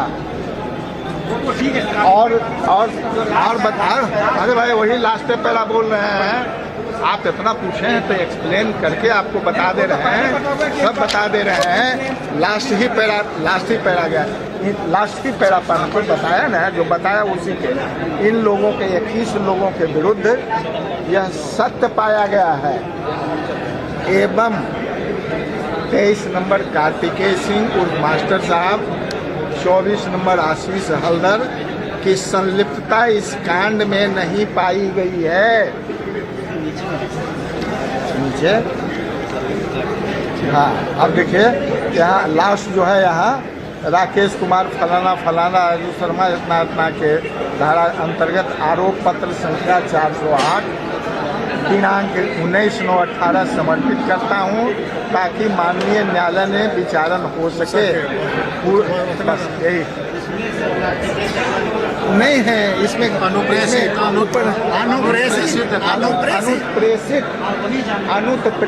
माने नॉट सेंटअप, और जिनके विरुद्ध चार्जशीट होता है उसको सेंटअप कर, इसलिए इतना स्पष्ट है।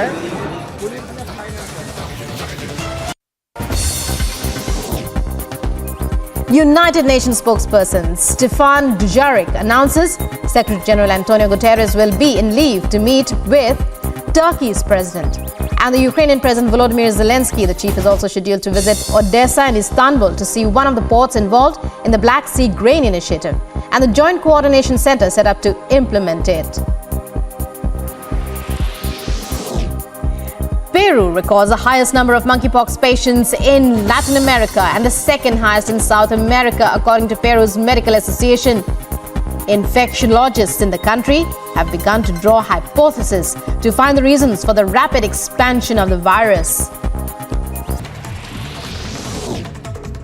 In Odisha's Bhadrak district, normal life of people has now come to a standstill as floodwater from Baitarani river has inundated several residential areas. The DM of the area was quoted as saying that 3 blocks in Bhadrak district have been affected due to floodwaters. Meanwhile, 80,000 to 90,000 people have been affected in this area.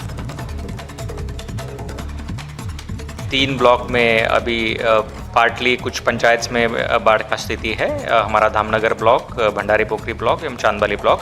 तो उस हिसाब से प्रशासन की तरफ से सारे steps लिए गए हैं कि जहाँ पे बोट डिप्लॉयमेंट हो, साइक्लोन जो शेल्टर सेफ शेल्टर आइडेंटिफिकेशन हो, ये सारा चीज़ें किया गया है। हमारे फील्ड फंक्शनरीज सारे जीपी जो कट ऑफ हुए हैं वहाँ पे है। कॉन्स्टेंटली हम पीआरआई मेंबर्स के टच में भी है। अराउंड हम बोल सकते हैं कि 80,000 टू 90,000 लोग अफेक्ट हुए हैं, जितना वो जीपीज में रहते हैं। बट अभी तक पूरा स्मूथ सारी चीज़ें कैसे रहते हैं उसका प्रशासन इंश्योर कर रहा है। As part of massive manhunt launched for the killers of Kashmiri Pandit Sunil Kumar, hideout of an active terrorist Adil Wani has now been busted by the State Forest Service officers in Shopian. CBI to most likely question Anubrata Mondal's daughter Sukanya Mondal in connection with a cattle smuggling case. According to sources, it is highly likely that the interrogation may take place today itself, as a team has already been moved to Bolpur in midnight. In the cattle smuggling case, the CBI has come across important information pertaining to role of Anubrata and his daughter with regard to amassing of properties amounting to crores of rupees. Leading milk suppliers Amul and Mother Dairy will increase milk prices by 2 rupees per litre starting today on account of rising input costs. This is in fact the second consecutive hike by Amul and Mother Dairy in nearly 6 months.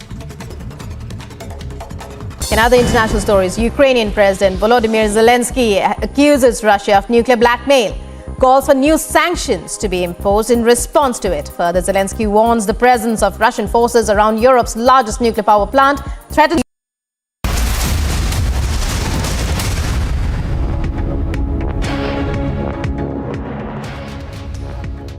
Viewers, we're getting some massive development in Bihar. The new Bihar minister, Kartikeya Singh, is facing kidnapping charges. And according to that warrant copy, Bihar law minister is an absconder. That's the big news coming in at this point of time, viewers, that the Bihar law minister is slapped with an arrest warrant. We're getting back-to-back updates and reactions coming in on this big story. Take a look at the top reactions we have got, and also Republic News correspondent Prakash is getting us these exclusive details.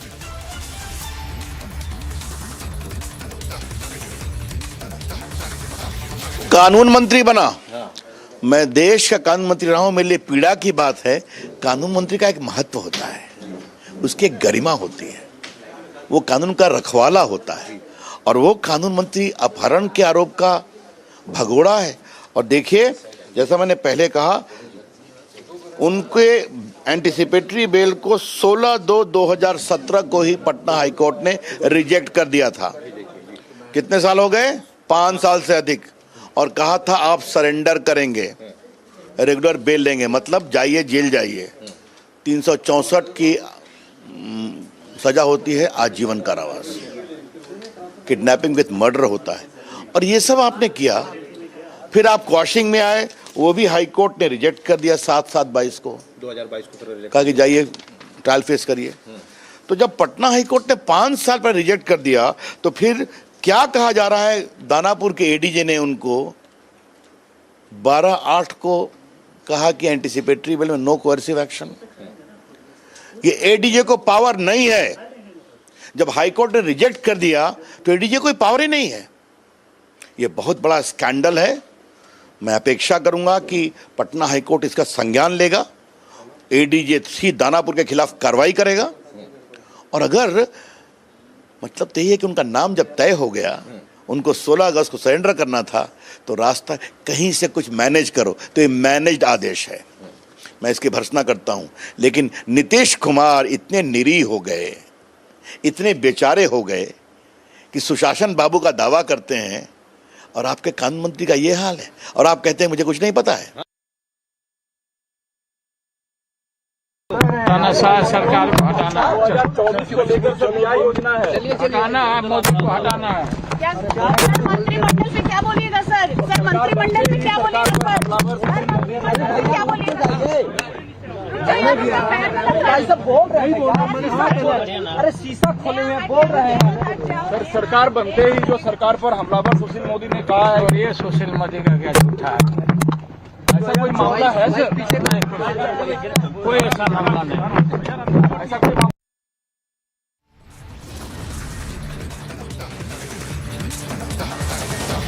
Viewers, much more coming up on the other side. Swift action by centre in FIFA ban scandal. Union government informs Supreme Court may break ice with FIFA. BJP forms new parliamentary board. Gadkari and Shivraj drop.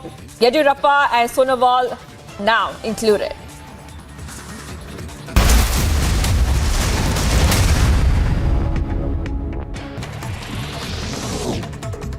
In Odisha's Bhadrak district, normal life of people has now come to a standstill as flood water from Baitarani river has inundated several residential areas. The DM of the area was quoted as saying that 3 blocks in Bhadrak district have been affected due to flood waters. Meanwhile, 80,000 to 90,000 people have been affected in this area. 3 block में अभी partly कुछ पंचायत में बाढ़ का स्थिति है, हमारा Dhamnagar block, Bhandari पोखरी block एवं चांदबाली ब्लॉक। तो उस हिसाब से प्रशासन की तरफ से सारे स्टेप्स लिए गए हैं कि जहाँ पे बोट डिप्लॉयमेंट हो, साइक्लोन जो शेल्टर सेफ शेल्टर आइडेंटिफिकेशन हो, ये सारा चीज़ें किया गया है। हमारे फील्ड फंक्शनरीज सारे जीपी जो कट ऑफ हुए हैं वहाँ पे है। कॉन्स्टेंटली हम पीआरआई मेंबर्स के टच में भी है। अराउंड हम बोल सकते हैं कि 80,000 to 90,000 लोग अफेक्ट हुए हैं जितना वो जीपीज में रहते हैं। बट अभी तक पूरा स्मूथ सारी चीज़ें कैसे रहते हैं उसका प्रशासन इंश्योर कर रहा है। As part of massive manhunt launched for the killers of Kashmiri Pandit Sunil Kumar, hideout of inactive terrorist Adil Wani has now been busted by the State Forest Service officers in Shopian. CBI to most likely question Anubrata Mondal's daughter Sukanya Mondal in connection with a cattle smuggling case. According to sources, it is highly likely that the interrogation may take place today itself, as a team has already been moved to Bolpur in midnight. In the cattle smuggling case, the CBI has come across important information pertaining to role of Anubrata and his daughter with regard to amassing of properties amounting to crores of rupees. Leading milk suppliers Amul and Mother Dairy will increase milk prices by 2 rupees per litre starting today on account of rising input costs. This is in fact the second consecutive hike by Amul and Mother Dairy in nearly 6 months. In other international stories, Ukrainian President Volodymyr Zelensky accuses Russia of nuclear blackmail, calls for new sanctions to be imposed in response to it. Further, Zelensky warns the presence of Russian forces around Europe's largest nuclear power plant threatens Europe and beyond.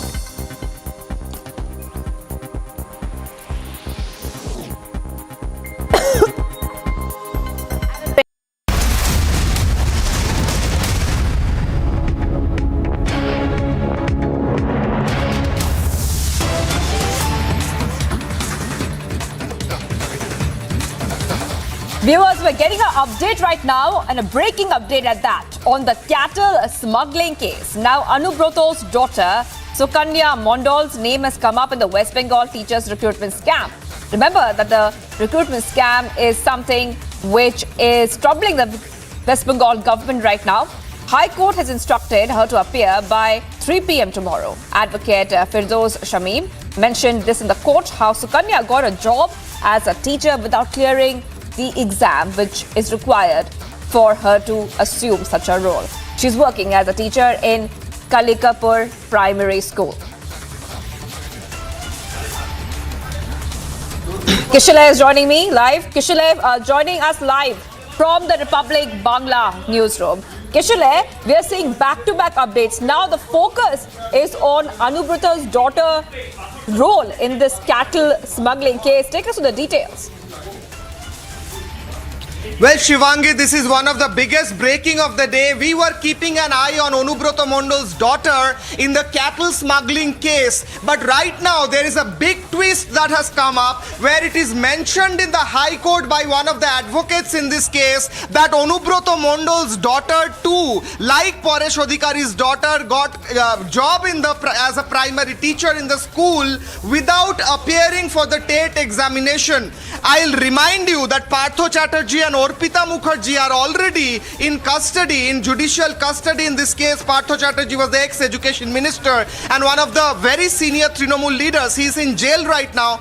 And CBI, that case was looked up by ED. And right now CBI was looking at Anubrata Mondal's cattle smuggling scam. But right now the twist comes where Anubrata Mondal's daughter has now been mentioned as one of the people, one of the candidates who got job as a primary teacher in West Bengal without appearing in the TET exam or primary teachers eligibility exam. So right now the TET examination or primary teachers recruitment scandal or scam has grown even bigger with Anubrata Mondal's name coming in it, and now Anubrata Mondal's daughter's name, Sukanya Mondal's name, has also come in it, and High Court has instructed Anubrata Mondal's daughter to appear before the court by 3 p.m. tomorrow. And we are looking at what are the next updates in this, as there are name of other 6 people also who are related to Anubrata Mondal. Surely more trouble for Anubrata and his daughter. Shivangi. Kishore, this is coming as, in fact, a big setback there as well to the West Bengal government with the cases of this cattle smuggling case. Then we also have the recruitment scam, which is ongoing right now. Also, the CBI has been keeping a very close eye on the bank account of Anubrato Mondal's daughter and the financial transactions in the cattle smuggling scam. Take us through where this investigation is at this point of time and the other people which are involved and suspected to be involved in this scam. Well, Shivangi, very rightly put, as you have said, that CBI was already looking into this matter, investigating this matter very seriously, whereas CBI team reached Anubrato Mondal's house today, even as Anubrato Mondal is in CBI custody in Nizam Palace, Kolkata. This CBI team reached Bolpur house of Anubrato Mondal and they wanted to question his daughter, Sukanya Mondal. However, Sukanya Mondal said that she is not feeling well. Her father is in CBI custody and she lost her mother a few days back, so she openly said, clearly said that she is not ready for an interrogation right now. CBI has handed over a notice to her and also looking at her bank accounts and visited, two of the CBI officers visited a bank after interrogating her, after visiting her house. However, the twist came later on in the day when this same person, Sukanya Mondal, Anubrato Mondal's daughter, was named in the Calcutta High Court in the Tate and primary scam case. Therefore, two very different cases. One case of cattle smuggling where Anubrato Mondal is already in custody and the thing is probed by CBI is now additionally being probed also by ED, because now comes the Tate scam or the primary teacher scam where a huge number of people were given jobs and they were given jobs in return of money, or they were given jobs because they were close to some minister or Trinamool Congress leader allegedly. So this is a new case that comes in Anubrato's name, Shivangi.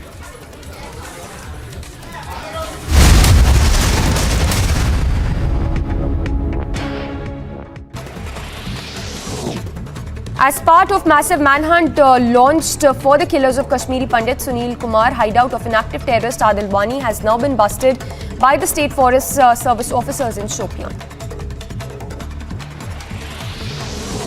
CBI to most likely question Anubrato Mondal's daughter Sukanya Mondal in connection with a cattle smuggling case. According to sources, it is highly likely that the interrogation may take place today itself, as a team has already been moved to Bolpur in midnight. In the cattle smuggling case, the CBI has come across important information pertaining to role of Anubrato and his daughter with regard to amassing of properties amounting to crores of rupees. Leading milk suppliers Amul and Mother Dairy will increase milk prices by 2 rupees per litre starting today on account of rising input costs. This is in fact the second consecutive hike by Amul and Mother Dairy in nearly 6 months. In other international stories, Ukrainian President Volodymyr Zelensky accuses Russia of nuclear blackmail, calls for new sanctions to be imposed in response to it. Further, Zelensky warns the presence of Russian forces around Europe's largest nuclear power plant threatens Europe and beyond.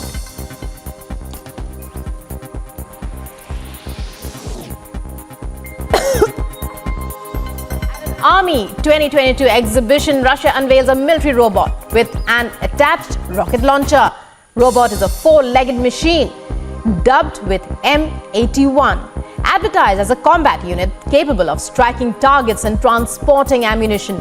According to sources, the robot was later found to have striking similarities to a Chinese model available for purchase at an online shopping site.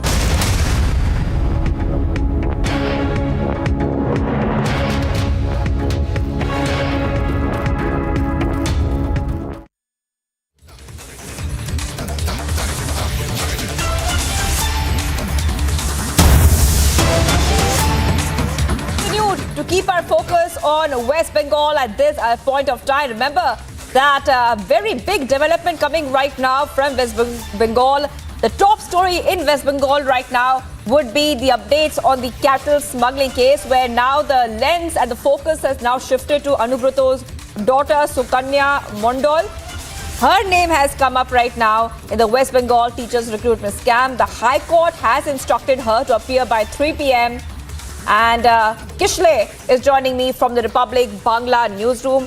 who's getting us all the updates on this big case. Now, Kishan, we were discussing about how important this case is right now, because a lot of pressures on the West Bengal government. Take us through exactly what are the reactions coming in as investigation not just continues in the cattle smuggling scam, but also in the recruitment scam in West Bengal.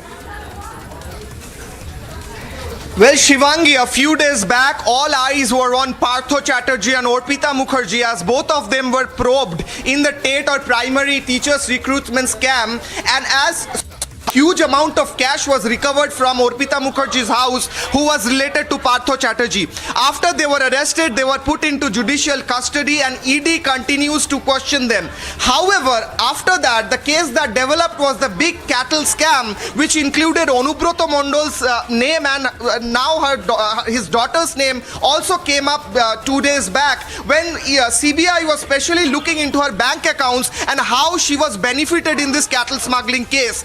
However, today a big twist came a few minutes ago, in fact, when the Calcutta High Court mentioned this Sukonna Mondol's name. One of the lawyers, Firdosh Shamim, who is one of the lawyers in this case, mentioned how this daughter of Onubroto Mondol has got a primary teacher's job without appearing for the TET examination, which is very necessary to be a primary teacher in West Bengal and in fact in any state of India. She did not even appear for that job, for that exam. Then how did she get this job? That was the question. However, we are keeping a track on this. She'll appear before the court tomorrow. We will be keeping updates of this case every moment. We will be coming back after a short break with more.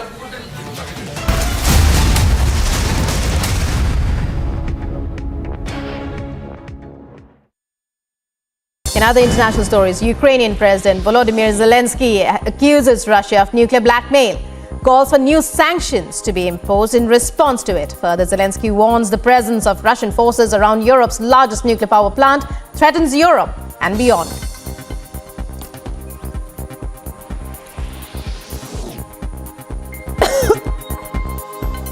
Army 2022 exhibition, Russia unveils a military robot with an attached rocket launcher. Robot is a four-legged machine dubbed with M81, advertised as a combat unit capable of striking targets and transporting ammunition. According to sources, the robot was later found to have striking similarities to a Chinese model available for purchase at an online shopping site.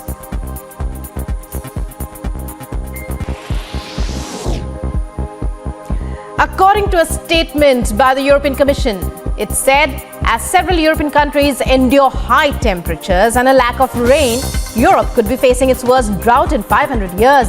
It also further stated that a definite answer for the same cannot be given at the moment. But according to current data presented, it looks like it might take a bad shape, even worse than 2018. As of now, the drought that the country is experiencing is affecting agriculture, forcing water restrictions and causing wildfires. United Nations. Did SDPI man spark Savarkar tension? Shivamogga में सावरकर का photo कौन छीन गया है? वो leader अभी jail में है। पत्नी कांग्रेस वाले है। पति क्या है? एसडीपी है। ये कांग्रेस और एसडीपी दोनों मिलाकर सावरकर का ये प्रोग्राम किया है। उसको हम खंडन कर रहा है। Watch the burning question tonight at 8 p.m.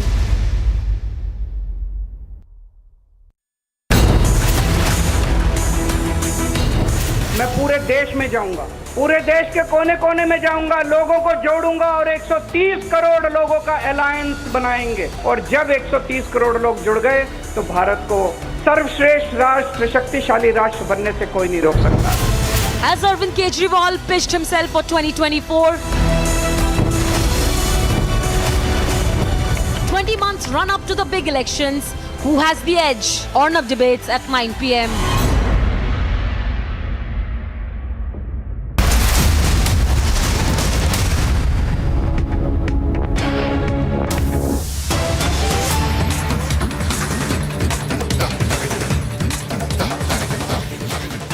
Welcome back. Getting a breaking news development on the cattle smuggling case in Bengal. Now, Onubrota's daughter, Sukanya Mandal's name comes up in West Bengal teachers recruitment scam as well. A High Court has instructed that she appear before them 3 p.m. tomorrow. Advocate Firdaus Shamim mentioned in the court how Sukanya got job as a teacher without clearing TET exam. And she's working as a teacher in Kalikapur Primary School. Was she removed? Was she not? Let's go to Kishalai Bhattacharya, who is reporting from Kolkata for us. Kishalai, now Anubrata and her daughter getting dragged in the teachers recruitment scam as well. What is her present status? Is she continuing to be a primary teacher there, or was she removed following the intervention of the High Court? Well, Abhishek, probably this is the biggest breaking in Bengal after Anubrata Mondal's arrest was made by CBI. Today, this twist came up in this case where CBI was already probing the cattle smuggling case, and suddenly there is a mention of Sukanya Mondal in the High Court, and this mention is made by one of the lawyers who is dealing with the TET scam or the primary teachers recruitment scam. And there is a mention of this Sukanya Mondal, the daughter of Anubrata Mondal, as one of the persons who was recruited as a primary teacher without even clearing the TET examination, which is completely out of protocol. I'll read a list, Abhishek, and this list includes Sukanya Mondal, who is Anubrata Mondal's daughter, who did not qualify the TET examination but is a primary teacher. This includes Sumit Mondal, who is Anubrata Mondal's brother in a sort, brother of Anubrata Mondal, and he also did not qualify TET examination. However, he is a primary teacher. There is name of Orko Datto, personal assistant of Anubrata Mondal. He is a primary teacher. He is a primary teacher, and he did not even clear the TET examination. And more names come up. And nephew of Anubrata Mondal, personal assistant of Anubrata Mondal, brother, and his daughter. All of them got recruited by the primary board, in West Bengal without even clearing the TET examination. So the case, which was already building up, which was already exploding in a way, has now exploded even further, as Anubrata Mondal, who was already under scanner of CBI in the cattle smuggling case, and his daughter as well, are now in flak for being a part of this teachers recruitment scam as well. Abhishek. And what consequence this is going to have on the emerging situation, political situation in Bengal, Kishalai? Minister after minister and relative after relative getting embroiled in one scam or the other. How is Mamata government going to respond to this? Well, Abhishek, the High Court has summoned this this Sukanya Mondal and 6 others in this scam by tomorrow 3 p.m. and they have to appear in the High Court by 3 p.m. tomorrow. However, we did not get any political reactions, though the present education minister Bratto Boshu has mentioned that he didn't even know that this person was working as a primary teacher. We have received that response. So it is yet to be seen whether politically, when Mamata Banerjee we saw last Sunday, she clearly said that why Kesto is what lovingly Mamata Banerjee calls Anubrata. So she said that why Kesto is arrested, what did he do? She did not say something like this in the case of Partho Chatterjee, but Anubrata, she was clearly supporting him in a lot of ways, and she gave statements like this. But now, when his name and his daughter's name comes up in the TET scam, the primary teachers recruitment scam, which is one of the probably biggest scam in the country presently, what will she say? That's what we are looking at. And what will Trinamool Congress say? That's what we are looking at. However, again, to remind you, Bratto Boshu, the present education minister, has said, I did not have information of this. Abhishek. Right, obviously that's typically the first response that they don't have information on this. But BJP Soumitra Khan joins us over the phone, a member of parliament. The Bengal education minister, Mr. Khan, claiming that he is not aware of involvement of Anubrata's daughter in the teachers recruitment scam as well. She has not qualified for the exam, and yet she is a primary teacher. Remember when the Partho story was unraveling, we were reporting that agencies are after many other leaders of Trinamool because they could be involved, and now the story finally coming out. How you see this impacting the Bengal government's and Mamata government's position there on the scams? We have seen how they have been braving it out, so to say. post the Partho and the Anubrata scams, and now the daughter of Anubrata also getting embroiled in the scam. Mr. Khan. Mamata Banerjee is the scam king. Scam main king of the Mamata Banerjee, because Mamata Banerjee is the scam master of the SSC और the most जितने सारे घटना हुआ है ममता बनर्जी इसके पीछे है. Main king point of Mamata Banerjee is the scam master. And now Anubrata Mandal is the most powerful leader of the Birbhum district and the southern state. So Mamata Banerjee said the Anubrata Mandal. Mr. Khan, there seems to be some audio issue there. We'll try to connect again with Soumitra Khan, BJP MP, on the issue of Anubrata's daughter now being called by the High Court for her possible involvement in the teachers' recruitment scam as well. Remember, the overall investigation by the ED and by other agencies in the teachers' recruitment scam is being done under the direct supervision of Kolkata High Court. And this latest development, which is significant. Let's go back to Kishalay on that note. Kishalay, you know, the fact that the courts have been monitoring all these investigations. In this case also, Anubrata's daughter is actually called by the court because a lawyer there mentioned of Anubrata's daughter not clearing the exam and yet becoming a primary teacher.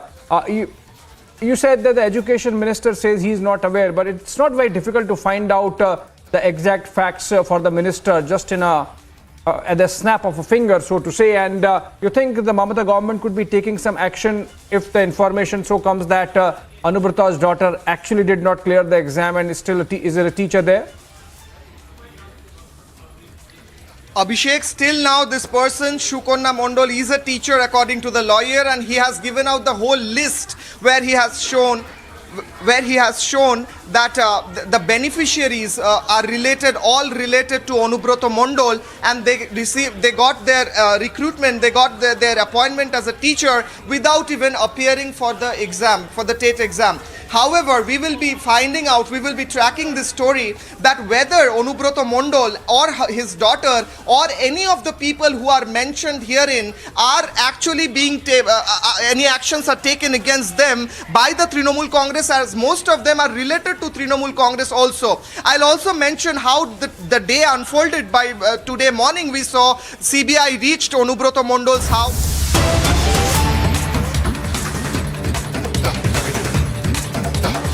यहाँ पर गश्त लगा रहे हैं और आज जो है दूसरा दिन है जब ये मार्च जो है वो शुरू होने वाला है. ठीक मेरे पीछे तस्वीरें देखिए, आरएएफ के जवान जो है वो यहाँ पर तैनात कर दिए गए हैं, जो यहाँ से पूरे इलाके में शिवमोगा का जो इलाका है वहाँ पर पूरे इलाके में जो है वो मार्च निकाला जाएगा. कल सुबह भी इसी तरह का एक मार्च निकाला गया था जिसमें जो है आरएएफ के जवान और जो सीनियर पुलिस अधिकारी हैं उन्होंने एक मैसेज देने की कोशिश की थी कि जो लोग हैं वो किसी भी तरह से डरे नहीं, वो कानून का पालन करते रहें, लेकिन जो लोग कानून को अपने हाथ में ले रहे हैं उनको छोड़ा भी नहीं जाएगा, उनके खिलाफ कड़े कदम जो है वो प्रशासन उठाएगा. और इसीलिए आप देखिए ये तस्वीरें जो है यहाँ पर तस्वीरें यहाँ पर हैं. आईजीपी हमारे साथ हैं, हम उनसे बात करते हैं, समझते हैं. सर, ये मार्च का क्या पर्पस क्या है इस मार्च का? नहीं, थोड़ा कॉन्फिडेंस बिल्डिंग मेजर है, फिर भी थोड़ा वो बैड एलिमेंट्स का हम लोग तो शो करना है, तो हम लोग का बहुत फोर्स है, स्ट्रिक्ट में एक्शन कर देंगे. एक चीज़ अभी अगर हालात की बात करें शिवमोगा में, तो अभी हालात कैसे हैं? कह रहे अच्छा है, अच्छा चल रहा है, कंट्रोल में आ रहा है. अभी इन्वेस्टिगेशन की अगर बात करें कहाँ तक पहुँचा है? अभी तो चल रहा है, पास में चल रहा है, अभी इसको अरेस्ट किया. 140 अभी लगी है सर, कब तक लगी रहेगी अगर ये? नहीं, बाद में बात करेंगे. अच्छा, सो आप देख सकते हैं किस तरह से जो पुलिस अधिकारी हैं वो यहाँ पर मार्च कर रहे हैं. शिवमोगा के अंदर जो है ये मार्च निकाला जा रहा है, फ्लैग मार्च है. आरएएफ के जो अधिकारी हैं, पर्सनल हैं, वो इस मार्च का हिस्सा बने हैं और ये मार्च इसलिए निकाला जा रहा है ताकि एक कॉन्फिडेंस बिल्डिंग एक्सरसाइज की जाए. जो लोग जो घटना हुई थी शिवमोगा में, उसके बाद जो लोग डरे हुए थे, जिसकी वजह से धारा 144 लगाई गई, उसको जो है दूर किया जाए, कानून का राज हो, ये मैसेज जो है वो यहाँ पर पुलिस अधिकारी दे रहे हैं और साफ साफ कह रहे हैं कि किसी भी तरह से जो लोग कानून अपने हाथ में ले रहे हैं उनको बख्शा नहीं जाएगा। ड्रोन्स का इस्तेमाल भी किया जा रहा है। मैं अपने कैमरा पर्सन से कहूँगा भगत जी से कि वो तस्वीरें दिखाएं। ड्रोन्स का इस्तेमाल भी यहाँ पर अधिकारियों द्वारा किया जा रहा है ताकि हर गतिविधि के ऊपर नज़र रखी जाए। तस्वीरें साफ साफ शिमोगा से आ रही हैं जहाँ पर ये मार्च निकाला जा रहा है। यहाँ पर आरएएफ के जो जवान हैं वो गश्त लगाते हुए नजर आ रहे हैं यहाँ पर इस वक्त शिमोगा के अंदर। अगर हम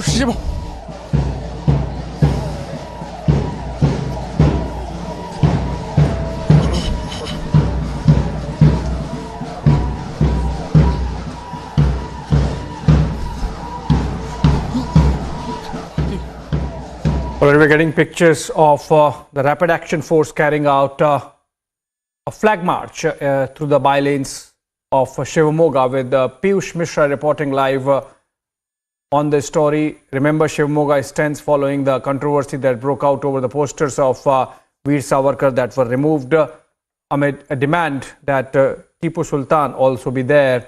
Let's go back to Piyush. He's walking along with the RAF Jawans who are carrying out the flag march in those tense areas. Piyush, if you can tell us to understand the geography, which areas are being covered by this flag march and why? Are these areas those that were targeted by the mobsters, rioters, and are these areas particularly those which face similar tense absolutely Abhishek, well absolutely Abhishek, we are right now showing you the pictures of this flag march which is right now underway in Shivamoga of Karnataka. Remember that this is going to be the third flag march which is being taken out by the senior police officers here, and RAF personnel have also joined this flag march. Vajvahan have also been called in, and amidst this band, this flag march is being taken out to build confidence, to instill a sense of security, instill a sense of confidence among the people,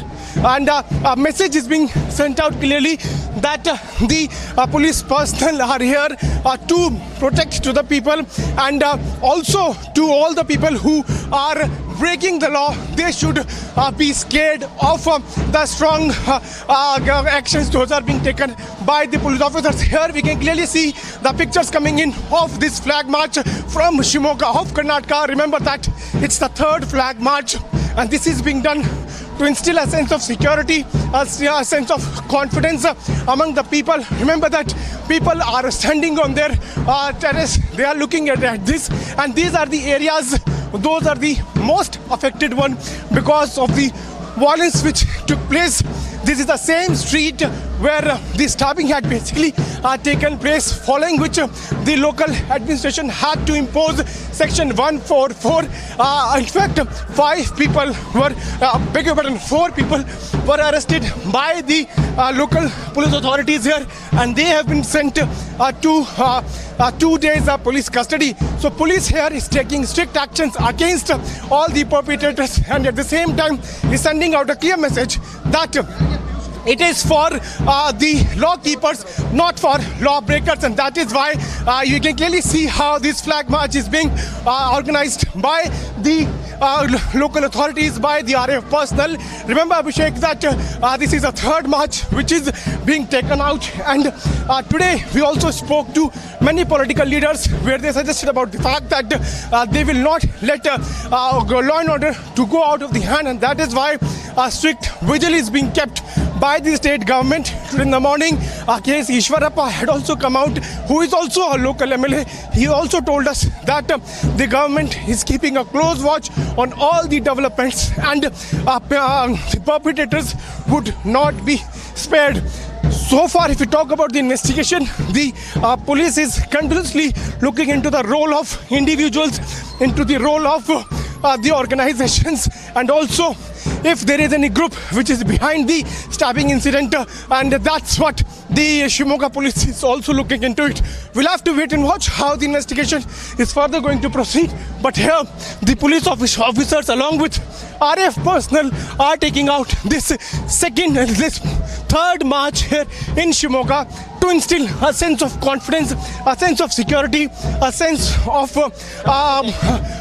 cooperation by the senior police officers.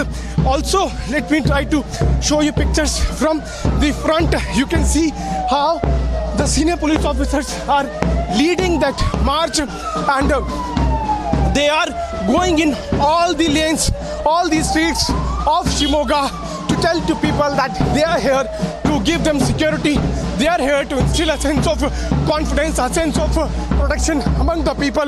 But at the same time, lawbreakers must be wary of any kind of incident, and they should not take law in their hand. And that is why we can clearly see as to how this march is being organized by the senior police officers. Right behind me, you can see senior police officers along with RAF personnel are taking part in this march. Let us once again try to get in a word from senior police officers and understand the purpose of this march. So one comment, sir. What's the purpose of this march, sir? I have told you earlier, no, it was a confidence building measure. Confidence building. Yes. The third march which we are seeing in Shimoga, have you been able to get in touch with the people? So what are people saying? That you ask the people. Okay, sir. How is it going to help, sir? How helpful it has been so far? So far it is good. So you can clearly see how the police officers are telling us that it's a confidence building measure, and that's why the police personnel here are taking out the march. In fact, they've also told us that so far there has been a great cooperation at the part of people also who are living in this area. These are the pictures coming in from Shimoga, where this march by RF is being conducted. In fact, drones are also being used to keep a close watch on all the developments of this entire area, entire vicinity. Senior police officers are now going in all the lanes, all the streets of Shimoga, and they are doing this for confidence measure. They are doing this to instill a sense of security, a sense of cooperation, a sense of protection among the people, and at the same time a clear message being sent out to the lawbreakers. Now, Abhishek, if we talk about the entire case, what actually led to it, what we are now given to understand is that there was an incident which took place on August 13 in a city center mall in Shimoga, where allegedly an SDPI activist had gone to a local mall where he had torn posters of Veer Savarkar, following which tensions started simmering in the district. And on 15th of August, when the entire district of Shimoga was in celebratory mode, they were observing the Independence Day celebrations. We saw how a gathering took place there at Ahmed Mir roundabout, and there the posters were put up of Veer Savarkar, and then a group of 50 to 60 people reached there and they tried to remove that poster, and they tried to fix the poster of Tipu Sultan, following which clashes broke out, which led to stabbing of a man, and after that the tensions escalated in that district, following which section 144 was imposed, and then the police had to give an order of no more large gatherings of people. And after that we also saw as to how, because of section 144, the situation also came down in control. We are seeing this as the third march being taken out in Shimoga district. Remember that section 144 is still in place, and police personnel continue to do the exercise of confidence building, exercise of instilling a sense of security among the people. And here the RF personnel are taking out this march in the areas those are most affected one, and we are live from that particular location, that particular street of Shimoga, where the clashes had basically broken out. And here the senior police officers along with RF personnel are doing this an exercise which is a confidence building exercise. You can also see how people have come out of their houses and they are also looking at this. In fact, we have also seen as to how there has been exercises of regular interaction with the common man, and this is being done to tell to the locals here that yes, the police here, the Karnataka police, Shimoga district police is here to protect them, and that is why we can clearly see as to how this confidence building measure is being done in the areas where we saw how the clashes had basically broken out. So we are right now reporting from Shimoga, where this march is being taken out by the RF personnel. Senior police officers are leading that entire march. Abhishek. Right, Piyush, also you gave a long, fantastic walkabout with the RAF Jawans who are carrying out this flag march. What we would like to understand is, if you're getting me, Piyush, what is the status of the investigation? You said that 4 have already been arrested. The man who was stabbed is being treated. How many have been identified as being part of the mob? And how many are on the radar of police there who could be arrested? What is the status of the investigation? So that, a message is sent across that the police is going to be tough. We just want to understand what is the status of the investigation. Well, Abhishek, if we talk about the status of investigation, so far 4 people have been arrested, and what police is telling us is that they got hold of all the culprits in just 12 hours. So police is telling us that they have concluded their process of arresting people. 4 people who were the main culprits have been arrested, and they continue to investigate the entire case. The questioning of these 4 people is right now underway as we are speaking, and they have been sent to police custody. They are in police custody, which means tomorrow they will again be produced in court. Yesterday the police had got 2 days police custody, and that custody is going to end tomorrow, and tomorrow they will once again be produced in the court. So police is telling us that there were 4 main accused, and all of them have been arrested by the police, and the investigation continues to take place. They will be thoroughly grilled. Now, if you talk about one of the accused, Nadim, remember that he is a history cheater.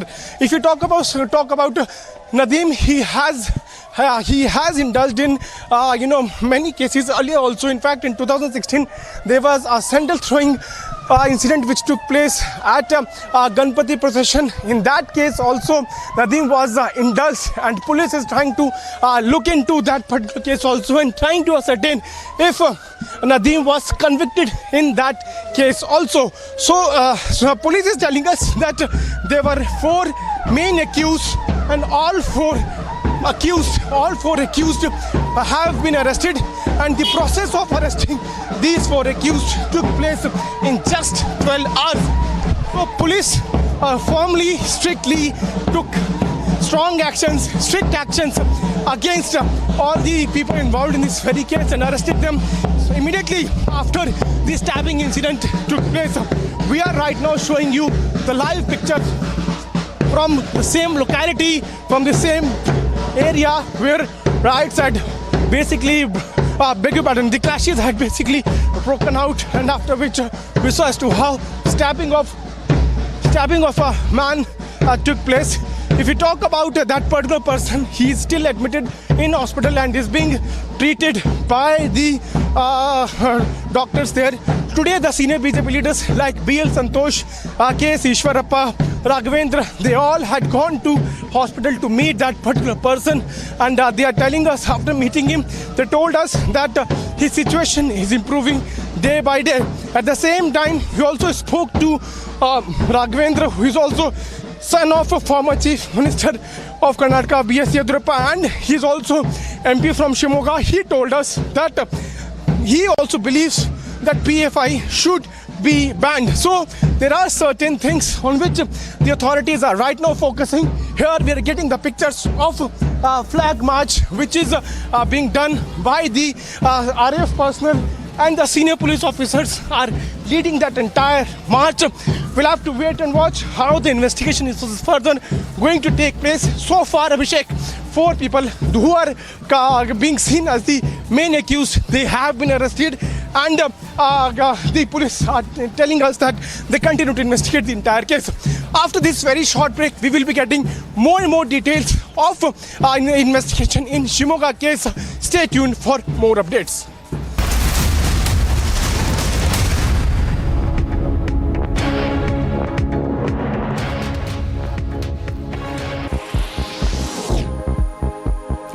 According to a statement by the European Commission, it said as several European countries endure high temperatures and a lack of rain, Europe could be facing its worst drought in 500 years. It also further stated that a definite answer for the same cannot be given at the moment. But according to current data presented, it looks like it might take a bad shape, even worse than 2018. As of now, the drought that the country is experiencing is affecting agriculture, forcing water restrictions and causing wildfires. United Nations spokesperson Stefan Dujarric announces Secretary General Antonio Guterres will be in leave to meet with Turkey's president. And the Ukrainian President Volodymyr Zelensky, the chief, is also scheduled to visit Odessa and Istanbul to see one of the ports involved in the Black Sea Grain Initiative and the Joint Coordination Center set up to implement it. Peru records the highest number of monkeypox patients in Latin America and the second highest in South America, according to Peru's Medical Association. Infectiologists in the country have begun to draw hypotheses to find the reasons for the rapid expansion of the virus. In Odisha's Bhadrak district, normal life of people has now come to a standstill as floodwater from Baitarani river has inundated several residential areas. The DM of the area was quoted as saying that 3 blocks in Bhadrak district have been affected due to floodwaters. Meanwhile, 80,000 to 90,000 people have been affected in this area. 3 block में अभी partly कुछ पंचायत में बाढ़ का स्थिति है। हमारा Dhamnagar block, Bhandari पोखरी block एवं चांदबाली ब्लॉक। तो उस हिसाब से प्रशासन की तरफ से सारे स्टेप्स लिए गए हैं कि जहां पे बोट डिप्लॉयमेंट हो, साइक्लोन जो शेल्टर सेफ शेल्टर आइडेंटिफिकेशन हो, ये सारा चीज़ें किया गया है। हमारे फील्ड फंक्शनरीज सारे जीपी जो कट ऑफ हुए हैं वहाँ पे है। कॉन्स्टेंटली हम पीआरआई मेंबर्स के टच में भी है। अराउंड हम बोल सकते हैं कि 80,000 टू 90,000 लोग अफेक्ट हुए हैं जितना वो जीपीज़ में रहते हैं। बट अभी तक पूरा स्मूथ सारी चीज़ें कैसे रहते हैं उसका प्रशासन इंश्योर कर रहा है। As part of massive manhunt launched for the killers of Kashmiri Pandit Sunil Kumar, hideout of an active terrorist Adil Wani has now been busted by the State Forest Service officers in Shopian. CBI to most likely question Anubrata Mondal's daughter Sukanya Mondal in connection.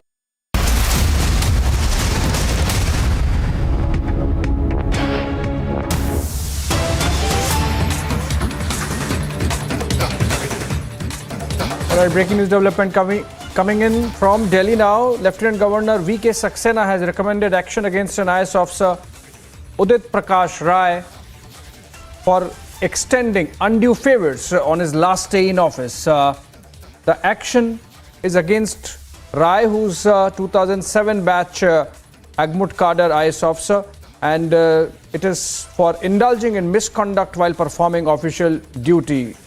The Lieutenant Governor has made this recommendation to the MHA, which is Ministry of Home Affairs, on the basis of substantiated recommendation made by the CBI. So on the recommendation of the CBI, another action taking place in Delhi by the Lieutenant Governor, where an officer who allegedly took bribe of rupees 50 lakhs for extending undue favors, and that's been a recommendation by the CBI. Now the LG asking for action being taken against for action to be taken against him by the Ministry of Home Affairs. That's breaking news development coming in. So we are getting the live pictures coming in from Shimoga, where we can clearly see as to how RF is taking out this flag march to instill a sense of security, sense of confidence among the people after the kind of stabbing incident which took place in the district. After this very short break, we will be getting more and more details as police takes out this flag march in Shimoga.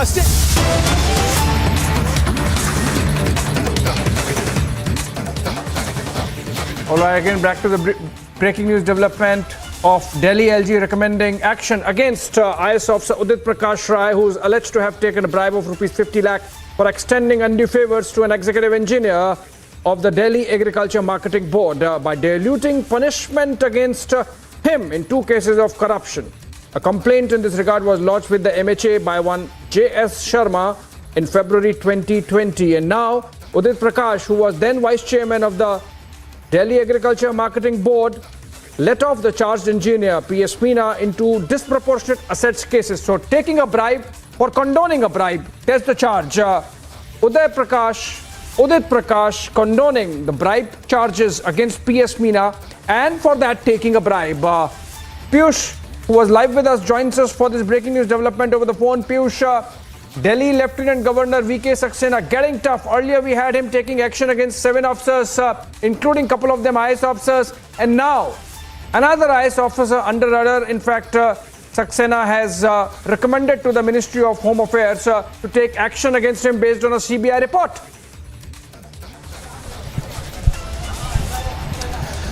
Well, absolutely, Abhishek, and we have got the entire letter which we are getting from our sources, top sources in LG office, where they have confirmed to us that LG has recommended this action against IS officer who took some who made some undue advantages on his last day. I'm also reading from that entire letter which we have accessed. In fact, the sources are telling us that CBI had also recorded these deliberate lapses by Udit Prakash in a letter written to the then Chief Secretary Vijay Dev on 15 September 2021.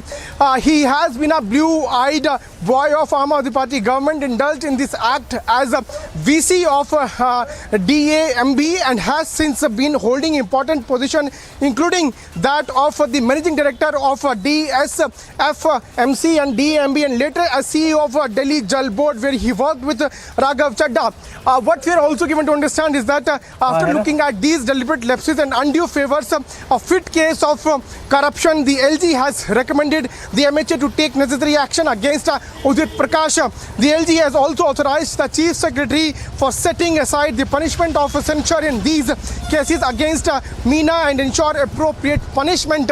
That's the big development coming in, where LG has recommended that strong actions must be taken against him, and he should also be awarded the strong punishment. This is what LG is recommending to Ministry of Home Affairs. This is certainly going to blow another war of words between Aam Aadmi Party led government, led Delhi government and central government, where once again we can expect Aam Aadmi Party to come out and slam LG for this. Remember that this has been a case about which Aam Aadmi Party has been crying foul and claiming that they are being targeted by BJP led central government.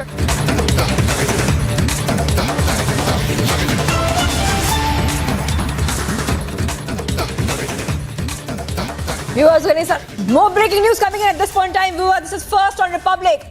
Massive breaking on the scam in Bengal, viewers.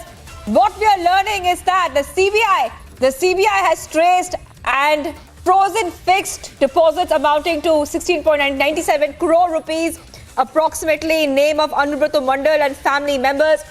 This is the big breaking coming in at this point in time, viewers, where what we are learning so far is that CBI has made a big move. And Shravan is joining me on the phone line. Shravan, now we are seeing massive developments in the case. Take us through what we're getting right now.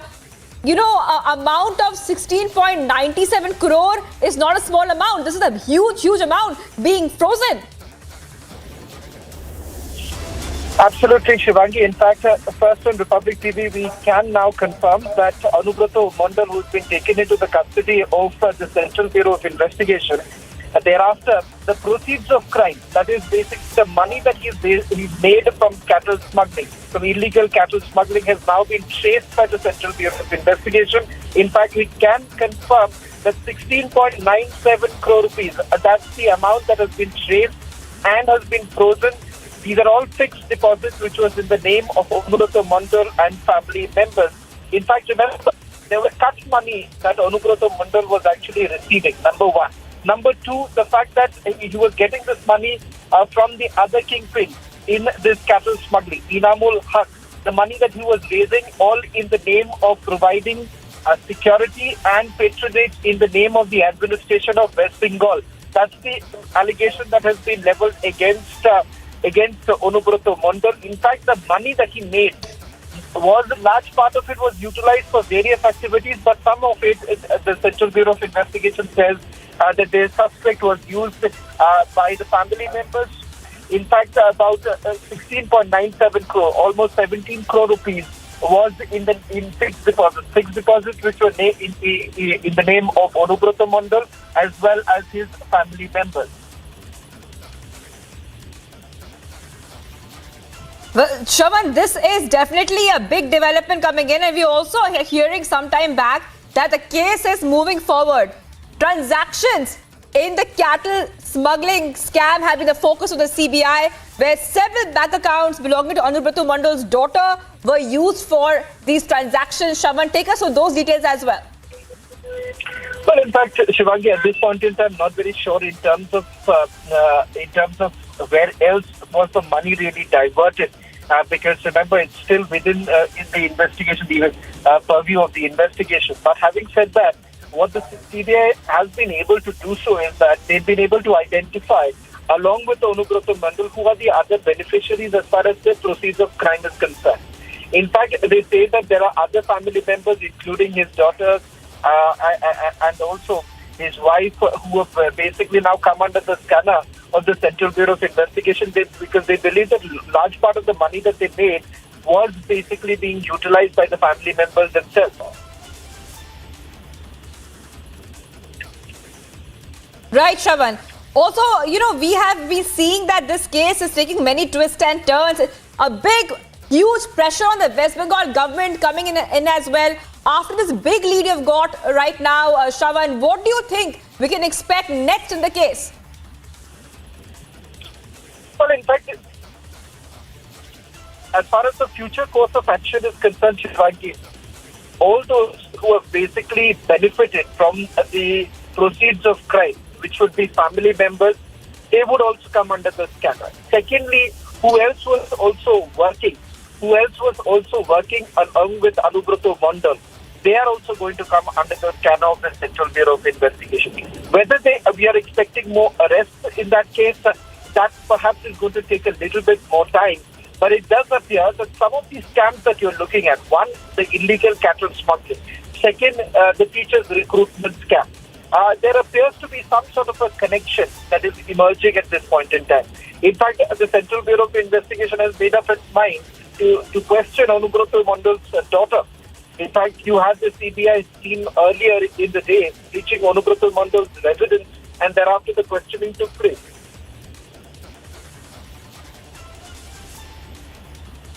Right. So, Shravan, just a short while back, we were getting some big updates from Republic Bangla, where the daughter, Anubrata Mondal's daughter, is apparently connected to the recruitment scam as well. There seems to be a web there in West Bengal. Help us decode, how do you think that these two scams could be connected at this point of time, Shravan? Well, as far as the connection that is concerned, Shivangi, what can actually happen right now is that with the Central Bureau of Investigation also looking into the teachers' recruitment scam, there is a high possibility that they would be looking whether at all the money was being interchanged from the money that was made during the recruitment scam, as well as the money that was being made for the illegal cattle smuggling. Now, if you take a look at what is happening in the illegal cattle smuggling case, there is the entire area in Birbhum district was largely controlled by Anubrata Mondal as well as his henchmen. In fact, you've had Sahil Hussain, who is the bodyguard of Anubrata Mondal, who is actually the go-to person as far as providing protection to the cattle transporters. So for these cattle transporters, all that they had to do is provide the money to Anubrata Mondal. In fact, we are given to understand that it was Hussain who was getting all the money on behalf of Anubrata Mondal. He was collecting it, and not just in what we are being told in Birbhum district, but also in Murshidabad. Also in Murshidabad, that it was the money was being taken, is what we are being told.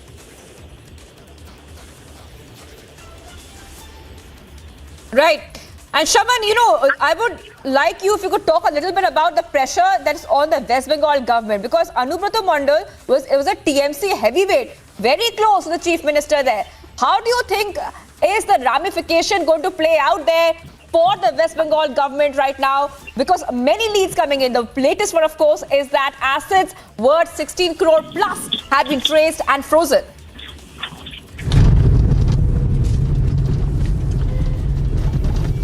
Well, the response being one, that you've already seen that Mamata Banerjee has been put on the mat right now, simply because of the fact that you've had some of the senior most members of her party being questioned by multiple agencies. You've had Partho Chatterjee, who was arrested by the Enforcement Directorate.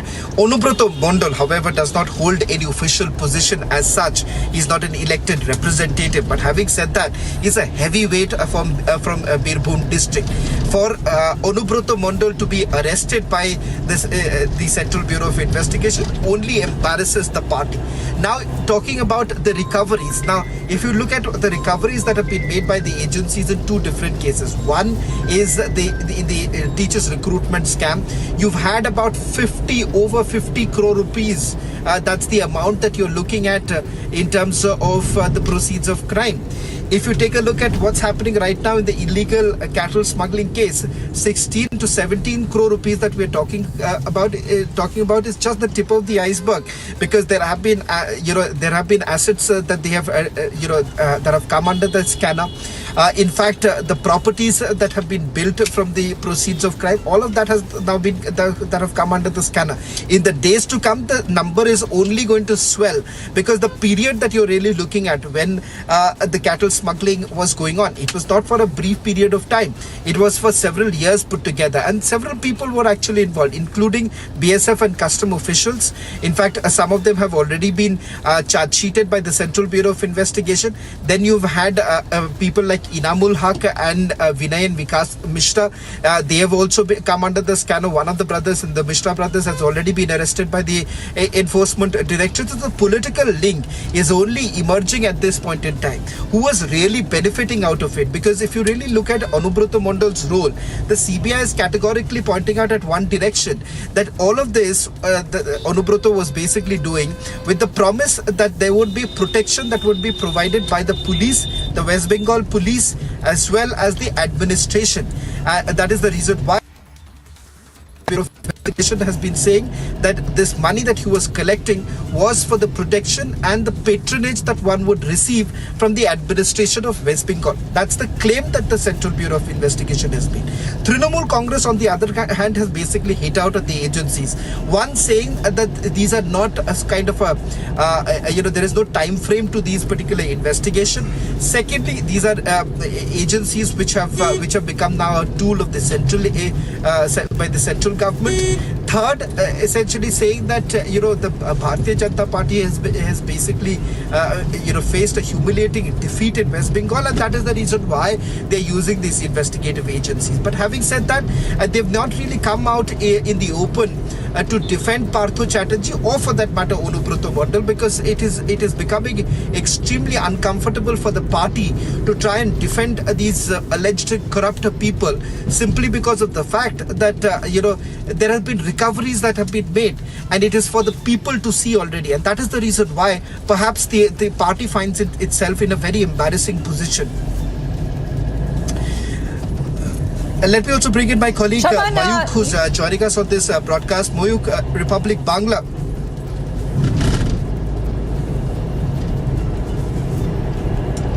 It's a massive development that we are getting in from our network, and most importantly, we have seen in the morning, what we have seen is that the CBI team in Bolpur, we are getting the visuals as well. CBI team in Bolpur, they went to Bank of India in Bolpur. That's the branch where Onubroto Mondal used to have an account, and there the CBI officers, they went there, they asked for the details of Onubroto Mondal and his PAN card, the bank accounts connected to his PAN card, and then after doing an extensive research and doing a homework, they finally froze what you're breaking right now. They seized this 16 crore 97 lakh rupees, and more number of people. What we are getting in from this development is that more number of family members of Onubroto Mondal, they are under the scanner. 10 members, they have also been identified who can be part of the recruitment scam as well. So Anubrata Mandal's coal and the cattle smuggling case can be connected with the recruitment scam as well. The lawyer in Kolkata High Court today said that one of the lawyers from the SSC scam, Firdaus Shamim, he has said that Anubrata Mandal's daughter can also be involved in the recruitment scam. Anubrata Mandal's daughter is also a school teacher, and how Anubrata Mandal's daughter has amassed such a huge amount of money, such crores of rupees, that is also getting under the radar. And most importantly, Anubrata Mandal, his daughter, the family members of Anubrata Mandal, we are going to come back to this story, massive development in Bengal, a scam story, but we are going to take a short break and coming back to this story.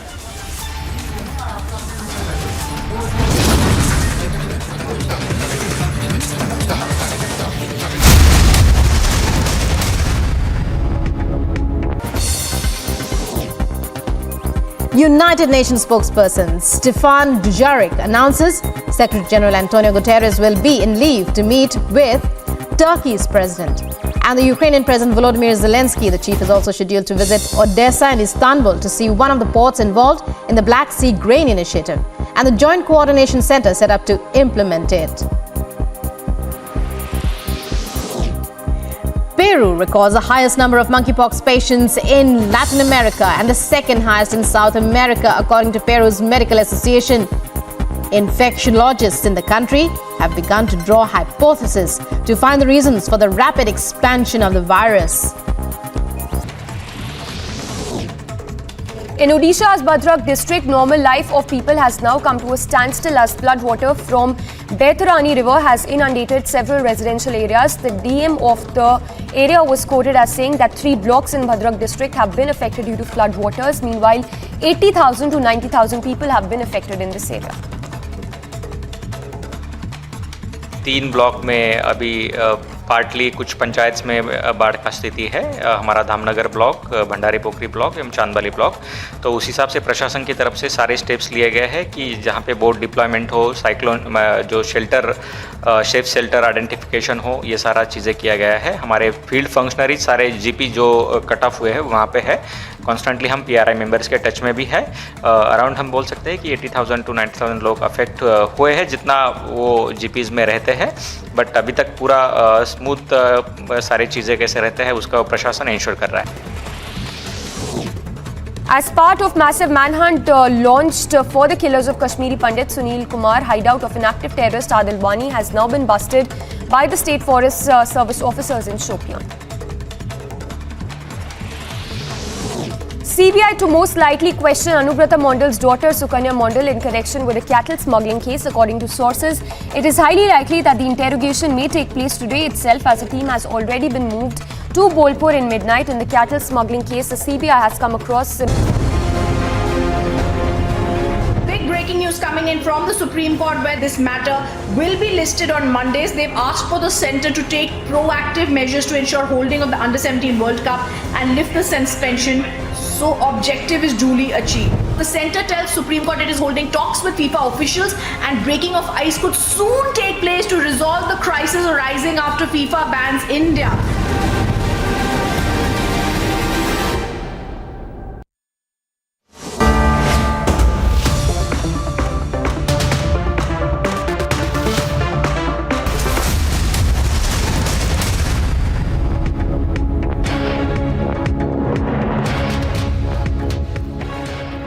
Viewers, it is first on Republic, the top story. What's happening in West Bengal? That big scam, their cattle smuggling scam. Now what we are learning is CBI has traced and frozen fixed deposits amounting to 16.97 crore rupees approximately, name of Anubrata Mandal and family members. So a big network being suspected there, not just Anubrata Mandal, but many others from his family are suspected to be part of this scam. This is the mega breaking for you right now.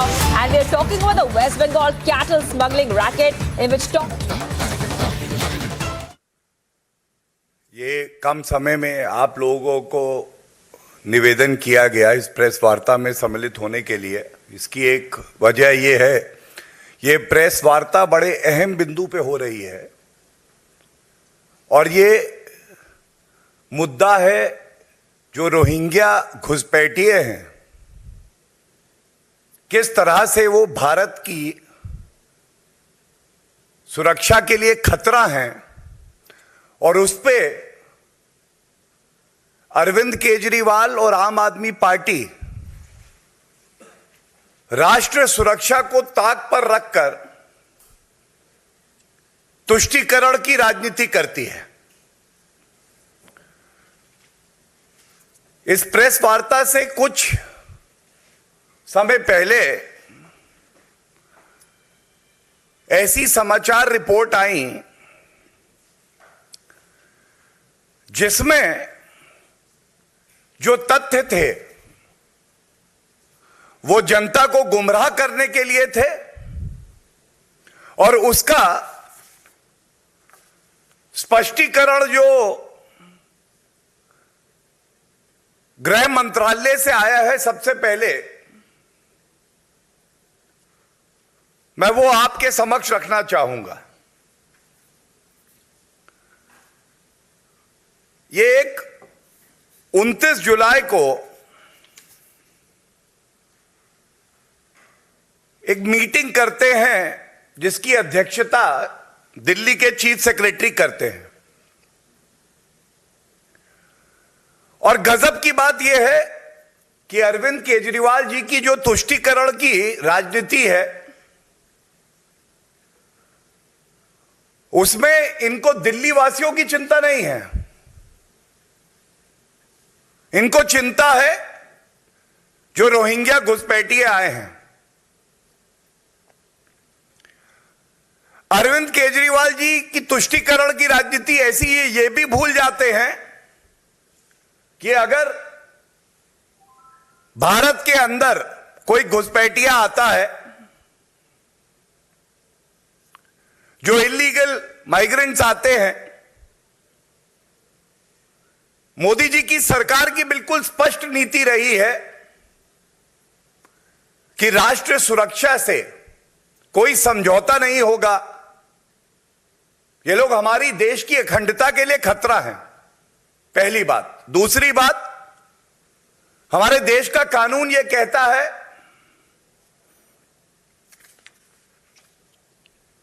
कि इनको deport किया जाएगा और ये jurisdiction जो है, संविधान ये क्षेत्राधिकार गृह मंत्रालय और होम मिनिस्ट्री का देता है। तो ऐसा क्यों है कि ये 29 जुलाई को जो बैठक होती है, इस बैठक में दिल्ली के चीफ सेक्रेटरी अध्यक्षता करते हैं और जल्दबाजी में आनन फानन में एक फैसला करते हैं कि इन सभी घुसपैठियों को EWS के जो घर बन रहे हैं उसमें शिफ्ट किया जाएगा। और मेरे हाथ में ये जो बैठक हुई है उसके मिनट्स हैं। चिंता की बात यह है कि इस मीटिंग का जो सार है, किस वजह से ये मीटिंग बुलाई, ये कहता है discuss the shifting of Rohingyas from Kanchan Kunj Madanpur Khadar to appropriate location. और जल्दबाजी और चिंता घुसपैठियों की ऐसी कि कहते हैं कि जल्द से जल्द इन मकानों को, घरों को तैयार करके वहां रोहिंग्या को भेजेंगे और ये सुनिश्चित करे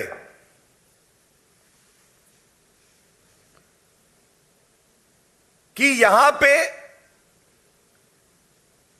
फंक्शनल टॉयलेट होंगे, बोरवेल होगा। तो जैसे ही ये खबर कुछ माध्यम में इस तरह से सामने आई कि अरविंद केजरीवाल फिर से अपनी तुष्टीकरण की राजनीति करने से बाज नहीं आएंगे, तुरंत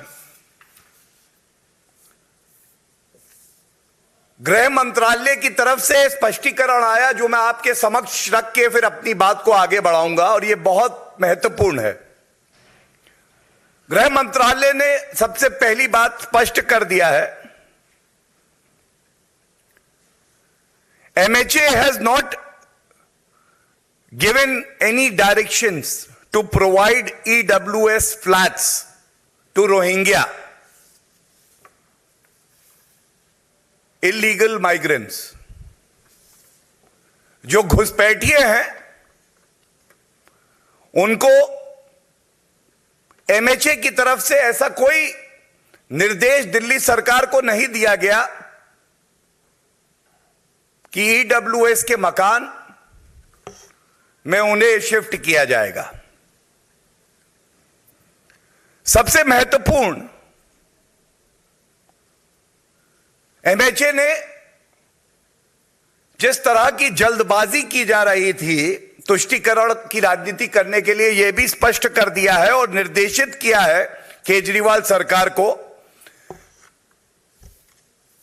कि जो उनका अभिस्थान है वो जहां पर है वहीं पे रहेंगे। स्टेटस को will be maintained and they will not be shifted anywhere, and this is the direction.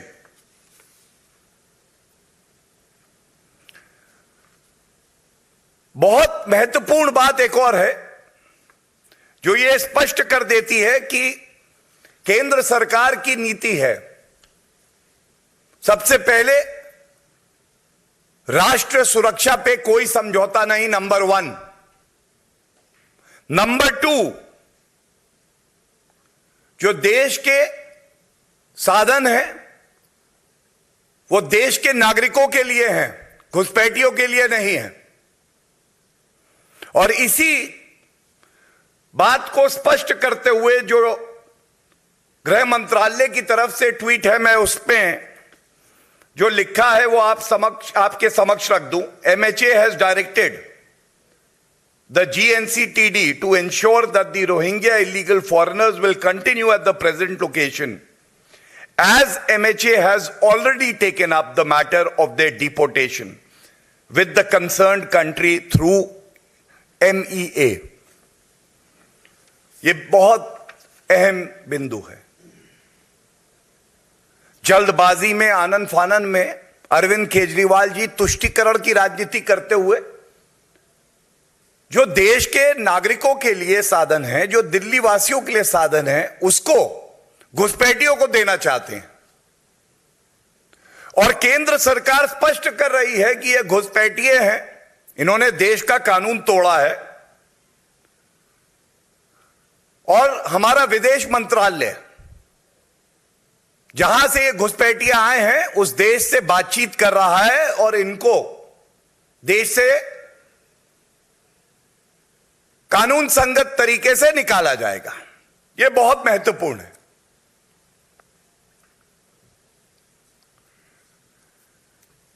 अब ये निर्देश आने के बाद अरविंद केजरीवाल जी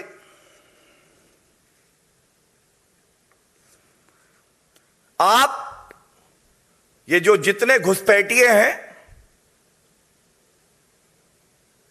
इनको कहीं और नहीं ले जा सकते हैं।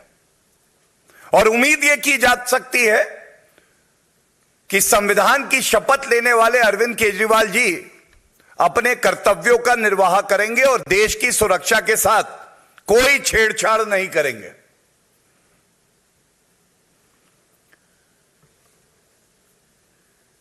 यह कहना गलत नहीं होगा कि अरविंद केजरीवाल जी का हाथ घुसपैठियों के साथ, दिल्ली वासियों के साथ नहीं, घुसपैठियों के साथ। और एक बात और जो निकल के आती है जो बहुत चिंताजनक है, ये जो घुसपैठिए हमारे देश में आए हैं, भारतीय जनता पार्टी की मजबूत सरकार आने से पहले की जो सरकारें हैं उनको सर्वोच्च न्यायालय फटकार लगाता था, कहता था इन घुसपैठियों को आप वापस क्यों नहीं भेज रहे। पिछली सरकारों की ना नीयत साफ थी ना नीति साफ थी, जिस तरह से अरविंद केजरीवाल जी की नहीं है। और वो लोग घुसपैठियों का भी धर्म ढूंढ लेते थे। उनको लगता था भविष्य में ये हमें मजबूत करेंगे। बदलाव ये आया, एक मजबूत सरकार, स्पष्ट नीति, जिसने कहा राष्ट्रीय सुरक्षा सर्वोपरि है और देश के संसाधनों पे हक है तो केवल भारतीयों का है। मुझे यह कहते हुए दुख भी हो रहा है और हर नागरिक की तरह चिंता भी हो रही है। अरविंद केजरीवाल जी, जहां पे ये घुसपैठिए हैं रोहिंग्या, ये आपकी सरकार का कर्तव्य था, जिम्मेदारी थी कि आप इसको डिटेंशन सेंटर घोषित करें कानून के तहत, लेकिन आपने ऐसा नहीं किया। तो Arvind Kejriwal ji,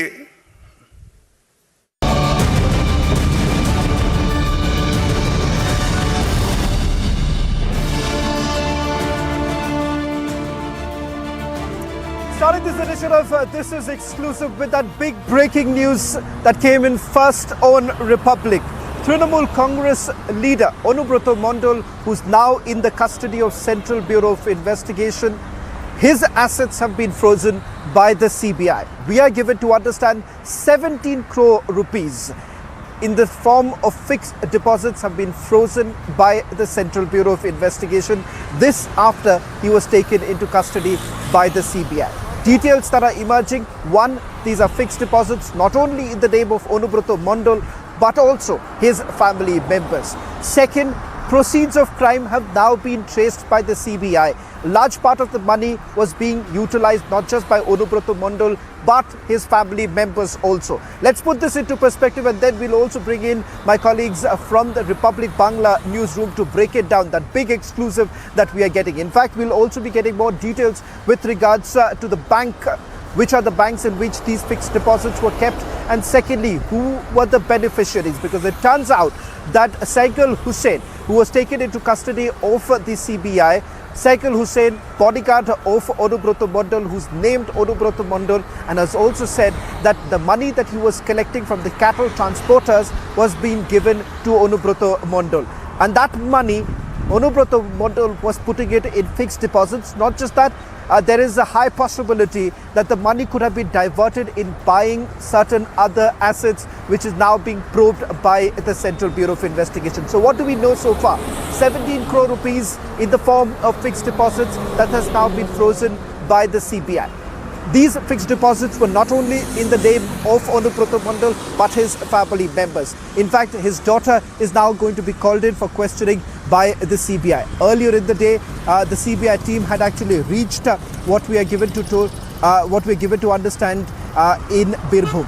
I'll bring in Moyuk, as I'm also getting a call from one of my sources. We'll pick up more details. Moyuk, if you are there, if I can come across to you, we're getting in some more details. I want you to take over, and we'll in fact try and go across to Moyuk. As I'm getting in more details, we'll go across to some of our reporters in the Republic newsroom, Bangla newsroom, as I'm getting in some more details as we speak right now. There's more breaking news that's coming in, so I'll also request my producers to call in someone so that we can take forward. There are more details that is emerging, details with regards to what we are being told. In fact, details of the assets that have been frozen. Big details coming in. In fact, viewers, stay tuned, because we are going to, in a short while, in the next 30 seconds, I'm going to come back with some more breaking news with regards to Onubroto Mondal. I'm being told there is more that's coming in. Who are the people who were involved? Who are the beneficiaries? The proceeds of crime? All of those details only with Republic TV at this point. At least about 30 minutes ago, Republic TV was the first network to get that massive big lead that the CBI has now frozen the assets of Onubroto Mondal, TMC strongman. Mamata's close aide, we are being told, was actually, she her strongman was the one who was influencing this entire illegal cattle smuggling in the Birbhum district. I'll request my producers back just to quickly get in someone, as we're getting in some more breaking news right now. We need to urgently put that out. We need to put that out. These details that we're getting right now, I'm being told sensational details expected to come in the next 30 seconds on Republic TV as we break, sensational leads now coming in. First, we told you viewers, 17 crore rupees in the form of fixed assets that were frozen by the Central Bureau of Investigation. Now we're getting in more details. I'll request all of you to stay tuned as we are getting more details of this entire investigation that is being done by the Central Bureau of Investigation. It's a big crackdown. Kishalai, I want you to take over and tell our viewers the details as I just come back with more fresh updates on this entire matter. Kishalai, take over. Tell us, what do we know as far as the update that we got just about 20-25 minutes ago with regards to the assets being frozen, daughter now under the scanner, major developments taking place. One after another, twists coming in Bengal scams, and firstly when the cattle scam was being examined by the CBI, suddenly we got a news that this person, Onubroto Mondol, and his daughter is also attached to this tech scam or the primary teachers recruitment scam. And now we are getting to know that CBI has got hold of more information, more proof, more evidences, and they are attaching properties of Onubroto Mondol, even as Onubroto Mondol is with the CBI in their custody in Nizam Palace, Kolkata. So right now, that's the big update, that CBI has attached his properties, and also that his daughter, Sukarna Mondol's name has been mentioned in the teachers recruitment scam. So double scam for Onubroto Mondol and his daughter, Sawan.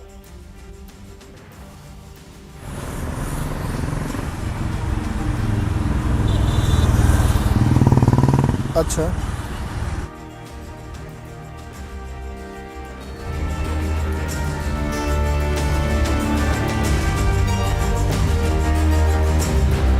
Some more breaking news updates coming in right now on Republic as Shawan joins us live. We are hearing that multiple fixed deposits of Anubrata Mondal have been seized. Shawan is breaking the details. Let's put the details out on the screen right now. Full frame.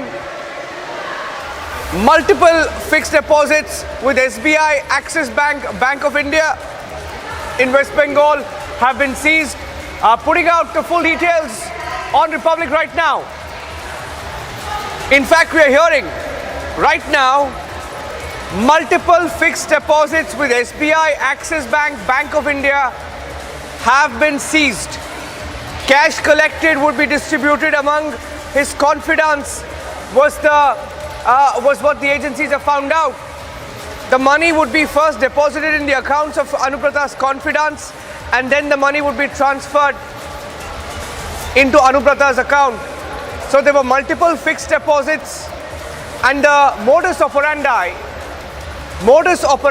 is that all the money that was collected in the cattle smuggling case, we are told that the money went straight into the accounts of Anubrata's confidants, and from the accounts of confidants it would then be transferred into Anubrata's account directly. The modus operandi revealed on Republic TV. Full details. Anubrata's confidants now under the scanner. Shawan breaking the story part by part. Sensational details of the crackdown being accessed by Republic TV right now, and we are accessing every detail. Shawan has the full details. I'm going across back to Shawan, joining us with the details. Shawan.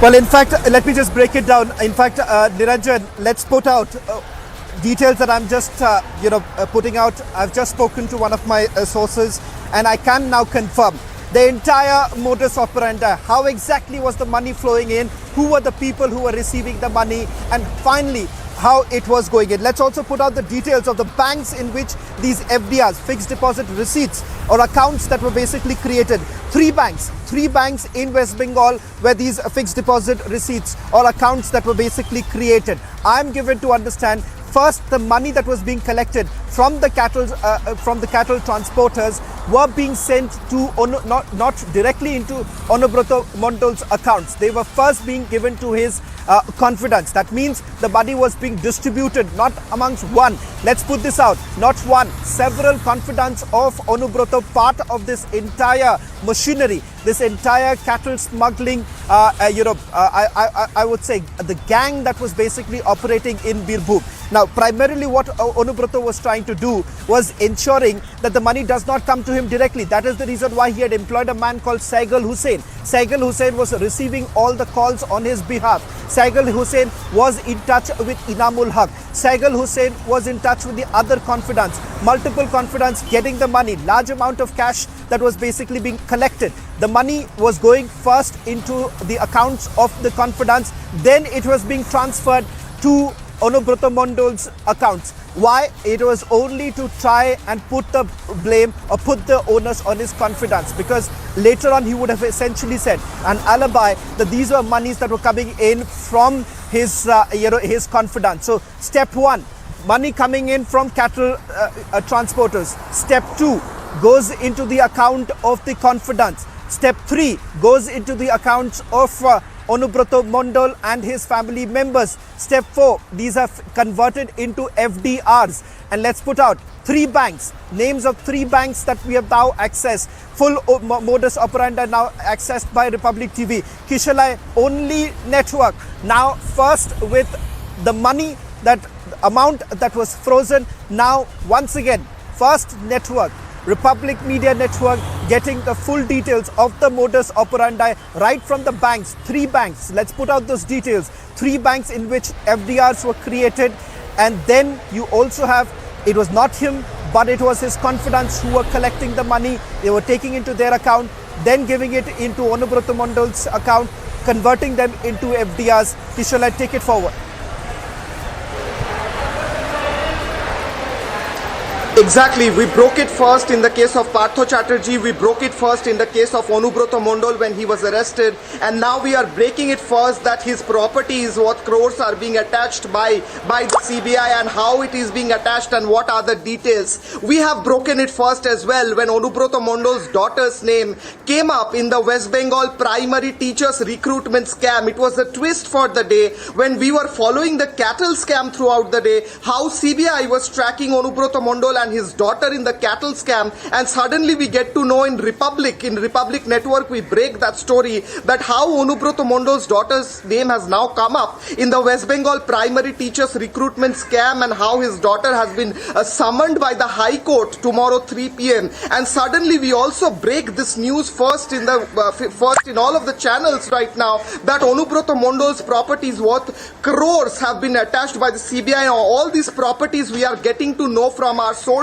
have been accumulated by this person, by this Trinamool strongman Onubroto Mondol and his daughter, by means of scams like allegedly the cattle scam or the teachers recruitment scam. The big news of the day was his daughter Shukonna Mondol, who did not even pass or go through the TET examination, was recruited as a primary teacher. We saw throughout the day how one by one we were breaking news that Onubroto Mondol's daughter denied to be questioned by the CBI when the CBI reached her house. She said that my mother is not here, my mother has died a few days ago, my father is in CBI custody, I would not be answering any questions, and then CBI had to return. However, the twist came after that when High Court mentioned that Onubroto Mondol's daughter is one of the beneficiaries in the West Bengal primary teacher scam, because she was appearing, she did not even appear for the TET examination. However, she was recruited as a primary teacher, which is a shocking case of scam in this particular case.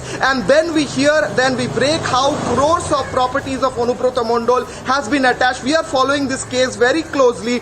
We are getting to know that Onubroto Mondol has bank accounts in multiple banks, which include private banks and national banks, and all these bank accounts are under CBI scanner right now. The investigating officers are trying to understand what are the sources for all these properties that Onubroto Mondol and his daughter amassed throughout these years, and how exactly he turned himself from a fish seller to a multi-millionaire and properties worth rupees crores in his name. Shawan, back to the studio.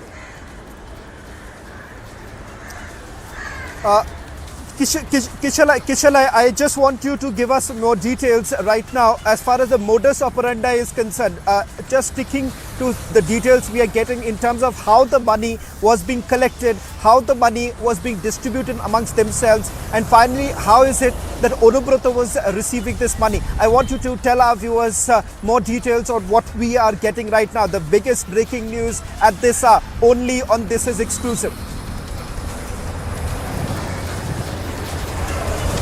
Well, Shravan, we broke this information exclusively, and we are getting more exclusive information right now that Onubroto Mondol has had his agents throughout this whole nexus, which was working as a network. There were people like the ones who were actually involved in the cattle smuggling case, who used to buy the cattle or take the cattle for a very less amount of money and smuggle that into Bangladesh. And these people, including Enamul Haq, whose name has come up, who used to pay Onubroto Mondol's bodyguard, Saigal Hussain, a huge amount of money for letting them do this business in Birbhum district, where Onubroto Mondol is the strongest leader probably, and has also influenced the police department allegedly, who is working in that area very closely. Also, names of BSF officials have appeared in the charge sheet, and names of custom officers who were related to Saigal Hussain and Onubroto Mondol in this whole case. And what used to happen was Saigal Hussain was the point person who used to collect the money of benefit for this whole scam, where Onubroto Mondol was working as the strong man who used to influence the total police department or the monitoring departments,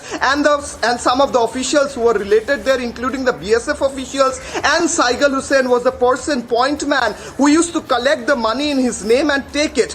Now, not only that, the twist comes here, where Partho Chatterjee and Orpita Mukherjee, we knew previously that were the ones who were the main persons accused in the West Bengal primary teacher scam. But now we are getting to know today lawyer has mentioned in the High Court, the lawyer who is fighting this primary teacher's case in the High Court, that Onubroto Mondol's daughter Shukonna Mondol and 6 other names, all of whom are relatives of Onubroto Mondol or are related to Onubroto Mondol in some way, like his brother, like his personal assistant. All of these people were beneficiaries in the West Bengal primary teacher scam, where Onubroto Mondol allegedly helped them to get a primary teacher's job in the primary teachers department in various schools that were in that area, and they got their jobs without even appearing for the TATE examination or the teacher's eligibility test. So those two are the biggest breakings of the day. That first of all, CBI is tracking the cattle smuggling case, CBI is tracking Onubroto Mondol's daughter, and secondly, they are not only related in the cattle smuggling case, but also in the primary teachers case. They have been benefited and they have received job. And not only that, we are getting exclusive information how Onubroto Mondol used to get the money actually from the people who used to smuggle the cattle, and then we are getting exclusive information how different bank accounts of Onubroto Mondol, which had crores of properties, have been seized, have been checked by CBI, have been monitored by CBI, and now all these have been attached. Shravan. Well, in fact, Kishala, I'm just getting in one more breaking news that's coming in with regards to what is it that Onubroto Mondol essentially has to say, because it turns out that this was a well-crafted or perhaps an alibi that he was trying to create, because somewhere down the line it appears that Onubroto Mondol essentially wanted to pass the buck. It turns out, I'm being told, that he is saying that this money came in from the party workers. It is the money of the party workers. He says nothing to do with cattle smuggling. So it turns out that perhaps this was well thought out by Onubroto Mondol, that if at all this is caught by the agencies, that he perhaps would pass the buck by saying that the money, 16.7 crore is what we know right now. Number will change perhaps in the days to come. He's basically passing the buck by saying that it's not my money.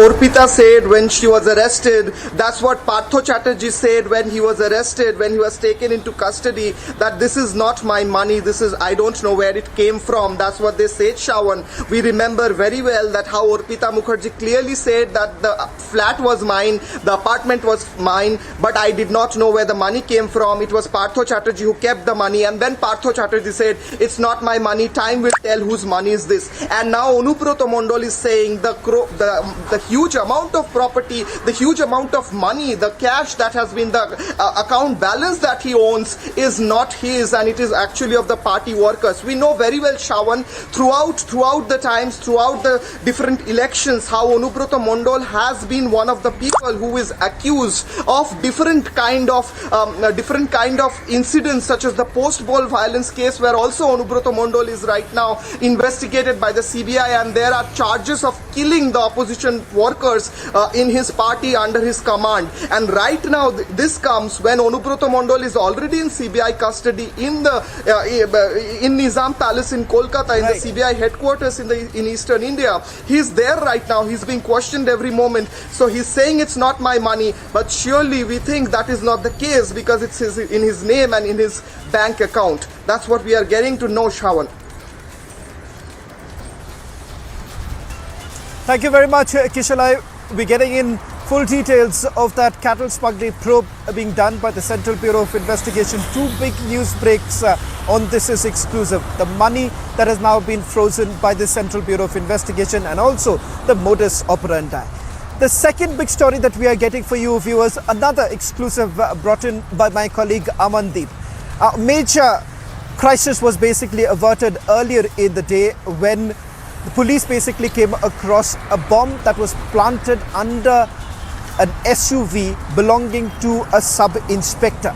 Now the car belonged to Officer Dilbag Singh, and the ID was discovered when the person washing the car spotted the bomb and informed the sub-inspector. Following the discovery, the bomb squad was called in and the ID was safely removed from the vehicle. In fact, I'm now given to understand that there have been arrests that have been made. Dilbag Singh has already spoken to us, to my colleague Amandeep. Let me first quickly bring in my colleague Amandeep till the time we put out that phone recording that Amandeep had with Dilbag Singh confirming that the arrests were made from the national capital. Amandeep, quickly take us through the details you're getting in, so that meanwhile we'll also get in, put out that phone recording that you've done a short while back.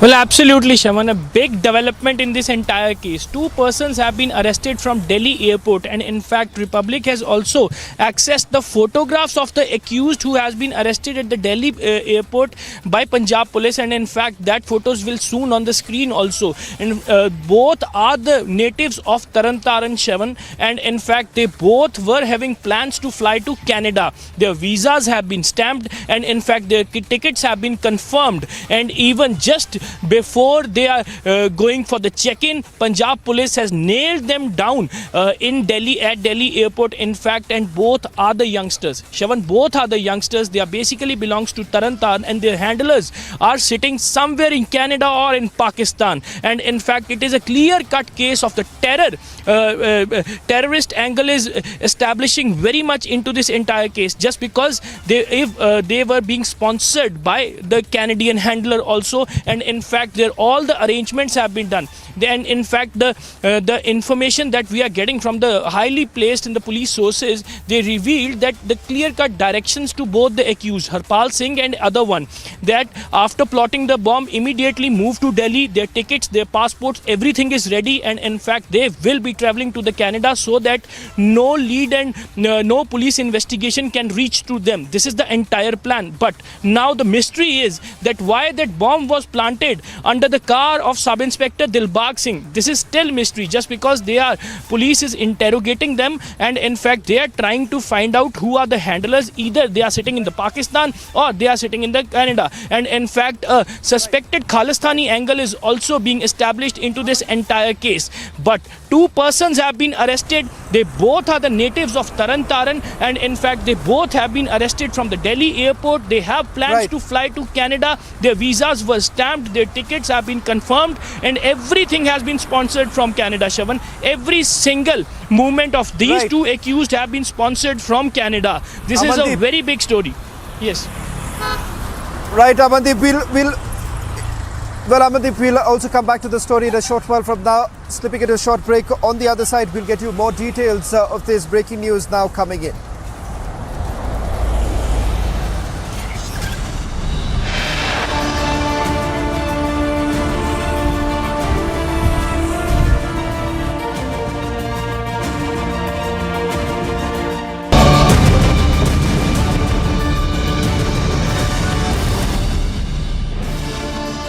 The Amity BBA has been ranked India's #1 BBA in the recently released Times of India B School 2022 rankings, a testimony to Amity BBA's globally benchmarked standards in education.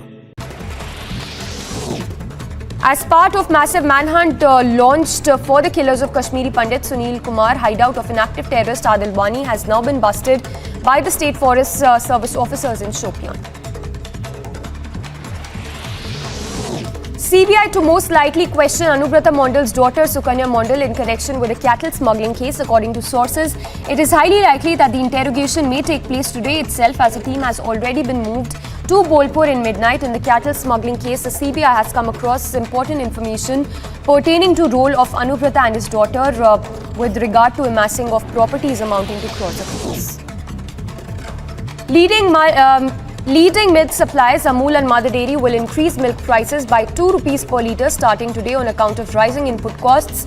This is in fact the second consecutive hike by Amul and Mother Dairy in nearly 6 months.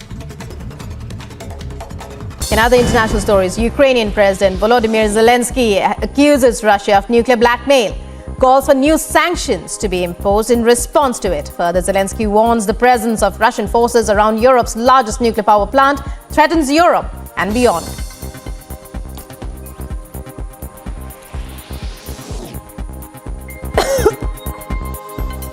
Army 2022 exhibition, Russia unveils a military robot with an attached rocket launcher. Robot is a 4-legged machine dubbed with M81, advertised as a combat unit capable of striking targets and transporting ammunition. According to sources, the robot was later found to have striking similarities to a Chinese model available for purchase at an online shopping site.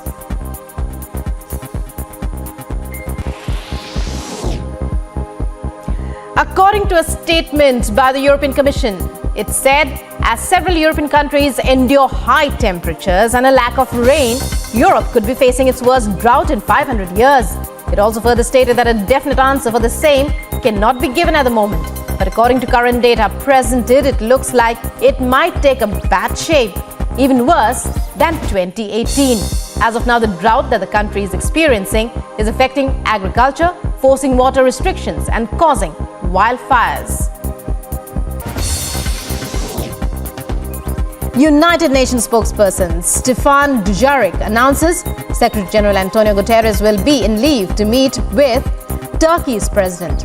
And the Ukrainian President Volodymyr Zelensky, the chief, is also scheduled to visit Odessa and Istanbul to see one of the ports involved in the Black Sea Grain Initiative and the Joint Coordination Center set up to implement it.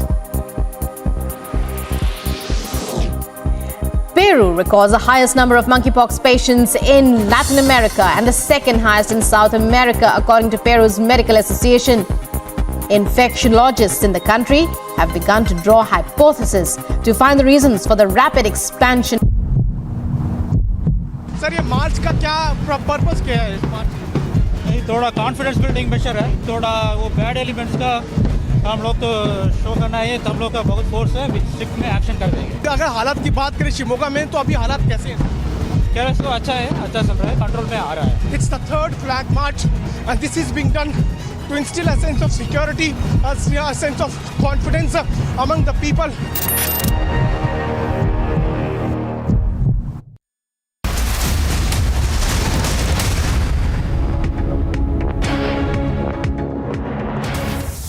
CBI BBA freezes 17 crores assets belonging to Anubrata Mandal and family members in connection with the cattle smuggling scam.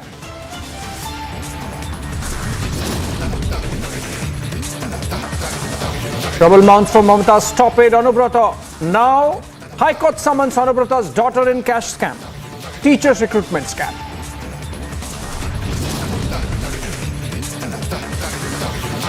Fifa Ban scandal completely explodes. Union government informs Supreme Court may break ice with FIFA soon.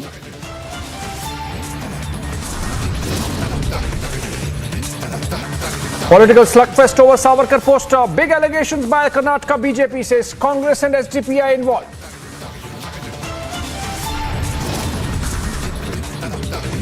Top BJP leader Ishwarappa visits Shivamogga, claims Congress provoked tensions in the area.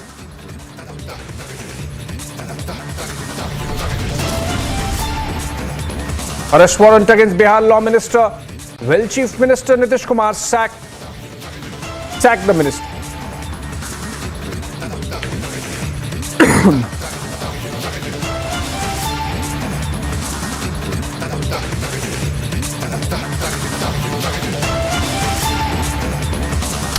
Well, a day after RJD's Kartikeya Singh took over as the Bihar Law Minister, it emerged that an arrest warrant was issued against him in a kidnapping case on July 14.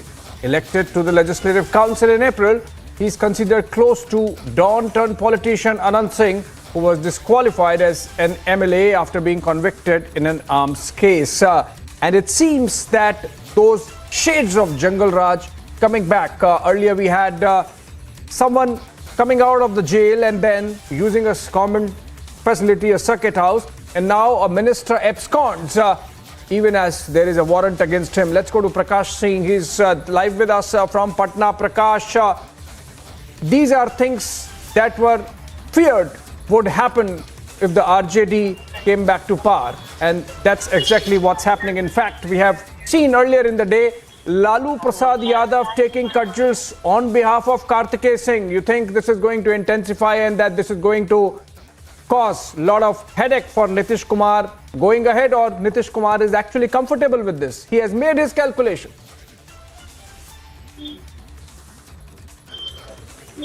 Abhishek, things are moving thick and fast in the political arena of Bihar.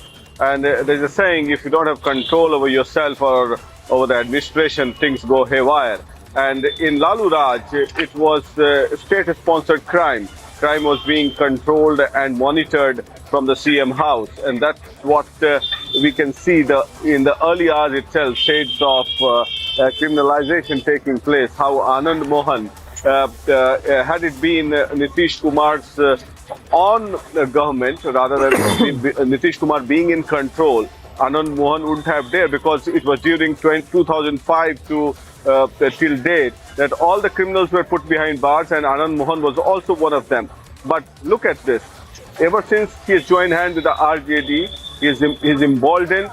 He's in the company of the security personnel. He's going for a free walk, free ride, getting government accommodation where he should have been in jail, and even attending RJD office, meeting supporters. And Kartikeya Singh, who's an absconder, has been made a minister in Nitish Kumar's government. And all said and done, he's the right-hand man of Bahubali and Dawn, Anand Singh. And everybody knows about him, what kind of person he is. So, needless to say anything about the things to unfold in the future as far as Bihar is concerned. Back to you. Clearly, Prakash, Nitish Kumar in a quagmire of his own making, of his own choice. It would be interesting to see how the Bihar Chief Minister really responds to this, having had the Sushashan flank always with him. Let's listen into some of the reactions that have come in through the day on this story from Bihar and Delhi. देखिए, हम भी बिहार के और हम शर्मिंदा है जो हो रहा है बिहार में। यह जंगल राज 2 है। हम लोग पहले ही कहा करते थे कि यह जंगल राज का आगाज हो गया, और यह स्पष्ट है। जो बिहार के कानून मंत्री हैं वो भगेरे हो, एब्सकॉन्डर हो, वो भी किडनैपिंग केस में। आज कैसे आदमी को आपने कानून मंत्री बनाया? कार्तिकेय सिंह को, जो कि अनंत सिंह का राइट हैंड मैन है। अनंत सिंह बरकात डॉन, दुर्दांत अपराधी। आइए, मुख्यमंत्री को नहीं मालूम है ये किसी को विश्वास करने लायक बात है क्या? मुख्यमंत्री अनंत सिंह को कब से जानते हैं? उनको ये नहीं जानकारी है कि अनंत सिंह का राइट हैंड मैन ये कार्तिक सिंह, उसको आपने कानून मंत्री बना, पहले तो आपने मंत्री बनाया फिर कानून मंत्री बना दिया। आज शर्म आनी चाहिए सब, कुछ न कुछ तो शर्म रहना चाहिए आंख में। भैया आपने संविधान में शपथ ली है कानून व्यवस्था को, कानून को अपहोल्ड करने के लिए, टू अपहोल्ड द कॉन्स्टिट्यूशन। ये क्या है? आप दुर्दांत अपराधी के राइट हैंड मैन को, जिस पर खुद अपहरण इत्यादि के मामले दर्ज हैं, क्रिमिनल केसेस दर्ज हैं, उनको आपने कानून मंत्री बना दिया। हमको लगता है कि उनको जनता से माफी मांगनी चाहिए। कार्तिक सिंह पर आरोप यह है कि कोई अपहरण के मामले में ये फरार चल रहे हैं, वारंट है। कार्तिक सिंह जी, ये वारंट का पेपर हम दिखा रहे हैं आपको, तो उसमें क्या आपको पहला बात तो मतलब कोई ऐसा तरह का केस मेरे ऊपर नहीं है, और जो भी ऐसा कुछ है उसको हल्फनामा में सब लोग दिए हुए हैं, जितने भी हैं, जो भी चुनाव लड़ते हैं सब देते हैं। आप हल्फनामा देख लीजिएगा, ऐसा कोई बात नहीं है। आरोप किन्हीं पर लगाना और आरोप साबित करना दोनों अलग बात होता है, ठीक है। हम लोग का ऐसा कोई मतलब शुरू से अभी तक पता कीजिए कहीं कोई इस तरह का हम बेदाग रूप से रहे हैं। पॉलिटिकल तो मतलब यही चुनाव लड़े हैं तो वो आचार संहिता का केस कर दिए लोग, मतलब कोई समर्थक लगा दिया, ये क्या बोलता है, बैनर लगा दिया, केस संपन्न हो गया तो केस तो होगा। लेकिन ऐसा कोई बात नहीं है कि मतलब हमारा कोई पूरा उठा लीजिए सबसे, कभी हमारे ऊपर ऐसा कोई अथी नहीं। 16 जुलाई को जो अरेस्ट वारंट का बात आ रहा है पूर्ण निराधार है, ये सब कोई बात नहीं है। हाँ, अब कोर्ट प्रक्रिया जो कहीं का तो ना कोई ऐसा बात नहीं है। आपको सरेंडर भी करना था क्या? नहीं, ऐसा कोई नहीं। अब वारंट नहीं है? नहीं, तो पुलिस से वारंट नहीं? नहीं कुछ नहीं है। ये ना फिर वारंट पड़ा रहे हैं, कहीं कुछ है ही नहीं है तो ये मामला क्या था? हम नहीं मालूम है कुछ हमको, इस सब का आप हल्फनामा में सब लोग दिए हुए हैं, जितने मंत्री हैं, विधायक हैं, सब दिए, सब जगह देख लीजिए क्या है उसमें, नहीं है तो इसमें कुछ ऐसा मामला। आज बीजेपी के नेता सुशील मोदी ने आरोप लगाया है, उन पर क्या कहेंगे? हमको काम करने के लिए जो जवाबदेही मिला है उस काम के प्रति हम जवाबदेह हैं, और उस काम को हम बखूबी करने के लिए जा रहे हैं। जो जनता का विश्वास है, जो माननीय नेता का विश्वास है मेरे ऊपर, उस विश्वास को हम पूरा करने के लिए भरसक प्रयास करेंगे। सुशील मोदी ने आरोप लगाया है कि दागी मंत्री बन रहे हैं। उधर उनको बोलने का अधिकार है, विपक्ष में हमको बोलने का अधिकार है। आज ही मतलब उनको बोलने का जगह मिला था, पहले से नहीं जगह था, वो हटाइए, उस पर कुछ नहीं कहना है। उनका अधिकार है बात उठाना करना, हमारा है उनका मतलब अपना काम करना। हम सिर्फ काम में विश्वास करते हैं। कह रहे हैं कि संवैधानिक पद पर रहते हुए ऐसे कानूनी प्रक्रिया चल रही है, फिर भी पद और गोपनीयता की शपथ ले ली। अब क्या बतावें हमको, फिर कह तो दिए कि भाई सब हल्फनामा में सब लोगों का दिया हुआ है, आप जाकर के वहाँ। Thank you.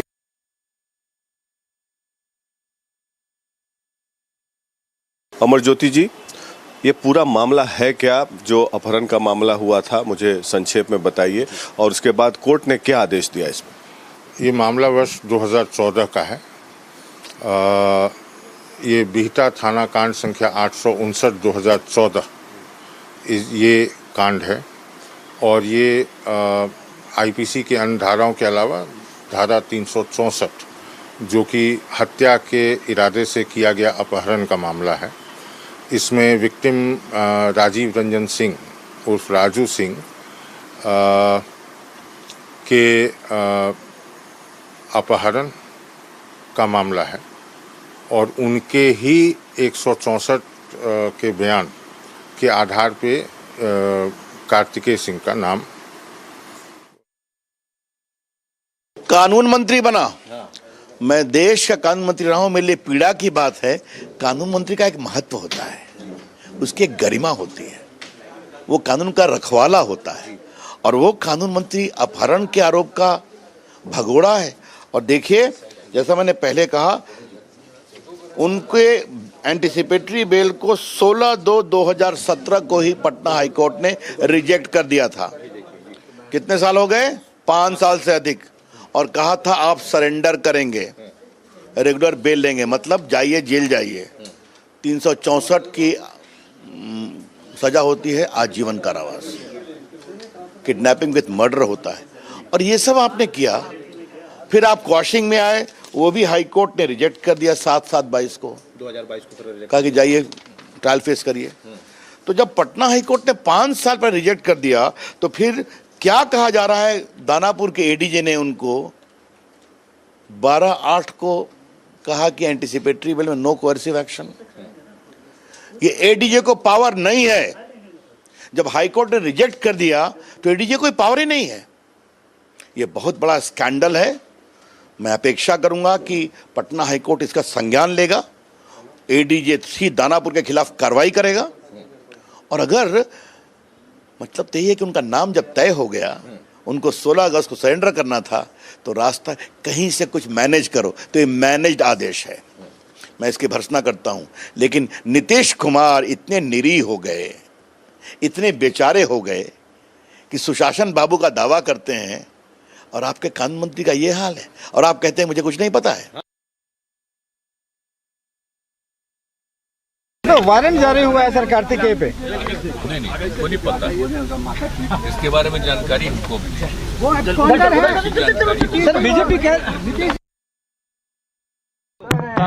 सरकार को हटाना, 24 को लेकर जो न्याय योजना है हटाना है, मोदी को हटाना है। मंत्रिमंडल पे क्या बोलिएगा सर? सर मंत्रिमंडल पे क्या बोलिएगा सर? क्या बोलिएगा? बोल रहे हैं, अरे शीशा खोले हुए बोल रहे हैं सर। सरकार बनते ही जो सरकार पर हमलावर सुशील मोदी ने कहा है, और ये सुशील मोदी का क्या झूठा है? ऐसा कोई मामला है सर? कोई ऐसा मामला नहीं, ऐसा कोई। कल जो शपथ ग्रहण हुआ उसमें एक मंत्री बने हैं कार्तिकेय सिंह, जिनको कानून मंत्री बनाया गया है। इस कार्तिकेय सिंह पर 2014 में एक किडनैपिंग का मामला दर्ज है, जो उन्होंने अपने एफिडेविट में भी स्वीकार किया है। उसी मामले में कोर्ट ने इन पर वारंट निकाला। इनको 16 अगस्त को कोर्ट में सरेंडर करना था, तो कोर्ट में सरेंडर करने के बजाय ये शपथ लेने चले गए।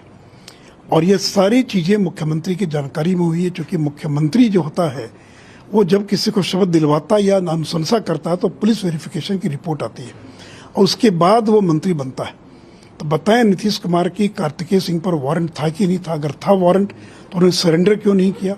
और सरेंडर नहीं किया और शपथ ले लिया, तो जिस व्यक्ति को न्याय के मंदिर में जाकर सरेंडर करना था वो राजभवन पहुंच गया और शपथ ले रहा है, उसको कानून मंत्री आपने बना दिया। और ये वो कागज है, ये जो वारंट का जो कागज है, यही वारंट का कागज है जो कि कोर्ट ने निर्गत किया है। तो नीतीश जी, ऐसे लोगों पर जिन पर किडनैपिंग के मामले में वारंट है और शपथ ले लेते हैं और आप चुपचाप देखते रहेंगे, तो क्या फिर से बिहार को लालू के दौर में बिहार को ले जाना चाहते हैं? आप सुशासन की बात करते हैं, आप कहते हैं कानून के मामले में कोई समझौता नहीं करेंगे, तो बर्खास्त कीजिए। कहीं ऐसा तो नहीं 115 विधायकों के दबाव में आप बर्खास्त करने की हिम्मत नहीं दिखा पा रहे हैं? और तो कार्तिकेय सिंह को कानून मंत्री क्यों बनाया गया? उनकी क्या हैसियत है कि कानून मंत्री बना दिया? कि बिहार के सबसे बड़े बाहुबली अनंत सिंह के ये दाहिना हाथ है। और दूसरा कि कानून मंत्री बने तो राजद से जुड़े जो विधायक हैं, जो मंत्री बन गए हैं, उनके मुकदमों को समाप्त करवाने में, कॉम्प्रोमाइज करवाने में कानून मंत्री एक भूमिका का निर्वाह कर सकते हैं। इसलिए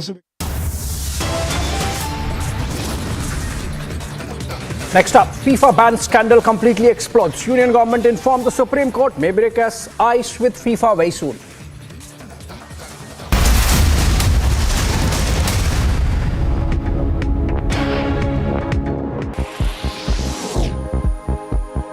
According to a statement by the European Commission, it said as several European countries endure high temperatures and a lack of rain, Europe could be facing its worst drought in 500 years.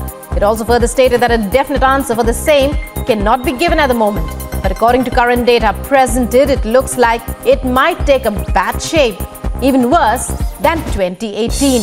As of now, the drought that the country is experiencing is affecting agriculture, forcing water restrictions and causing wildfires.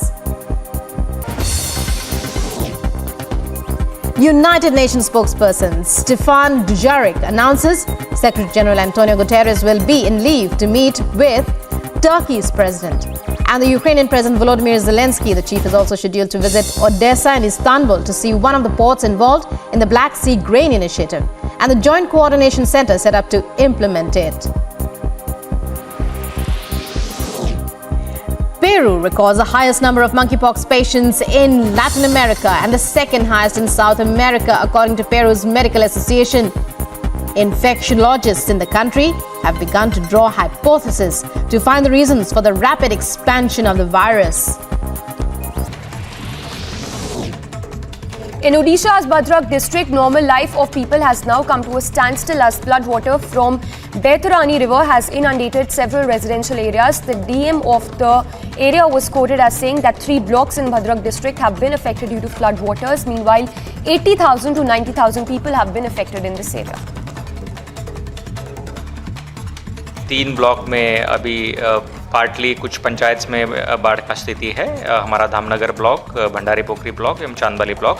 तो उस हिसाब से प्रशासन की तरफ से सारे steps लिए गए हैं कि जहां पे बोट डिप्लॉयमेंट हो, साइक्लोन जो शेल्टर सेफ शेल्टर आइडेंटिफिकेशन हो, ये सारा चीज़ें किया गया है। हमारे फील्ड फंक्शनरीज सारे जीपी जो कट ऑफ हुए हैं वहाँ पे है। कॉन्स्टेंटली हम पीआरआई मेंबर्स के टच में भी है।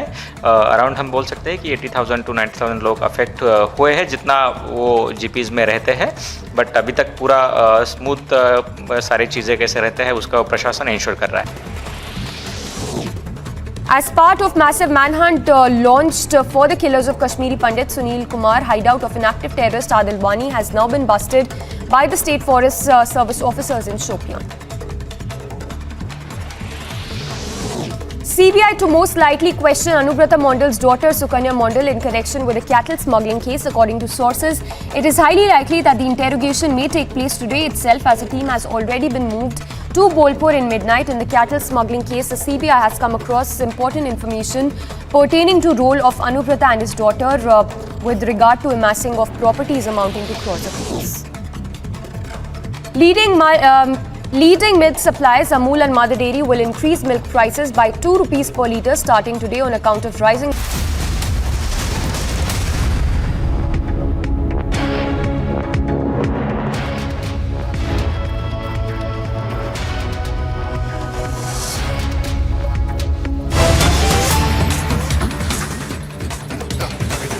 Welcome back. In a massive crackdown on terror house of Adil Wani has been sealed by Shopian police at Katpura, Shopian in South Kashmir. In fact, during the search that was carried out, one AK-47 and a pistol have also been recovered. Seems he was a hybrid terrorist. For more on that development, let's go to Zeenat Zishan Fazil, our Kashmir bureau chief, reporting from Srinagar. Zeenat, you were there on the ground yesterday. And today, police acting and sealing the residence of suspected Adil Wani, suspected of involvement in the killing of Kashmiri Pandit Sunil Kumar and attack on his brother Pitambar. Please tell us how the police got the lead and were they on his trail before Adil carried out this attack. We are told that he was a category C terrorist and had carried out only one similar attack before he killed one Kashmiri Pandit yesterday in the valley. See, Abhishek, this was yesterday also. He is not a suspect. ADGP Kashmir Vijay Kumar has confirmed his involvement in the terror attack yesterday also. But yes, the police is yet to identify the second one who was accompanying Adil when he carried this attack. Now, the bigger development coming from the Shopian is that the police has sealed the residence of Adil Wani because early morning when the search was carried and the hideout was busted by the security forces, including the Jammu and Kashmir police, what they recovered from the residence of Adil in Katpura, Shopian was one AK-47 along with pistol and other warlike stores were recovered. On the basis of that, the action was taken by the Jammu and Kashmir police, and they not only sealed the residence of the Adil because it's a terror hideout now. Plus, they have also detained the 3 of his brothers for the questioning, and police is seriously working on the case as far as the killing of the Kashmiri Pandits in Shopian is concerned. Right, Zeenat. Thank you so much. Adil Wani's house being used as a terror hideout. The question is, what were others doing when these activities were taking place? Hope the police reaches the bottom of this case. Moving on, short break. But on the other side, CBI freezes 17 crores assets belonging to Anubrata Mondal and family members in connection with cattle smuggling case. Be right back.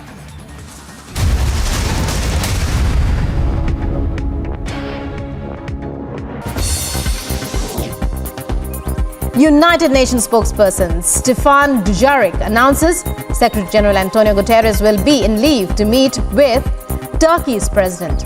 And the Ukrainian President Volodymyr Zelensky, the chief, is also scheduled to visit Odessa and Istanbul to see one of the ports involved in the Black Sea Grain Initiative and the Joint Coordination Center set up to implement it.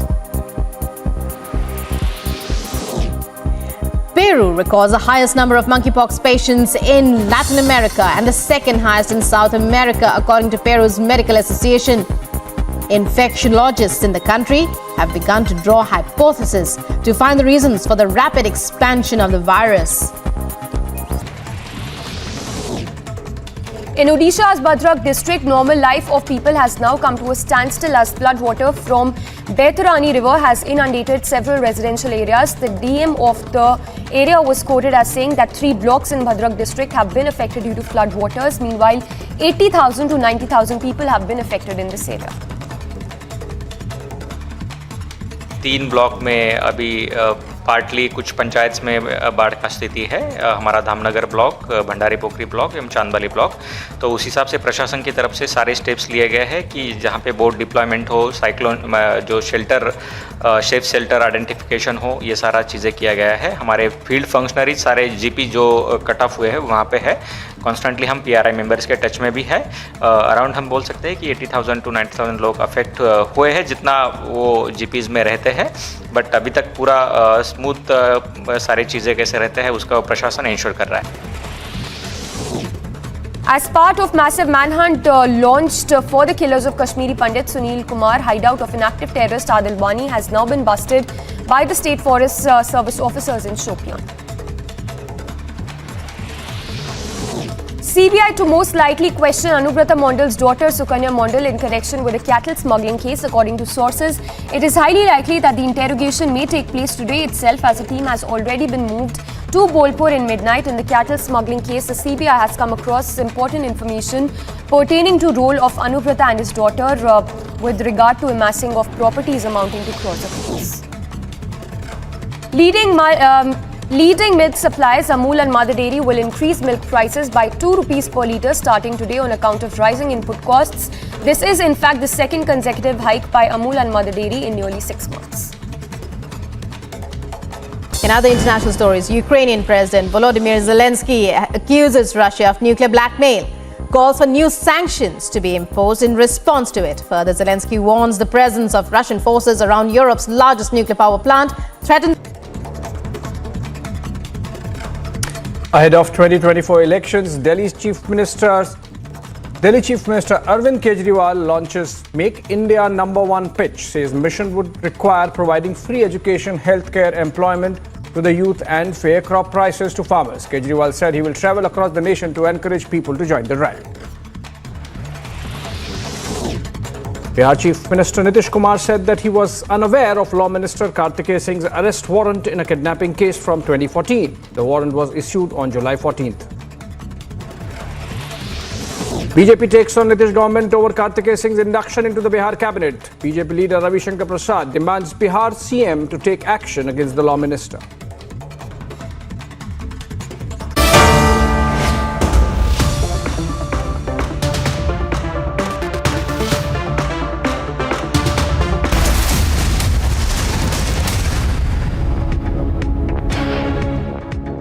The Amity BBA has been ranked India's #1 BBA in the recently released Times of India B School 2022 rankings, a testimony to Amity BBA's globally benchmarked standards in education. In Odisha's Bhadrak district, normal life of people has now come to a standstill as floodwater from Baitarani river has inundated several residential areas. The DM of the area was quoted as saying that 3 blocks in Bhadrak district have been affected due to floodwaters. Meanwhile, 80,000 to 90,000 people have been affected in this area. 3 block में अभी partly कुछ पंचायत में बाढ़ का स्थिति है। हमारा Dhamnagar block, Bhandari पोखरी block एवं चांदबाली ब्लॉक, तो उस हिसाब से प्रशासन की तरफ से सारे स्टेप्स लिए गए हैं कि जहां पे बोट डिप्लॉयमेंट हो, साइक्लोन जो शेल्टर सेफ शेल्टर आइडेंटिफिकेशन हो, ये सारा चीज़ें किया गया है। हमारे फील्ड फंक्शनरीज सारे जीपी जो कट ऑफ हुए हैं वहाँ पे है। कॉन्स्टेंटली हम पीआरआई मेंबर्स के टच में भी है। अराउंड हम बोल सकते हैं कि 80,000 टू 90,000 लोग अफेक्ट हुए हैं जितना वो जीपीज में रहते हैं, बट अभी तक पूरा स्मूथ सारी चीज़ें कैसे रहते हैं उसका प्रशासन इंश्योर कर रहा है।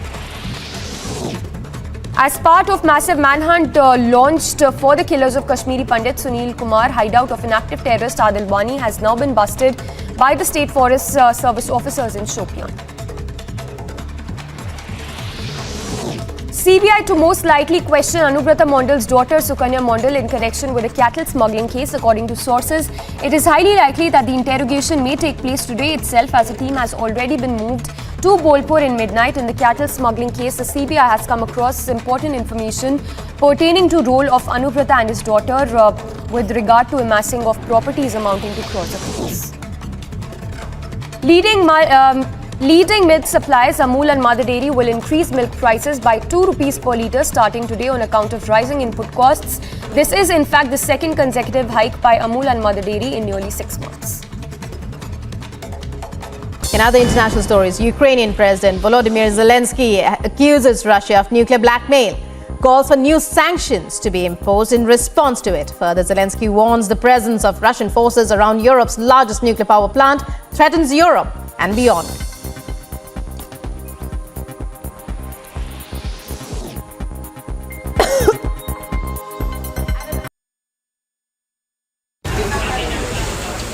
A major fire broke out at a factory at the Lal Kuan residential area in Ghaziabad in Uttar Pradesh. At least 5 fire tenders from the local fire spot were deployed following the incident. The cause of the fire is yet to be found. आज सुबह लगभग 6:40 पे सूचना मिली कि लाल कुआं में एक मकान में आग लगी है। तत्काल फायर ब्रिगेड कोतवाली से 4 गाड़ियाँ भेजी गई। यहाँ देखा गया कि ये लाल कुआं रोड पर रिलायंस पेट्रोल पंप के बगल से आवासीय मकान सोसाइटी है, जिसके अंदर एक मकान में भूतल और प्रथम तल की एक अवैध फैक्ट्री चल रही थी। The factory where the fire was reported was found to be an illegal facility in a residential space, leading to an investigation initiated at the site. Bureau Report, Republic TV.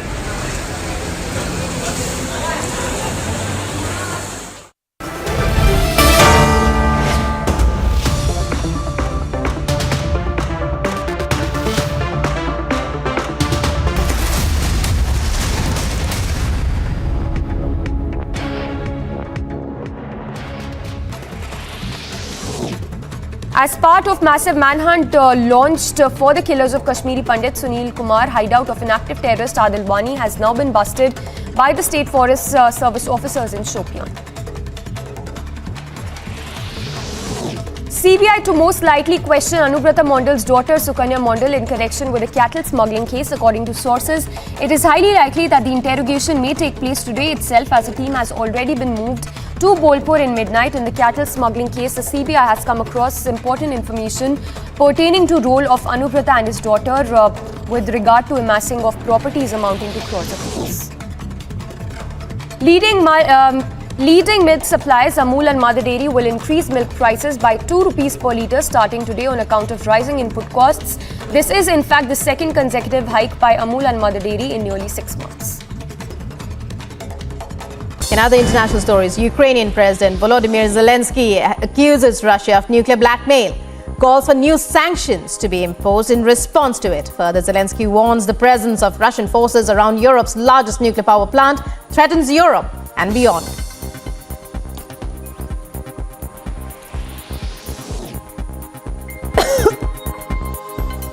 Army 2022 exhibition, Russia unveils a military robot with an attached rocket launcher. Robot is a 4-legged machine dubbed with M81, advertised as a combat unit capable of striking targets and transporting ammunition. According to sources, the robot was later found to have striking similarities to a Chinese model available for purchase at an online shopping site.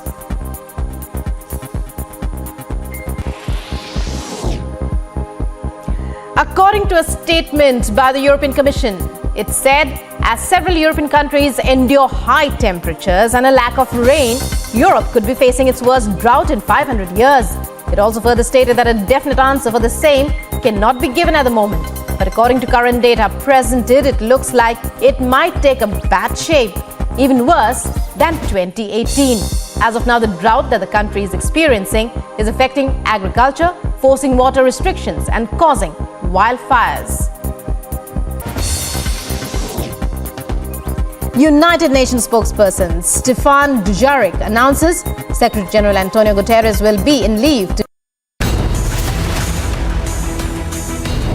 मैं पूरे देश में जाऊंगा, पूरे देश के कोने कोने में जाऊंगा, लोगों को जोड़ूंगा और 130 करोड़ लोगों का अलायंस बनाएंगे। और जब 130 करोड़ लोग जुड़ गए तो भारत को सर्वश्रेष्ठ राष्ट्र, शक्तिशाली राष्ट्र बनने से कोई नहीं रोक सकता।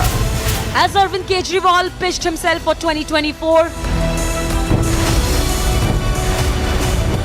20 months run up to the big elections, who has the edge? Arnav debates at 9 p.m.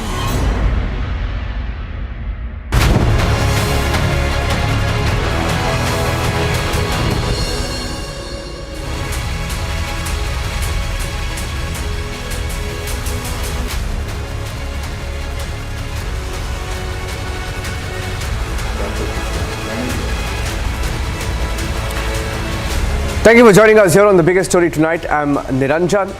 We're getting you some breaking news updates from across the country, from a political shake-up to a tape that is doing the rounds, all that and more. Here are the headlines on the biggest story tonight.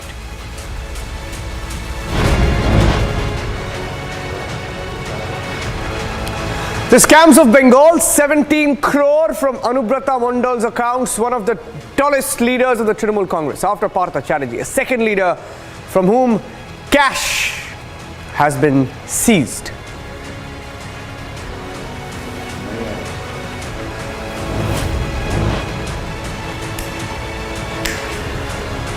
Twist in the Savarkar case, SDPI instigation tape is out. We're getting you the full details, the tape from the 13th of August, giving you the reality of what really happened.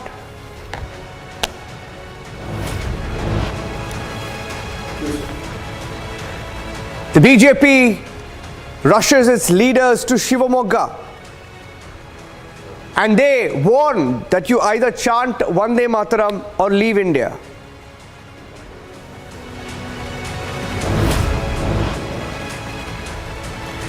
Jungle Raj back in Bihar.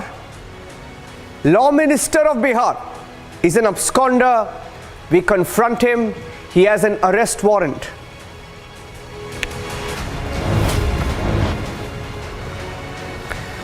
Kejriwal begins his 2024 positioning. The BJP levels more charges against him as he does that.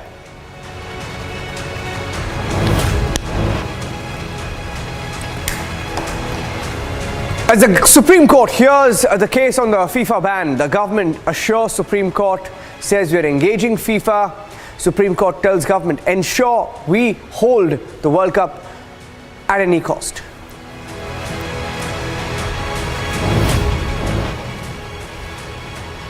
Gadkari and Shivraj Singh Chauhan, big names dropped from the BJP board, BJP Parliamentary Board and also the Central Election Committee. There are big changes. Telling you all about that first up.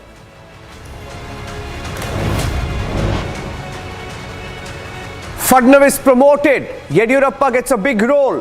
Hint of things to come perhaps in the next few months.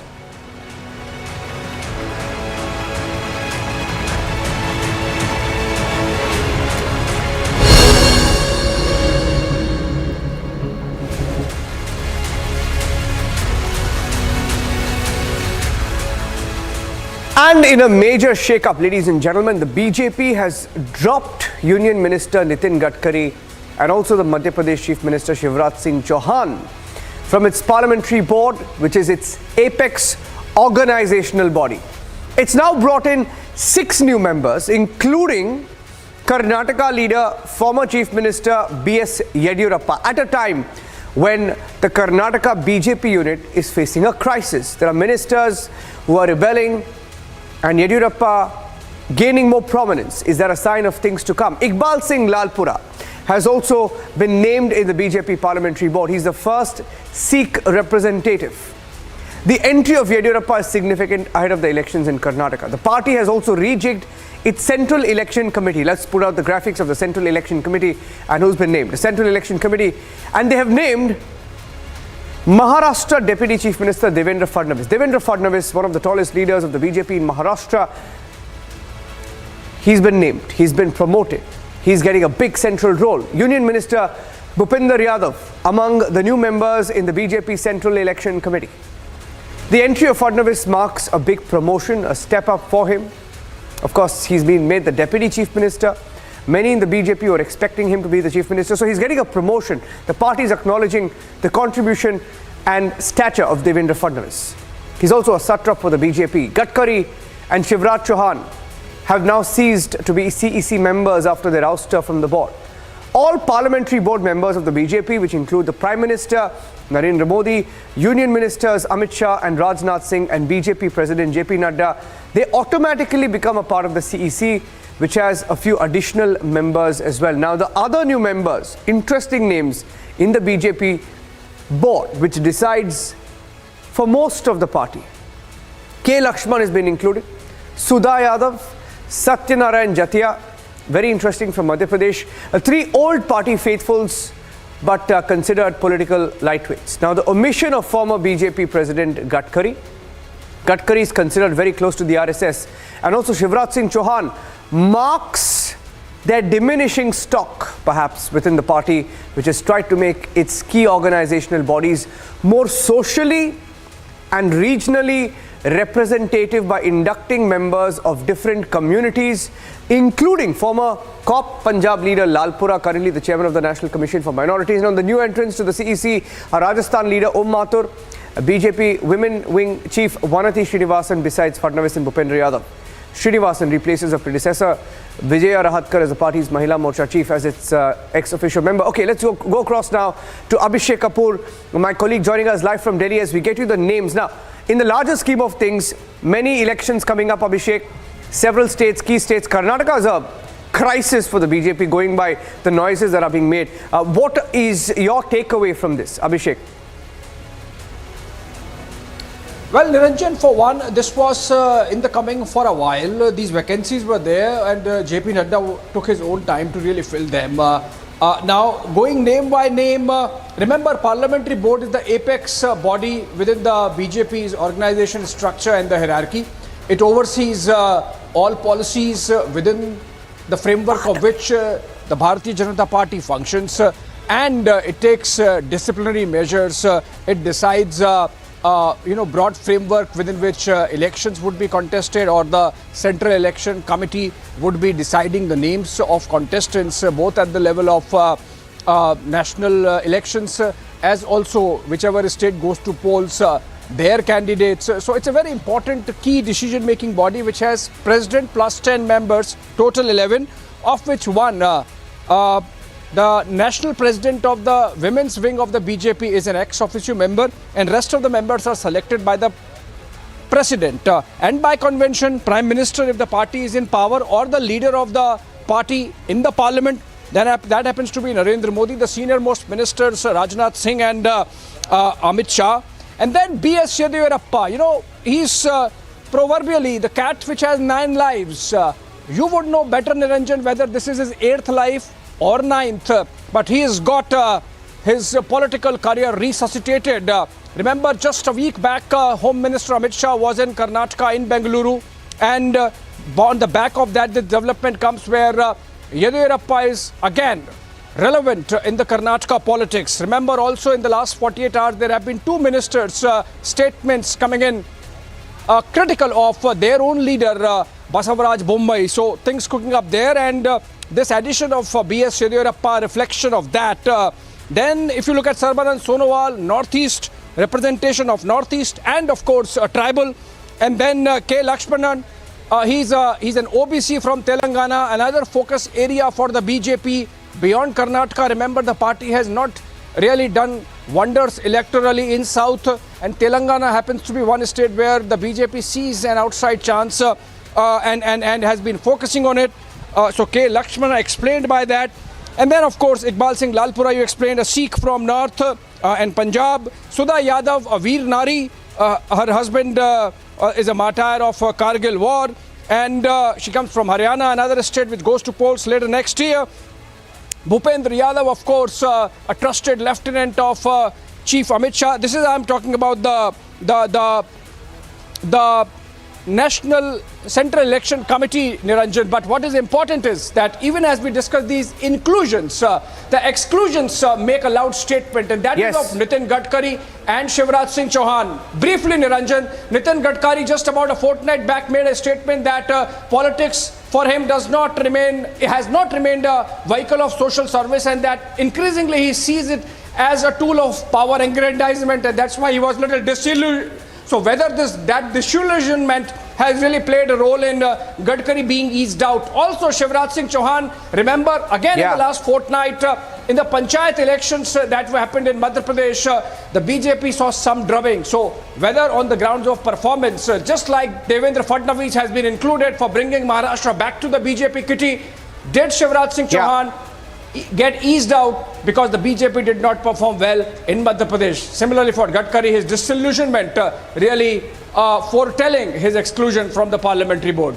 Thank you for that, Abhishek. Very, very detailed on what you can expect politically. Now, these are developments, faces, names that could play a big role.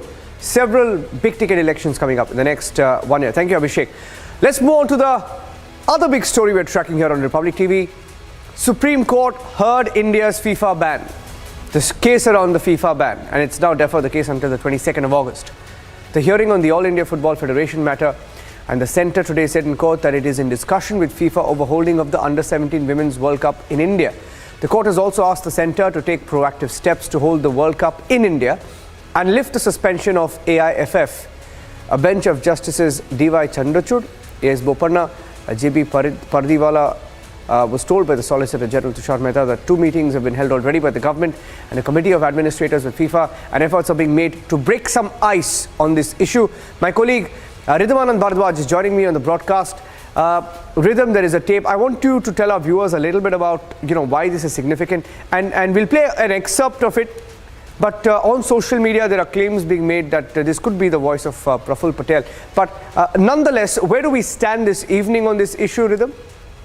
Well, good evening to you, Niranjan, and viewers joining us, because today this is going to be seen as a very big relief for all football lovers with what the Supreme Court has done today. First, I'll tell our viewers in just 2-3 lines what the Supreme Court has said. They've said the central government today gives them an assurance they will go forward, continue having meetings with the world governing body FIFA to ensure the Under-17 World Cup is held in India in October. That becomes extremely crucial. It's a very positive, mature tone that was held in the Supreme Court, where the Solicitor General said, I stand for the prestige of my country, and that is all that matters. There were several lawyers who tried to speak about Praful Patel and his role in likely instigating FIFA to write to us and suspend India and that ban. And that is something I'll just go to in a short while. But today, the measured, mature tone that was held in the government and the Supreme Court by the Solicitor General is exactly what we need to ensure that India does not lose the hosting rights to have this World Cup. Not only this, Niranjan, it's also that no football player from India can play in any FIFA match in international corners.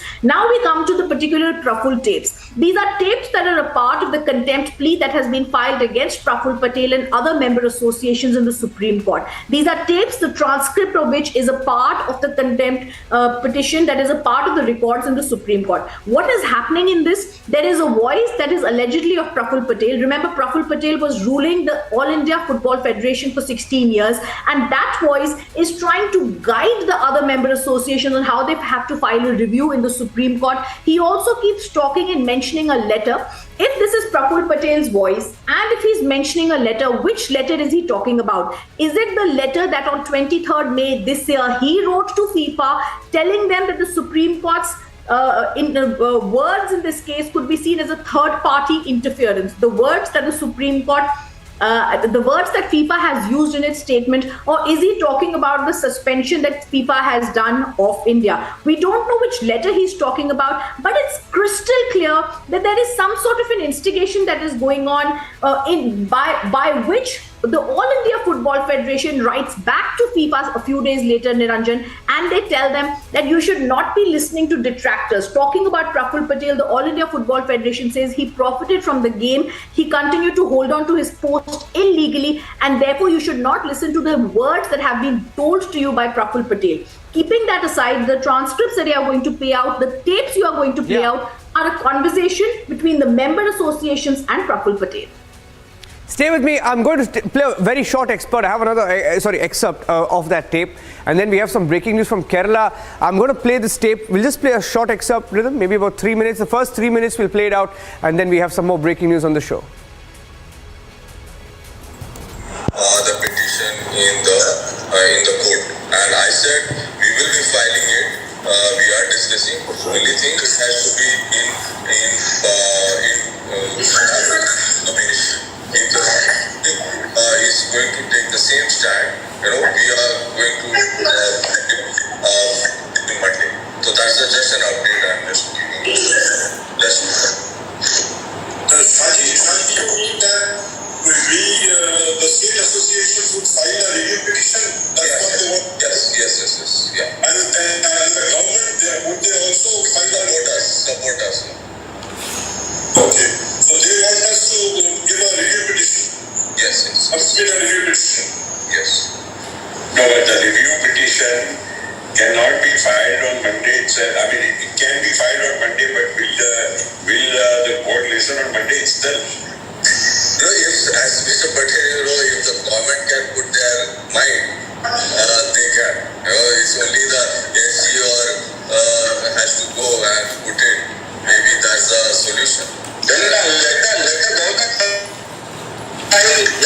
file it on Monday. We file it on Tuesday. No, we have to file it on Monday. Let the government file it on Monday. My suggestion is instead of all of us discussing, you people who have been dealing with the lawyers, please speak to the lawyer. Yes. And talk to the lawyer regarding the time frame when it can be done. Yes. You can, between today Saturday, so between Saturday Sunday, short review petition may be filed and mentioned before the Supreme Court on Monday or Tuesday. I don't know, whichever. What about the FIFA AFC letter? Won't the court give cognizance to that? That Mr. Subratuda will have to be part of our review petition. That will be part of the petition.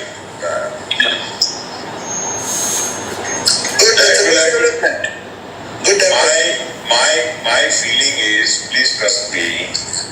See, I can say only so many things. I cannot speak everything, but I can say this much.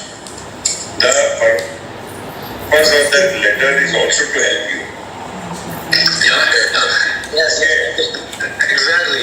Please.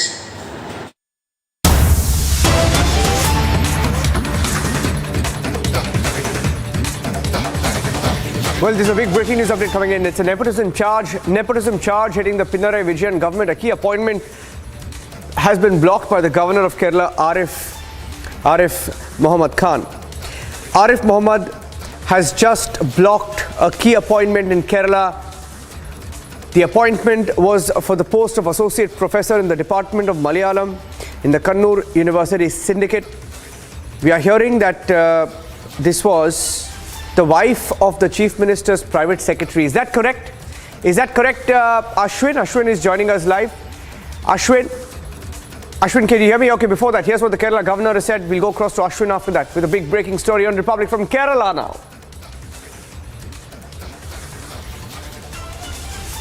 You want to ask? What do you want to ask? What is your decision on Kannur University Associate Professor? I hope you will come to know within half an hour. Okay. Yes. And one thing, only one thing. Yeah. As long as I am Chancellor, there is no question that favoritism, nepotism will be allowed in the matter of appointments. Ashwin is joining me live. It's a huge scandal. I think this is corruption of a sort that the left government is perhaps getting used to, Ashwin, a dangerous trend. Are you saying the appointment that has now been blocked was that of the wife of the private secretary of the chief minister? Is that correct? The wife of the private secretary, that is Vijayan's aide's wife, was going to be announced as a professor, and that's been blocked now, Ashwin? Absolutely. The private secretary of Chief Minister K.K. Rajesh's wife, Priya Varghese, was given a chance, a plump position of an assistant professor in the university. And this particular incident had caught with some of the people who have been working to save the universities from such kind of nepotism and favoritism, and a petition was filed by the same University Commission, and based on which there has been a tussle that has been going on. There has been so many eligible candidates who had done so much better in whether it's the interview that they have taken place, whether the exams that have taken place.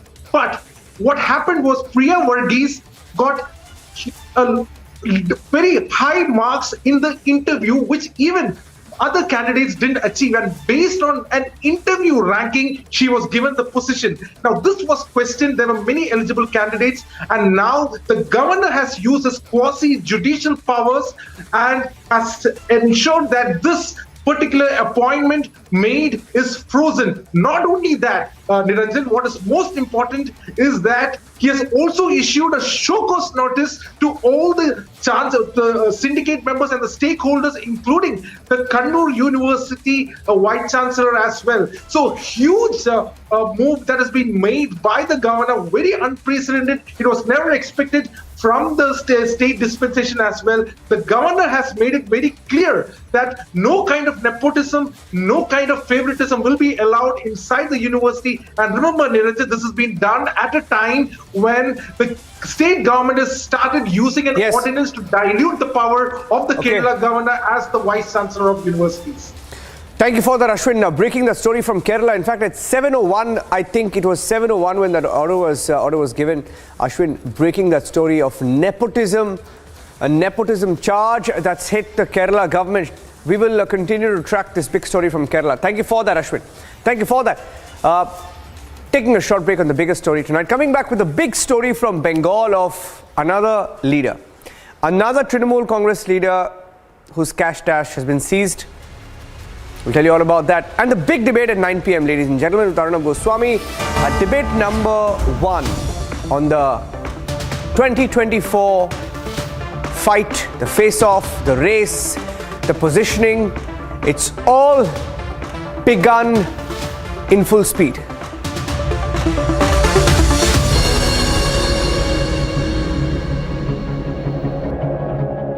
आग को फैलने से रोकना मुश्किल है, पर नामुमकिन नहीं। अब फायरवॉल टेक्नोलॉजी के साथ सेंचुरी प्लाइड क्लब प्राइम आग से बचाए। In other international stories, Ukrainian President Volodymyr Zelensky accuses Russia of nuclear blackmail, calls for new sanctions to be imposed in response to it. Further, Zelensky warns the presence of Russian forces around Europe's largest nuclear power plant threatens Europe and beyond.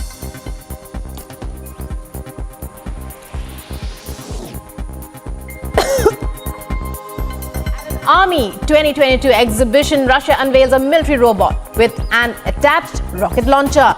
Robot is a 4-legged machine dubbed with M81, advertised as a combat unit capable of striking targets and transporting ammunition. According to sources, the robot was later found to have striking similarities to a Chinese model available for purchase at an online shopping site.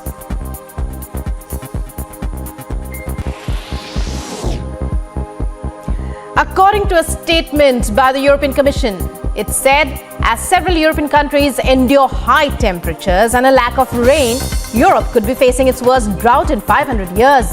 It also further stated that a definite answer for the same cannot be given at the moment. But according to current data presented, it looks like it might take a bad shape, even worse than 2018. As of now, the drought that the country is experiencing is affecting agriculture, forcing water restrictions and causing wildfires. United Nations spokesperson Stefan Dujarric announces Secretary General Antonio Guterres will be in leave to meet with Turkey's president. And the Ukrainian President Volodymyr Zelensky, the chief, is also scheduled to visit Odessa and Istanbul to see one of the ports involved in the Black Sea Grain Initiative and the Joint Coordination Center set up to implement it. Peru records the highest number of monkeypox patients in Latin America and the second highest in South America, according to Peru's Medical Association. Infectiologists in the country have begun to draw hypotheses to find the reasons for the rapid expansion of the virus. In Odisha's Bhadrak district, normal life of people has now come to a standstill as floodwater from Baitarani river has inundated several residential areas. The DM of the area was quoted as saying that 3 blocks in Bhadrak district have been affected due to floodwaters. Meanwhile, 80,000 to 90,000 people have been affected in this area. 3 block में अभी partly कुछ पंचायत में बाढ़ का स्थिति है। हमारा Dhamnagar block, Bhandari पोखरी block एवं चांदबाली ब्लॉक। तो उस हिसाब से प्रशासन की तरफ से सारे स्टेप्स लिए गए हैं कि जहां पे बोट डिप्लॉयमेंट हो, साइक्लोन जो शेल्टर सेफ शेल्टर आइडेंटिफिकेशन हो, ये सारा चीज़ें किया गया है। हमारे फील्ड फंक्शनरीज सारे जीपी जो कट ऑफ हुए हैं वहाँ पे है। कॉन्स्टेंटली हम PRI मेंबर्स के टच में भी है। अराउंड हम बोल सकते हैं कि 80,000 टू 90,000 लोग अफेक्ट हुए।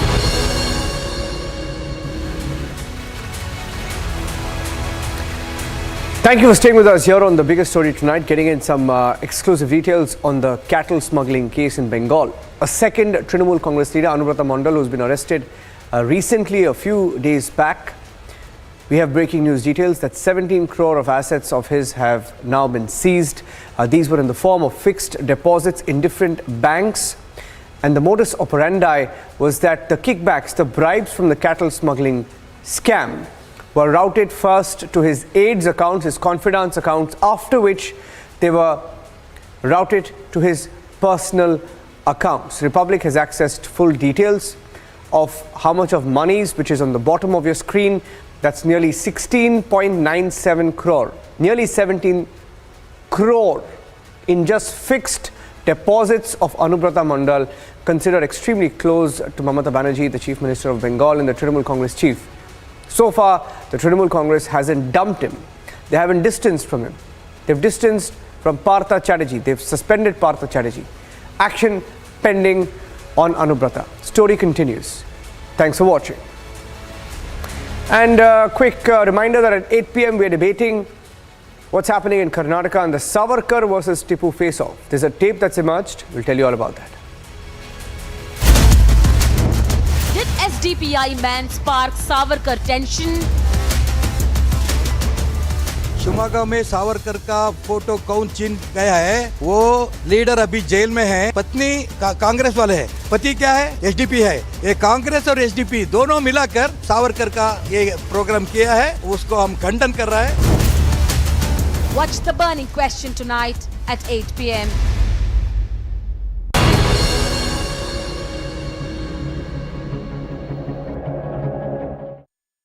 The Amity BBA has been ranked India's #1 BBA in the recently released Times of India B School 2022 rankings, a testimony to Amity BBA's globally benchmarked standards in education.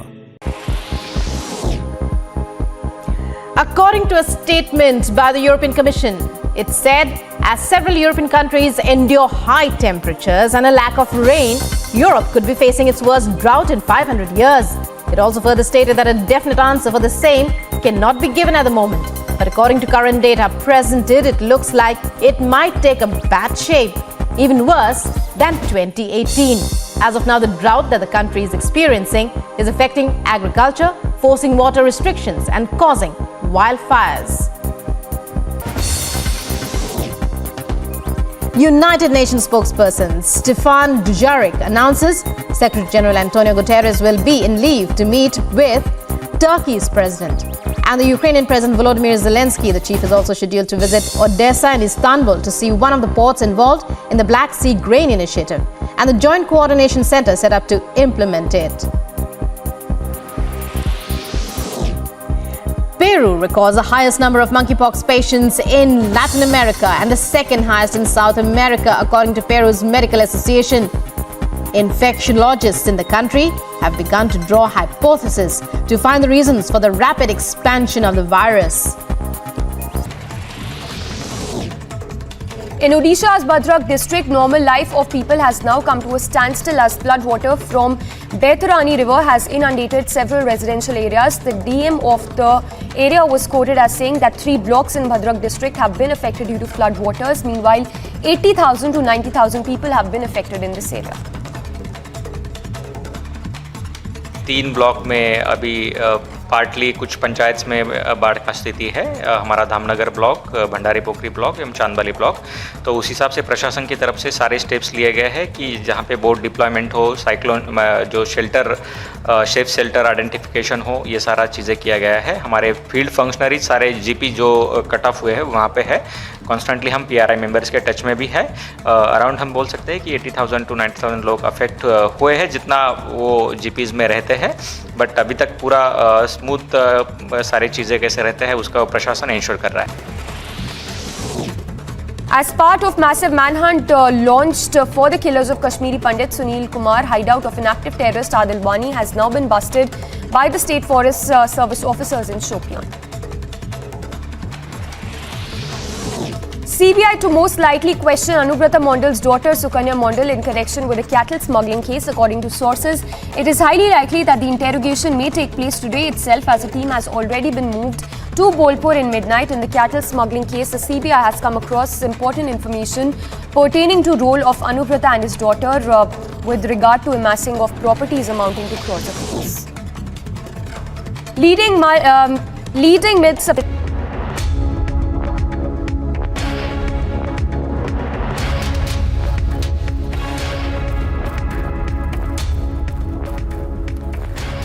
My colleague Shivangi joining us with Superfast 50 now. Over to you, Shivangi. Well, thank you, Niranjan. It's time for all the updates super fast on Superfast 50. Let's get started.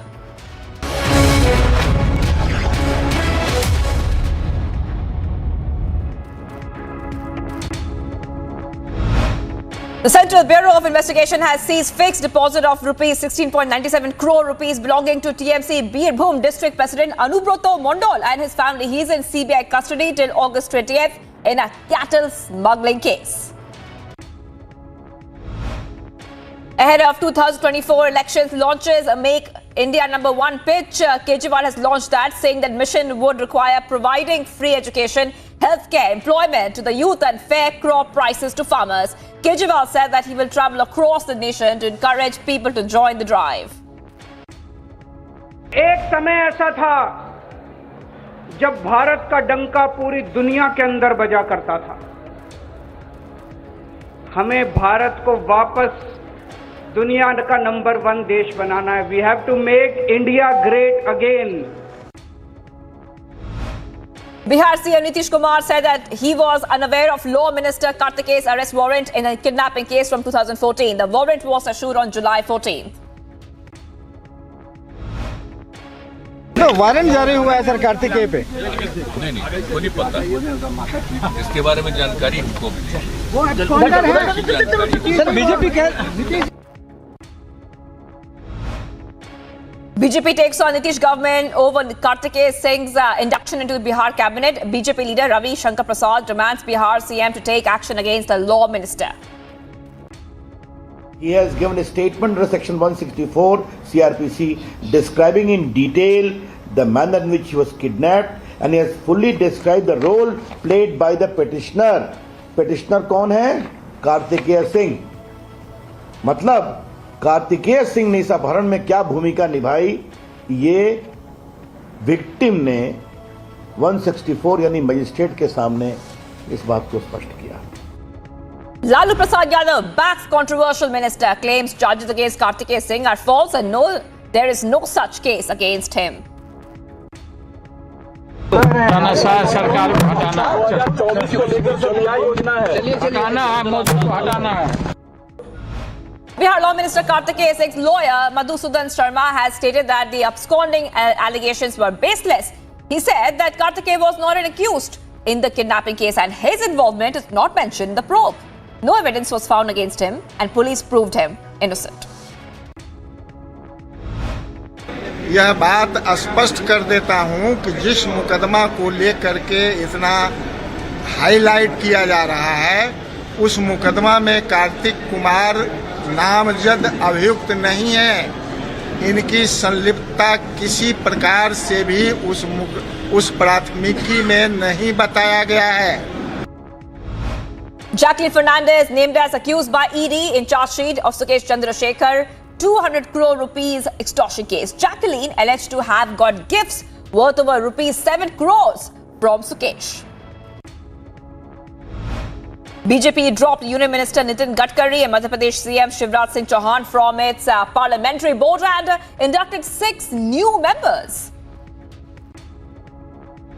Big elevation for Maharashtra Deputy CM Devendra Fadnavis, made member of party's Central Election Committee. On being named as a member of BJP Parliamentary Board and Central Election Committee, B.S. Yediyurappa said that his aim is to bring the party back to power in Karnataka in 2023 and would work till his last breath. The MHA has clarified that it has not given any direction to provide EWS flats to Rohingya illegal migrants in the Bakrawala area in New Delhi. Now, the clarification comes after Union Minister of Housing and Urban Affairs Hardeep Puri announced that the centre plans to resettle around 1,100 Rohingyas. MHA said that illegal foreigners will be kept in detention centre till their deportation as per law. Savarkar poster, face-off round, Karnataka has been escalating. Video emerges showing a Congress corporator's husband, who is an SDPI leader, protesting against the Savarkar poster in a mall in Shivamogga district. The BJP has alleged links of Congress and the SDPI. Speaking exclusively to Republic TV, the MLA from Karnataka, Shivamogga, Ishwarappa, claims that Congress's involvement and the accused the party of instigating such anti-national activities by supporting the PFI and the SDPI. सारे देश में ये anti nationalist PFI हो, SDPI हो, उनको support तो मैं directly attack करना चाहता हूं, कांग्रेस ही उनको सपोर्ट कर रहा है. And Section 144 continues to be observed in Shivamogga. At least 1,000 police personnel have been deployed in Shivamogga. The deployment was brought following clashes in the district over poster war to keep law and order in place. Congress party in Udupi district requested the police and the district administration to remove Vinayak Damodar Savarkar's posters installed on the backdrop of Independence Day celebrations. The mortal remains of Lance Naik Chandrasekhar, Operation Meghdoot, hero who went missing in Siachen in the year 1984, was brought to his hometown in Uttarakhand's Haldwani, where he was laid to rest. A day after 7 ITBP jawans lost their lives in a bus accident in Jammu Kashmir's Pahalgam, a ceremony was carried out at the district police lines in Srinagar to pay the last tributes to the martyred soldiers. Jammu and Kashmir Lieutenant Governor Manoj Sinha also paid his tributes to the jawans. Following the incident of Hindu hate killing in Shopian, Kashmiri Pandits staged a massive protest by blocking the Tavi Bridge in Jammu, raising concerns over their safety. A day after FIFA suspended All Indian Football Federation, the Supreme Court asked the government to take proactive measures to ensure holding of World Cup. Meanwhile, Supreme Court adjourned the matter till August 22nd. In a big setback for AIADMK General Secretary EPS, the Madras High Court ruled in favour of his arch-rival OPS, restoring the dual leadership in the party. A bench of Justice G. Jayachandran also directed that a fresh meeting of the AIADMK General Council to be conducted.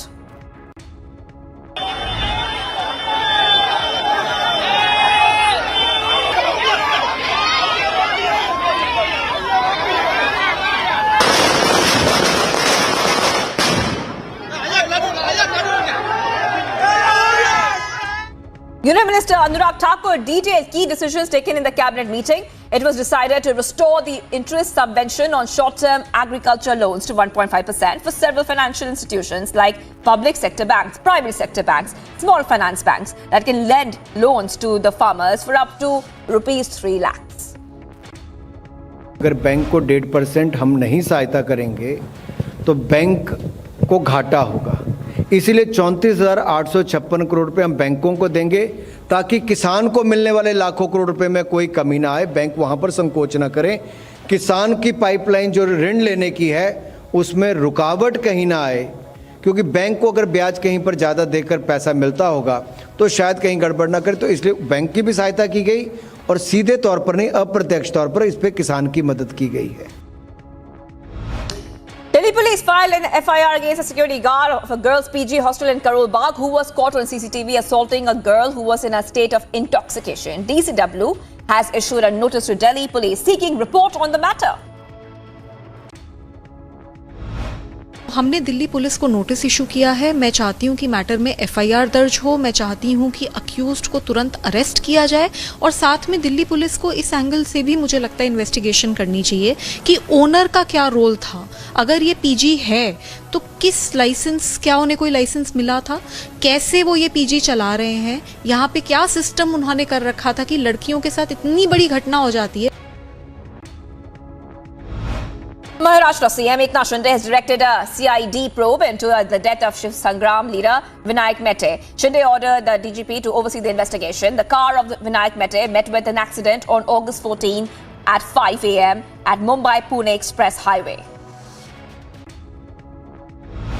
More trouble is brewing for the Congress as 3 more leaders quit after senior party leader Ghulam Nabi Azad resigned as the chairman of the newly constituted campaign committee. Congress leader Ashwani Handa said and stated that more resignations are likely to follow if the Congress does not take stock of the situation. है कि अगर इस पे फिर से गौर नहीं किया गया इस कमेटी पे तो और बहुत सारे रिजाइन हो सकते हैं और बहुत सारे ऐसे नेता हैं जो पार्टी छोड़ सकते हैं। DMK moves an impleadment motion notice before Supreme Court asking to be made a respondent to a plea seeking that political parties be prohibited from promising freebies during elections campaign. DMK also challenged the definition of freebies in its application. In view of the rise in COVID-19 cases, Directorate General of Civil Aviation has issued a directive to airlines to ensure that passengers are wearing face masks to properly throughout the journey and ensure proper sensitization of the passengers through various platforms. 4,000 litres of adulterated milk was seized from a truck at a checkpoint in Gujarat's Rajkot. A truck was stopped during a checking of vehicles and adulterated milk that was made from chemicals like sulfates, phosphates and carbonate oils was seized. 3 CISF commandos have been dismissed from service and 2 senior officers of its VIP security unit have been transferred over a security breach at the residence of National Security Advisor Ajit Doval earlier this year. Led by a leader of opposition Ajit Pawar, the leaders from the Nationalist Congress Party, Congress Uddhav-led Shiv Sena faction shouted slogans against Shinde government over farmers' issue outside the Maharashtra Assembly ahead of the monsoon session. MLA Aditya Thackeray was also seen taking part in the sloganeering. Even as India and the US raised concern with Colombo over China's military ships' capabilities, Chinese research vessel arrived at Sri Lanka's Hambantota port. The vessel, with nearly 2,000 sailors on board, has facilities to track satellites and intercontinental missiles. Days after Bihar CM Nitish Kumar led JDU parted ways with the NDA, the BJP has set a target of winning 35 seats in Bihar in the 2024 Lok Sabha elections. This comes after the Bihar BJP core committee meeting was conducted at party headquarters in Delhi in the presence of Union Home Minister Amit Shah and the party's national president JP Nadda. Upping the ante against the BJP, Telangana CM K. Chandrasekhar Rao advised people not to fall prey to BJP's policies. The Telangana CM further went on to say that no one has benefited from the central government. Telangana BJP chief Bandi Sanjay has now refuted allegations made by CM K. Chandrasekhar Rao that the centre was undermining the federal spirit of the constitution. Sanjay flayed KCR and said that whatever development Telangana has witnessed in the last 8 years is only due to the funds released by the centre. Ahead of assembly polls in Himachal Pradesh, the Aam Aadmi Party is set to start a public assurance campaign in the state from August 18th. The CM of Punjab, Bhagwant Mann, and Deputy CM of Delhi, Manish Sisodia, are expected to take part in a public address program in Shimla. Odisha CM Naveen Patnaik reviewed the flood situation in the state and directed the officials to ensure zero casualty due to flood and that there should be no disruption to normal life. There is a possibility of flooding in 10 districts of the Mahanadi River basin due to continuous rains. Madhya Pradesh has been battered by non-stop rainfall and thunderstorm. In view of this, IMD has sounded rainfall alert in Jabalpur. Bhopal and Narmadapuram divisions of Madhya Pradesh for the next 24 hours. The officials have also directed to stay vigilant in view of the heavy rainfall situation in the state.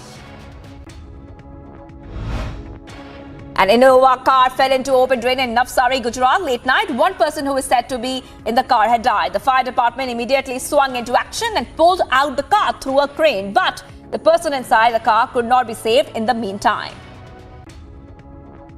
तो 8:30 बजे नगर पालिका की fire की team को एक call मिला था और यहाँ जो आदर्श नगर जो एरिया है वहाँ भूत फड़िया के विस्तार में एक Innova car snow water drain में मतलब फंस गई थी और जो कॉल मिलने के बाद नगर पालिका की टीम इमीडिएटली साइट पे पहुंची थी और साइट पे पहुंच के रेस्क्यू वर्क स्टार्ट कर दिया था और नगर पालिका के सभी अधिकारी पदाधिकारी और जो डिस्ट्रिक्ट एडमिनिस्ट्रेशन के सभी ऑफिसर यहाँ ऑन साइट पे आ गए थे और रेस्क्यू के दरमियान एक कैजुअलिटी हुई है.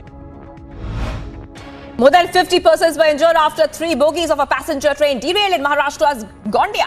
No death has been reported so far in the incident. The passenger train was on its way from Bilaspur in Chhattisgarh to Rajasthan, Jodhpur.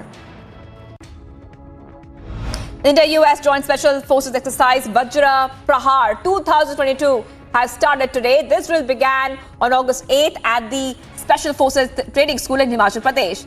Vajra Prahar is the 13th edition of the annual exercise, and its main objective of this joint exercise is to share the best practices and experiences in areas such as joint mission planning and operational tactics. The national capital has reported 917 new COVID cases in the last 24 hours with a case positivity rate of 19.20%. Delhi is close to 20% COVID infection rate, which is the highest in the last 7 months. अगर पीछे जाएं जिस date से ये शुरू हुआ है उसको लगभग 1 महीना हो गया है तो देखते हैं कि उस टाइम पे 8% जो जिनका टीकाकरण होना चाहिए था प्रिकॉशन डोज का उनको टीका मिला था. आज ये एक ही महीने के अंतर्गत 17% हो गया. तो स्पीड आई है लेकिन ये स्पीड और तेज़ होनी चाहिए. वैक्सीन की कोई कमी नहीं है और वैक्सीन के सेंटर पे जाइए. अब फ्री प्रिकॉशन डोज लग रही है. Portugal authorities hope to bring the wildfire under control since the last 12 days. According to the authorities, the wildfire has scorched large areas of pine forest in the Sierra de Estrela National Park and further warned of a new heat wave that might be on its way to the city. China said that the retaliation it made for the US House Speaker Nancy Pelosi's visit to Taiwan was, and I quote here, resolute, strong and proportionate. According to sources, a statement came after US Indo-Pacific coordinator Kurt Campbell said that China overreacted to Pelosi's visit to Taiwan. Wartime rivals Serbia and Kosovo are holding high-level crisis talks which will de-escalate growing tensions in the Balkans as hoped by the European Union mediators. This is the same place where Russia has been trying to further increase its influence amid the war in Ukraine. There are 2 decisions, legitimate decisions of government of Kosovo regarding entry-exit for citizens of Serbia and transformation of car plates from illegal ones to legal ones. Both of these decisions are legal, legitimate, and come after a long process of External Affairs Minister S. Jaishankar, who is in Thailand, defended India's crude oil imports from Russia by terming it the best deal for the country. He also discussed the surge in energy prices across the world due to Russia-Ukraine war. Oil prices are unreasonably high. Okay, not only are oil prices high, so are gas prices. A lot of them, lot of traditional suppliers to Asia are also diverting them to Europe because Europe is buying less oil and gas from Russia or can buy less gas from Russia. India Foreign Minister said the country is closely monitoring development concerning a Chinese Navy ship docked in Sri Lanka. What happens in our neighborhood, any developments which have a bearing on our security obviously is of interest to us.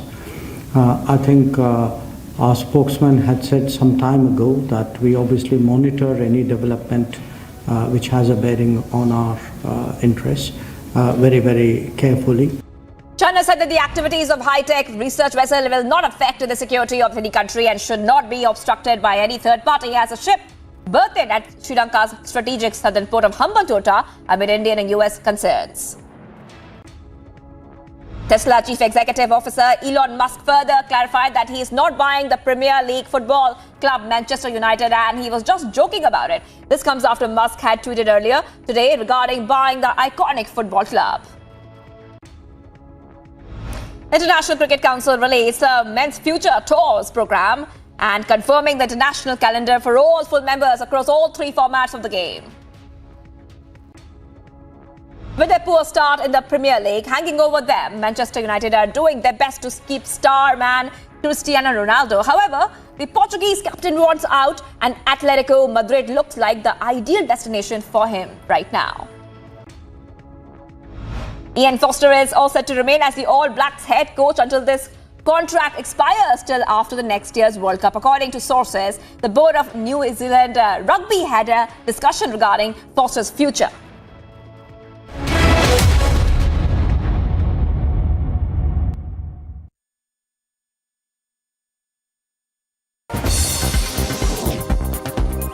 United Nations spokesperson Stefan Dujarric announces Secretary General Antonio Guterres will be in leave to meet with Turkey's president.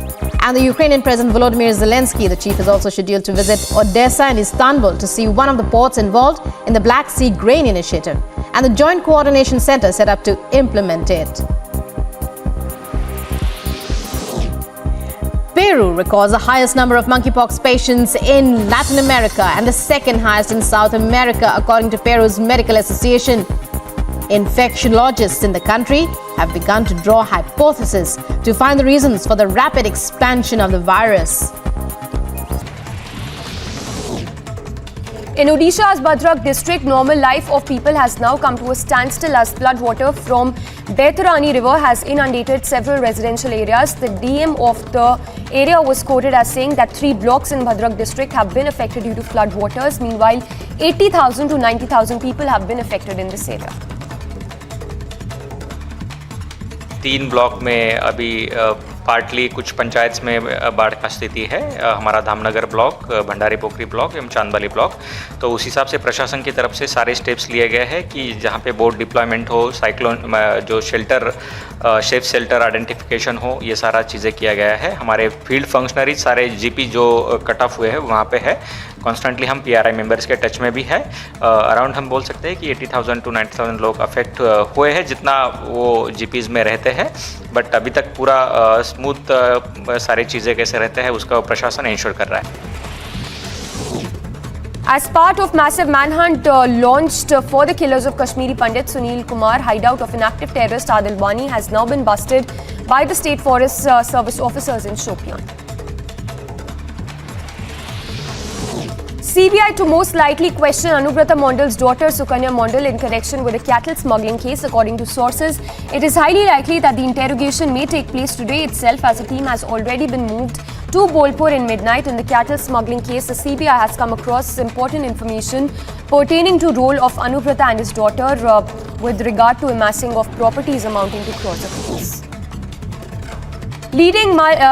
Leading milk suppliers Amul and Mother Dairy will increase milk prices by 2 rupees per litre starting today on account of rising input costs. This is in fact the second consecutive hike by Amul and Mother Dairy in nearly 6 months.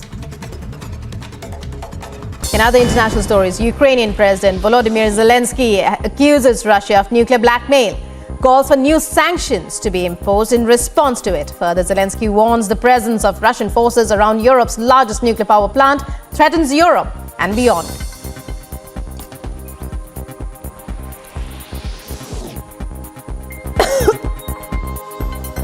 Army 2022 exhibition, Russia unveils a military robot with an attached rocket launcher. Robot is a 4-legged machine.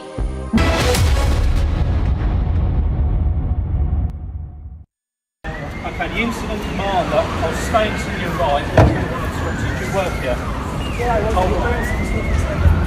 In a shocking incident, a blaze broke out under lines near London Bridge Station, forcing trains travelling in and out of the busy hub to grind to a halt. The fire completely engulfed a railway arch containing vehicles in Union Street, Southwark. Dramatic footage shared online showed black smoke pouring from the scene, with alarms going off in the background.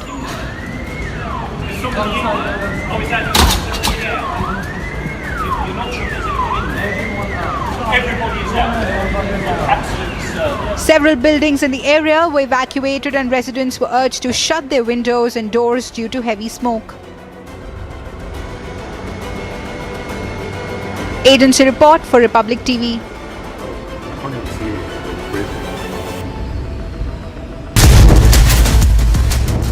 Did SDPI man spark Savarkar tension? Shivamogga में सावरकर का photo कौन छीन गया है? वो leader अभी jail में है। पत्नी कांग्रेस वाले है। पति क्या है? एसडीपी है। ये कांग्रेस और एसडीपी दोनों मिलाकर सावरकर का ये प्रोग्राम किया है, उसको हम खंडन कर रहा है। Watch the burning question tonight at 8 p.m.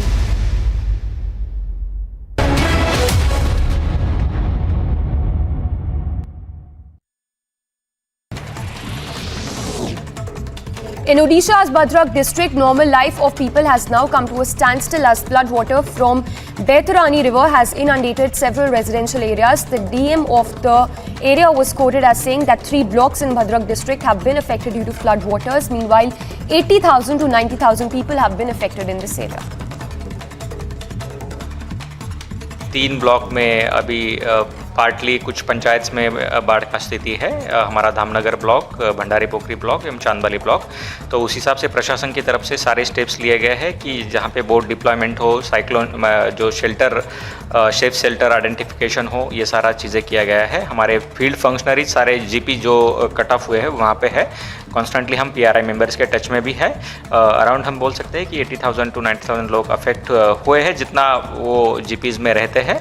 But अभी तक पूरा स्मूथ सारी चीज़ें कैसे रहते हैं उसका प्रशासन इंश्योर कर रहा है। As part of massive manhunt launched for the killers of Kashmiri Pandit Sunil Kumar, hideout of inactive terrorist Adil Wani has now been busted by the State Forest Service officers in Shopian. CBI to most likely question Anubrata Mondal's daughter Sukanya Mondal in connection with a cattle smuggling case. According to sources, it is highly likely that the interrogation may take place today itself, as a team has already been moved to Bolpur in midnight. In the cattle smuggling case, the CBI has come across important information pertaining to role of Anubrata and his daughter with regard to amassing of properties amounting to crores of rupees. Leading milk suppliers Amul and Mother Dairy will increase milk prices by 2 rupees per litre starting today on account of rising input costs. This is in fact the second consecutive hike by Amul and Mother Dairy in nearly 6 months. In other international stories, Ukrainian President Volodymyr Zelensky accuses Russia of nuclear blackmail, calls for new sanctions to be imposed in response to it. Further, Zelensky warns the presence of Russian forces around Europe's largest nuclear power plant threatens Europe and beyond.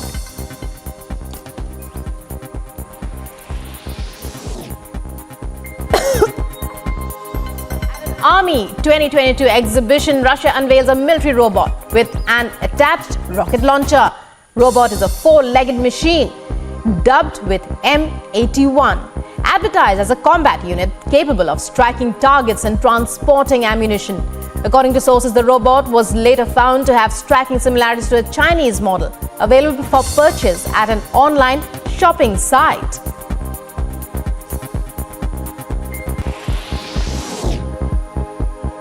According to a statement by the European Commission, it said as several European countries endure high temperatures and a lack of rain, Europe could be facing its worst drought in 500 years. It also further stated that a definite answer for the same cannot be given at the moment. But according to current data presented, it looks like it might take a bad shape, even worse than 2018. As of now, the drought that the country is experiencing is affecting agriculture, forcing water restrictions and causing wildfires. United Nations spokesperson Stefan Dujarric announces Secretary General Antonio Guterres will be in leave to meet Burning Question, powered by Century Ply and Sharda University.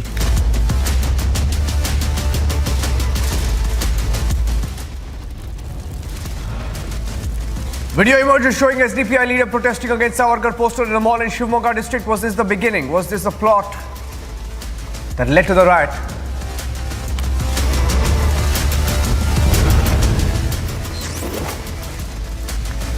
Political slugfest over Savarkar poster. Big allegations with the Karnataka BJP says Congress SDPI involved.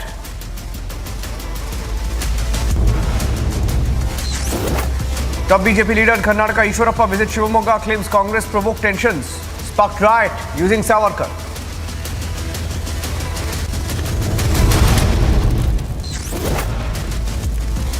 Following tensions prevailing in Shivamogga over the installation of posters of Veer Savarkar, similar incidents reported from different districts spreads now to Udupi, also Tumkuru.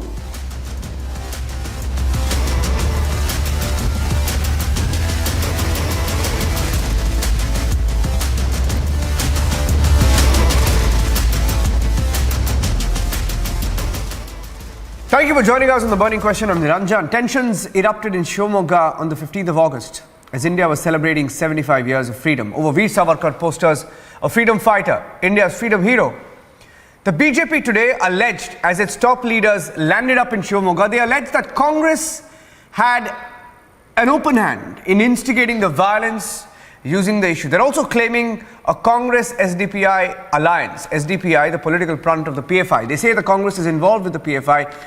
There is a video that is now emerged showing an SDPI leader talking about Savarkar, trying to remove Savarkar's posters in Shivamogga 2 days before the riots, 2 days before the stabbing took place. So, was that the beginning? Did the SDPI have a role? Does the video prove that? Take a look. As the Savarkar poster face-off escalates, the BJP has alleged links of Congress and SDPI to the row. Now a video has emerged which shows a Congress corporator's husband, who is also an SDPI leader, protesting against the Savarkar poster in Shivamogga. The person, identified as Asif, was seen infuriated by the Savarkar poster. The video was shot on August 13.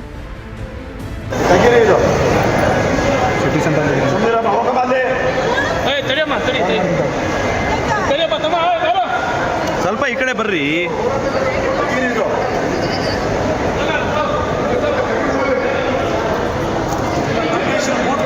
Photo ಹಾಕ್ತೀರಾ ನೀವು ಸ್ವತಂತ್ರ ಹೋರಾಟ ಮಾಡಿದ್ರೆ ಅವ್ರ photo ಹಾಕ್ರಿ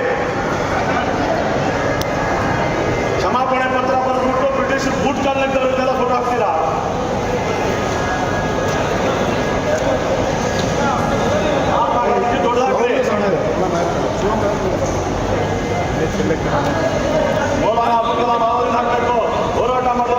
ಸ್ವಾತಂತ್ರ್ಯಕ್ಕೋಸ್ಕರ ಅವ್ರು ಹೋರಾಟ ಮಾಡಿಲ್ವಾ? ಅವರು ಇವರು ಇಷ್ಟೇನೆ ಸಾವರ್ಕರನೇ ಮಾಡಿರೋದು, ಅವನೇನ ಮಾಡಿರೋದು. ಅವನು ಬ್ರಿಟಿಷರ ಗುಲಾಮ, ಅವನ ಫೋಟೋ ಇರ್ಬೇಕಿಲ್ಲಿ. ದೇಶಕ್ಕೋಸ್ಕರ ಸ್ವಾತಂತ್ರ್ಯಕ್ಕೋಸ್ಕರ ಹೋರಾಟ ಇರೋದಿಲ್ಲ ಅವ್ರದಿಲ್ವಾ? ಯಾಕಂದ್ರೆ ಅವ್ರು ಮುಸ್ಲಿಮ್ಸ್ ಅಂತ ಇಲ್ಲ. ಗಾಂಧೀಜಿ ಅವ್ರದ್ದು ಸಣ್ಣ ಫೋಟೋ, ಸಾವರ್ಕರ್ ದೊಡ್ಡ photo. While talking to Republic, Asif's wife and Congress corporator Mehak Sharif defended her husband. Mall में चले गए, मॉल में कोई है ना, उन लोगों ने है ना कुछ थिंग्स लेने के लिए गया है, तो उधर देखा ऑटोमेटिकली जो कॉरपोरेशन से अरेंज किया हुआ कुछ फ्रीडम फाइटर उनका फ़ोटोज़ थे, तो उसमें था महात्मा गांधी उनका फ़ोटो था, उधर कोने में था, और नेहरू उनका कोने में था, अंबेडकर उनका भी फ़ोटो छोटा बना के उधर कोने में डाला. फिर क्यों हम लोग सावरकर उनका फ़ोटो इतना बड़ा डाला है? क्यों? मुसलमान भी एक तभी है ना, वो भी फ्रीडम फाइटर है, उन लोगों का फ़ोटो किधर है?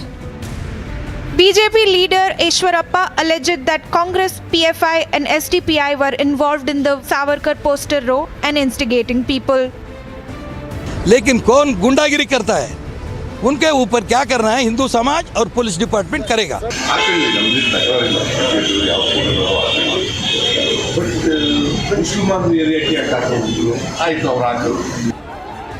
The Savarkar row has resulted in violence, in a stabbing and Section 144 being imposed. In Shivamogga of Karnataka, remember that this is going to be the third flag march which is being taken out by the senior police officers here, and RAF personnel have also joined this flag march. Vajravan have also been called in, and amidst this band, this flag march is being taken out to build confidence, to instill a sense of security, instill a sense of confidence among the people, and a message is being sent out clearly that the police personnel are here to protect to the people, and also to all the people who are breaking the law. They should be scared of the strong actions those are being taken by the police officers. Here we can clearly see the pictures coming in of this flag march from Shimoga of Karnataka. Remember that it's the third flag march, and this is being done to instill a sense of security, a sense of confidence among the people. So the burning question is, was the tension over Savarkar posters sparked by those with political motivations?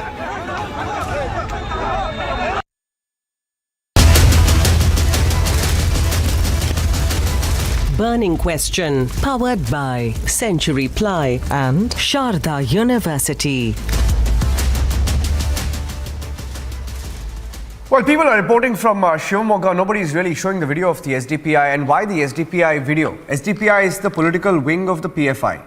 And let me introduce K. Ishwarappa, the former Deputy Chief Minister of Karnataka, very senior leader of the BJP, joining us live on Republic. Mr. Ishwarappa, thank you for speaking to us. Matadadakke tumma thank you. I'm going to ask you in English and Hindi. You can respond in Hindi. I know you're comfortable in Hindi. अभी ये जो video आया है ईश्वरप्पा जी, एक video आया है हमारे पास, मैं दिखाऊंगा आपको. इसमें एक एसडीपीआई का बंदा है, एसडीपीआई का बंदा जा रहा है वहाँ पे मॉल के अंदर और वो सावरकर का फोटो को निकाल रहा है. मैं उसको प्ले कर रहा हूँ. वो बोल रहे हैं कि इसका नाम आसिफ है, एसडीपीआई का लीडर है, उसको अरेस्ट किया है और उसका वाइफ कांग्रेस का लीडर भी है. तो आप इस वीडियो को यूज करके बोल रहे हैं कि कांग्रेस एसडीपीआई का डायरेक्ट रोल है. हाँ, 100%, क्योंकि उसका आसिफ है, वो एक राष्ट्रद्रोही है, वो एक मुसलमान गुंडा है. वो सावरकर का फोटो को निकाल करके वो बोल रहा है, वो बहुत गालियाँ सावरकर के ऊपर भी देता था. इसलिए हम सभी उनको कंप्लेंट करके उनको अरेस्ट करके विद इन 24 आवर्स उनको हम जेल भेजा है.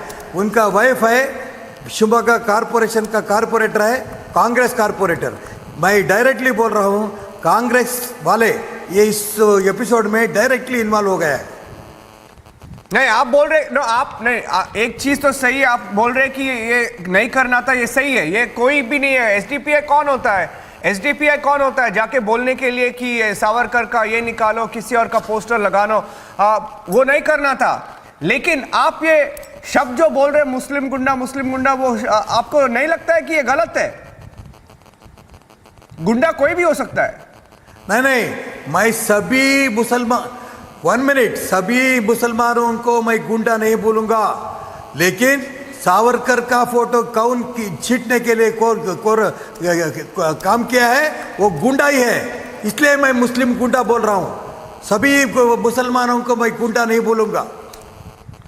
क्या आप बोल रहे कि ये जो अगस्त 13 को ये जो हुआ, ये आसिफ करके ये जो वीडियो है जो हम दिखा रहे हैं, ये मॉल के अंदर जो हुआ, आप बोल रहे कि ये आसिफ जो किया, ये पूरा प्लान था, ये कि राइट होना है, वहां पे दंगा होना है और किसी को मारना है, ये पूरा प्लान था उनका? प्री प्लान्ड है, 100% प्री प्लान्ड है. वो पहले हर्षा का खून हो गया, बाद में ये काम कर रहा है, क्योंकि मोदी के डायरेक्शन के तरफ से सारे शिवमोगा में घर घर तिरंगा डाला था.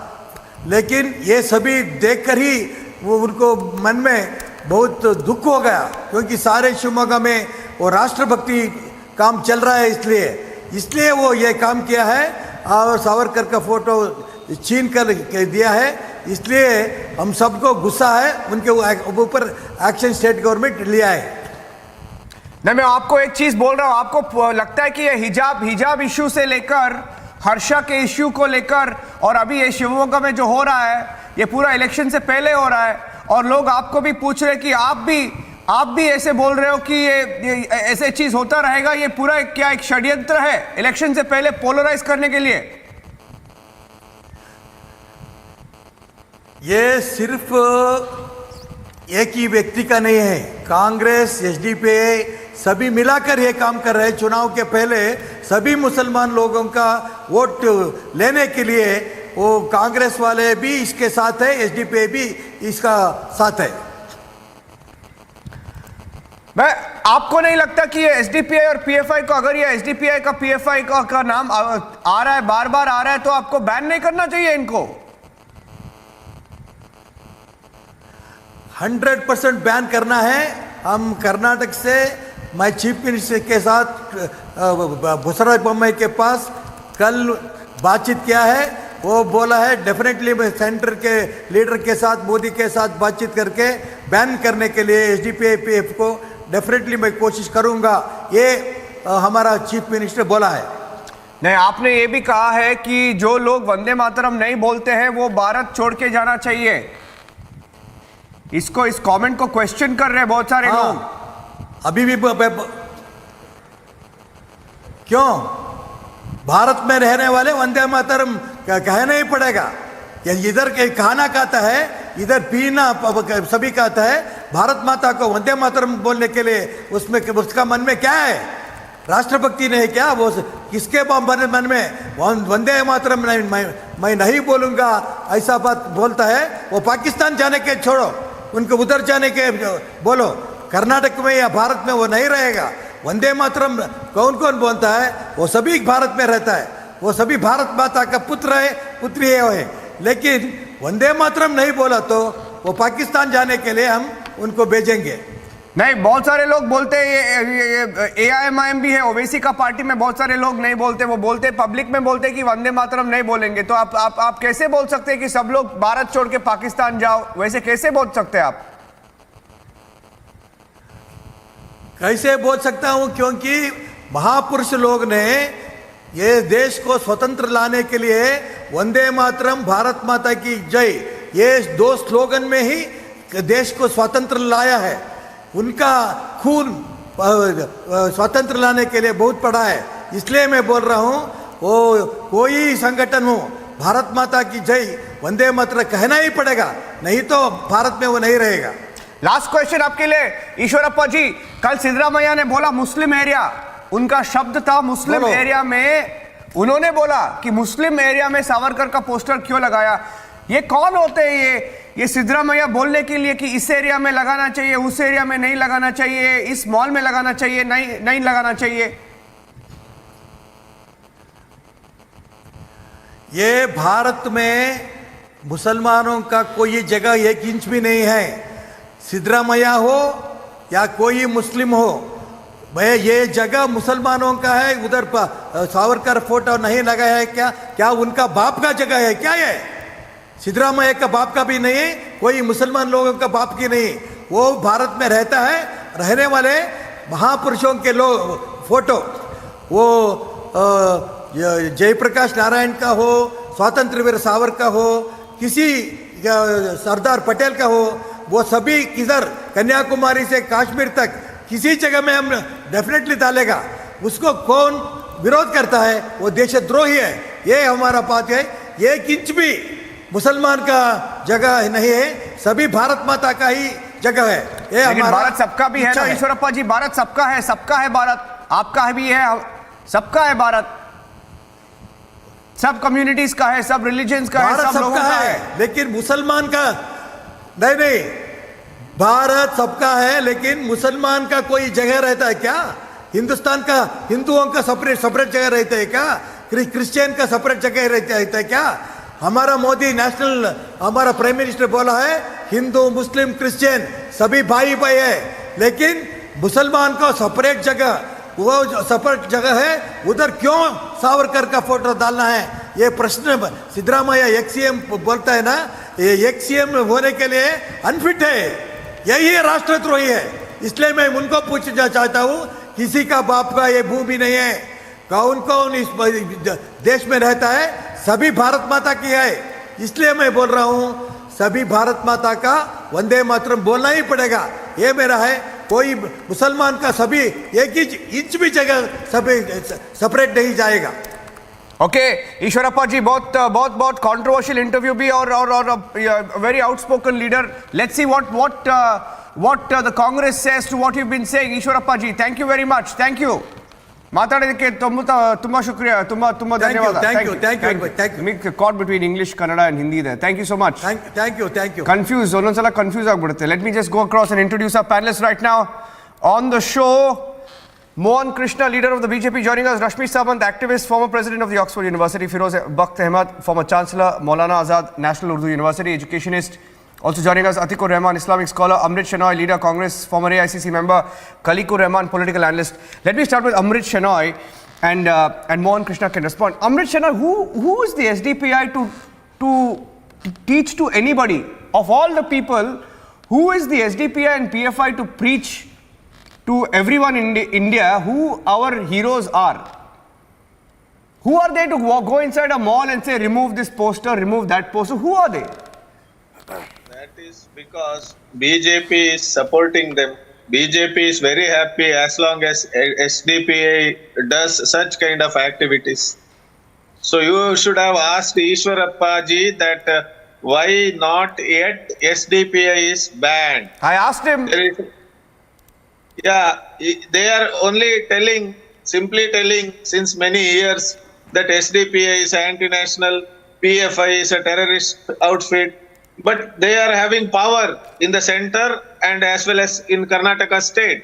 I don't know why they are not banning, because they want such activities and they want to polarize voters and they want to win the elections based on such activities. That's very simple. I am not a party to say why SDP is not banned, because I support Congress, I belong to Congress, and Congress is not in power today. No, but SDPI appears. No, one minute. Your leader said or not? Is it a fact or not that your leader said, why was Savarkar poster put in Muslim area? What does he mean? Who is Mr. Sidramaya to say you should put a poster here, you should not put a poster here? The Prime Minister from the Red Fort lauded Savarkar, he mentioned Savarkar, so what is the problem? No. That has been taken out of context. Let me tell you, Siddaramaya ji must have told the intention of putting Savarkar's banner is to create violence. Deliberately, you are Sir, putting I banners. understand Kannada. Let me tell you. Okay, let me tell you. I understand Kannada. Okay, I speak Kannada. I heard what he said. He said, why did they have to go there and put Savarkar photo in Muslim area? Who is he to say that in this area you have to put this poster or that poster? Yeah, he is also a citizen. He is a former CM. But what is a Muslim area? Please explain to me. No, 1 second. Please explain to me. Sir, please explain to me. What is a Muslim area? Firoz Bakht Ahmed, I don't understand. What is a Muslim area, sir? I'm still trying to understand. Firoz Bakht certain areas where the people who follow Islam religion are thick in numbers. No, there is no Hindu area, there is no Muslim area. Sir, there is no Hindu, there is nothing in India called Hindu area, there is nothing in India called Muslim area. Please don't do this, sir. There is, your party speaks that language, that's okay. But please don't say that. Firoz Bakht Ahmed ji, have you heard of this? Did you know that there are areas called Muslim areas as categorized by Congress leaders? Firoz Bakht Ahmed ji. Then in applications I have seen, Niranjan Bhai? Am I audible, Niranjan? Yes, we can hear you, sir. We can hear you. Go ahead. Just a minute, mister. He has asked me a question. Let me continue. Am I audible? Yes, please go ahead. Can you listen to me? Yes, absolutely. Okay, fine. Yes. You know, to say that this is a Muslim area, this is a Sikh area, this is a Christian or Hindu area, this is totally undemocratic, unconstitutional, and this is unreasonable. First thing. Second thing, let me state this thing, that on the occasion of this 15th of August, Amrit Mahotsav, the Prime Minister of India, Narendra Modi, very categorically, he recognized the services and sacrifices of Vinayak Damodar Savarkar. You know, when he said that his efforts have to be, in fact, recognized by all of us. And that has cleared the path to his Bharat Ratna. I think Bharat Ratna should have been given by this government almost 7-8 years ago. And it is because of this, it is the weakness of the Sangh and the BJP that they have not given his due. His efforts, Savarkar's efforts were no lesser than the efforts of Mahatma Gandhi, Pandit Nehru, Maulana Azad or anyone else. But it's very sad that the moment we talk about Savarkar, they say it's a Muslim area. Whether it is Tipu Sultan, whether it is Savarkar, whether it is Nehru or Azad or Mahatma Gandhi, they are all the sons of the soil. Yeah, they have sacrificed for the nation. So I would request through this channel, if someone is listening in the government, please recognize the services of Savarkar by giving him the Bharat Ratna. Otherwise, the leftists and the congressmen and the other opposition people will keep on demonizing, disparaging and, criticizing Savarkar. Firoz Sahab, the language of the BJP you are speaking, you should be the one to ask them the question amongst all these photographs and portraits. Where is the photograph of Maulana Abul Kalam Azad? Nowhere. No, it was there. It was there. What's the comparison between? No, it was there. It was there. Maulana Abul Kalam Azad. No. It was there. 1 minute. It was there. I think it was there. But a smaller photograph. I'll show you. It was there. It was there. I haven't seen a single photograph. And see, whether the photograph of Maulana Azad is there or not, but nobody can deny services. Neither Congress, nor BJP, nor anyone else, nor you, nor I. I mean, the efforts of Maulana Azad, the entire world hails his efforts for the freedom of India. He was a secular leader.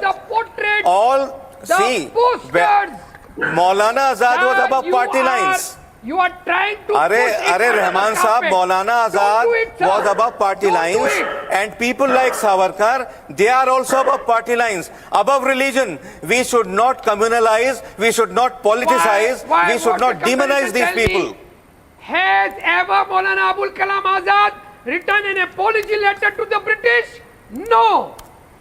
Savarkar wrote. See, he never wrote an apology letter. Let me tell you, it was not an apology letter. He wanted his rights. You see, Pandit Nehru was given a class jail. British ruler.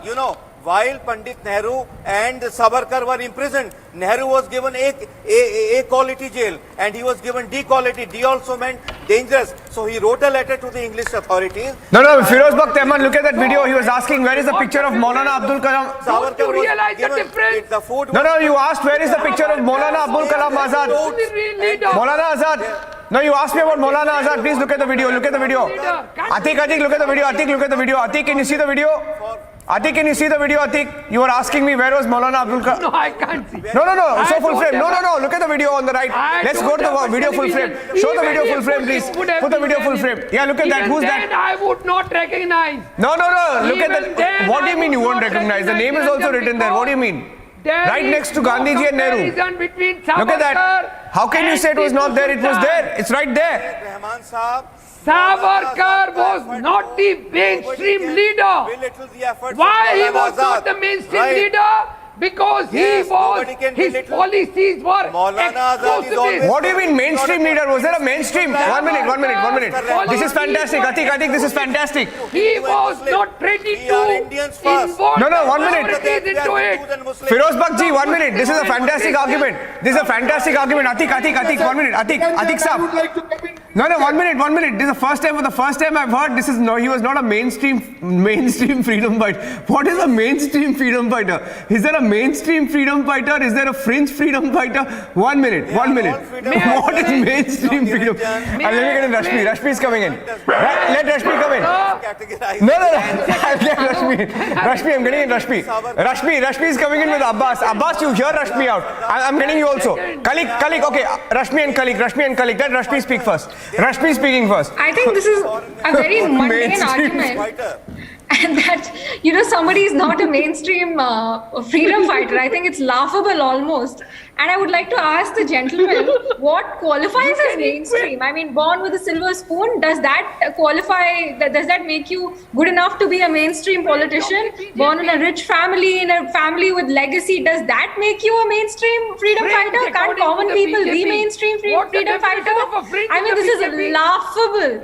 Absolutely hilarious that you want to to bring class and elitism now to, differentiate between freedom fighters and their sacrifices and put them into different classes and discriminate them based on what their backgrounds and, what you consider to be their contributions. That is absolutely hilarious. And I think your exact comment and, your outrage on the fact that, his photo was not there, whereas his photo was there over here, it just goes on to show your level to stoop to just whitewash and villainize the Hindus. That's it. That's what it shows. What's the comparison? Can't you see that? This is nowhere. This is nowhere a civil discourse. The Hindu youth who was stabbed in Shimoga for putting up the picture of Veer Savarkar. Okay, let me. That is the level that the people are stooping to. This is not just an ideological debate. I think you should be condemning this at any cost. No, I want to ask. People are getting stabbed because of this. That is the level to which the other side, the SDPI, is stooping.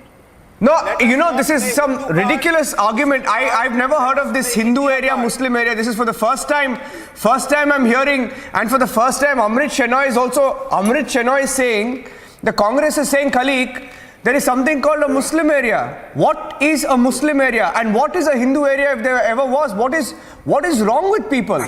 How is the Congress, tell me one thing, how is the Congress different from the SDPI today? Please tell me. First of all, what my dear brother Firoz Basaf said, that calling an area a Hindu area or a Muslim area or a Sikh area or a Christian area is totally undemocratic and unconstitutional. I fully agree with my brother Firoz Basaf. See, we are living in a democratic country. We are living in a country where every citizen has got the equal rights, which has been given by the Constitution of India, which is enshrined in the Constitution of India. So, and now coming to the contribution of our freedom fighters, there is nothing called the mainstream freedom fighter or a less stream freedom fighter. A freedom fighter is the freedom fighter. According to my understanding, whatever little knowledge I have, whatever little education I have had, that's what gives me the understanding.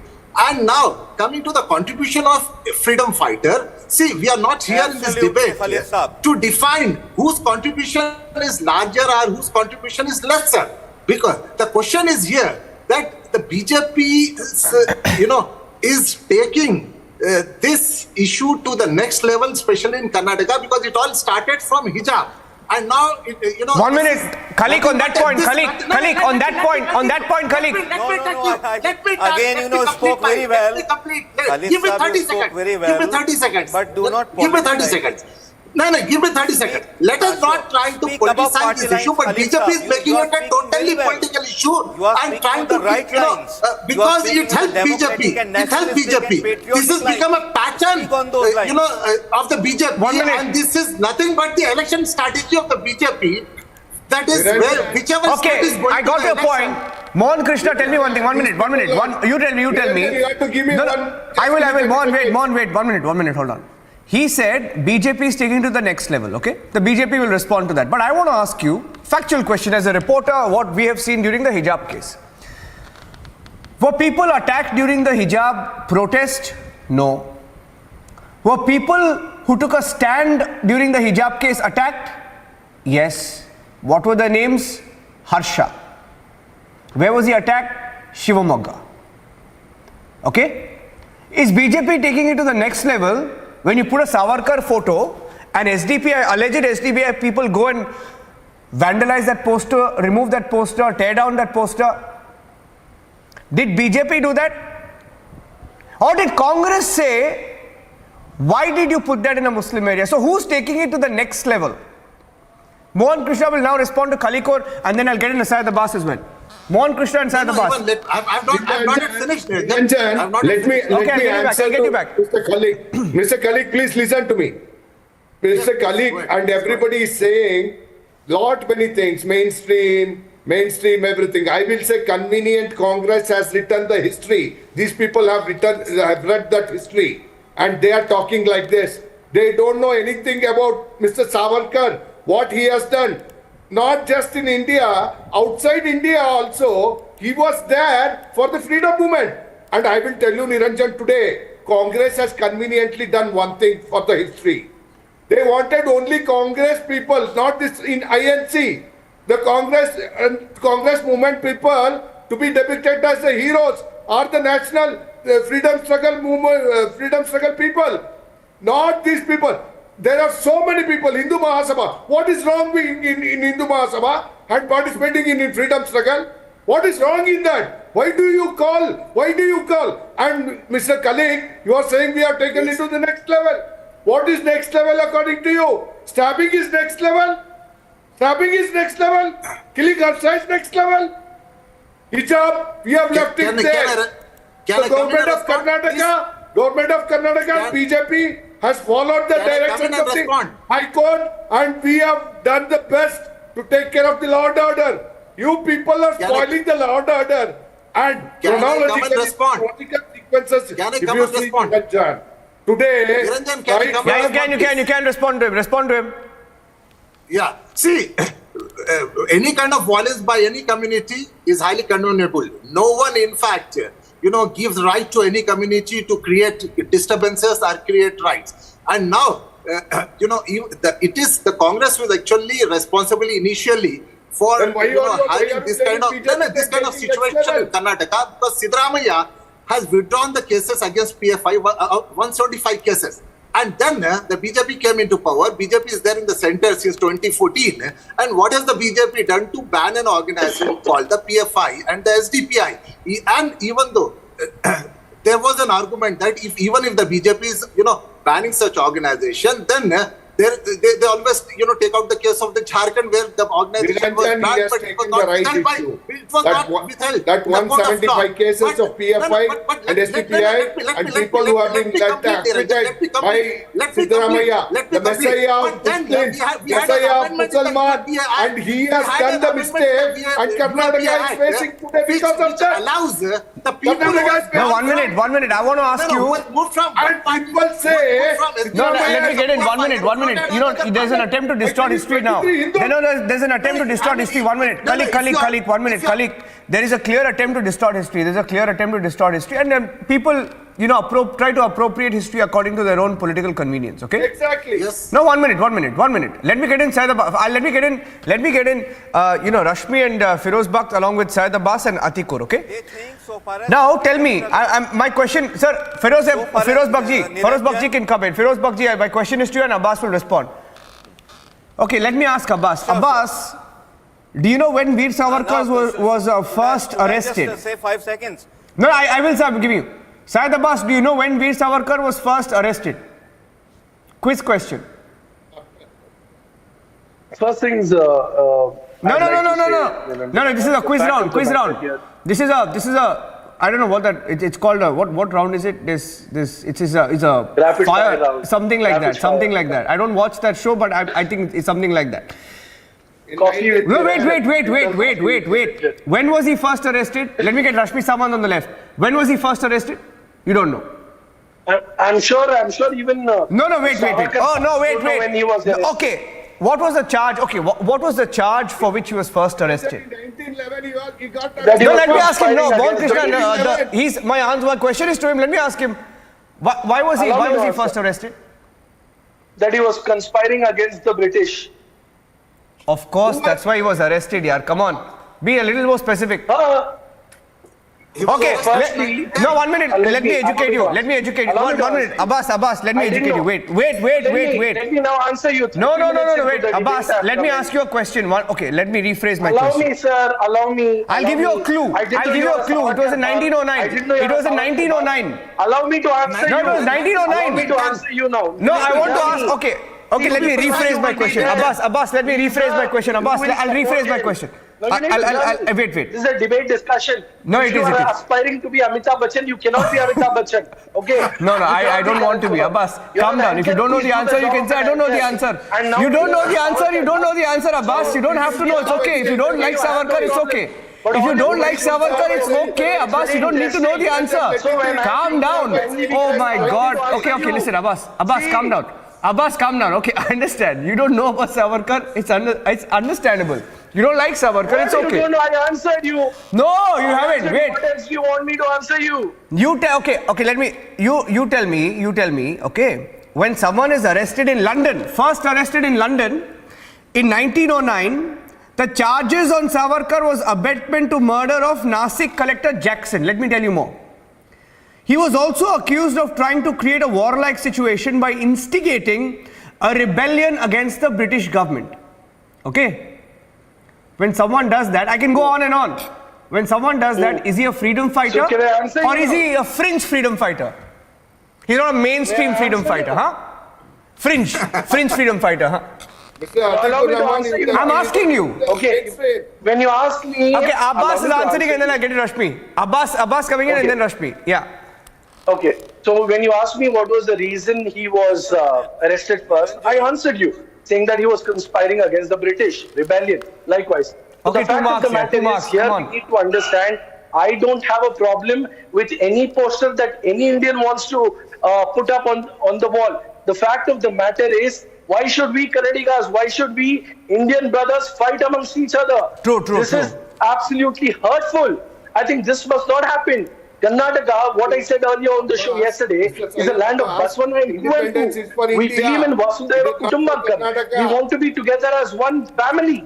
But it is unfortunate. I might be a supporter of Tipu Sultan. My friend Mohan Krishna might be a supporter of Savarkar. But it is will and wish to put the poster he wants, and so is mine.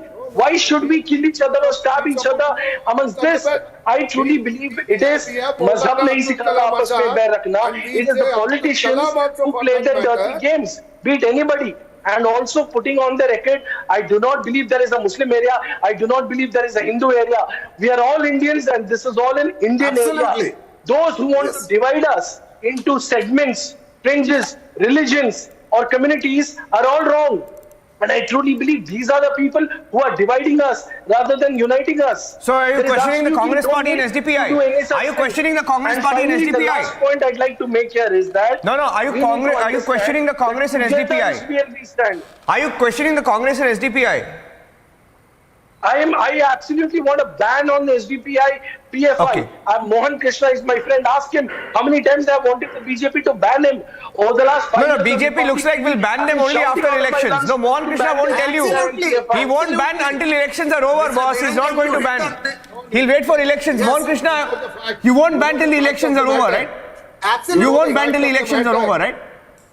It won't be. You won't ban. He won't ban till the elections are over. Let me get in. That was on a lighter note. Let me get in Rashmi now. Rashmi is coming in. Rashmi to what Abbas Well, said. I think I'm getting in Rashmi. What they're doing, what I see on this panel is that primarily there is this convenient whitewashing and appropriation of history to suit political agendas. And then finally they come and say, oh, we don't care. We bring the message of peace. To bring the message of peace, you really need to call out what is correct and what is wrong. You need to make that distinction. When you're not ready to make a distinction between what is right and wrong, then, this message of peace and brotherhood, it's useless. Here we have people who are vandalizing premises, and you cannot bring yourself to call them out or their political motivations, and then you can't even call out the leader of the Congress for making irresponsible comments like a Muslim area. You need to call him out, and you need to insist that Congress disowns him for making comments such as Muslim area, because it's nothing but filthy vote bank politics by the end of the day. Divide people into politics, into regions, into classes, and then try to, get their votes by making them insecure. That is exactly what Siddaramaiah tried to do with his comment. And you cannot bring yourself to call it out. You cannot bring yourself to call out what is wrong. By the end of the day, you want to spread the message of peace and brotherhood. How can you do that when you do not know the distinction? When you cannot make the distinction between what is correct and right. No, please don't do that. Don't speak over her. Abbas, don't do that. Don't heckle her. Abbas, don't heckle her. Please don't heckle her. Don't heckle her. Don't heckle her. Don't try and heckle her, please. I'm getting an Atiq. I'm getting an Atiq and Firoz Bakht Ahmed, one-on-one. Okay. Atiq is saying something. Firoz Bakht will listen and he will respond. Please don't heckle panelists like that. Yeah. I would like to add a few points. I'm coming to you also, Amrit. Okay, Amrit, before I go across, I'll give you 30 seconds. Do you have an alliance with the SDPI? Because last election you had an alliance. It was a secret, an open secret. Do you have an alliance with them this time? It's an open alliance, Niranjan. I have It's an open alliance. to submit. Atiq Saab, it's not a question to be asked. No, but Amrit hasn't even responded. Just a minute, please. Please bear Alliance with me. with vandals. Please bear with me, my friend. I would like to I have add to say few something points. very important. I have As to a submit reaction that. to the Okay, I'm just going. Okay, wait, Amrit, wait. I'll come to you. Okay, Firoz Bakht is saying something to Atiq. Let's get both of them. Firoz Bakht ji to Atiq. Firoz Bakht ji to Atiq. Yeah. Yes, yes. I'm getting you, Amrit. Wait, I'm getting you. Wait, I'm getting you. Wait. Atiq Saab, humble request to lend your ears to me. Niranjan, you also. Yeah. You see, the problem with the Congress leaders is, and also the leftists, also the Communist Party leaders, they think that only their leaders, whether it is Pandit Jawaharlal Nehru, it is Gandhiji, it is Sardar Patel, Maulana Azad, they are the very important freedom fighters. Yes, they are. And only these people have to be given Bharat Ratna. At the same time, they should understand, if they have their leaders to be respected, regarded and revered, at the same time, the Sangh leaders, RSS leaders or Jan Sangh or BJP leaders, they are equally to be respected and regarded by the Congress people. Problem with Congress is that they demonize Savarkar, they do not respect Golwarkar or a Hedgewar. And it is the weakness of BJP and RSS. They should have given, whether it is Savarkar, Hedgewar or Golwarkar, they should have awarded them Bharat Ratna, because their effort is no lesser, come what may. Now, the BJP Niranjan, should come like out to reply of this, just a minute. BJP should actually respect and regard their Sangh and their own leaders. They have made many sacrifices, like Gandhiji made, Maulana Azad made, or Nehru. They are all to be respected and regarded. But the effort of Savarkar was no lesser than that of Gandhiji or Nehru. The kind of travails he had suffered. He had to eat food cooked with lizards, with toads, with snakes. He had to live in a room where he used to urinate and defecate for 15-20 days. Now, this kind of life he had gone through to save India. And Maafinama, it was not Maafinama. He had written to the Englishman, Rahman Saab, that he was being demonized. Okay, can he respond to you now? And Firozji, can he respond? Being meted to him. In fact, people do not understand his English. They say Maafinama. It is not Maafinama. It was just... just his request by the same yardstick, sir. Sure. Yes, sir. Firoz Saab, by the same yardstick, you should tell the BJP people not to demonize Tipu Sultan, not to demonize Jawaharlal Nehru in comparison to Sardar Patel, in comparison to Subhash Chandra Bose. You are sounding holier than thou. You know, the correction lies with the BJP elements, who time and again tried to demonize Tipu Sultan only because he was a Muslim emperor. There is no comparison between Tipu Sultan, who was an emperor, and no comparison with Savarkar at least. He was a revolutionary leader. We are abiding by that fact. But who demonizes? Against Subhash Chandra Bose and Jawaharlal Nehru and Vallabhbhai Patel.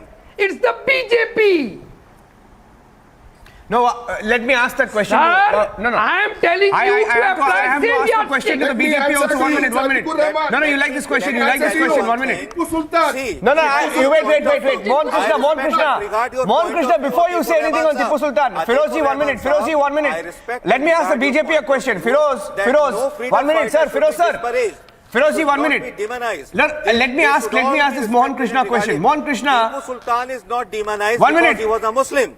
When Yadurappa says something, you take him seriously, right? Yes. You take him seriously, right? Okay. So if he's praised Tipu Sultan, end of the matter, right? No, Niranjan, Why? you have to understand. 1 minute. He's been elevated today to the BJP parliamentary board. Are you questioning him? No, let me answer to your question very categorically. No, be careful of what you say. He's a very senior leader of the BJP. No. Praising Tipu Sultan is different and uska Jayanti manane ka alag hai. Jayanti kaun mana leta hai? See, he has killed Hindus in Mangalore. Today, you know that how many people converted in Dakshin Kannada?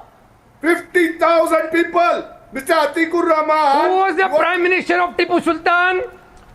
Who was the Prime Minister of Tipu Sultan? The advisor of Tipu Sultan?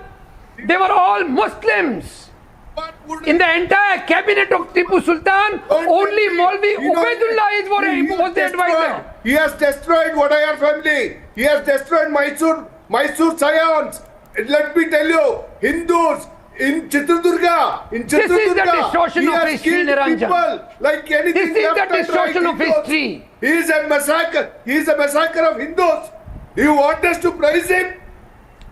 There was an occasion. Mr. How Yediyurappa many was temples there were? On that Tipu Sultan. How many temples were given grant by Tipu Sultan? It's not that he has claimed on his claiming 156. today that Who quotes he it? is the Messiah In his of book, K.R. BJP. He Malkani, is the Messiah a of people. BJP associate quotes it. Niranjan, I am telling you, 156 Mr. Yediyurappa temples that given day endowments. Is it During the Okay, I rule want of to ask Tipu you, actually, I Sultan. wanted to ask this question. Why was it? I wanted to ask this question. 1 minute. You know, actually, I wanted to ask the Congress party. I wanted to ask the Congress party this question, but the Congress party spokesperson has just left. But I have a letter here, which we broke several years ago. Okay. Sad. And it's a letter by Indira Gandhi. Okay. I can't. You can't. You know, zoom into it. Perhaps. Okay. Let me try and zoom into it. Okay. Let me try and zoom into it. Okay. This letter is from 1980s, I think. Pranjal. It is a letter. 1 minute. Hold on. It's a letter by Indira Gandhi. Basically, it's a letter by Indira Gandhi. And in this letter, okay, I won't show it because it's a little illegible. It won't make sense. Appreciated Veer Savarkar. No, 1 minute. Yeah, it's on Veer Savarkar. I want to ask you now. All this Congress, the Congress spokesperson is, or rather, the leader is gone.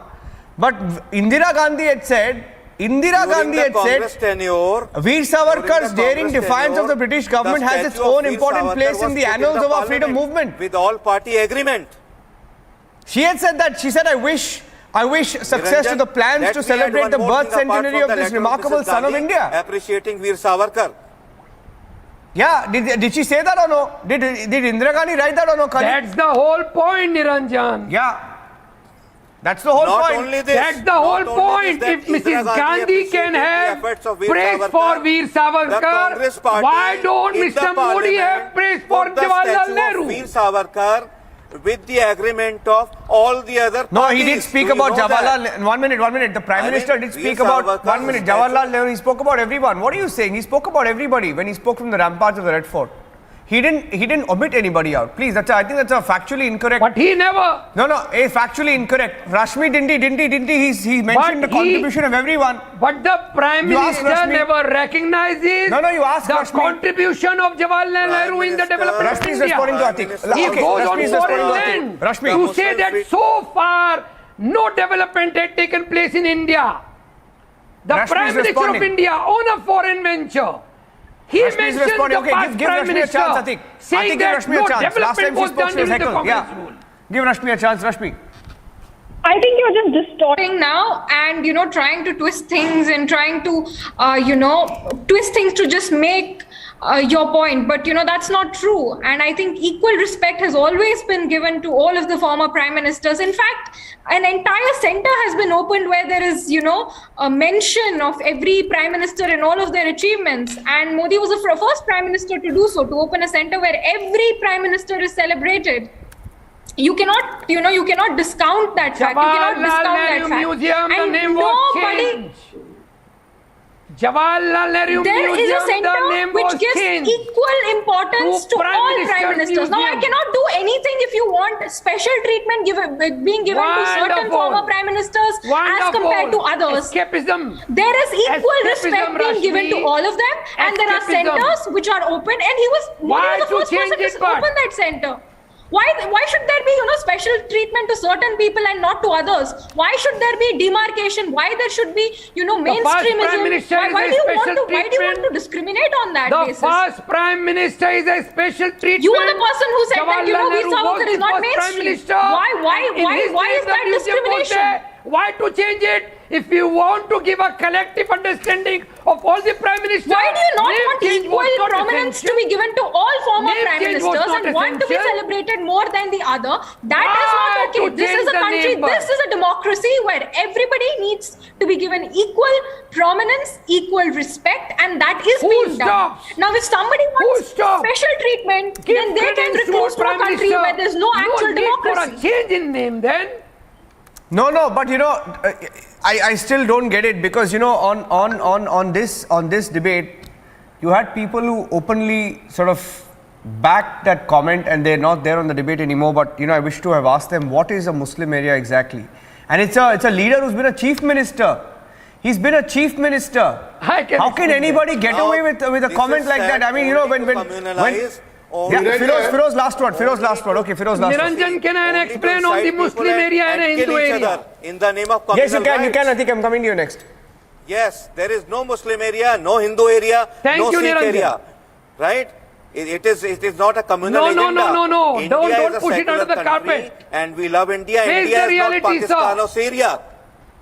No. Sir, face the reality. I'll tell you what is the Hindu area and Muslim area. What you are saying is right.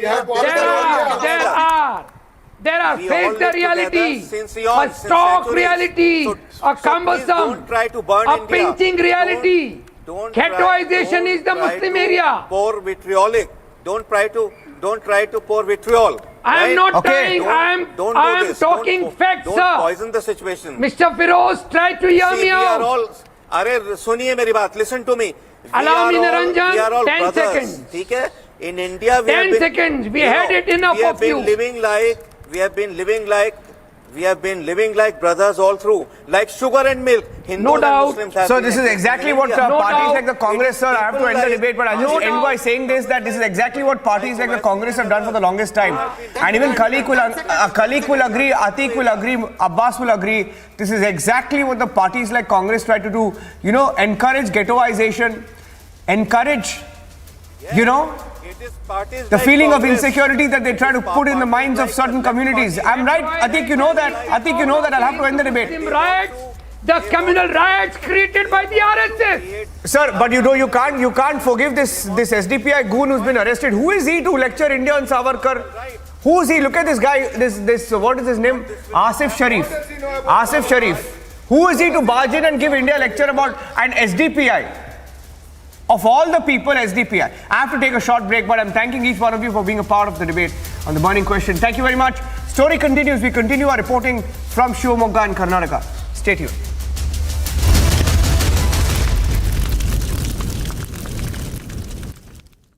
The Amity BBA has been ranked India's #1 BBA in the recently released Times of India B-School 2022 rankings. A testimony to Amity BBA's globally benchmarked standards in education. As part of massive manhunt launched for the killers of Kashmiri Pandit Sunil Kumar, hideout of an active terrorist Adil Wani has now been busted by the State Forest Service officers in Shopian. CBI to most likely question Anubrata Mondal's daughter Sukanya Mondal in connection with a cattle smuggling case. According to sources, it is highly likely that the interrogation may take place today itself, as a team has already been moved to Bolpur in midnight. In the cattle smuggling case, the CBI has come across important information pertaining to role of Anubrata and his daughter with regard to amassing of properties amounting to crores of rupees. Leading milk suppliers Amul and Mother Dairy will increase milk prices by 2 rupees per litre starting today on account of rising input costs. This is in fact the second consecutive hike by Amul and Mother Dairy in nearly 6 months. In other international stories, Ukrainian President Volodymyr Zelensky accuses Russia of nuclear blackmail, calls for new sanctions to be imposed in response to it. Further, Zelensky warns the presence of Russian forces around Europe's largest nuclear power plant threatens Europe and beyond.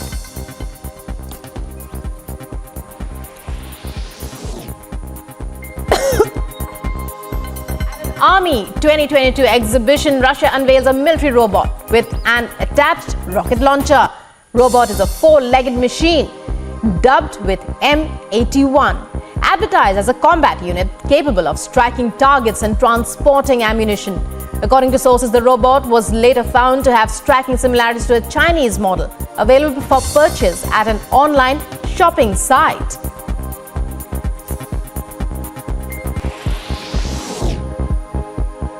According to a statement by the European Commission, it said as several European countries endure high temperatures and a lack of rain, Europe could be facing its worst drought in 500 years. It also further stated that a definite answer for the same cannot be given at the moment. But according to current data presented, it looks like it might take a bad shape, even worse than 2018. As of now, the drought that the country is experiencing is affecting agriculture, forcing water restrictions and causing wildfires.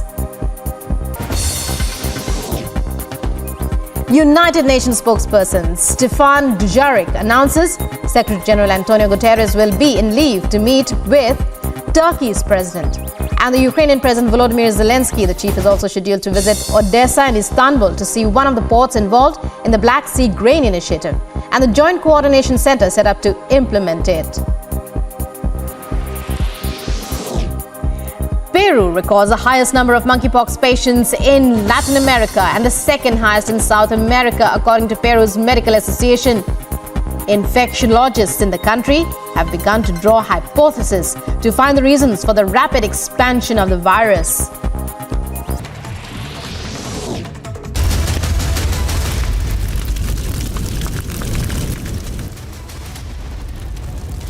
Video emerges showing an SDPI leader protesting against Savarkar poster 2 days before the riots broke out.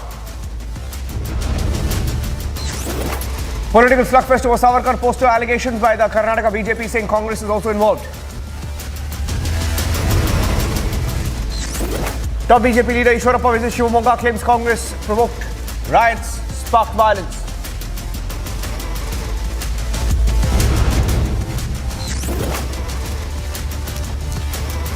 For intentions in Shivamogga, Karnataka over the installation of posters of Veer Savarkar, more such incidents being reported from other districts like Udupi as well.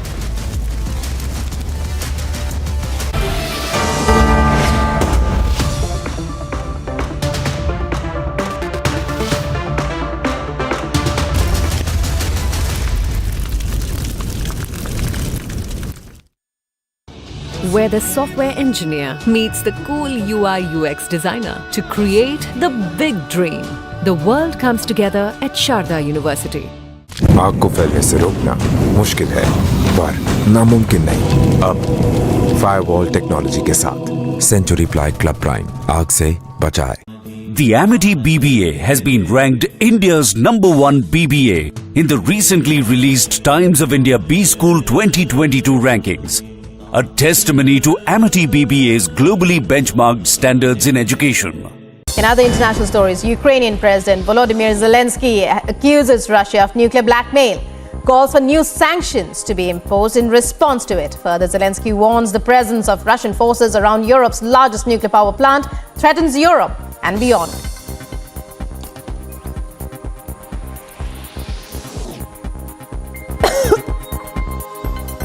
Army 2022 exhibition, Russia unveils a military robot with an attached rocket launcher.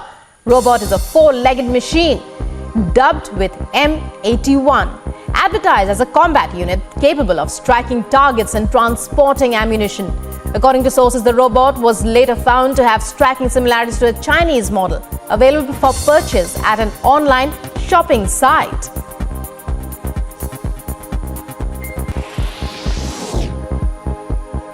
According to a statement by the European Commission, it said as several European countries endure high temperatures and a lack of rain, Europe could be facing its worst drought in 500 years. It also further stated that a definite answer for the same cannot be given at the moment. But according to current data presented, it looks like it might take a bad shape, even worse than 2018. As of now, the drought that the country is experiencing is affecting agriculture, forcing water restrictions and causing wildfires. United Nations spokesperson Stefan Dujarric announces Secretary General Antonio Guterres will be in leave to meet with Turkey's president. And the Ukrainian President Volodymyr Zelensky, the chief, is also scheduled to visit Odessa and Istanbul to see one of the ports involved in the Black Sea Grain Initiative and the Joint Coordination Center set up to implement it. Peru records the highest number of monkeypox patients in Latin America and the second highest in South America, according to Peru's Medical Association. Infectiologists in the country have begun to draw hypotheses to find the reasons for the rapid expansion of the virus. In Odisha's Bhadrak district, normal life of people has now come to a standstill as floodwater from Baitarani River has inundated several residential areas. The DM of the area was quoted as saying that 3 blocks in Bhadrak district have been affected due to flood waters. Meanwhile, 80,000 to 90,000 people have been affected in this area. 3 block में अभी partly कुछ पंचायत में बाढ़ का स्थिति है। हमारा Dhamnagar block, Bhandari पोखरी block एवं चांदबाली ब्लॉक। तो उस हिसाब से प्रशासन की तरफ से सारे स्टेप्स लिए गए हैं कि जहां पे बोट डिप्लॉयमेंट हो, साइक्लोन जो shelter. The police person right now taking part in a march, flag march. You can see the bulldozer enter in the society. That's the bulldozer. Bharat और ओमान के बीच संयुक्त सैन्य अभ्यास जो है वो किया जा रहा है। एक बार फिर जो है कश्मीरी पंडित समुदाय को निशाना बनाया गया है।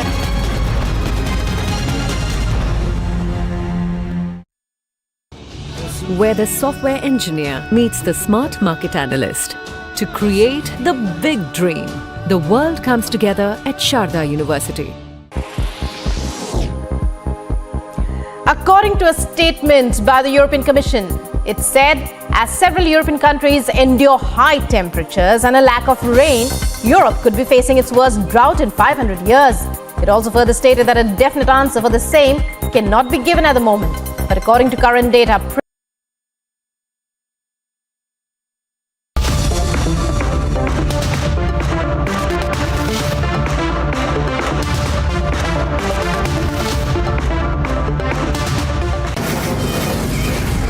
Mumbai studios of Republic TV, it's time for Arnab Goswami on the debate.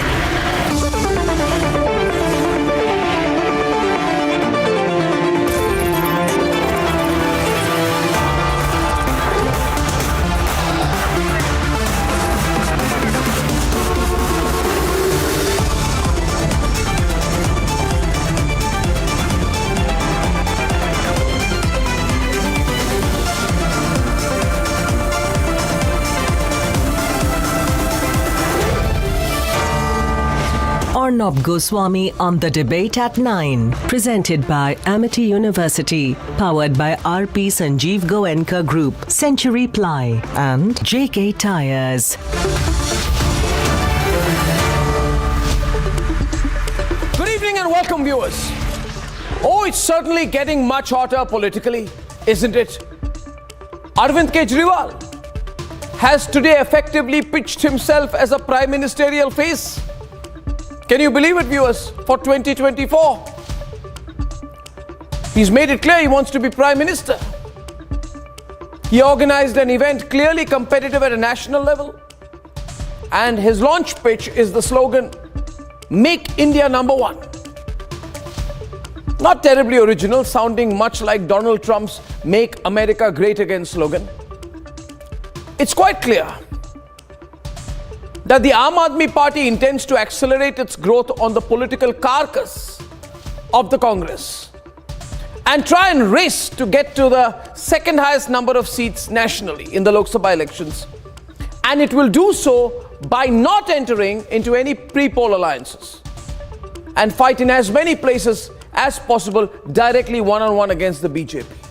Himachal Pradesh, Uttarakhand, maybe even UP, Gujarat for sure, Punjab, Delhi, to emerge as an alternative and try and amass enough votes nationally to be officially recognized as a national party by the Election Commission.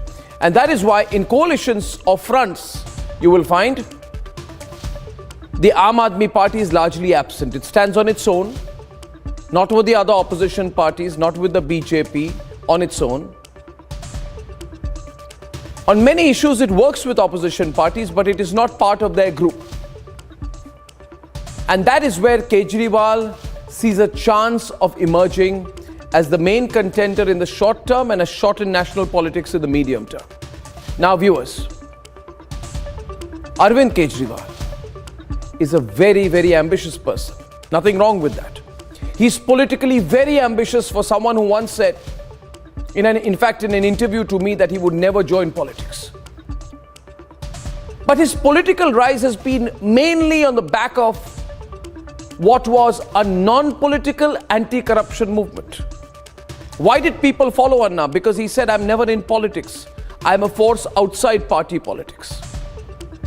The issue was corruption, and Kejriwal benefited as a result of that movement. Today, with one minister in jail for serious corruption charges, another minister under a growing cloud, can Arvind Kejriwal really do well nationally by avoiding corruption as a main theme? Is he avoiding it because Mamta and Lalu, potential allies, are besieged directly or through their close associates with corruption charges? So is the NCP, Anil Deshmukh in jail, Nawab Malik in jail, the Congress party facing serious corruption charges. The second question is this: would both Nitish and Mamta, both being at least a decade and a half older than Kejriwal, and with more than 25 years more than him in politics, stand aside and say, Mr. Kejriwal, please go ahead? And if they don't do that, then what happens? More confusion. Having said all this, viewers, I bring you the big picture every night, and the big picture is that it is getting hotter politically. People are beginning to openly unleash their ambitions. Like Arvind Kejriwal today, who has made it clear he wants to be a prime ministerial face. What is my own view? My own view is clearly this: no party has a chance against the BJP in 2024 nationally unless they all come together, operational word being all, at least 80% of them, and form a massive national pre-poll alliance against the BJP. Then it's a fight. But viewers, for tonight, it's hashtag Radar on 2024. So let's debate the radar on 2024. Ladies and gentlemen, we're going to enter into we're well into the second half of 2022, which means we're a 20-month run-up has started. Radar on 2024. 2024 on radar. Debate 1. Debate 2 tonight. I think both the government and the opposition, everyone's embarrassed themselves on the Rohingyas issue. My view is clear. There was no need for a cabinet minister to talk about resettling Rohingyas. And is this one issue on which everyone talks but does nothing? Ladies and gentlemen, debate number 3 this evening, coming your way, 10:30 p.m. Jungle Raj is back in Bihar. Your ministers who are absconding, who become law ministers. You've had politicians who are in jail, walking around, staying in circuit houses. Nitish Kumar, if this is your road to prime ministership, it's not going anywhere. And here are the headlines, ladies and gentlemen, this Wednesday evening on the debate tonight. Kejriwal begins some serious 2024 posturing, pitches himself as a prime ministerial candidate. BJP strikes back with more charges against the AAP as the Rohingyas become the latest flashpoint. Union Minister Hardeep Singh Puri's tweet sparks a storm, but the MHA says no flats for Rohingyas. Jungle Raj returning in Bihar. New Bihar law minister faces an arrest warrant, is termed an absconder and is sworn in. And it's raining as usual. Cash and scams in Bengal. 17 crore seized from top Trinamool leader Anumbarta Mandal's accounts. And the face-off over Savarkar intensifies. The video emerges of an SDPI man instigating 2 days before the violence.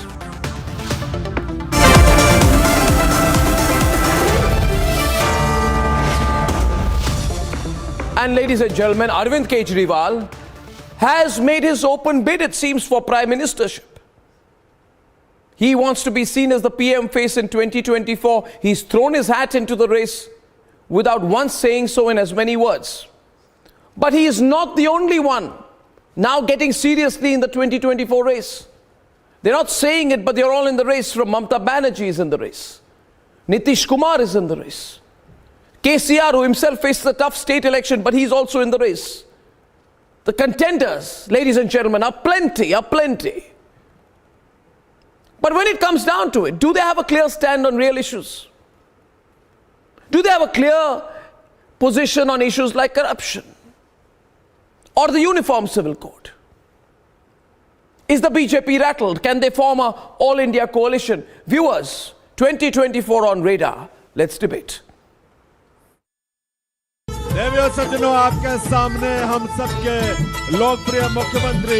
He walked onto stage with the Tiranga in hand.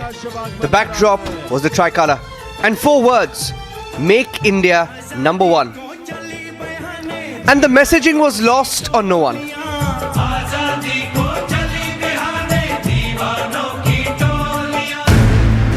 Arvind Kejriwal was pitching himself in the race for 2024. हमें भारत को वापस दुनिया का number 1 देश बनाना है. We have to make India great again. तो आज हम एक राष्ट्रीय मिशन की शुरुआत करने जा रहे हैं और उस मिशन का नाम है make India number 1. He spoke of a national